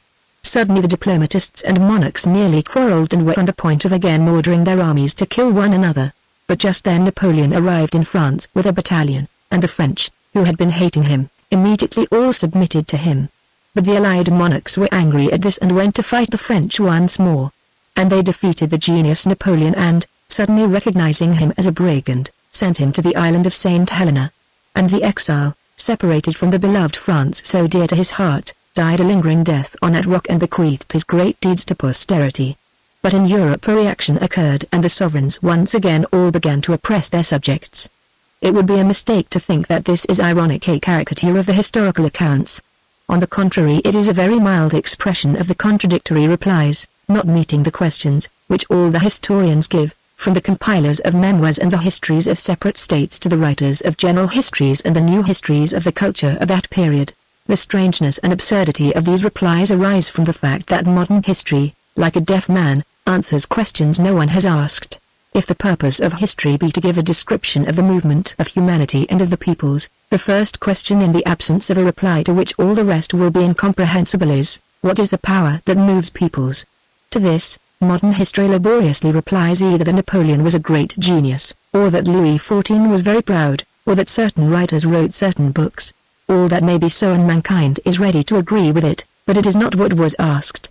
All that would be interesting if we recognized a divine power based on itself and always consistently directing its nations through Napoleons, Louis, and writers, but we do not acknowledge such a power, and therefore before speaking about Napoleons, Louis, and authors, we ought to be shown the connection existing between these men and the movement of the nations. If instead of a divine power some other force has appeared, it should be explained in what this new force consists, for the whole interest of history lies precisely in that force. History seems to assume that this force is self-evident and known to everyone.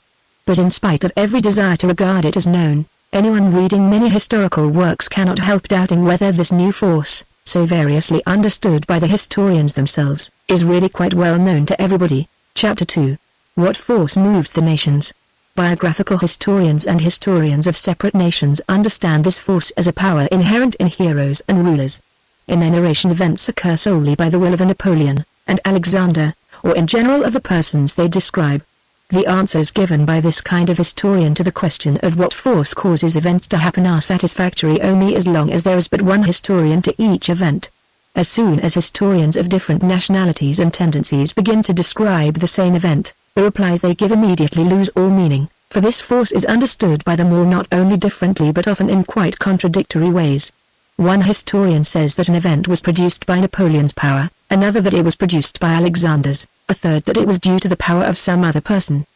Besides this, historians of that kind contradict each other even in their statement as to the force on which the authority of some particular person was based. Thies, a Bonapartist, says that Napoleon's power was based on his virtue and genius. Lanfrey, a Republican, says it was based on his trickery and deception of the people.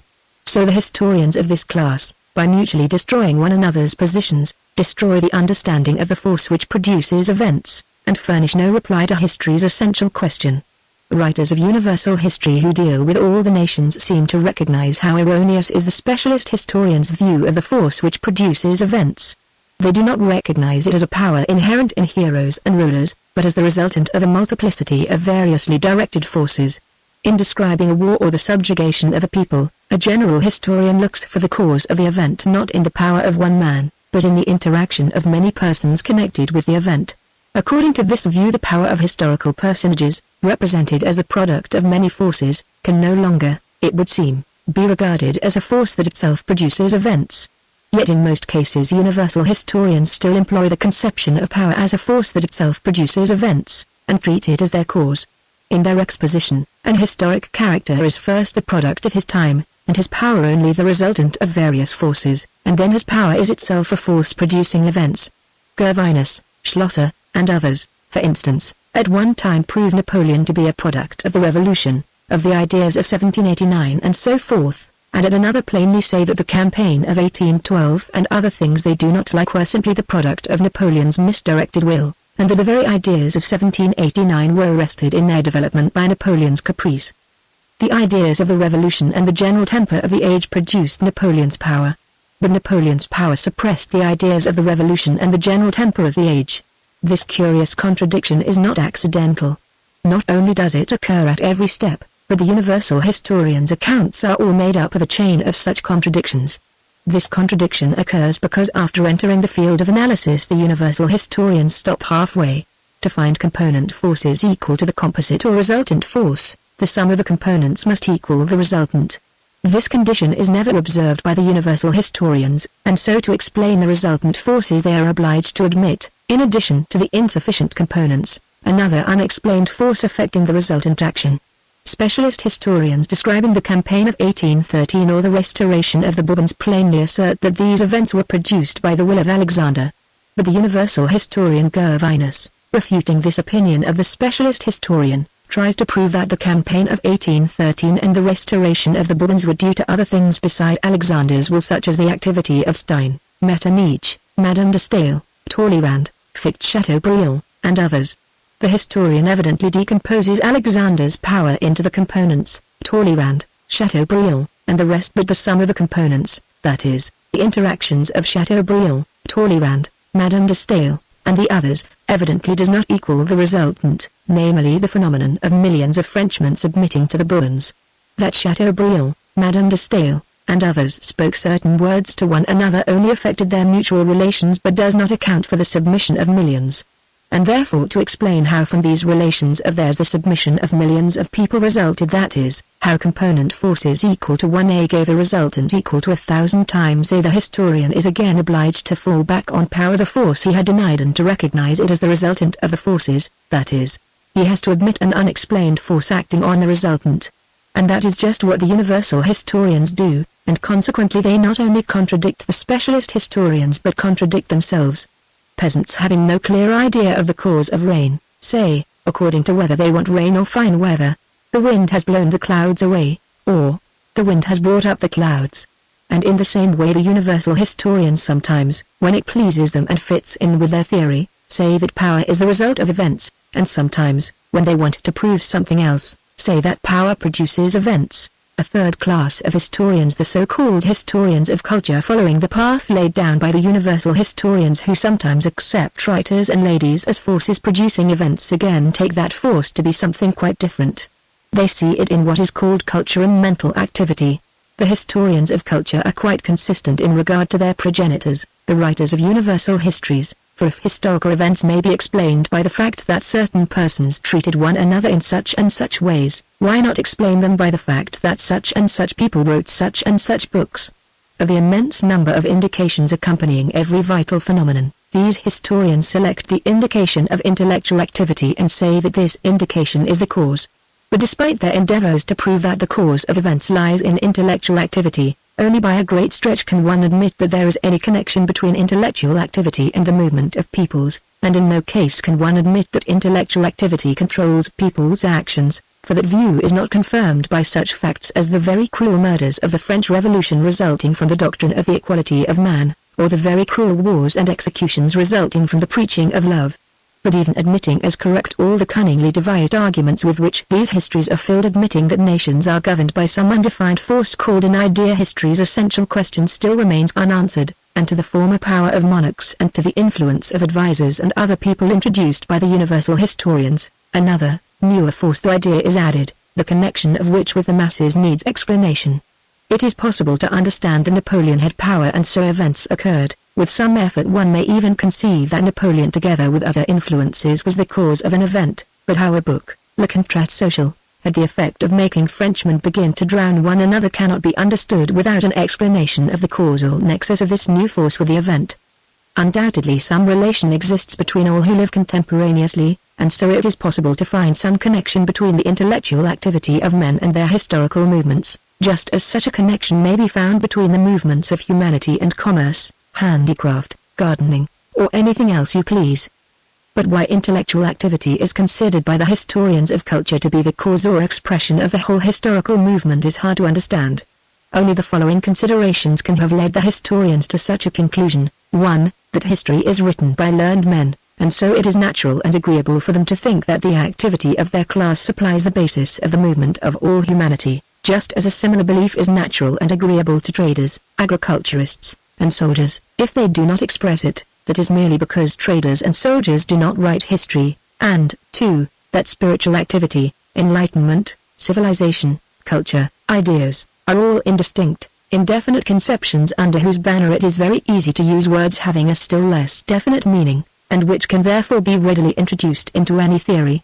But not to speak of the intrinsic quality of histories of this kind, which may possibly even be of use to someone for something, the histories of culture, to which all general histories tend more and more to approximate, are significant from the fact that after seriously and minutely examining various religious, philosophic, and political doctrines as causes of events, as soon as they have to describe an actual historic event such as the campaign of 1812 for instance, they involuntarily describe it as resulting from an exercise of power and say plainly that that was the result of Napoleon's will.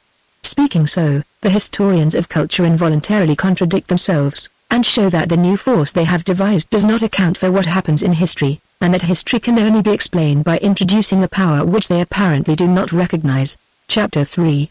A locomotive is moving. Someone asks, what moves it? A peasant says the devil moves it. Another man says the locomotive moves because its wheels go round.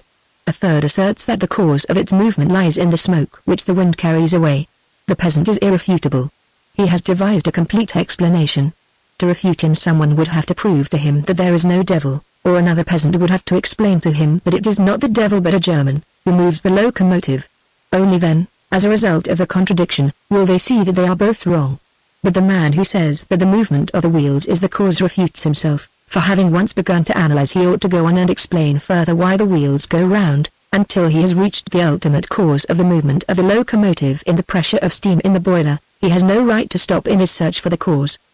The man who explains the movement of the locomotive by the smoke that is carried back has noticed that the wheels do not supply an explanation and has taken the first sign that occurs to him and in his turn has offered that as an explanation.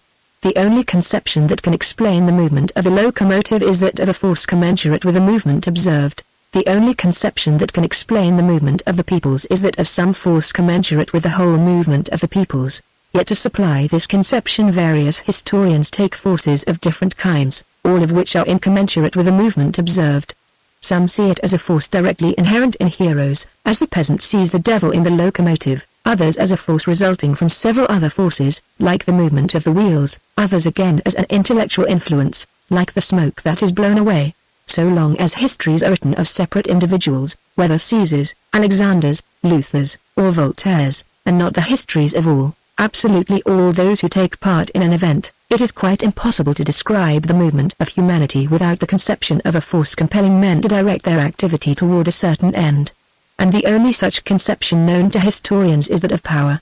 This conception is the one handle by means of which the material of history, as at present expounded, can be dealt with, and anyone who breaks that handle off, as Buckle did, without finding some other method of treating historical material, merely deprives himself of the one possible way of dealing with it. The necessity of the conception of power as an explanation of historical events is best demonstrated by the universal historians and historians of culture themselves, for they professedly reject that conception but inevitably have recourse to it at every step. In dealing with humanity's inquiry, the science of history up to now is like money in circulation, paper money and coin. The biographies and special national histories are like paper money. They can be used and can circulate and fulfill their purpose without harm to anyone and even advantageously, as long as no one asks what is the security behind them. You need only forget to ask how the will of heroes produces events, and such histories as these will be interesting and instructive and may perhaps even possess a tinge of poetry. But just as doubts of the real value of paper money arise either because, being easy to make, too much of it gets made, or because people try to exchange it for gold, so also doubts concerning the real value of such histories arise either because too many of them are written or because in his simplicity of heart someone inquires, by what force did Napoleon do this ? That is, wants to exchange the current paper money for the real gold of actual comprehension. The writers of universal histories and of the history of culture are like people who, recognizing the defects of paper money, decide to substitute for it money made of metal that is not the specific gravity of gold. It may indeed make jingling coin, but will do no more than that. Paper money may deceive the ignorant, but nobody is deceived by tokens of base metal that have no value but merely jingle. As gold is gold only if it is serviceable not merely for exchange but also for use, so universal historians will be valuable only when they can reply to history's essential question, what is power?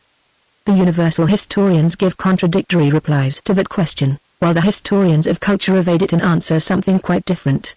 And as counters of imitation gold can be used only among a group of people who agree to accept them as gold, or among those who do not know the nature of gold, so universal historians and historians of culture, not answering humanity's essential question, serve as currency for some purposes of their own, only in universities and among the mass of readers who have a taste for what they call serious reading. Chapter 4. Having abandoned the conception of the ancients as to the divine subjection of the will of a nation to some chosen man and the subjection of that man's will to the deity, history cannot without contradictions take a single step till it has chosen one of two things, either a return to the former belief in the direct intervention of the deity in human affairs or a definite explanation of the meaning of the force producing historical events and termed power. A return to the first is impossible, the belief has been destroyed, and so it is essential to explain what is meant by power. Napoleon ordered an army to be raised and go to war. We are so accustomed to that idea and have become so used to it that the question, why did 600,000 men go to fight when Napoleon uttered certain words, seems to us senseless. He had the power and so what he ordered was done. This reply is quite satisfactory if we believe that the power was given him by God. But as soon as we do not admit that, it becomes essential to determine what is this power of one man over others. It cannot be the direct physical power of a strong man over a weak one, a domination based on the application or threat of physical force, like the power of Hercules, nor can it be based on the effect of moral force, as in their simplicity some historians think who say that the leading figures in history are heroes, that is, men gifted with a special strength of soul and mind called genius. This power cannot be based on the predominance of moral strength, for, not to mention heroes such as Napoleon about whose moral qualities opinions differ widely, history shows us that neither a Louis XI nor a Metternich, who ruled over millions of people, had any particular moral qualities, but on the contrary were generally morally weaker than any of the millions they ruled over. If the source of power lies neither in the physical nor in the moral qualities of him who possesses it, it must evidently be looked for elsewhere in the relation to the people of the man who wields the power. And that is how power is understood by the science of jurisprudence, that exchange bank of history which offers to exchange history's understanding of power for true gold. Power is the collective will of the people transferred, by expressed or tacit consent, to their chosen rulers. In the domain of jurisprudence, which consists of discussions of how a state and power might be arranged were it possible for all that to be arranged, it is all very clear, but when applied to history that definition of power needs explanation. The science of jurisprudence regards the state and power as the ancients regarded fire, namely, as something existing absolutely. But for history, the state and power are merely phenomena. Just as for modern physics fire is not an element but a phenomenon. From this fundamental difference between the view held by history and that held by jurisprudence, it follows that jurisprudence can tell minutely how in its opinion power should be constituted and what power existing immutably outside time is, but to history's questions about the meaning of the mutations of power in time it can answer nothing. If power be the collective will of the people transferred to their ruler, was Pugachev a representative of the will of the people? If not, then why was Napoleon I? Why was Napoleon III a criminal when he was taken prisoner at Boulogne, and why, later on, were those criminals whom he arrested? Do palace revolutions in which sometimes only 2 or 3 people take part transfer the will of the people to a new ruler? In international relations, is the will of the people also transferred to their conqueror? Was the will of the Confederation of the Rhine transferred to Napoleon in 1806? Was the will of the Russian people transferred to Napoleon in 1809, when our army in alliance with the French went to fight the Austrians? To these questions 3 answers are possible. Either to assume, 1, that the will of the people is always unconditionally transferred to the ruler or rulers they have chosen, and that therefore every emergence of a new power, every struggle against the power once appointed, should be absolutely regarded as an infringement of the real power, or, 2, that the will of the people is transferred to the rulers conditionally, under definite and known conditions, and to show that all limitations, conflicts, and even destructions of power result from a non-observance by the rulers of the conditions under which their power was entrusted to them, or, 3, that the will of the people is delegated to the rulers conditionally, but that the conditions are unknown and indefinite, and that the appearance of several authorities, their struggles and their falls, result solely from the greater or lesser fulfillment by the rulers of these unknown conditions on which the will of the people is transferred from some people to others. And these are the 3 ways in which the historians do explain the relation of the people to their rulers. Some historians, those biographical and specialist historians already referred to in their simplicity failing to understand the question of the meaning of power, seem to consider that the collective will of the people is unconditionally transferred to historical persons, and therefore when describing some single state they assume that particular power to be the one absolute and real power, and that any other force opposing this is not a power but a violation of power, mere violence. Their theory, suitable for primitive and peaceful periods of history, has the inconvenience in application to complex and stormy periods in the life of nations during which various powers arise simultaneously and struggle with one another that a legitimist historian will prove that the National Convention, the Directory, and Bonaparte were mere infringers of the true power, while a Republican and a Bonapartist will prove, the one that the Convention and the other that the Empire was the real power, and that all the others were violations of power. Evidently the explanations furnished by these historians being mutually contradictory can only satisfy young children. Recognizing the falsity of this view of history, another set of historians say that power rests on a conditional delegation of the will of the people to their rulers, and that historical leaders have power only conditionally on carrying out the program that the will of the people has by tacit agreement prescribed to them. But what this program consists in these historians do not say, or if they do they continually contradict one another. Each historian, according to his view of what constitutes a nation's progress, looks for these conditions in the greatness, wealth, freedom, or enlightenment of citizens of France or some other country. But not to mention the historians' contradictions as to the nature of this program, or even admitting that some one general program of these conditions exists, the facts of history almost always contradict that theory. If the conditions under which power is entrusted consist in the wealth, freedom, and enlightenment of the people, how is it that Louis XIV and Ivan the Terrible end their reigns tranquilly, while Louis XVI and Charles I are executed by their people? To this question historians reply that Louis XIV's activity, contrary to the program, reacted on Louis XVI. But why did it not react on Louis XIV or on Louis XV? Why should it react just on Louis XVI? And what is the time limit for such reactions? To these questions there are and can be no answers. Equally little does this view explain why for several centuries the collective will is not withdrawn from certain rulers and their heirs, and then suddenly during a period of 50 years is transferred to the Convention, to the Directory, to Napoleon, to Alexander, to Louis XVIII, to Napoleon again, to Charles X, to Louis Philippe, to a Republican government, and to Napoleon III. When explaining these rapid transfers of the people's will from one individual to another, especially in view of international relations, conquests, and alliances, the historians are obliged to admit that some of these transfers are not normal delegations of the people's will but are accidents dependent on cunning, on mistakes, on craft, or on the weakness of a diplomatist, a ruler, or a party leader. So that the greater part of the events of history, civil wars, revolutions, and conquests are presented by these historians not as the results of free transferences of the people's will, but as results of the ill-directed will of one or more individuals, that is, once again, as usurpations of power. And so these historians also see and admit historical events which are exceptions to the theory. These historians resemble a botanist who, having noticed that some plants grow from seeds producing 2 cotyledons, should insist that all that grows does so by sprouting into 2 leaves, and that the palm, the mushroom, and even the oak, which blossom into full growth and no longer resemble 2 leaves, are deviations from the theory. Historians of the third class assume that the will of the people is transferred to historic personages conditionally, but that the conditions are unknown to us. They say that historical personages have power only because they fulfill the will of the people which has been delegated to them. But in that case, if the force that moves nations lies not in the historic leaders but in the nations themselves, what significance have those leaders? The leaders, these historians tell us, express the will of the people. The activity of the leaders represents the activity of the people. But in that case the question arises whether all the activity of the leaders serves as an expression of the people's will or only some part of it. If the whole activity of the leaders serves as the expression of the people's will, as some historians suppose, then all the details of the court scandals contained in the biographies of a Napoleon or a Catherine serve to express the life of the nation, which is evident nonsense. But if it is only some particular side of the activity of an historical leader which serves to express the people's life, as other so-called philosophical historians believe, then to determine which side of the activity of a leader expresses the nation's life, we have first of all to know in what the nation's life consists. Met by this difficulty, historians of that class devise some most obscure, impalpable, and general abstraction which can cover all conceivable occurrences, and declare this abstraction to be the aim of humanity's movement. The most usual generalizations adopted by almost all the historians are freedom, equality, enlightenment, progress, civilization, and culture.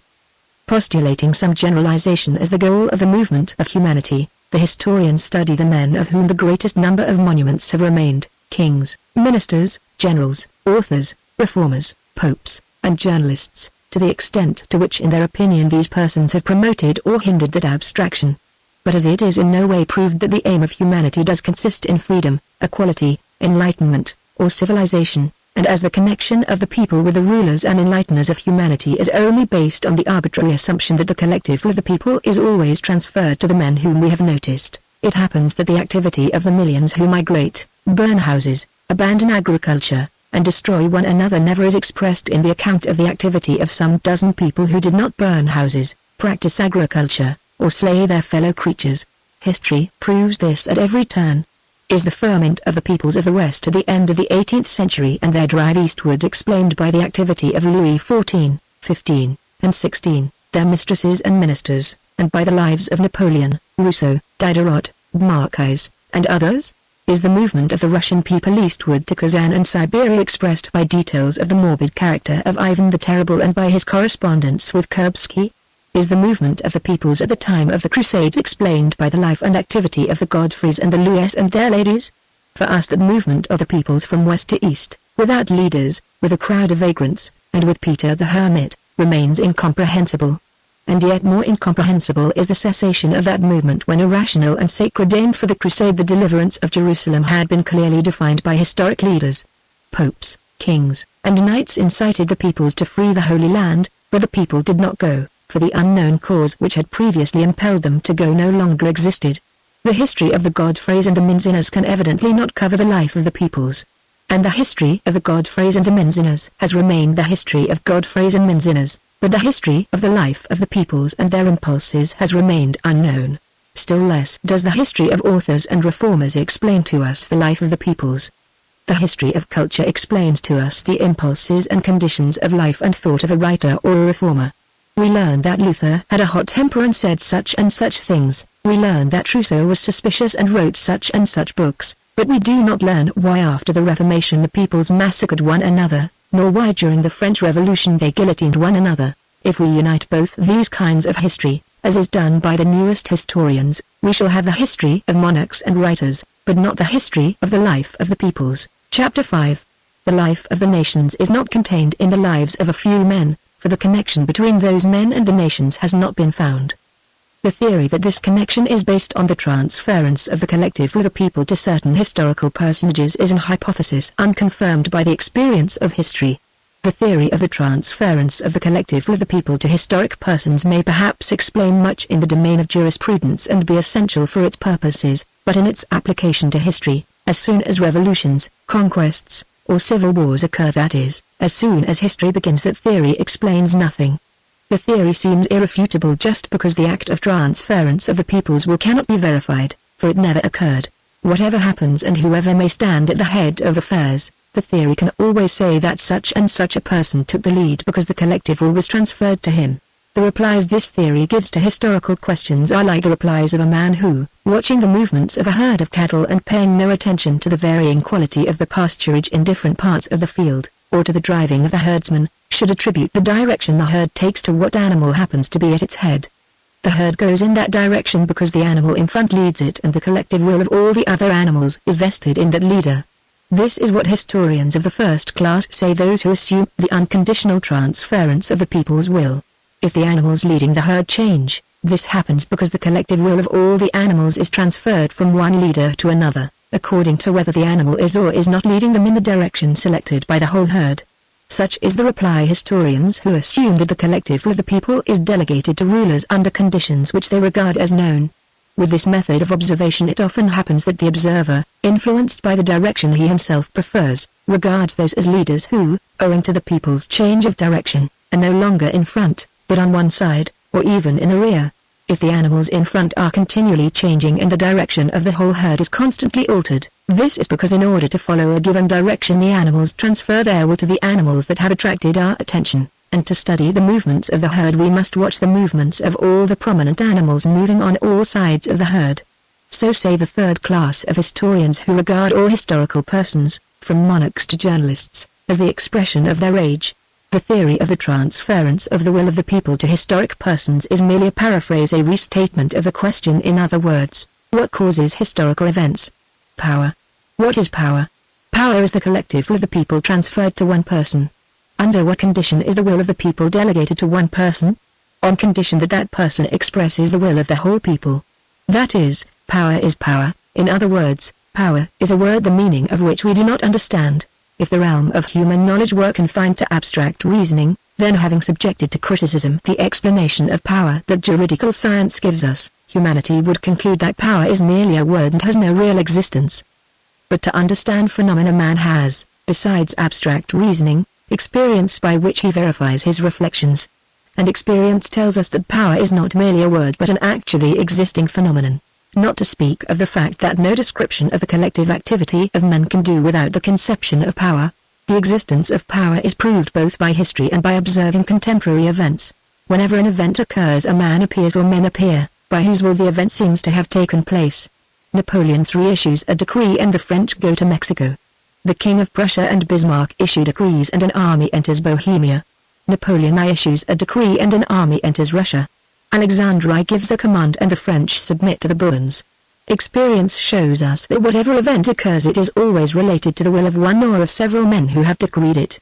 The historians, in accord with the old habit of acknowledging divine intervention in human affairs, want to see the cause of events in the expression of the will of someone endowed with power, but that supposition is not confirmed either by reason or by experience. On the one side, reflection shows that the expression of a man's will, his words, are only part of the general activity expressed in an event, as for instance in a war or a revolution, and so without assuming an incomprehensible, supernatural force, a miracle, one cannot admit that words can be the immediate cause of the movements of millions of men. On the other hand, even if we admitted that words could be the cause of events, history shows that the expression of the will of historical personages does not in most cases produce any effect. That is to say, their commands are often not executed, and sometimes the very opposite of what they order occurs. Without admitting divine intervention in the affairs of humanity, we cannot regard power as the cause of events. Power, from a standpoint of experience, is merely the relation that exists between the expression of someone's will and the execution of that will by others. To explain the conditions of that relationship, we must first establish a conception of the expression of will, referring it to man and not to the deity. If the deity issues a command, expresses his will, as ancient history tells us, the expression of that will is independent of time and is not caused by anything, for the divinity is not controlled by an event. But speaking of commands that are the expression of the will of men acting in time and in relation to one another, to explain the connection of commands with events we must restore, 1. The condition of all that takes place, the continuity of movement in time both of the events and of the person who commands, and 2. The inevitability of the connection between the person commanding and those who execute his command. Chapter 6. Only the expression of the will of the deity, not dependent on time, can relate to a whole series of events occurring over a period of years or centuries, and only the deity, independent of everything, can by his sole will determine the direction of humanity's movement, but man acts in time and himself takes part in what occurs. Reinstating the first condition omitted, that of time, we see that no command can be executed without some preceding order having been given rendering the execution of the last command possible. No command ever appears spontaneously, or itself covers a whole series of occurrences, but each command follows from another, and never refers to a whole series of events but always to one moment only of an event. When, for instance, we say that Napoleon ordered armies to go to war, we combine in one simultaneous expression a whole series of consecutive commands dependent one on another. Napoleon could not have commanded an invasion of Russia and never did so. Today he ordered such and such papers to be written to Vienna, to Berlin, and to Petersburg, tomorrow such and such decrees and orders to the army, the fleet, the commissariat, and so on, millions of commands, which formed a whole series corresponding to a series of events which brought the French armies into Russia. If throughout his reign Napoleon gave commands concerning an invasion of England and expended on no other undertaking so much time and effort, and yet during his whole reign never once attempted to execute that design but undertook an expedition into Russia, with which country he considered it desirable to be in alliance, a conviction he repeatedly expressed, this came about because his commands did not correspond to the course of events in the first case, but did so correspond in the latter. For in order to be certainly executed, it is necessary that a man should order what can be executed. But to know what can and what cannot be executed is impossible, not only in the case of Napoleon's invasion of Russia in which millions participated, but even in the simplest event, for in either case millions of obstacles may arise to prevent its execution. Every order executed is always one of an immense number unexecuted. All the impossible orders inconsistent with the course of events remain unexecuted. Only the possible ones get linked up with a consecutive series of commands corresponding to a series of events, and are executed. Our false conception that an event is caused by a command which precedes it is due to the fact that when the event has taken place and out of thousands of others those few commands which were consistent with that event have been executed, we forget about the others that were not executed because they could not be. Apart from that, the chief source of our error in this matter is due to the fact that in the historical accounts a whole series of innumerable, diverse, and petty events, such for instance as all those which led the French armies to Russia, is generalized into one event in accord with the result produced by that series of events, and corresponding with this generalization the whole series of commands is also generalized into a single expression of will. We say that Napoleon wished to invade Russia and invaded it. In reality in all Napoleon's activity we never find anything resembling an expression of that wish, but find a series of orders, or expressions of his will, very variously and indefinitely directed. Amid a long series of unexecuted orders of Napoleon's one series, for the campaign of 1812, was carried out not because those orders differed in any way from the other, unexecuted orders but because they coincided with the course of events that led the French army into Russia, just as in stencil work this or that figure comes out not because the color was laid on from this side or in that way, but because it was laid on from all sides over the figure cut in the stencil. So that examining the relation in time of the commands to the events, we find that a command can never be the cause of the event, but that a certain definite dependence exists between the two. To understand in what this dependence consists it is necessary to reinstate another omitted condition of every command proceeding not from the deity but from a man, which is, that the man who gives the command himself takes part in. This relation of the commander to those he commands is just what is called power. This relation consists in the following. For common action people always unite in certain combinations, in which regardless of the difference of the aims set for the common action, the relation between those taking part in it is always the same. Men uniting in these combinations always assume such relations toward one another that the larger number take a more direct share, and the smaller number a less direct share, in the collective action for which they have combined. Of all the combinations in which men unite for collective action one of the most striking and definite examples is an army. Every army is composed of lower grades of the service, the rank and file of whom there are always the greatest number, of the next higher military rank corporals and non-commissioned officers of whom there are fewer, and of still higher officers of whom there are still fewer, and so on to the highest military command which is concentrated in one person. A military organization may be quite correctly compared to a cone, of which the base with the largest diameter consists of the rank and file. The next higher and smaller section of the cone consists of the next higher grades of the army, and so on to the apex, the point of which will represent the commander-in-chief. The soldiers, of whom there are the most, form the lower section of the cone and its base. The soldier himself does the stabbing, hacking, burning, and pillaging, and always receives orders for these actions from men above him. He himself never gives an order. The non-commissioned officers, of whom there are fewer, perform the action itself less frequently than the soldiers, but they already give commands. An officer still less often acts directly himself, but commands still more frequently. A general does nothing but command the troops, indicates the objective, and hardly ever uses a weapon himself. The commander-in-chief never takes direct part in the action itself, but only gives general orders concerning the movement of the mass of the troops. A similar relation of people to one another is seen in every combination of men for common activity in agriculture, trade, and every administration. And so without particularly analyzing all the contiguous sections of a cone into the ranks of an army, or the ranks and positions in any administrative or public business whatever from the lowest to the highest, we see a law by which men, to take associated action, combine in such relations that the more directly they participate in performing the action the less they can command and the more numerous they are, while the less their direct participation in the action itself, the more they command and the fewer of them there are, rising in this way from the lowest ranks to the man at the top, who takes the least direct share in the action and directs his activity chiefly to commanding. This relation of the men who command to those they command is what constitutes the essence of the conception called power. Having restored the condition of time under which all events occur, find that a command is executed only when it is related to a corresponding series of events. Restoring the essential condition of relation between those who command and those who execute, we find that by the very nature of the case those who command take the smallest part in the action itself and that their activity is exclusively directed to commanding. Chapter 7. When an event is taking place people express their opinions and wishes about it, and as the event results from the collective activity of many people, some one of the opinions or wishes expressed is sure to be fulfilled if but approximately. When one of the opinions expressed is fulfilled, that opinion gets connected with the event as a command preceding it. Men are hauling a log. Each of them expresses his opinion as to how and where to haul it. They haul the log away, and it happens that this is done as one of them said. He ordered it. There we have command and power in their primary form. The man who worked most with his hands could not think so much about what he was doing, or reflect on or command what would result from the common activity, while the man who commanded more would evidently work less with his hands on account of his greater verbal activity. When some larger concourse of men direct their activity to a common aim there is a yet sharper division of those who, because their activity is given to directing and commanding, take less part in the direct work. When a man works alone he always has a certain set of reflections which as it seems to him directed his past activity, justify his present activity, and guide him in planning his future actions.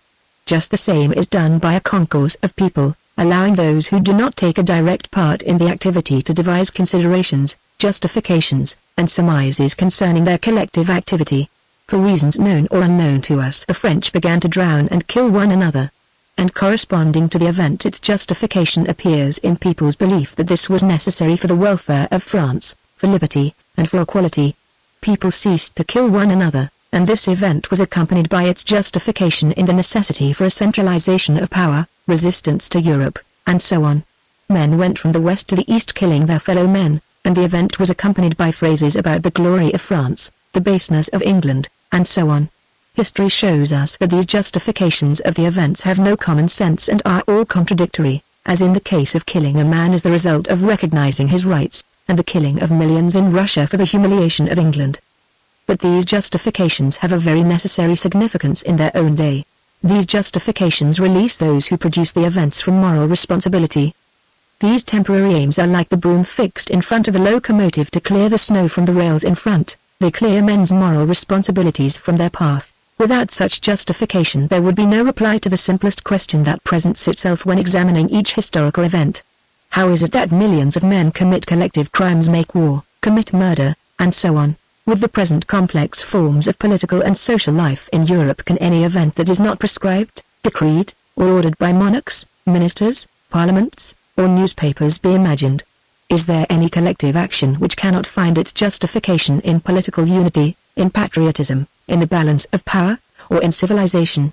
So that every event that occurs inevitably coincides with some expressed wish and, receiving a justification, presents itself as the result of the will of one man or of several men. In whatever direction a ship moves, the flow of the waves it cuts will always be noticeable ahead of it.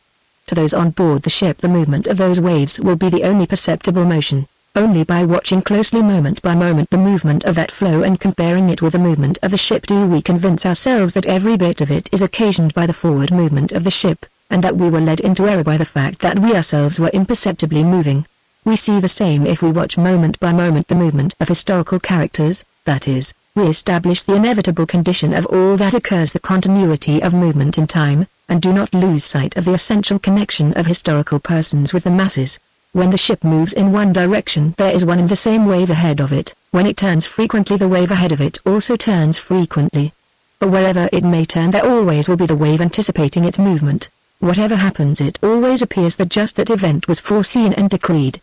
Wherever the ship may go, the rush of water, which neither directs nor increases its movement, foams ahead of it, and at a distance seems to us not merely to move of itself but to govern the ship's movement also.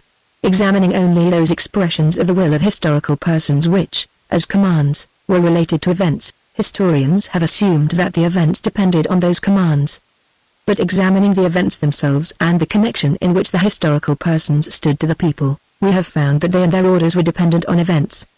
The incontestable proof of this deduction is that, however many commands were issued, the event does not take place unless there are other causes for it, but as soon as an event occurs, be it what it may, then out of all the continually expressed wishes of different people some will always be found which by their meaning and their time of utterance are related as commands to the events. Arriving at this conclusion, we can reply directly and positively to these two essential questions of history. 1. What is power? 2. What force produces the movement of the nations? 1. Power is the relation of a given person to other individuals, in which the more this person expresses opinions, predictions, and justifications of the collective action that is performed, the less is his participation in that action. 2. The movement of nations is caused not by power, nor by intellectual activity, nor even by a combination of the two as historians have supposed, but by the activity of all the people who participate in the events, and who always combine in such a way that those taking the largest direct share in the event take on themselves the least responsibility, and vice versa. Morally, the wielder of power appears to cause the event, physically it is those who submit to the power. But as the moral activity is inconceivable without the physical, the cause of the event is neither in the one nor in the other but in the union of the two. Or in other words, the conception of a cause is inapplicable to the phenomena we are examining. In the last analysis we reach the circle of infinity, that final limit to which in every domain of thought man's reason arrives if it is not playing with the subject. Electricity produces heat, heat produces electricity. Atoms attract each other and atoms repel one another. Speaking of the interaction of heat and electricity and of atoms, we cannot say why this occurs, and we say that it is so because it is inconceivable otherwise, because it must be so and that it is a law. The same applies to historical events. Why war and revolution occur we do not know. We only know that to produce the one or the other action, people combine in a certain formation in which they all take part, and we say that this is so because it is unthinkable otherwise, or in other words that it is a law. Chapter 8. If history dealt only with external phenomena, the establishment of this simple and obvious law would suffice and we should have finished our argument. But the law of history relates to man. A particle of matter cannot tell us that it does not feel the law of attraction or repulsion and that that law is untrue, but man, who is the subject of history, says plainly, I am free and am therefore not subject to the law. The presence of the problem of man's free will, though unexpressed, is felt at every step of history. All seriously thinking historians have involuntarily encountered this question. All the contradictions and obscurities of history and the false path historical science has followed are due solely to the lack of a solution of that question. If the will of every man were free, that is, if each man could act as he pleased, all history would be a series of disconnected incidents. If in 1,000 years even one man in 1,000,000 could act freely, that is, as he chose, it is evident that one single free act of that man's in violation of the laws governing human action would destroy the possibility of the existence of any laws for the whole of humanity. If there be a single law governing the actions of men, free will cannot exist, for then man's will is subject to that law. In this contradiction lies the problem of free will, which from most ancient times has occupied the best human minds and from most ancient times has been presented in its whole tremendous significance. The problem is that regarding man as a subject of observation from whatever point of view, theological, historical, ethical, or philosophic, we find a general law of necessity to which he, like all that exists, is subject. But regarding him from within ourselves as what we are conscious of, we feel ourselves to be free. This consciousness is a source of self-cognition quite apart from and independent of reason. Through his reason man observes himself, but only through consciousness does he know himself. Apart from consciousness of self, no observation or application of reason is conceivable. To understand, observe, and draw conclusions, man must first of all be conscious of himself as living. A man is only conscious of himself as a living being by the fact that he wills, that is conscious of his volition. But his will, which forms the essence of his life, man recognizes, and can but recognize, as free. If, observing himself, man sees that his will is always directed by one and the same law, whether he observes the necessity of taking food, using his brain, or anything else, he cannot recognize this never-varying direction of his will otherwise than as a limitation of it. Were it not free, it could not be limited. A man's will seems to him to be limited just because he is not conscious of it except as free. You say, I am not and am not free. But I have lifted my hand and let it fall. Everyone understands that this illogical reply is an irrefutable demonstration of freedom. That reply is the expression of a consciousness that is not subject to reason. If the consciousness of freedom were not a separate and independent source of self-consciousness, it would be subject to reasoning and to experience, but in fact such subjection does not exist and is inconceivable. A series of experiments and arguments proves to every man that he, as an object of observation, is subject to certain laws, and man submits to them and never resists the laws of gravity or impermeability once he has become acquainted with them. But the same series of experiments and arguments proves to him that the complete freedom of which he is conscious in himself is impossible, and that his every action depends on his organization, his character, and the motives acting upon him. Yet man never submits to the deductions of these experiments and arguments. Having learned from experiment and argument that a stone falls downwards, a man indubitably believes this and always expects the law that he has learned to be fulfilled. But learning just as certainly that his will is subject to laws, he does not and cannot believe this. However often experiment and reasoning may show a man that under the same conditions and with the same character he will do the same thing as before, yet when under the same conditions and with the same character he approaches for the 1000th time the action that always ends in the same way, he feels as certainly convinced as before the experiment that he can act as he pleases. Every man, savage or sage, however incontestably reason and experiment may prove to him that it is impossible to imagine two different courses of action in precisely the same conditions, feels that without this irrational conception, which constitutes the essence of freedom, he cannot imagine life. He feels that however impossible it may be, it is so, for without this conception of freedom not only would he be unable to understand life, but he would be unable to live for a single moment. He could not live, because all man's efforts, all his impulses to life, are only efforts to increase freedom. Wealth and poverty, fame and obscurity, power and subordination, strength and weakness, health and disease, culture and ignorance, work and leisure, repletion and hunger, virtue and vice, are only greater or lesser degrees of freedom. A man having no freedom cannot be conceived of except as deprived of life. If the conception of freedom appears to reason to be a senseless contradiction like the possibility of performing two actions at one and the same instant of time, or of an effect without a cause, that only proves that consciousness is not subject to reason.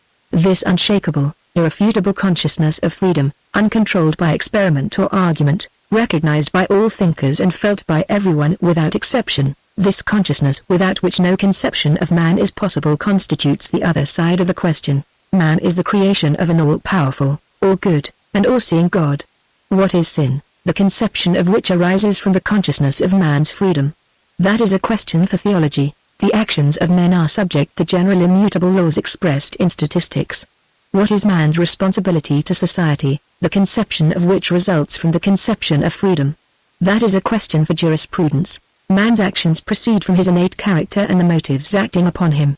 What is conscience and the perception of right and wrong in actions that follows from the consciousness of freedom? That is a question for ethics. Man in connection with the general life of humanity appears subject to laws which determine that life. But the same man apart from that connection appears to free. How should the past life of nations and of humanity be regarded as the result of the free, or as the result of the constrained, activity of man? That is a question for history. Only in our self-confident day of the popularization of knowledge, thanks to that most powerful engine of ignorance, the diffusion of printed matter, has the question of the freedom of will been put on a level on which the question itself cannot exist. In our time the majority of so-called advanced people, that is, the crowd of ignoramuses, have taken the work of the naturalists who deal with one side of the question for a solution of the whole problem. They say and write and print that the soul and freedom do not exist, for the life of man is expressed by muscular movements, and muscular movements are conditioned by the activity of the nerves. The soul and free will do not exist because at an unknown period of time we sprang from the apes. They say this, not at all suspecting that thousands of years ago that same law of necessity which with such ardor they are now trying to prove by physiology and comparative zoology was not merely acknowledged by all the religions and all the thinkers, but has never been denied. They do not see that the role of the natural sciences in this matter is merely to serve as an instrument for the illumination of one side of it. For the fact that, from the point of view of observation, reason and their will are merely secretions of the brain, and that man following the general law may have developed from lower animals at some unknown period of time, only explains from a fresh side the truth admitted thousands of years ago by all the religious and philosophic theories that from the point of view of reason man is subject to the law of necessity. But it does not advance by a hair's breadth the solution of the question, which has another, opposite, side, based on the consciousness of freedom.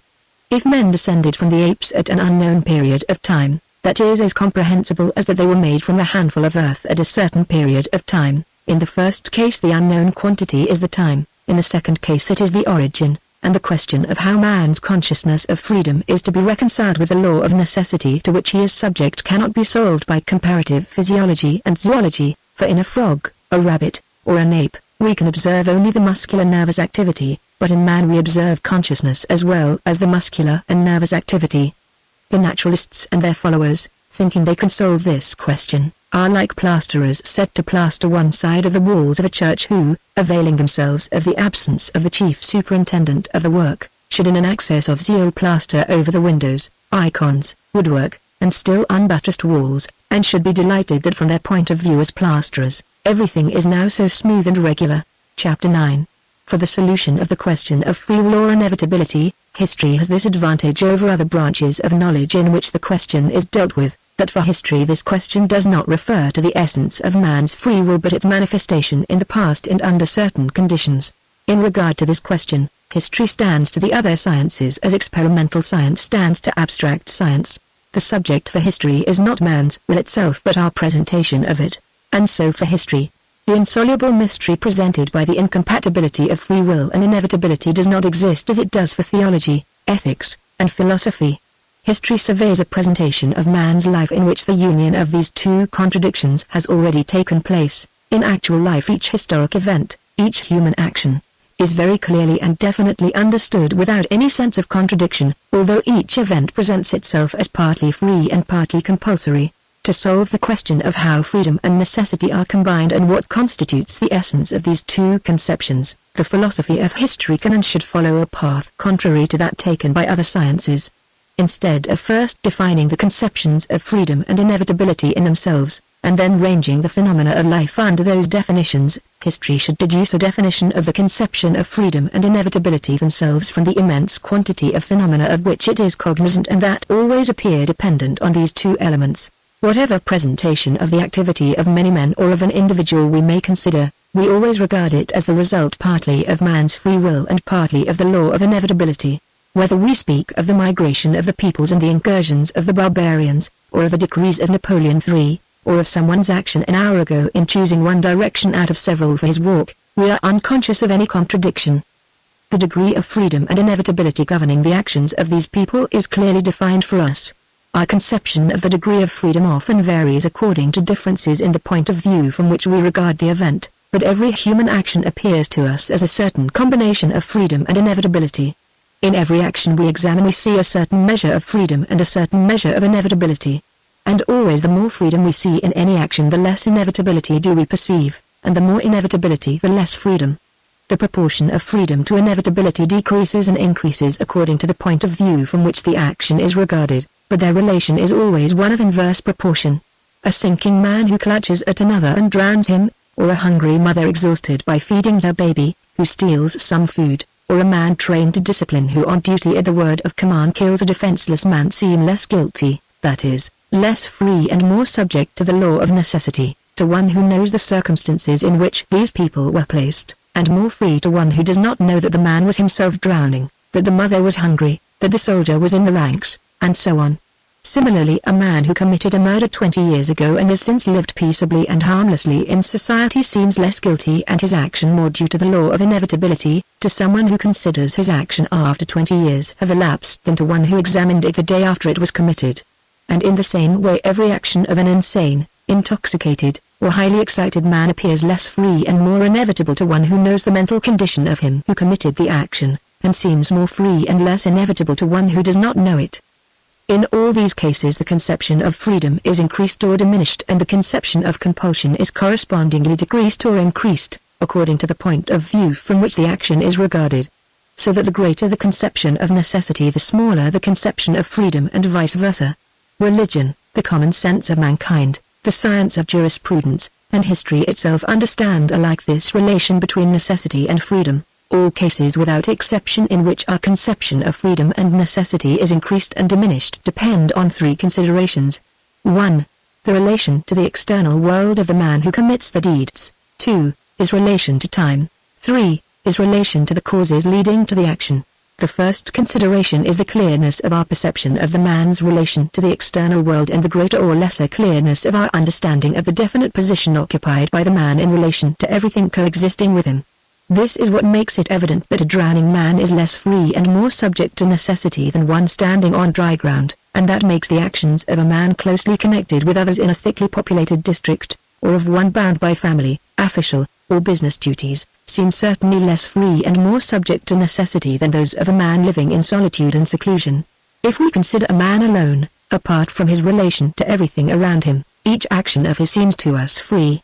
But if we see his relation to anything around him, if we see his connection with anything whatever, with a man who speaks to him, a book he reads, the work on which he is engaged, even with the air he breathes or the light that falls on the things about him, we see that each of these circumstances has an influence on him and controls at least some side of his activity.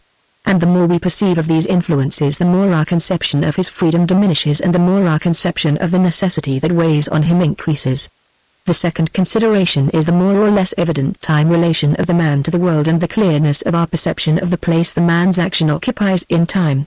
That is the ground which makes the fall of the first man, resulting in the production of the human race, appear evidently less free than a man's entry into marriage today. It is the reason why the life and activity of people who lived centuries ago and are connected with me in time cannot seem to me as free as the life of contemporary, the consequences of which are still unknown to me. The degree of our conception of freedom or inevitability depends in this respect on the greater or lesser lapse of time between the performance of the action and our judgment of it. If I examine an act one performed a moment ago in approximately the same circumstances as those I am in now, my action appears to me undoubtedly free. But if I examine an act performed a month ago, then being in different circumstances, I cannot help recognizing that if that act had not been committed, much that resulted from it good, agreeable, and even essential would not have taken place. If I reflect on an action still more remote, 10 years ago or more, then the consequences of my action are still plainer to me, and I find it hard to imagine what would have happened had that action not been performed. The farther I go back in memory, or what is the same thing, the farther I go forward in my judgment, the more doubtful becomes my belief in the freedom of my action. In history we find a very similar progress of conviction concerning the part played by free will in the general affairs of humanity. A contemporary event seems to us to be indubitably the doing of all the known participants, but with a more remote event we already see its inevitable results which prevent our considering anything else possible. And the farther we go back in examining events, the less arbitrary do they appear. The Austro-Prussian War appears to us undoubtedly the result of the crafty conduct of Bismarck, and so on. The Napoleonic Wars still seem to us, though already questionably, to be the outcome of their hero's will. But in the Crusades we already see an event occupying its definite place in history, and without which we cannot imagine the modern history of Europe, though to the chroniclers of the Crusades that event appeared as merely due to the will of certain people. In regard to the migration of the peoples, it does not enter anyone's head today to suppose that the renovation of the European world depended on Atlas' caprice. The further back in history the object of our observation lies, the more doubtful does the free will of those concerned in the event become, and the more manifest the law of inevitability. The third consideration is the degree to which we apprehend that endless chain of causation inevitably demanded by reason, in which each phenomenon comprehended, and therefore man's every action, must have its definite place as a result of what has gone before and as a cause of what will follow. The better we are acquainted with the physiological, psychological, and historical laws deduced by observation and by which man is controlled, and the more correctly we perceive the physiological, psychological, and historical causes of the action, and the simpler the action we are observing and the less complex the character and mind of the man in question, the more subject to inevitability and the less free do our actions and those of others appear. When we do not at all understand the cause of an action, whether a crime, a good action, or even one that is simply non-moral, we ascribe a greater amount of freedom to it. In the case of a crime, we most urgently demand the punishment for such an act. In the case of a virtuous act, we rate its merit most highly. In an indifferent case, we recognize in it more individuality, originality, and independence. But if even one of the innumerable causes of the act is known to us, we recognize a certain element of necessity and are less insistent on punishment for the crime, or the acknowledgement of the merit of the virtuous act, or the freedom of the apparently original action. That a criminal was reared among male factors mitigates his fault in our eyes. The self-sacrifice of a father or mother, or self-sacrifice with the possibility of a reward, is more comprehensible than gratuitous self-sacrifice, and therefore seems less deserving of sympathy and less the result of free will. The founder of a sect or party, or an inventor, impresses us less when we know how or by what the way was prepared for his activity. If we have a large range of examples, if our observation is constantly directed to seeking the correlation of cause and effect in people's actions, their actions appear to us more under compulsion and less free the more correctly we connect the effects with the causes. If we examined simple actions and had a vast number of such actions under observation, our conception of their inevitability would be still greater. The dishonest conduct of the son of a dishonest father, the misconduct of a woman who had fallen into bad company, a drunkard's relapse into drunkenness, and so on are actions that seem to us less free the better we understand their cause. If the man whose actions we are considering is on a very low stage of mental development, like a child, a madman, or a simpleton, then, knowing the causes of the act and the simplicity of the character and intelligence in question, we see so large an element of necessity and so little free will that as soon as we know the cause prompting the action we can foretell the result. On these three considerations alone is based the conception of irresponsibility for crimes and the extenuating circumstances admitted by all legislative codes. The responsibility appears greater or less according to our greater or less knowledge of the circumstances in which the man was placed whose action is being judged, and according to the greater or lesser interval of time between the commission of the action and its investigation, and according to the greater or lesser understanding of the causes that led to the action. Chapter 10. Thus our conception of free will and inevitability gradually diminishes or increases according to the greater or lesser connection with the external world, the greater or lesser remoteness of time, and the greater or lesser dependence on the causes in relation to which we contemplate a man's life, so that if we examine the case of a man whose connection with the external world is well known, where the time between the action and its examination is great, and where the causes of the action are most accessible, we get the conception of a maximum of inevitability and a minimum of free will. If we examine a man little dependent on external conditions, whose action was performed very recently, and the causes of whose action are beyond our ken, we get the conception of a minimum of inevitability and a maximum of freedom. In neither case, however, we may change our point of view, however plain we may make to ourselves the connection between the man and the external world, however inaccessible it may be to us, however long or short the period of time, however intelligible or incomprehensible the causes of the action may be, can we ever conceive either complete freedom or complete necessity. 1. To whatever degree we may imagine a man to be exempt from the influence of the external world, we never get a conception of freedom in space. Every human action is inevitably conditioned by what surrounds him and by his own body. I lift my arm and let it fall. My action seems to me free, but asking myself whether I could raise my arm in every direction, I see that I raised it in the direction in which there was least obstruction to that action, either from things around me or from the construction of my own body. I chose one out of all the possible directions because in it there were fewest obstacles. For my action to be free, it was necessary that it should encounter no obstacles. To conceive of a man being free, we must imagine him outside space, which is evidently impossible. 2. However much we approximate the time of judgment to the time of the deed, we never get a conception of freedom in time. For if I examine an action committed a second ago, I must still recognize it as not being free, for it is irrevocably linked to the moment at which it was committed. Can I lift my arm? I lift it, but ask myself, could I have abstained from lifting my arm at the moment that has already passed? To convince myself of this, I do not lift it the next moment. But I am not now abstaining from doing so at the first moment when I asked the question. Time has gone by which I could not detain. The arm I then lifted is no longer the same as the arm I now refrain from lifting, nor is the air in which I lifted it the same that now surrounds me. The moment in which the first movement was made is irrevocable, and at that moment I could make only one movement, and whatever movement I made would be the only one. That I did not lift my arm a moment later does not prove that I could have abstained from lifting it then.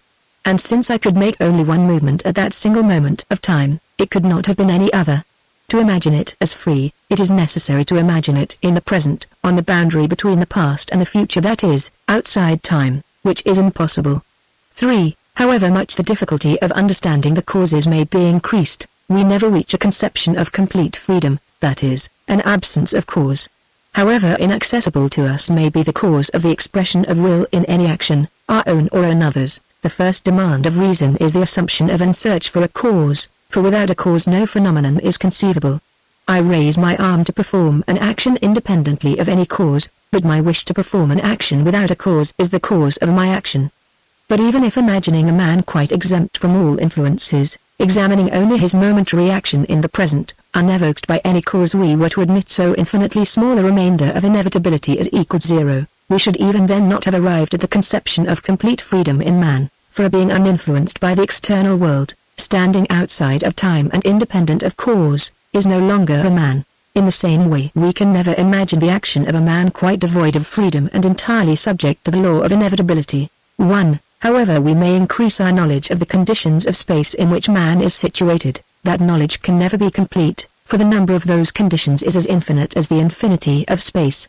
And therefore so long as not all the conditions influencing men are defined, there is no complete inevitability but a certain measure of freedom remains. 2. However we may prolong the period of time between the action we are examining and the judgment upon it, that period will be finite, while time is infinite, and so in this respect too there can never be absolute inevitability. 3. However accessible may be the chain of causation of any action, we shall never know the whole chain since it is endless, and so again we never reach absolute inevitability. But besides this, even if, admitting the remaining minimum of freedom to equal 0, we assumed in some given case, as for instance in that of a dying man, an unborn babe, or an idiot, complete absence of freedom, by so doing we should destroy the very conception of man in the case we are examining, for as soon as there is no freedom there is also no man. And so the conception of the action of a man subject solely to the law of inevitability without any element of freedom is just as impossible as the conception of a man's completely free action.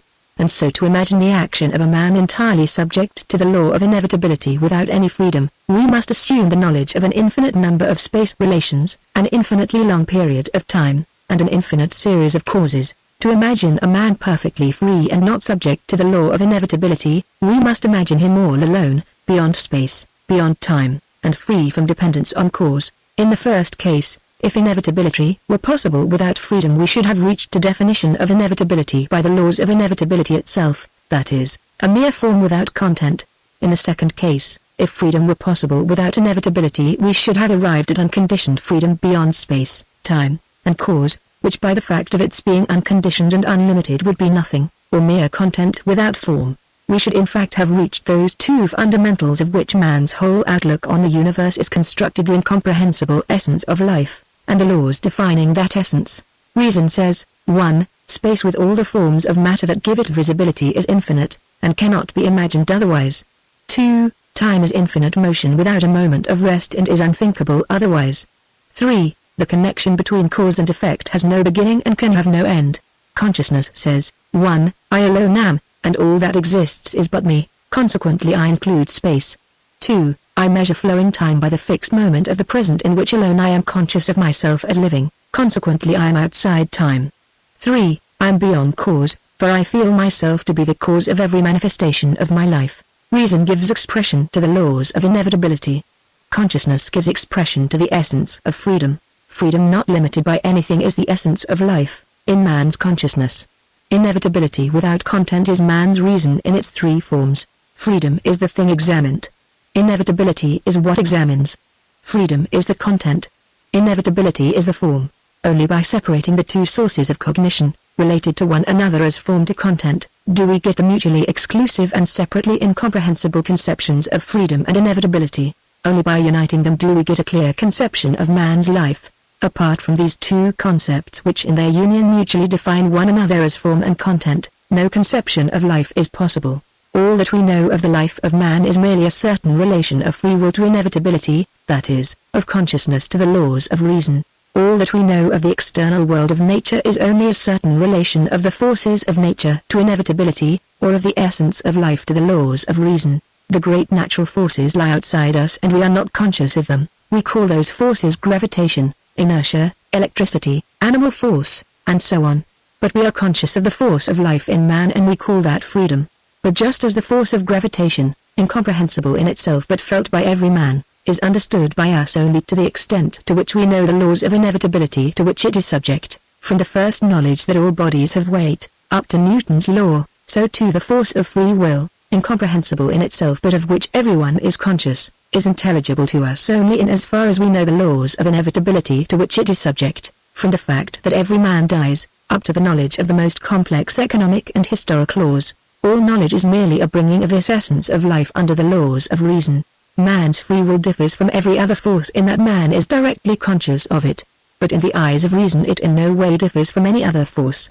The forces of gravitation, electricity, or chemical affinity are only distinguished from one another in that they are differently defined by reason. Just so the force of man's free will is distinguished by reason from the other forces of nature only by the definition reason gives it. Freedom, apart from necessity, that is, apart from the laws of reason that define it, differs in no way from gravitation, or heat, or the force that makes things grow. For reason, it is only a momentary undefinable sensation of life. And as the undefinable essence of the force moving the heavenly bodies, the undefinable essence of the forces of heat and electricity, or of chemical affinity, or of the vital force, forms the content of astronomy, physics, chemistry, botany, zoology, and so on, just in the same way does the force of free will form the content of history. But just as the subject of every science is the manifestation of this unknown essence of life while that essence itself can only be the subject of metaphysics, even the manifestation of the force of free will in human beings in space, in time, and in dependence on cause forms the subject of history, while free will itself is the subject of metaphysics.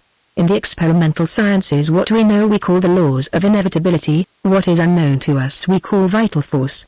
Vital force is only an expression for the unknown remainder over and above what we know of the essence of life. So also in history what is known to us we call laws of inevitability, what is unknown we call free will. Free will is for history only an expression for the unknown remainder of what we know about the laws of human life. Chapter 11.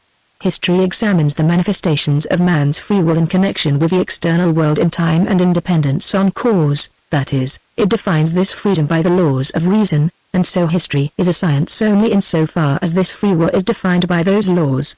The recognition of man's free will as something capable of influencing historical events, that is, as not subject to laws, is the same for history as the recognition of a free force moving the heavenly bodies would be for astronomy. That assumption would destroy the possibility of the existence of laws, that is, of any science whatever. If there is even a single body moving freely, then the laws of Kepler and Newton are negated and no conception of the movement of the heavenly bodies any longer exists. If any single action is due to free will, then not a single historical law can exist, nor any conception of historical events. For history, lines exist of the movement of human wills, one end of which is hidden in the unknown but at the other end of which a consciousness of man's will in the present moves in space, time, and dependence on cause. The more this field of motion spreads out before our eyes, the more evident are the laws of that movement. To discover and define those laws is the problem of history, from a standpoint from which the science of history now regards its subject on the path it now follows, seeking the causes of events in man's free will. A scientific enunciation of those laws is impossible, for however man's free will may be restricted, as soon as we recognize it as a force not subject to law, the existence of law becomes impossible. Only by reducing this element of free will to the infinitesimal, that is, by regarding it as an infinitely small quantity, can we convince ourselves of the absolute inaccessibility of the causes, and then instead of seeking causes, history will take the discovery of laws as its problem.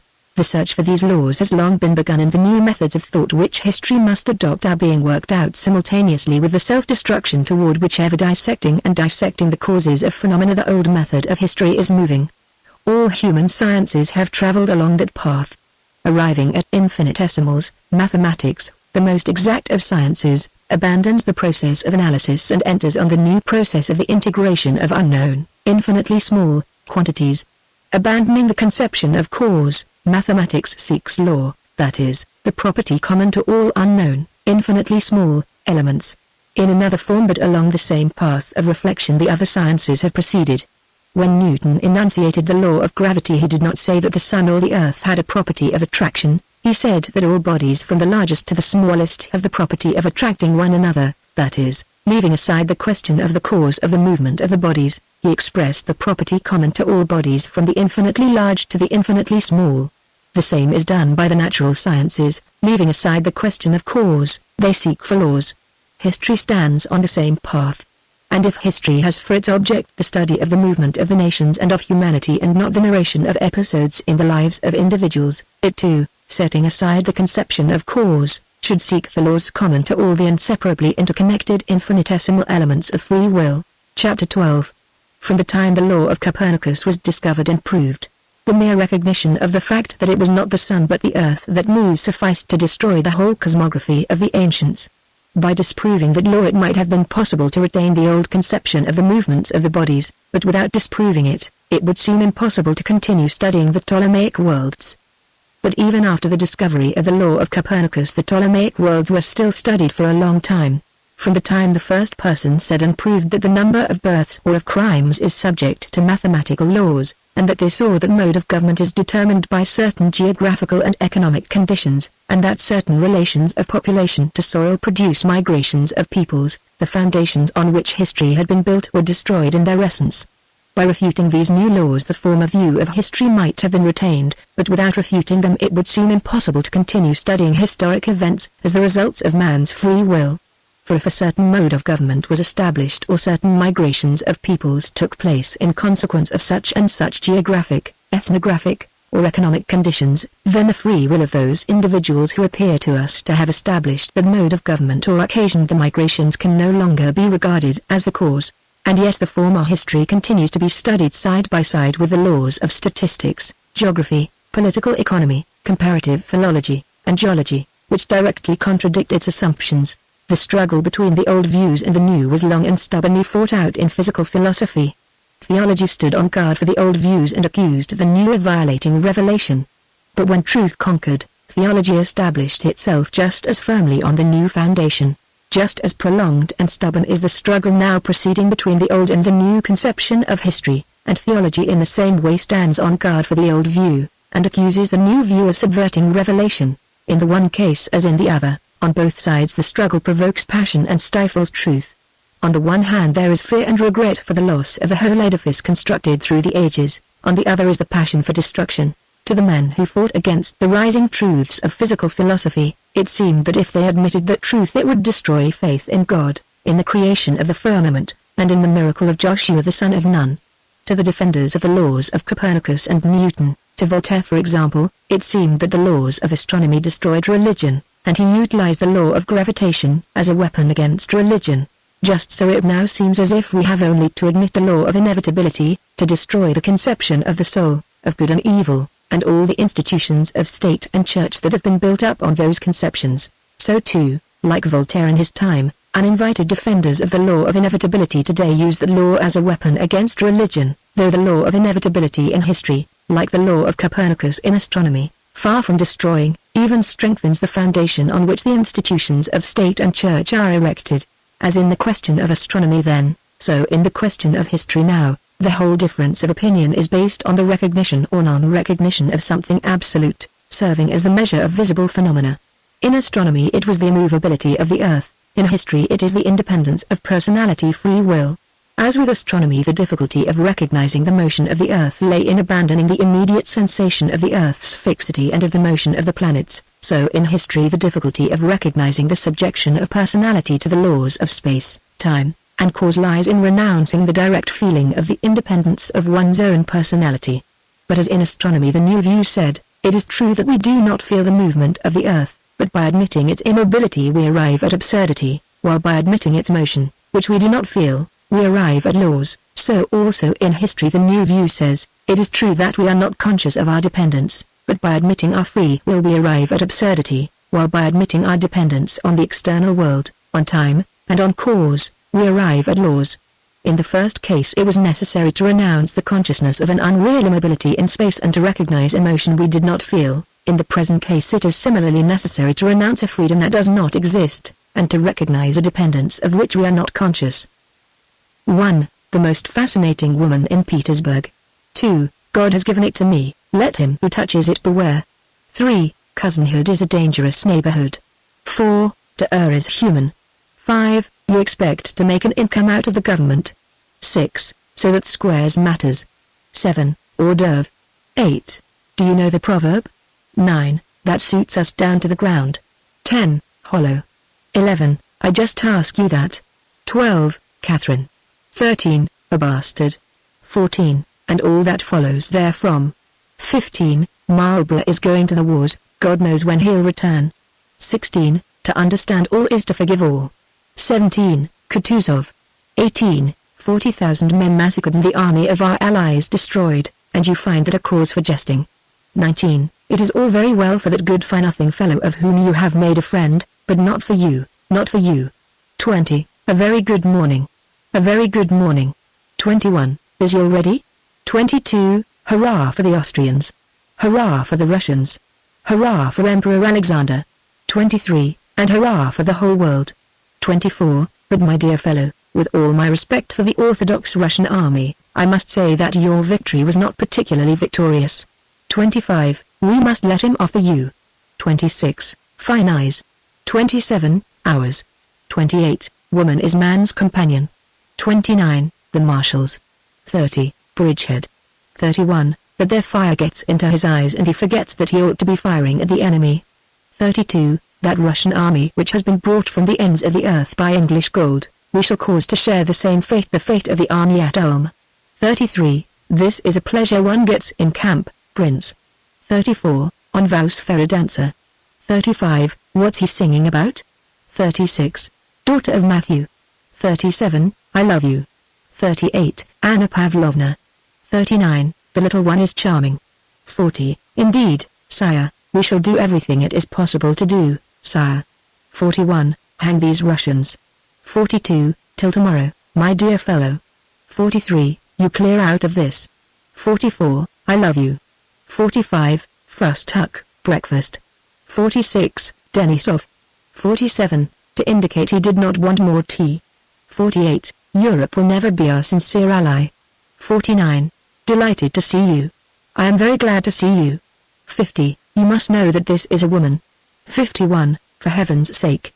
52. But, my dear, you ought on the contrary to be grateful to me for explaining to Pierre your intimacy with this young man. 53. Princess, on my word, I did not wish to offend her. 54. In a minute I shall be at your disposal. 55. The principle of monarchies is honor seems to me incontestable. Certain rights and privileges for the aristocracy appear to me a means of maintaining that sentiment. 56. If you regard the question from that point of view. 57. The Illuminati sought to substitute republican for monarchical institutions. 58. That's a superb animal. 59. Of a charming woman, as witty as she is lovely. 60. That girl shall be my wife. 61. Delighted to see you. 62. He is all the rage just now. 63. To be a man. 64. Cousinhood is a dangerous neighborhood. 65. The French shawl dance. 66. He is charming, he has no sex. 67. To force the guard. 68. Death gives relief and death is peaceful. Ah! From suffering there is no other refuge. 69. Poisonous nourishment of a too sensitive soul, thou, without whom happiness would for me be impossible, tender melancholy, R, come to console me, come to calm the torments of my gloomy retreat, and mingle a secret sweetness with these tears that I feel to be flowing. 70. Are the pretty women. 71. To shed, or not to shed, the blood of his peoples. 72. Old style. 73. Those whom, God, wishes to destroy he drives mad.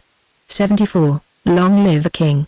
75. Royalty has its obligations. 76. 42. 77. Food for cannon. 78. Moscow, the Asiatic capital of this great empire, the sacred city of Alexander's people, Moscow with its innumerable churches shaped like Chinese pagodas. 79. Child of the dawn. 80. Everything comes in time to him who knows how to wait. 81. Don't see it that way, that's the trouble. 82. When in doubt, my dear fellow, do nothing. 83. Think it over, get into the bark, and take care not to make it the bark of Karen. 84. It is the talk of all Moscow. My word, I admire you. 85. Who excuses himself, accuses himself. 86. A little bit in love with the young man. 87. A kind of entrenchment. 88. The war must be extended widely. I cannot sufficiently commend that view. 89. Oh, yes. The only aim is to weaken the enemy, so of course one cannot take into account the loss of private individuals. 90. Lay member of the Society of Jesus. 91. A masterly woman. 92. Oh, Mama, don't talk nonsense. You don't understand anything. In my position I have obligations. 93. No, tell him I don't wish to see him. I am furious with him for not keeping his word to me. 94. Countess, there is mercy for every sin. 95. That Asiatic city of the innumerable churches, holy Moscow. Here it is then at last, that famous city. It was high time. 96. Bring the boy ours to me. 97. My dear, my tender, my poor mother. 98. House of my mother. 99. To Rostopchin's ferocious patriotism. 100. Good day, everybody. 101. Are you the master here? 102. Quarters, lodgings. The French are good fellows. What the devil? There, don't let us be cross, old fellow. 103. You can't pass. 104. Look here, no nonsense. 105. Though a foreigner, Russian in heart and soul. 106. Our most gracious sovereign. 107. Whose flames illumined his route. 108. Thank you for coming, my dear. 109. As looters. 110. Large battalions are always victorious. 111. A captain of Cossacks. 112. It's you. Do you want something to eat? Don't be afraid, they won't hurt you. 113. Come in, come in. 114. Thank you, sir. 115. Who goes there? 116. Lancers of the 6th Regiment. 117. Password. 118. Tell me, is Colonel Gerard here? 119. When an officer is making his round, sentinels don't ask him for the password. I'm asking you if the colonel is here. 120. Good day, gentlemen. 121. To your places. 122. Get along, get along. 123. I have acted the emperor long enough, it is time to act the general. 124. It is great. 125. That it is great. 126. From the sublime to the ridiculous is but a step. 127. Night without fear and without reproach. 128. History of the year 1812. The character of Kutuzov and reflections on the unsatisfactory results of the battles at Krasnu, by Bogdanovich. 129. Long live Henry IV, that valiant king. That rowdy devil. 130. Who had a triple talent for drinking, for fighting, and for being a gallant old boy. 131. Without faith or law. 132. I'm your man.